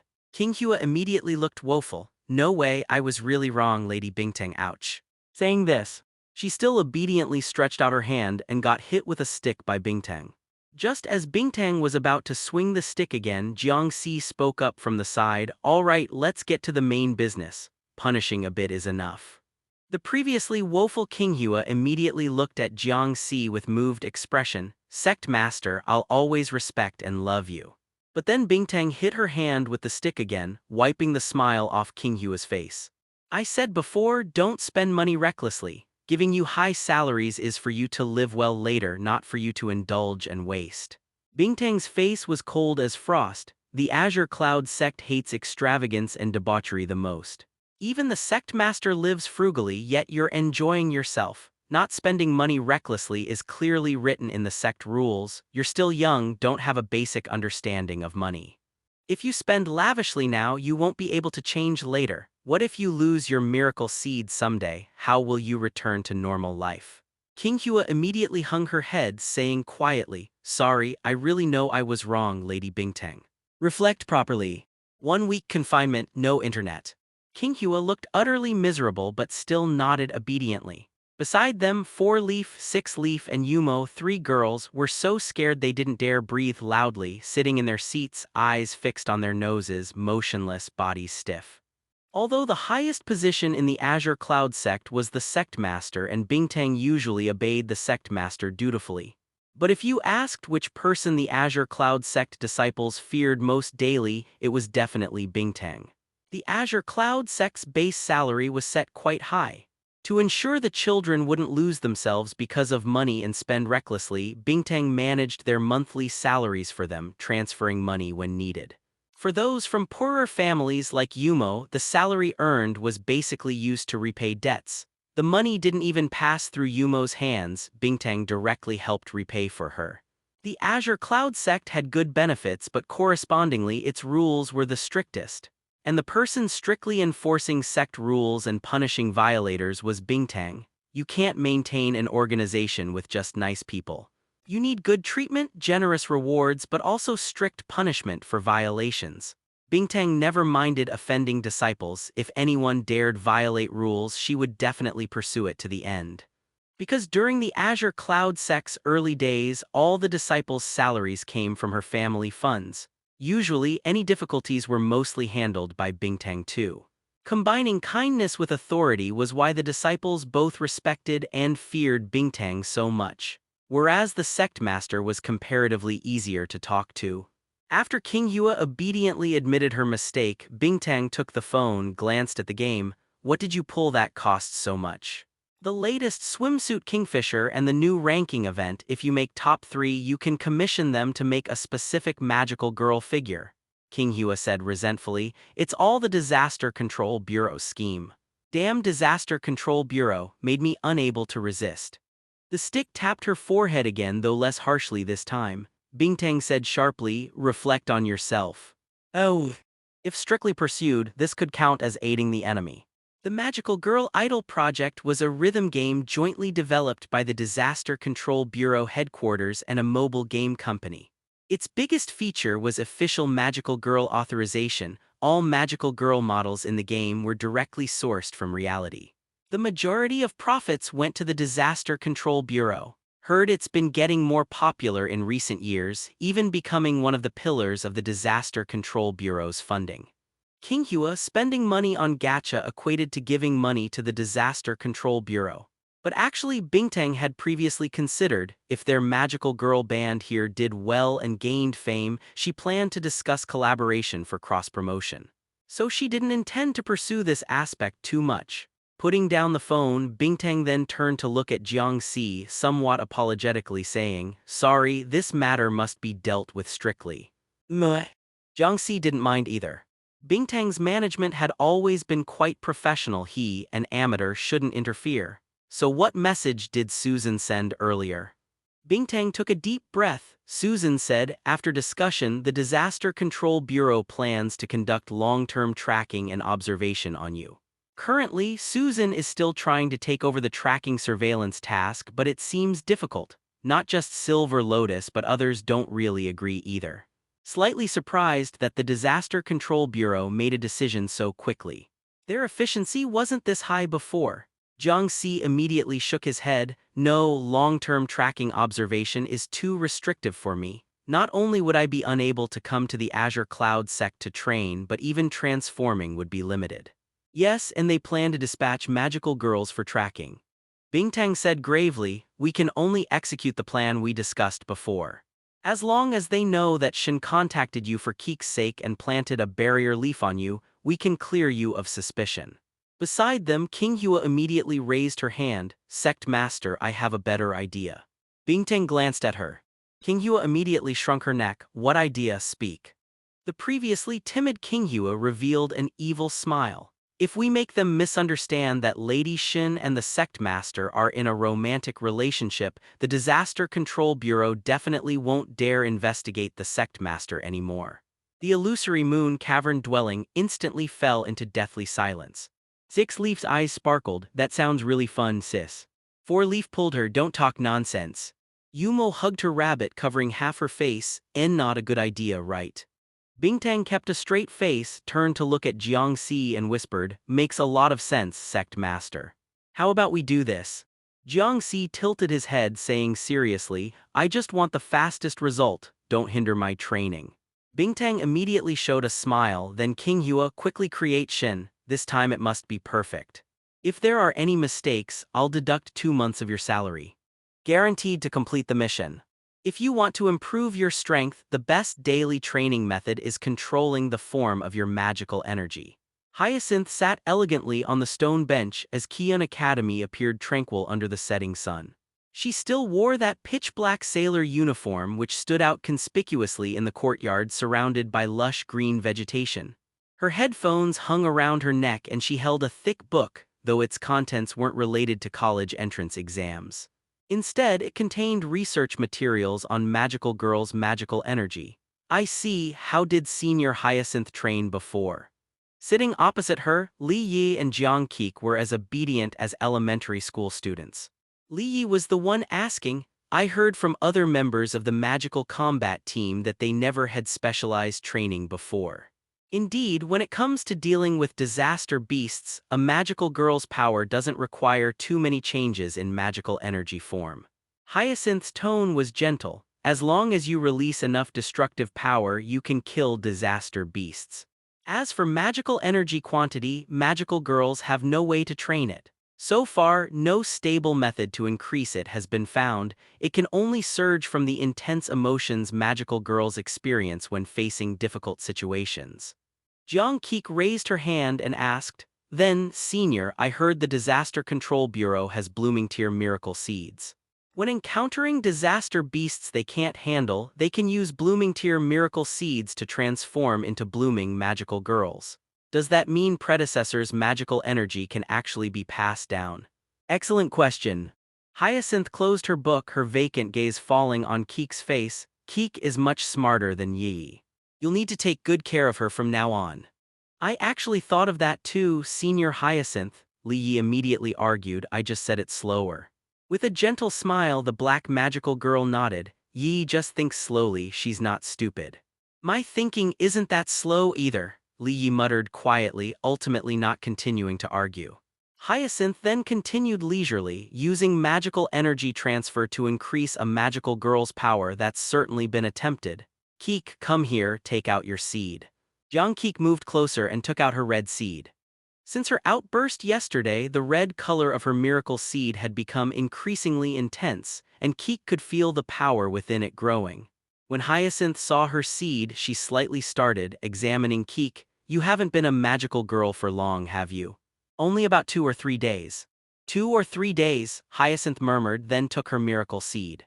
Already showing signs of seedling tier after just 2 or 3 days, the younger generation is formidable. As she said this, Hyacinth originally only intended to check the amount of magical energy inside. But when she gently stimulated it with her own magical energy, the surging power within the red seed made her abruptly withdraw her hand as if burned.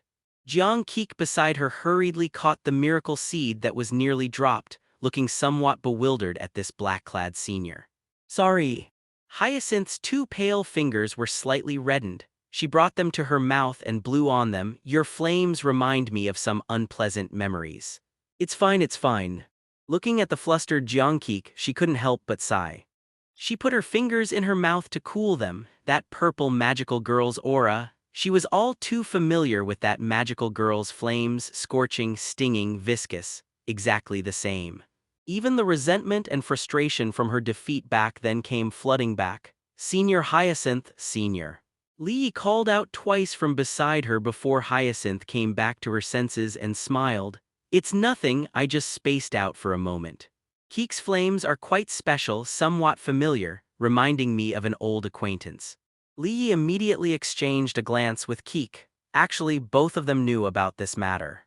Keek's flames were quite similar to Shin's, not in terms of color or shape, but in the nature of the magical energy contained within. Anyone sensitive to magical energy properties could easily notice. Keek hadn't hidden from Li Yi that she transformed under teacher Shin's guidance, and before Shin, her miracle seed had no magical energy. So she suspected teacher Shin helped inject magical energy to enable her transformation. Thus, their flames were actually very similar. Now that Hyacinth had sensed this, both Li Yi and Keek felt somewhat guilty.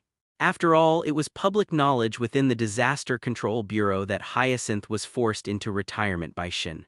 If Hyacinth learned about Keek's relationship with Shin, it probably wouldn't be good. Fortunately, Hyacinth didn't pursue the matter, just took a breath and regained her previous composure. Yi, channel your magical energy into her seed. Yes. Li immediately complied. So Keek felt that when her magical energy came into contact with Li Yi's, it was like oil being ignited. It boiled over. Intense rejection and tearing sensations continuously spread from the seed, even causing Keek herself to feel some pain. Fortunately, Li Yi hadn't injected much magical energy, just a small amount. After Li Yi's magical energy dissipated, Keek's seed gradually returned to normal. This is the consequence of magical energy fusion. After patiently explaining, Hyacinth continued, magical girls' magical energy is accumulated emotion from their hearts. No one's emotions can interconnect, and the same goes for magical energy. So it's impossible to pass magical energy to the next generation. Magical girls with miracle seeds also can't use others' miracle seeds. Hyacinth put away her headphones and book, standing up. The Disaster Control Bureau's blooming seeds can only be used by children who haven't obtained miracle seeds but have the potential to become magical girls. Unfortunately, the Bureau hasn't found such a child yet. Because they've all been taken by the Azure Cloud sect, Keek and Li Yi followed behind Hyacinth. The three walked out of Qian Academy and entered the unmanned small woods behind it. Hyacinth took out a black seed, her eyes showing a trace of regret, then transformed. Black magical energy covered her entire body, faintly carrying a somewhat ominous aura. But it wasn't like the Witch Association's contaminated magical energy. It's hard to understand just through explanation. Hyacinth waved her magic wand, and magical energy transformed into a black cat that rubbed against her exposed pale leg, then looked at Li Yi and Keek. The time I progressed fastest in magical energy control was when I fought that purple magical girl. So I'll teach you through actual combat how to better control magical energy. Don't hold any reservations, go all out and sense the changes and flow of my magical energy. The black magical girl showed a slight smile at the corner of her mouth. This is experience I learned from Beihai's strongest magical girl. You better learn it well. When Keek and Li Yi finally emerged from Qian Academy, they were supporting each other, both somewhat unsteady on their feet. Though uninjured, their faces showed exhaustion and their clothes and hair were somewhat disheveled. Senior Hyacinth really doesn't hold back. It's okay, I heard in the magical girl combat team that when Peony and the others trained with Senior Hyacinth before, they even got beaten to tears by her. Wow. But Keek could understand why Senior Hyacinth was so strict, because the progress was indeed significant. Since her magical energy surge yesterday, her control over magical energy had been somewhat unstable. But after practical combat training with Hyacinth, her previously restless magical energy had become docile again. Precise control methods, magical energy conversion techniques, and some combat tricks. Practical combat indeed improved much faster than haphazard training like a headless fly. Just now, Keek got so scared when Senior Hyacinth raised her hand that she flew back several meters. It looked so funny, ha. You have the nerve to say that. Who was the one who got beaten on the head with Senior Hyacinth's magic wand until you crouched down covering your head, almost crying? That was just strategic deception. Mine was strategic deception too. The two girls bickered along the way, laughing and playfully hitting each other as they ran toward Keek's home. When they reached the roadside, Li Yi suddenly noticed that Keek, who had been happily laughing moments before, had pursed her lips and her expression had turned cold. She looked over and indeed saw Keek's brother jogging over from the distance on the other side. Without even glancing at them, he ran toward home, Senior Jiang Si. Li immediately called out loudly. Jiang Si, who had been running forward, stopped and glanced back at her, his tone as cold as Keek's current expression. What? I have something I'd like to discuss with you. She then pushed Keek. Keek, you go back first. I'll leave after I finish talking with Senior Jiang Si. With a worried glance at her captain but under Li Yi's determined gaze, Keek followed her suggestion and headed home first, though she kept looking back with every step. Do you plan to be like this forever? Not exactly, Jiang Si calculated. In about 7 years when Keek goes to college, we'll separate and live our own lives. Hey. Li hadn't expected him to bring up 7 years in the future, and for a moment didn't know how to continue. After a long while she finally took a breath. So for these 7 years you plan to continue like this. Is there something inappropriate about that? Of course it's inappropriate, Li said angrily, your family, siblings. With no parents you should get along well and take care of each other, right? You should repair your relationship. Because that's how it was with her and her sister. We've always been getting along well and taking care of each other. Jiang Si raised his eyebrows. Why repair the relationship? Is our relationship bad? Li opened her mouth then almost laughed from frustration. A relationship where you barely speak to each other isn't bad. Does not speaking mean the relationship is bad? Though it made little sense. Li was actually stumped by the question. In our family, when my sister and I don't speak, it means our relationship isn't good.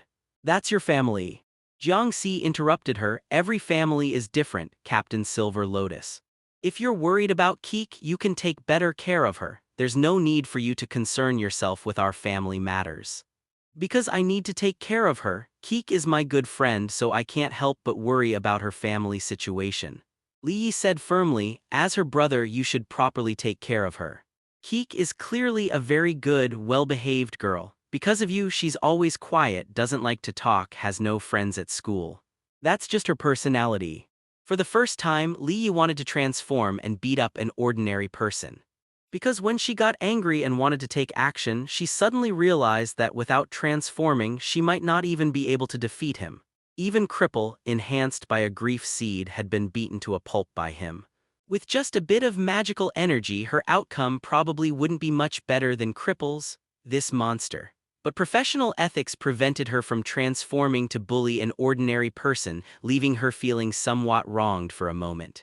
After taking several deep breaths to calm herself, she looked seriously at Jiang Si. I hope Keek can live more happily and comfortably at home. Then you should tell her that. The one making her uncomfortable and unhappy is you. Oh, I will definitely fix you. Are you done? Jiang Si tilted his head. If you're done, I'm leaving. No, Li said angrily, I haven't finished. You're not allowed to leave. Jogging alongside him, exhausted from the practical combat, Li panted as she ran. I will definitely make you realize your mistake. Jiang Si stopped and waited for a while until she caught her breath, then asked calmly, do you like Keek? Yes, Li answered without hesitation, she's my best friend now. Isn't she your best friend? Jiang Si tilted his head looking at Li Yi, then you should be willing to have Keek live with your family. Li Yi stared at him blankly, momentarily even forgetting to respond. Not willing, Jiang Si shook his head and continued jogging home, then don't talk about liking or not liking. Do you really hate Keek that much? If you think I'm making her unhappy, then wouldn't my disappearance be the best solution? Jiang Si's tone remained flat. If she finds living with me painful, then we should separate. But Keek can't live alone yet, someone needs to take care of her. I'd feel more at ease if she went to your family. I really don't understand. Li held her head, do you care about her or not? Seeing that Jiang Si was completely ignoring her and about to leave, Li shouted loudly, Jiang Si. I will definitely improve your relationship with Keek, absolutely. How ridiculous! After jogging home, he found Keek collapsed on the living room sofa, curled up as if extremely tired. He changed his shoes, took a fresh set of clothes, and planned to take a shower first. Apart from the siblings' breathing and footsteps, the large room was completely silent. When passing by Keek, the young girl instinctively shrank further into the sofa, trying to distance herself from him. Reaching the bathroom door, Jiang Si suddenly remembered something, your Captain Silver Lotus. Keek raised her head and glanced at him. Her sister is called Yinluo. I mentioned it the first time we went to the Disaster Control Bureau. Forgot. After getting confirmation, Jiang Si nodded without saying anything more, entered the bathroom and turned on the shower. Yinluo, the Witch Association member the Azure Cloud sect was just preparing to kill. It had nothing to do with him. Better to think about what to do during the upcoming date. That was the most important matter at hand. Sect Master asked us where people usually go on dates. In the Azure Cloud sect's illusory moon cavern dwelling conference room. This conference room was next to the main hall and usually kept locked. A curtain blocked the outside, and unless you looked carefully, you might not even notice there was a conference room here within the illusory moon cavern dwelling. The conference room was converted from a former underground warehouse with considerable space. In the center stood a massive long table that could seat over a dozen people on either side. At the far end of the long table stood an incense altar that the sect master had made herself. Back then, carrying those pieces of wood, she would work on the incense altar every day after training. It took nearly half a month just to complete half of it. Bingtang couldn't stand watching any longer, so she gathered up the wood materials, took the blueprints, threw them to a factory, and had them make the incense altar and deliver it. The incense altar displayed many spirit tablets, each engraved with names. Jiang Si said these were all predecessors of the Azure Cloud sect: Ghost Li, Zio Yan, Tang San, Klein Yifan. Row after row of names, Bingtang didn't recognize a single one. The mix of Chinese and English made her somewhat confused about what backgrounds these Azure Cloud sect predecessors actually had. What if these people weren't actually dead? Wouldn't it be inappropriate if they found out the Azure Cloud sect had placed their spirit tablets? Currently, while asking, "Has any of you dated before?" Bingtang was cleaning the spirit tablets. The three girls sitting at the conference table, 4-Leaf, 6-Leaf, and Yumo, exchanged glances, but none of them spoke. Then 6-Leaf suddenly raised her hand. I know. King Hua has definitely dated before. Not just 4-Leaf and Yumo, even Bingtang was stunned. How do you know that?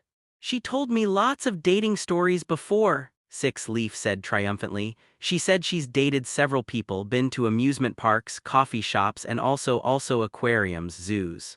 As she listened, Bingtang sighed. Where would Bei have a zoo? The aquarium and amusement park are in the west part of the city, taking 1 or 2 hours by car. With King Hua's lazy habit of preferring to stay home all day, would she travel that far? It was in a game. 4-Leaf said nonchalantly. I saw her playing before. Yumo hugged her rabbit and secretly laughed. Bingtang then gave up on the idea of summoning King Hua, who was currently in confinement. Besides, King Hua was currently focused on creating Shin, so it was better not to disturb her for now. Immediately, Bingtang also felt she was being somewhat foolish. Currently, 6-Leaf was only in 6th grade of elementary school, and while 4-Leaf and Yumo were in middle school, they were still quite young. How could they have dating experience? If they did, that would actually be concerning. Early romance isn't a good thing. What if they got deceived by some wild boy from somewhere? Hasn't Bingtang-sama ever dated? The three girls looked over simultaneously. Bingtang turned her head away. Of course I have. Wow, amazing. Who did Bingtang-sama date? 6-Leaf's eyes sparkled. Was dating fun? What delicious food did you eat? Did you kiss? 4-Leaf immediately pulled her sister back. 6-Leaf. Scolded by her sister, 6-Leaf shrunk her neck and obediently sat back down. Bingtang coughed. Nothing particularly fun, just walking around, eating some desserts, holding hands. The dating partner was of course Jiang Si, though it was actually hard to call it a date. When the Azure Cloud sect was first established, the two of them often went shopping together to buy decorations. Sometimes when it was crowded, Bingtang would hold Jiang Si's hand to avoid getting separated. The desserts were of course bought by herself. Jiang Si didn't eat desserts, nor did he have money to buy them for her. Basically, each shopping trip never exceeded 20 minutes with clear objectives: buy what they needed and leave immediately. By common reasoning, it was hard to call this dating, but for Bingtang this was dating. She had never gone out with a boy since childhood. Going shopping with Jiang Si, eating together, even holding hands. How could this not be dating? And even if she really established a relationship with Jiang Si and went on a proper date, it would probably only reach this level anyway. So where exactly is better to go on a date? Yumo, who had been silent until now, finally spoke timidly. Where did Bingtang-sama usually go on dates? If I knew, I wouldn't be asking you all. Sighing, Bingtang finished cleaning the spirit tablets and sat at the front, generally just walking around shopping, not fixed to any particular place. That seems a bit too casual. Yumo lowered her head. The hood of her light green cloak covering her eyes. Generally speaking, people go to amusement parks, aquariums, eat some food, then go to hotels. Wow, hotels, Four Leaf couldn't help exclaiming. So bold. Bingtang was also somewhat confused. Do dates involve going to hotels? Yumo vigorously pulled at her hood, but the bit of face that showed was completely red. In manga. It's always like this. What kind of manga are you reading? Four Leaf said quietly beside her, shoujo manga. Yumo often carries them in her school bag, I've seen them. Bingtang rubbed her forehead. If you really date someone in the future, you definitely shouldn't go to hotels, Yumo. The girl immediately buried her entire face behind the rabbit plushie. I definitely wouldn't. Then Bingtang took out the map of Jianghai City and spread it on the conference table. Anyway, let's first determine the streets. It should be in this area. Bingtang picked up a pen and drew a line across East Street on the map. East Street has many shops, whether it's bubble tea shops, coffee shops, or places to eat, all are fine. Plus there's an arcade. I've seen many couples playing double dance machines, claw machines, and recently popular virtual reality spaces, all very suitable for dating fun. The three girls listened and nodded repeatedly. Four Leaf said softly, and from this side of East Street there's also a park. As a dating spot, it has very few people. If the Disaster Control Bureau comes looking, it would be easier to confront them. When these words came out, Yumo and Bingtang simultaneously looked at her. Four Leaf was stunned, somewhat confused. What's wrong? The two girls averted their gazes. Bingtang coughed, nothing, just a bit surprised that Four Leaf thought so much about this. It makes sense. Hearing Bingtang's praise, a smile appeared on Four Leaf's small face. Although she appeared more steady and quiet than Six Leaf, Four Leaf was ultimately still a child. Being praised by Bingtang made it hard for her to hide her happiness. Let's go with Four Leaf's suggestion. The final location is set as the park. We can warn the Disaster Control Bureau here and perfectly conclude everything. Clapping her hands, Bingtang looked around at the other three girls. Any other questions? Seeing all three shaking their heads, Bingtang smiled lightly. Good, then it's decided. I'll inform the sect master about the plan. After picking up her phone and sending the route, Jiang Si immediately replied. Bingtang stared at the message for a long while before Yumo quietly asked beside her, What's wrong, Bingtang-sama? Rubbing her forehead, Bingtang showed a complicated expression. Does anyone go to the gym for dates? The three girls looked at each other. Haven't heard of that. Haven't seen that. How do you date at a gym? There's no good food there, right? With a bitter smile, Bingtang put down her phone, then said with some resentment, The sect master says he wants to have a gym date. The gym is also quite good, Yumo immediately said.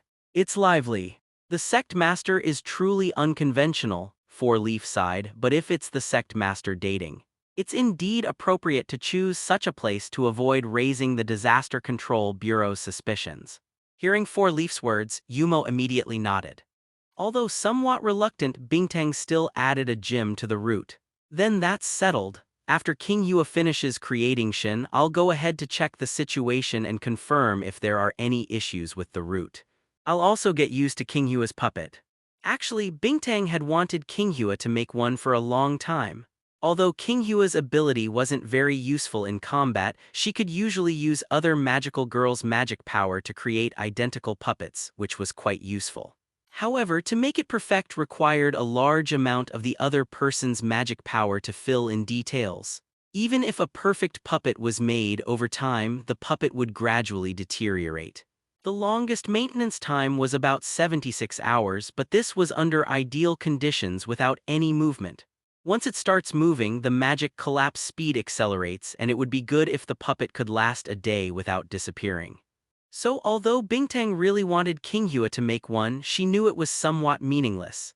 Having Jiang Si expend large amounts of magic power to create a fake body to accompany her was really too pitiful.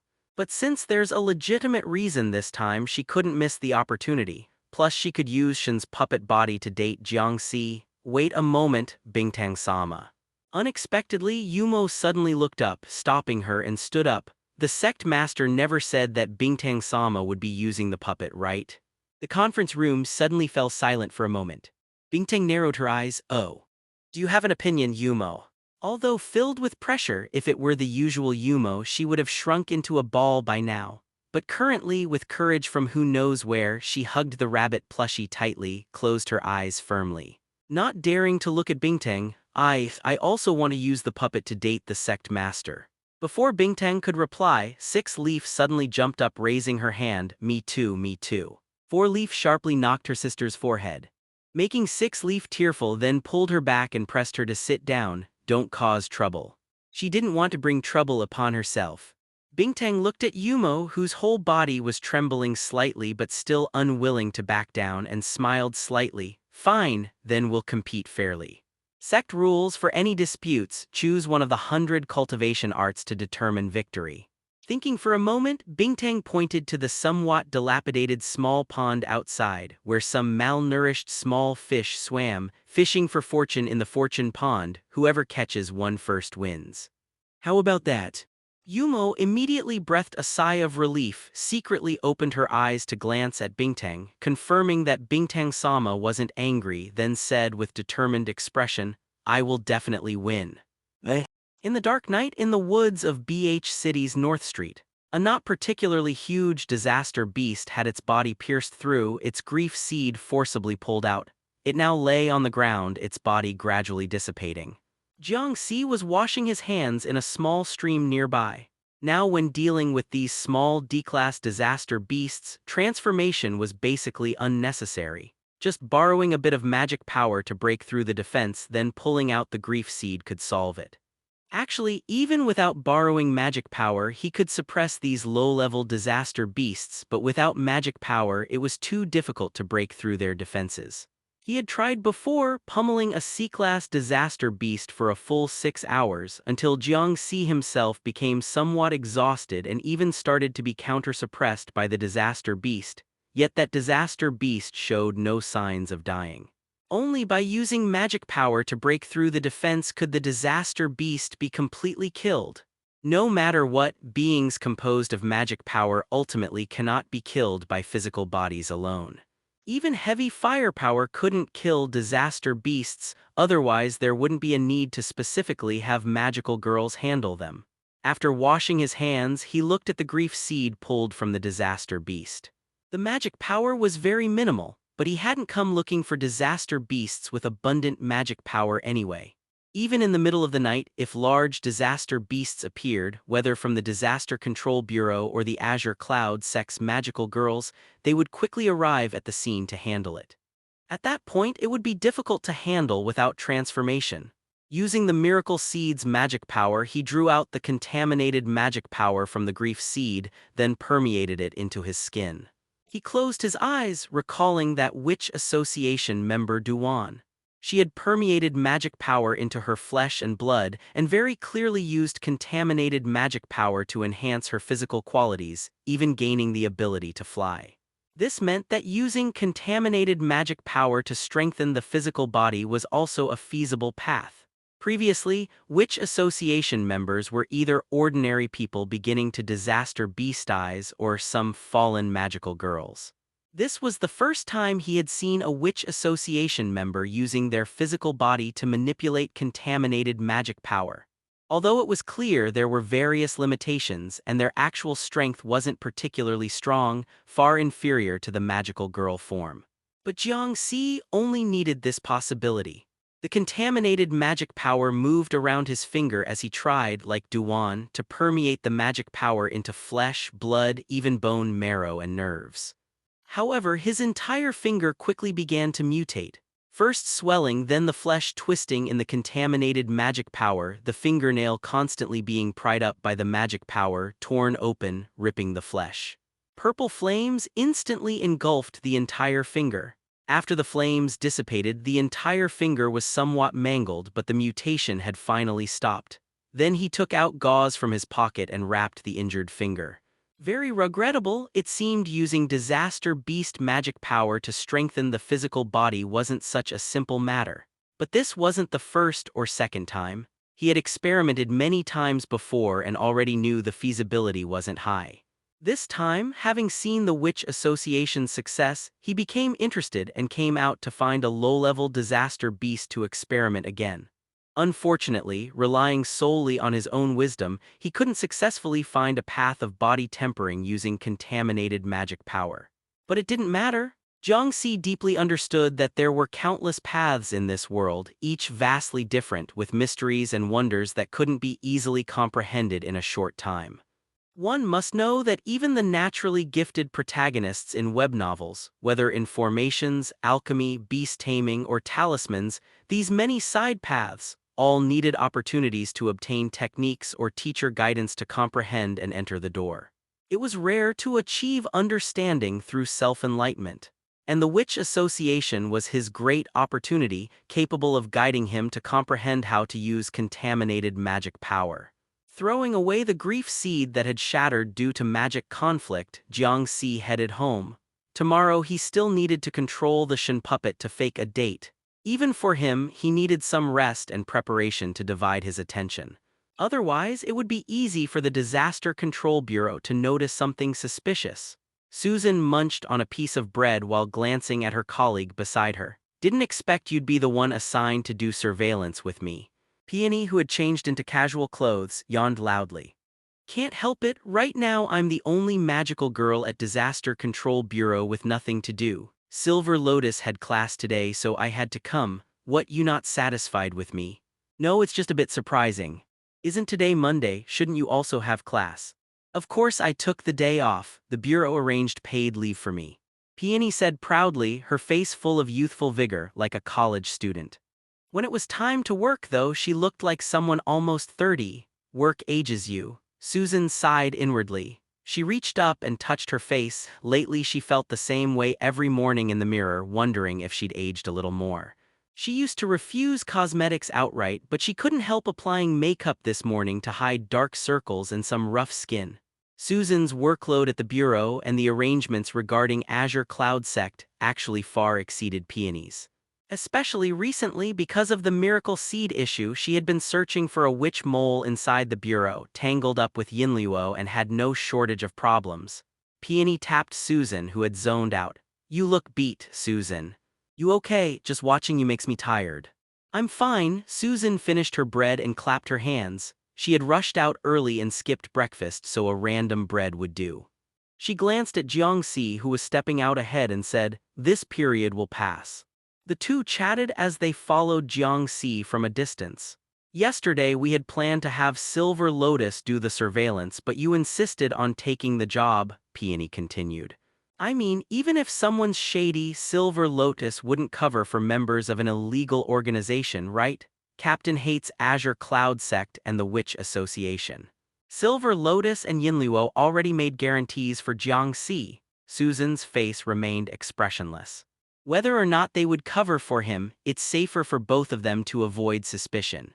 She didn't know how Azure Cloud Sect would arrange things. With the Bureau intensifying investigations lately, she couldn't always communicate intelligence with Lord Bingtang. So she strained to grab this job first, buying Azure Cloud Sect a day to prepare countermeasures. From what she knew of Azure Cloud Sect, one day would probably be more than enough. But being used to the Bureau's slowness, she liked to leave a day's buffer. Jiang Si, after a brief warm-up, suddenly started to jog. The two of them naturally quickened their pace to keep up. Peony lowered her voice and went back to the earlier topic. "That said, I just think you're too tired. It's only one day, they'll switch tomorrow." Susan's cold expression softened a little at Peony's worry. "The Bureau arranged compensatory rest. Consider today overtime, there are 3 days off later." That's good," Peony muttered. "If something's on your mind, tell me, don't keep it inside. Ever since your seed broke, you haven't told me anything. It really upsets me, Susan." Jiang Si's running pace increased, growing faster and faster. "There's nothing to say." Susan stared ahead at Jiang Si. "Even if I said it, nothing would change." They had once been the closest comrades. The Bureau's Magical Girl Combat Unit was small. Since its establishment, there were only 7 magical girls in total. When Susan and Peony joined, the combat team, including Hyacinth, numbered only 4. They had to cover all of Beihai to clear disaster beasts while ensuring safety, so they split into two-person teams. From the moment she entered the bureau, Susan and Peony had been teammates, enduring countless fierce battles and hardships. It felt like it had been ages, but in truth it had only been a year or two. "You remind me of the old days when we first met." Peony was gasping, struggling to keep pace as Jiang Si sped away. Her tone quivered. "Back then you always said, no need, nothing to talk about, it's just work, don't waste time. You refused to talk to me." Silent Susan inhaled. When she first joined the bureau, she thought Peony was a burden. She believed she could handle disaster beasts alone, no teammates required. After all, the bureau had fewer people than Azure Cloud Sect and insisted on two-person teams. How could they compete with Azure Cloud Sect? The truth confirmed that two-person teams from the bureau couldn't beat Azure Cloud Sect when it came to snatching promising young magical girls, let alone fighting disaster beasts. Susan had long opposed the bureau's small team strategy and favored solitary action, so she constantly brushed off Peony, often leaving her behind during missions. That changed when rookie Susan encountered a Class B disaster beast. Even for a seedling-tier magical girl, the beast was tough. For Susan, whose sprout stage had just sprouted, it was an almost unbeatable terror. Her magic wand was snapped, her mana almost drained, and after reverting to her human form, she stood before the B-class disaster beast at her most vulnerable. The pain and fear of being injured made Susan realize she was not invincible as a magical girl. It wasn't guaranteed she'd escape every danger. At the brink of death, Peony arrived and saved her. Susan couldn't remember what happened next. She had been gravely wounded and sent to the hospital. Magical contamination rendered her unconscious for a long time. When she awoke, Peony lay in the adjacent bed, also badly injured, but she smiled stupidly when Susan opened her eyes. Peony then had been naive, foolishly bright, so dazzling Susan couldn't look straight at her. After that, Susan never left Peony alone on missions again. "I thought that from then on we'd be the best of friends," Peony trailed off. Peony ran for a while and finally stopped, watching Jiang Si continue to sprint, showing no sign of slowing. She bent over, hands on her knees, gasping. My God, is he even human? Even Susan had started to sweat slightly. They had been running at a steady clip for nearly half an hour, yet Jiang Si still had energy and looked as if he could accelerate. "I can't, I need magic." Peony took out her miracle seed. She didn't dare transform for fear of being noticed by Jiang Si, but secretly using a bit of mana to strengthen herself was okay. How can someone be like this? Susan pressed her lips together, staring at Peony's miracle seed blankly. She couldn't take out her own seed here. Peony, practiced, grabbed her hand and eased some of her fatigue, and the two broke into another run. Jiang Si soon became a speck in the distance. With mana support, Peony was steady. After catching up to Jiang Si and keeping a safe distance, Peony returned to her earlier complaint. "Since your seed broke, Susan, you've been like you're broken too, you won't tell me anything." "I always thought we'd be friends forever," Peony fretted. "Why did our relationship go backwards?" Keeping her breathing even so she wouldn't tire, Susan watched Jiang Si's shrinking silhouette. Why, indeed, they had laughed together, cried together, and fought strong enemies together. She had thought their friendship would last forever. Because of an intelligence failure at the bureau that led to a trap by the Witch Association, Susan's miracle seed malfunctioned. She couldn't transform. Initially, she didn't fully grasp the implications. She stepped back from the front lines and moved to security work within the bureau, doing daily tasks.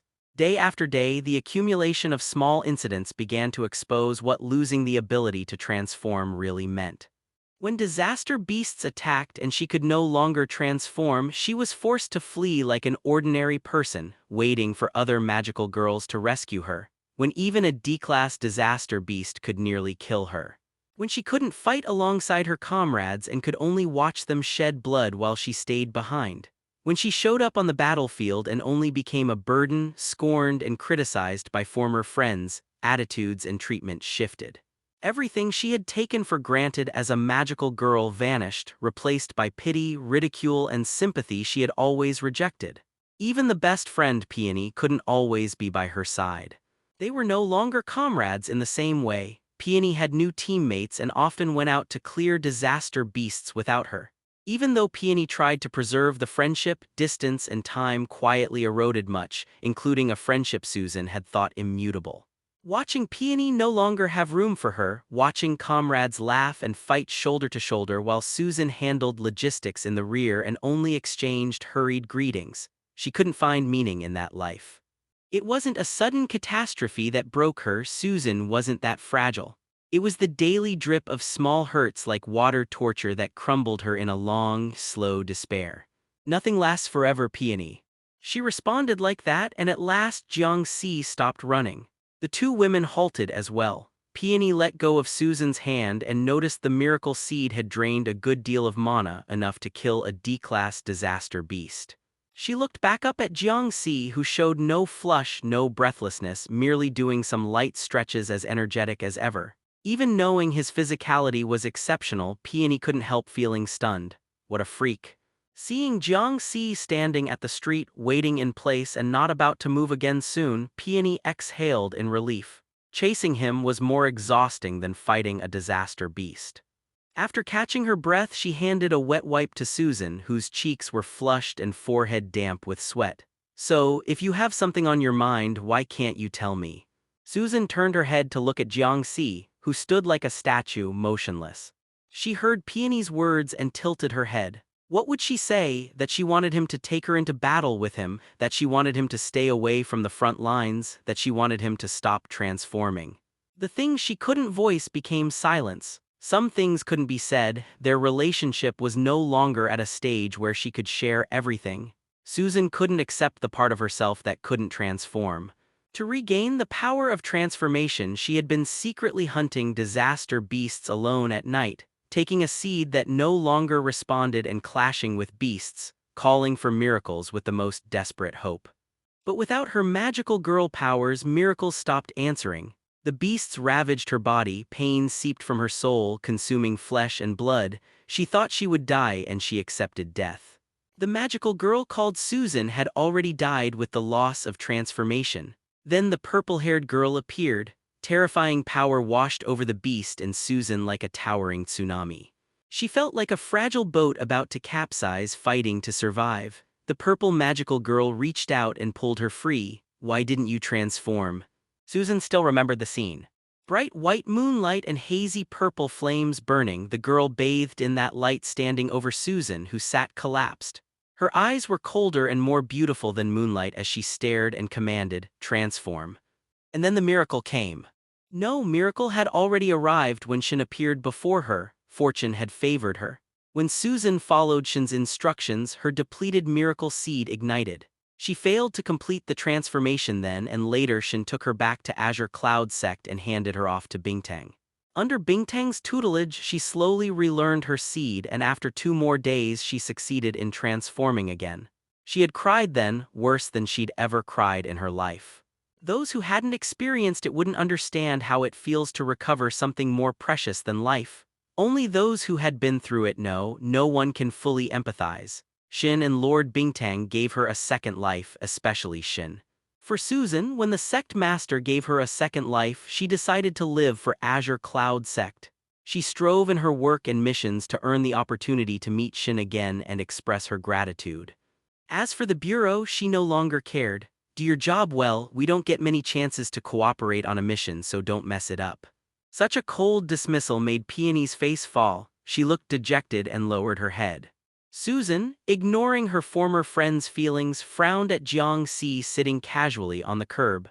The street crowd thickened. Despite being Monday, this most bustling city avenue was never short on people, and the increasing noise helped hide their presence. If it weren't for Azure Cloud Sect, she wouldn't care whether this unaffiliated person lived or died. If the Bureau arrested him, he'd have it coming.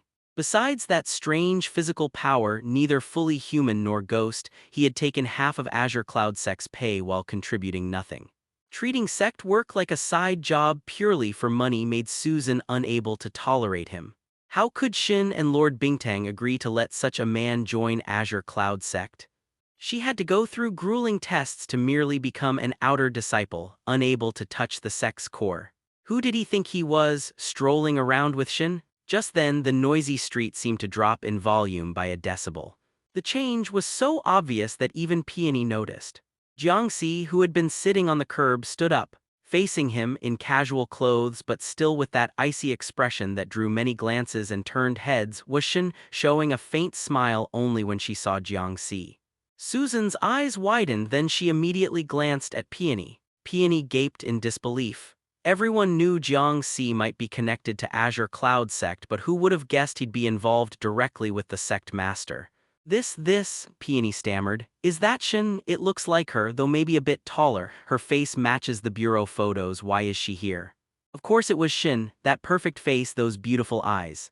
Other than seeming a little taller and softer in temperament, she was the same. How could it not be Shin? Hey, why is she linking arms with Jiang Si? Are they that close? Could they be a couple? Impossible, absolutely impossible. How could Shin favor someone like him, someone with no sense of belonging to the sect and only after money? He had no right to stand beside the sect master. Should we report this immediately? This looks like something beyond our ability to handle. If Shin notices we're following them, it could be dangerous. Peony looked at the pair preparing to leave with a panicked expression and asked, but found her friend lost in thought. Irritated, she complained, "Damn Shin." "Damn Jiang Si," Peony blurted, then froze and tilted her head to Susan. For a moment she saw rancor and anger, but Susan's face returned to its icy calm and she spoke indifferently. How dare he actually collude with Azure Cloud sect? How dare he seduce the sect master? How infuriating. How jealous-making. I won't let him off. Absolutely not. She closed her eyes and was silent for a while, as if deep in thought. Only when Shin and Jiang Si had nearly disappeared from sight did Susan make a decision. Don't report it yet, follow the targets and gather more evidence. We must avoid startling the snake. Peony nodded, secretly admiring her. As calm and composed as ever, Susan could still quickly make the right judgment even after seeing such a shocking scene. I need to pick up the pace too, so what's the first step then? Window shopping and then buy tasty food. Ice cream shop. Buy gifts, buy gifts. The sect master doesn't have that much money on him, does he? Inside Azure Cloud sect, in the illusory moon cavern dwelling, several girls squeezed together, chirping at Winter's ice mirror. A school bag sat nearby. It looked like they'd just come from class. Winter propped her chin on one hand, looking bored and not joining the discussion. Yumo, clutching a little rabbit, mentioned wanting to go to an amusement park and then edged closer to Winter. Winter, are you still upset? I'm not upset. Liar, she'd been sulking since morning. Everyone had seen how ecstatic Winter was after winning yesterday's contest. Even though she technically lost, Yumo had sincerely been happy for Winter. But that morning, the sect master announced he wanted to personally control the puppet, splitting his attention. Even if she didn't show it, Yumo knew Winter must have felt really let down. After looking forward to something for so long, that kind of result would sting. Yumo cautiously put down her rabbit for the first time and hugged Winter. Winter, I'm sorry. It's my fault for fighting with you yesterday. If she hadn't argued, Winter wouldn't have been so excited and expectant. Sometimes people only value something because it was fought over. For something like a dating opportunity, if Yumo hadn't insisted, Winter would at most have been a little disappointed. But after fighting for it, winning the qualification and then seeing it wasted, that disappointment hits differently. Winter, who had been moping, watched Yumo hang her head and even put down her rabbit, timidly apologizing. Winter couldn't help but burst out laughing. Yumo, like a startled bunny, jumped and quickly grabbed her rabbit again. What's so funny? Nothing, I just think little Yumo is so cute, taking the blame herself. Winter pinched Yumo's cheeks and kneaded them. They felt so soft. Seeing Yumo's crimson face made it even better. Relax, I'm not angry, just a little unhappy, only a little. If anyone's at fault, it's Jiang Si. He planned to control the puppet himself and didn't say so earlier, wasting our time. But baiting fate was kind of fun. Yumo sighed in relief and smiled foolishly. Then, Winter, shall we watch together? Winter, who'd had no interest, finally nodded and rose. All right, all right. Let's see how perfect the sect master's date plan really is, humph. Still sulking a little, Yumo snickered and sat beside Winter. The ice mirror at the center of the table was Winter's handiwork. After leaving her magic in the puppet, she could use that magic to transmit vision. The ice mirror showed the puppet's first-person perspective. Oh no, I have no idea what to do next. Four Leaf looked distressed. The sect master also said to give suggestions. Only Four Leaf was actually thinking seriously. Yumo's head was full of amusement park images. In the comic she'd read, the male lead confessed to the female lead at an amusement park, a scene so romantic it made her yearn to go. Six Leaf, of course, was still hunting for tasty food. Winter rubbed her temple. Go get Kinghua, she's the most experienced here. Yumo immediately ran to the detention room to pull Kinghua over. Kinghua, don't you always brag about your dating experience? Winter pointed at the mirror. Give the sect master some advice. Kinghua strutted over, full of herself. Heh, watch me. The people I've seduced are practically inhuman, more than you'd ever seen. She stared at Winter's screen for a long while. Everyone waited quietly for her counsel. Unexpectedly, Kinghua soon shook her head, full of regret. Nope. Winter frowned. What do you mean, nope? Your ice mirror is no good, Winter. Huh, what's wrong? Winter stood up to check her ice mirror when Kinghua blurted out, there's no option box and no inner monologue. How can you follow a walkthrough without those? Four Leaf covered her forehead. Only Six Leaf kept asking how one could see an option box and inner thoughts. Winter gave a faint smile that carried no humor. Yumo, throw her back into the detention room. Add 3 more days to her time. Wait, Winter, I haven't finished. It's not hopeless. Kinghua called out, no option box won't stop me. We'll create our own option box. Each of us suggests a favorite date opening move and I'll pick the perfect one. We'll win the sect master easily. The others turned to Winter. She nodded slowly. All right, give it a try. Four Leaf, hold hands and go eat. Six Leaf, eat ice cream together. Yumo, cake us in public. Everyone went whoa as Yumo tugged her hood. In the comics, it's always like that. Comics aren't usually in such a hurry, Winter deadpanned, then offered Princess Carrie. Kinghua thought a moment. Oh, I think Princess Carrie.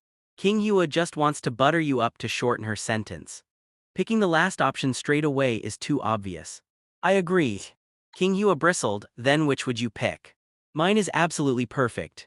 Four Leaf raised her hand. I recently learned a deduction ritual. Using it, I can pick the most reliable option.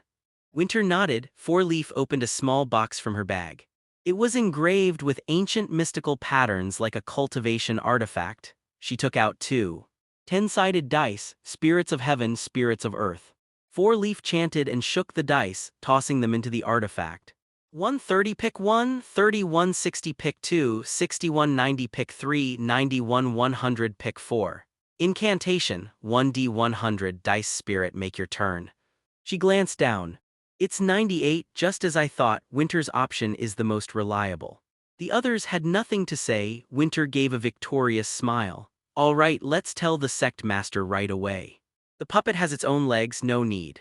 Rejected. Keek had left school early during the 3rd period. 4th period was PE, which was optional, and she also had special leave from the Disaster Control Bureau. Still, this was Keek's first time skipping class. Even if it was just PE, her heart fluttered. Their parents had been strict about schooling. Coming from an ordinary family in a small county, they didn't stand out until they studied hard, got into Beihai University, and turned their lives around. After working a few years, they bought a place downtown, reaching a modest middle-class status in Beihai. Their success hinged on studying hard, so they demanded strict academic standards from Jiang Si and Keek. The parents always hoped both siblings would get into a good university and at least have education and stable jobs. Even after their parents passed, Keek attended school diligently, no late arrivals, no skipping classes. She hated that Jiang Si frequently skipped class. At this rate, not only would he fail to enter a good university, just graduating high school would be lucky. He disregarded their parents' wishes for study and brought shame on the family. Keek rarely interacted with relatives, but she was in a family group chat on her phone added during their parents' funeral. She didn't remove herself. Every so often she saw messages mocking them. What use is educated parents if their kids have no manners or brains? Always skipping class, fighting, causing trouble, that's life for them. Jiang Si had become the family cautionary tale, and by association she and her parents were ridiculed. If their parents were alive, they'd be furious. Or maybe not. Back when Jiang Si trained early and missed school many times, the parents got used to it because his grades weren't bad then. But high school's different, skipping classes and missing exams makes good grades unlikely. Keek only skipped one PE class today, partly to clean up after a disaster beast with the captain. Her heart raced with nervous excitement, but when they fought the beast she felt oddly detached. A plain C-rank disaster beast just like Hyacinth had described, no special tactics needed. Using the blast of magic taught by Shin, they struck it down with a single salvo. You guys were quick. If you hadn't skipped class you might not have gotten to it. More field time helps you improve, Silver Lotus chattered as she covered Keek. Keek thought the combat wasn't all that meaningful, just a single explosive attack, no real grappling feeling. A few Azure Cloud sect magical girls lingered nearby, still in sprout rank. Seeing Silver Lotus didn't rush them, they hesitated. Only after Silver Lotus tossed the grief seed did those girls retreat. If the Azure Cloud sect girls try to block you, just give them a grief seed. They want this thing. Keek had heard about this at the Bureau. Azure Cloud sect prized grief seeds and hunted disaster beasts for them. The Bureau worried they might use grief seeds for something dangerous, but after 2 years with no obvious threat, the Bureau couldn't easily prevent it and let them be. Once the Azure Cloud sect girls left, a car drove up and stopped beside them. Out stepped Silver Lotus's sister, Yinluo. There's a new ice cream shop on East Street. I hear their desserts are great. Come on, my treats. Keek hesitated. I still have classes this afternoon. No problem, after we eat sis will drive you back to school. Silver Lotus ran to her sister, holding her hand affectionately. Right, sis. Yinluo tapped Silver Lotus's forehead. Quit calling me sis in public, you've made me old. I have no work this afternoon, I can give you a ride. Keek relaxed and transformed back, then climbed into the car with the Yin sisters to East Street. Watching Yinluo and Silver Lotus tease each other, Keek felt a twinge of envy. With Jiang Si at home, she was practically alone. Scenes like this never happened there. The ice cream shop's prices were high, things Keek never dared order. But Yinluo ordered 2 cups each, take what you can't finish home. Such generosity made Keek wistful. She'd heard the Disaster Control Bureau paid well, especially the magical girl combat teams, 2 to 3 times the support staff's pay. One combat team's total pay could rival other departments combined. As a rookie, Keek didn't know her exact salary, maybe it wasn't that high. Even if it were, their family needed money, she couldn't squander it. Jiang Si would be a senior next year preparing for college entrance exams. If he could get into a good university, she'd save to help with tuition. So bureau money had to be saved. The 3 sat by the window as people passed.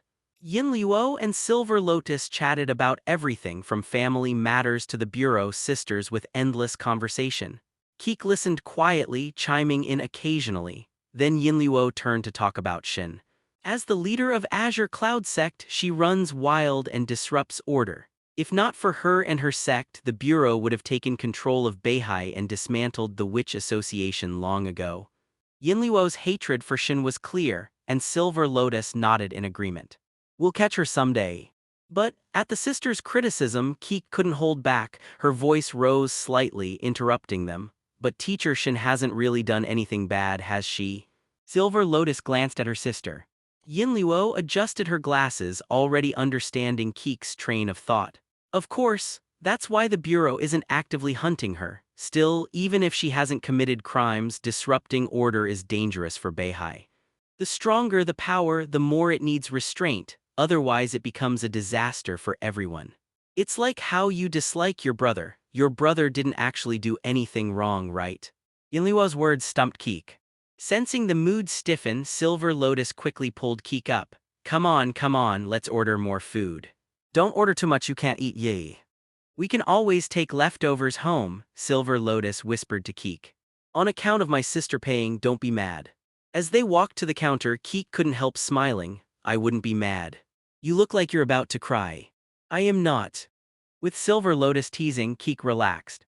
While Silver Lotus fetched the food, she idly looked out the window. She rarely came to East Street. The last time was with her parents buying clothes. East Street felt different now. She wanted to find familiar memories, but when her gaze swept across a fast food restaurant, she froze.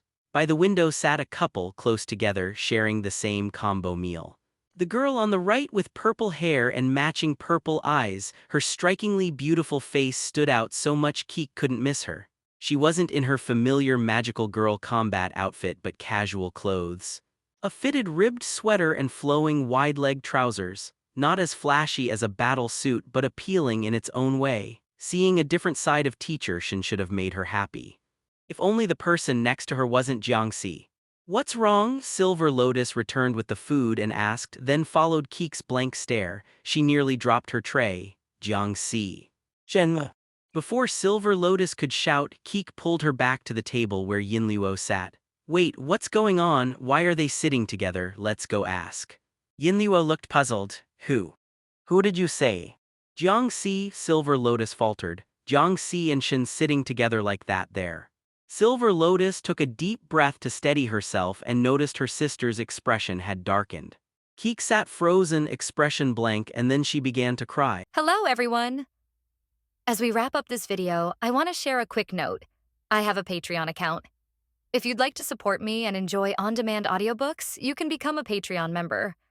Alternatively, you can check out my Google Drive link, which has 500+ novel audiobooks available through my Ko-fi or Patreon shop. I appreciate your support.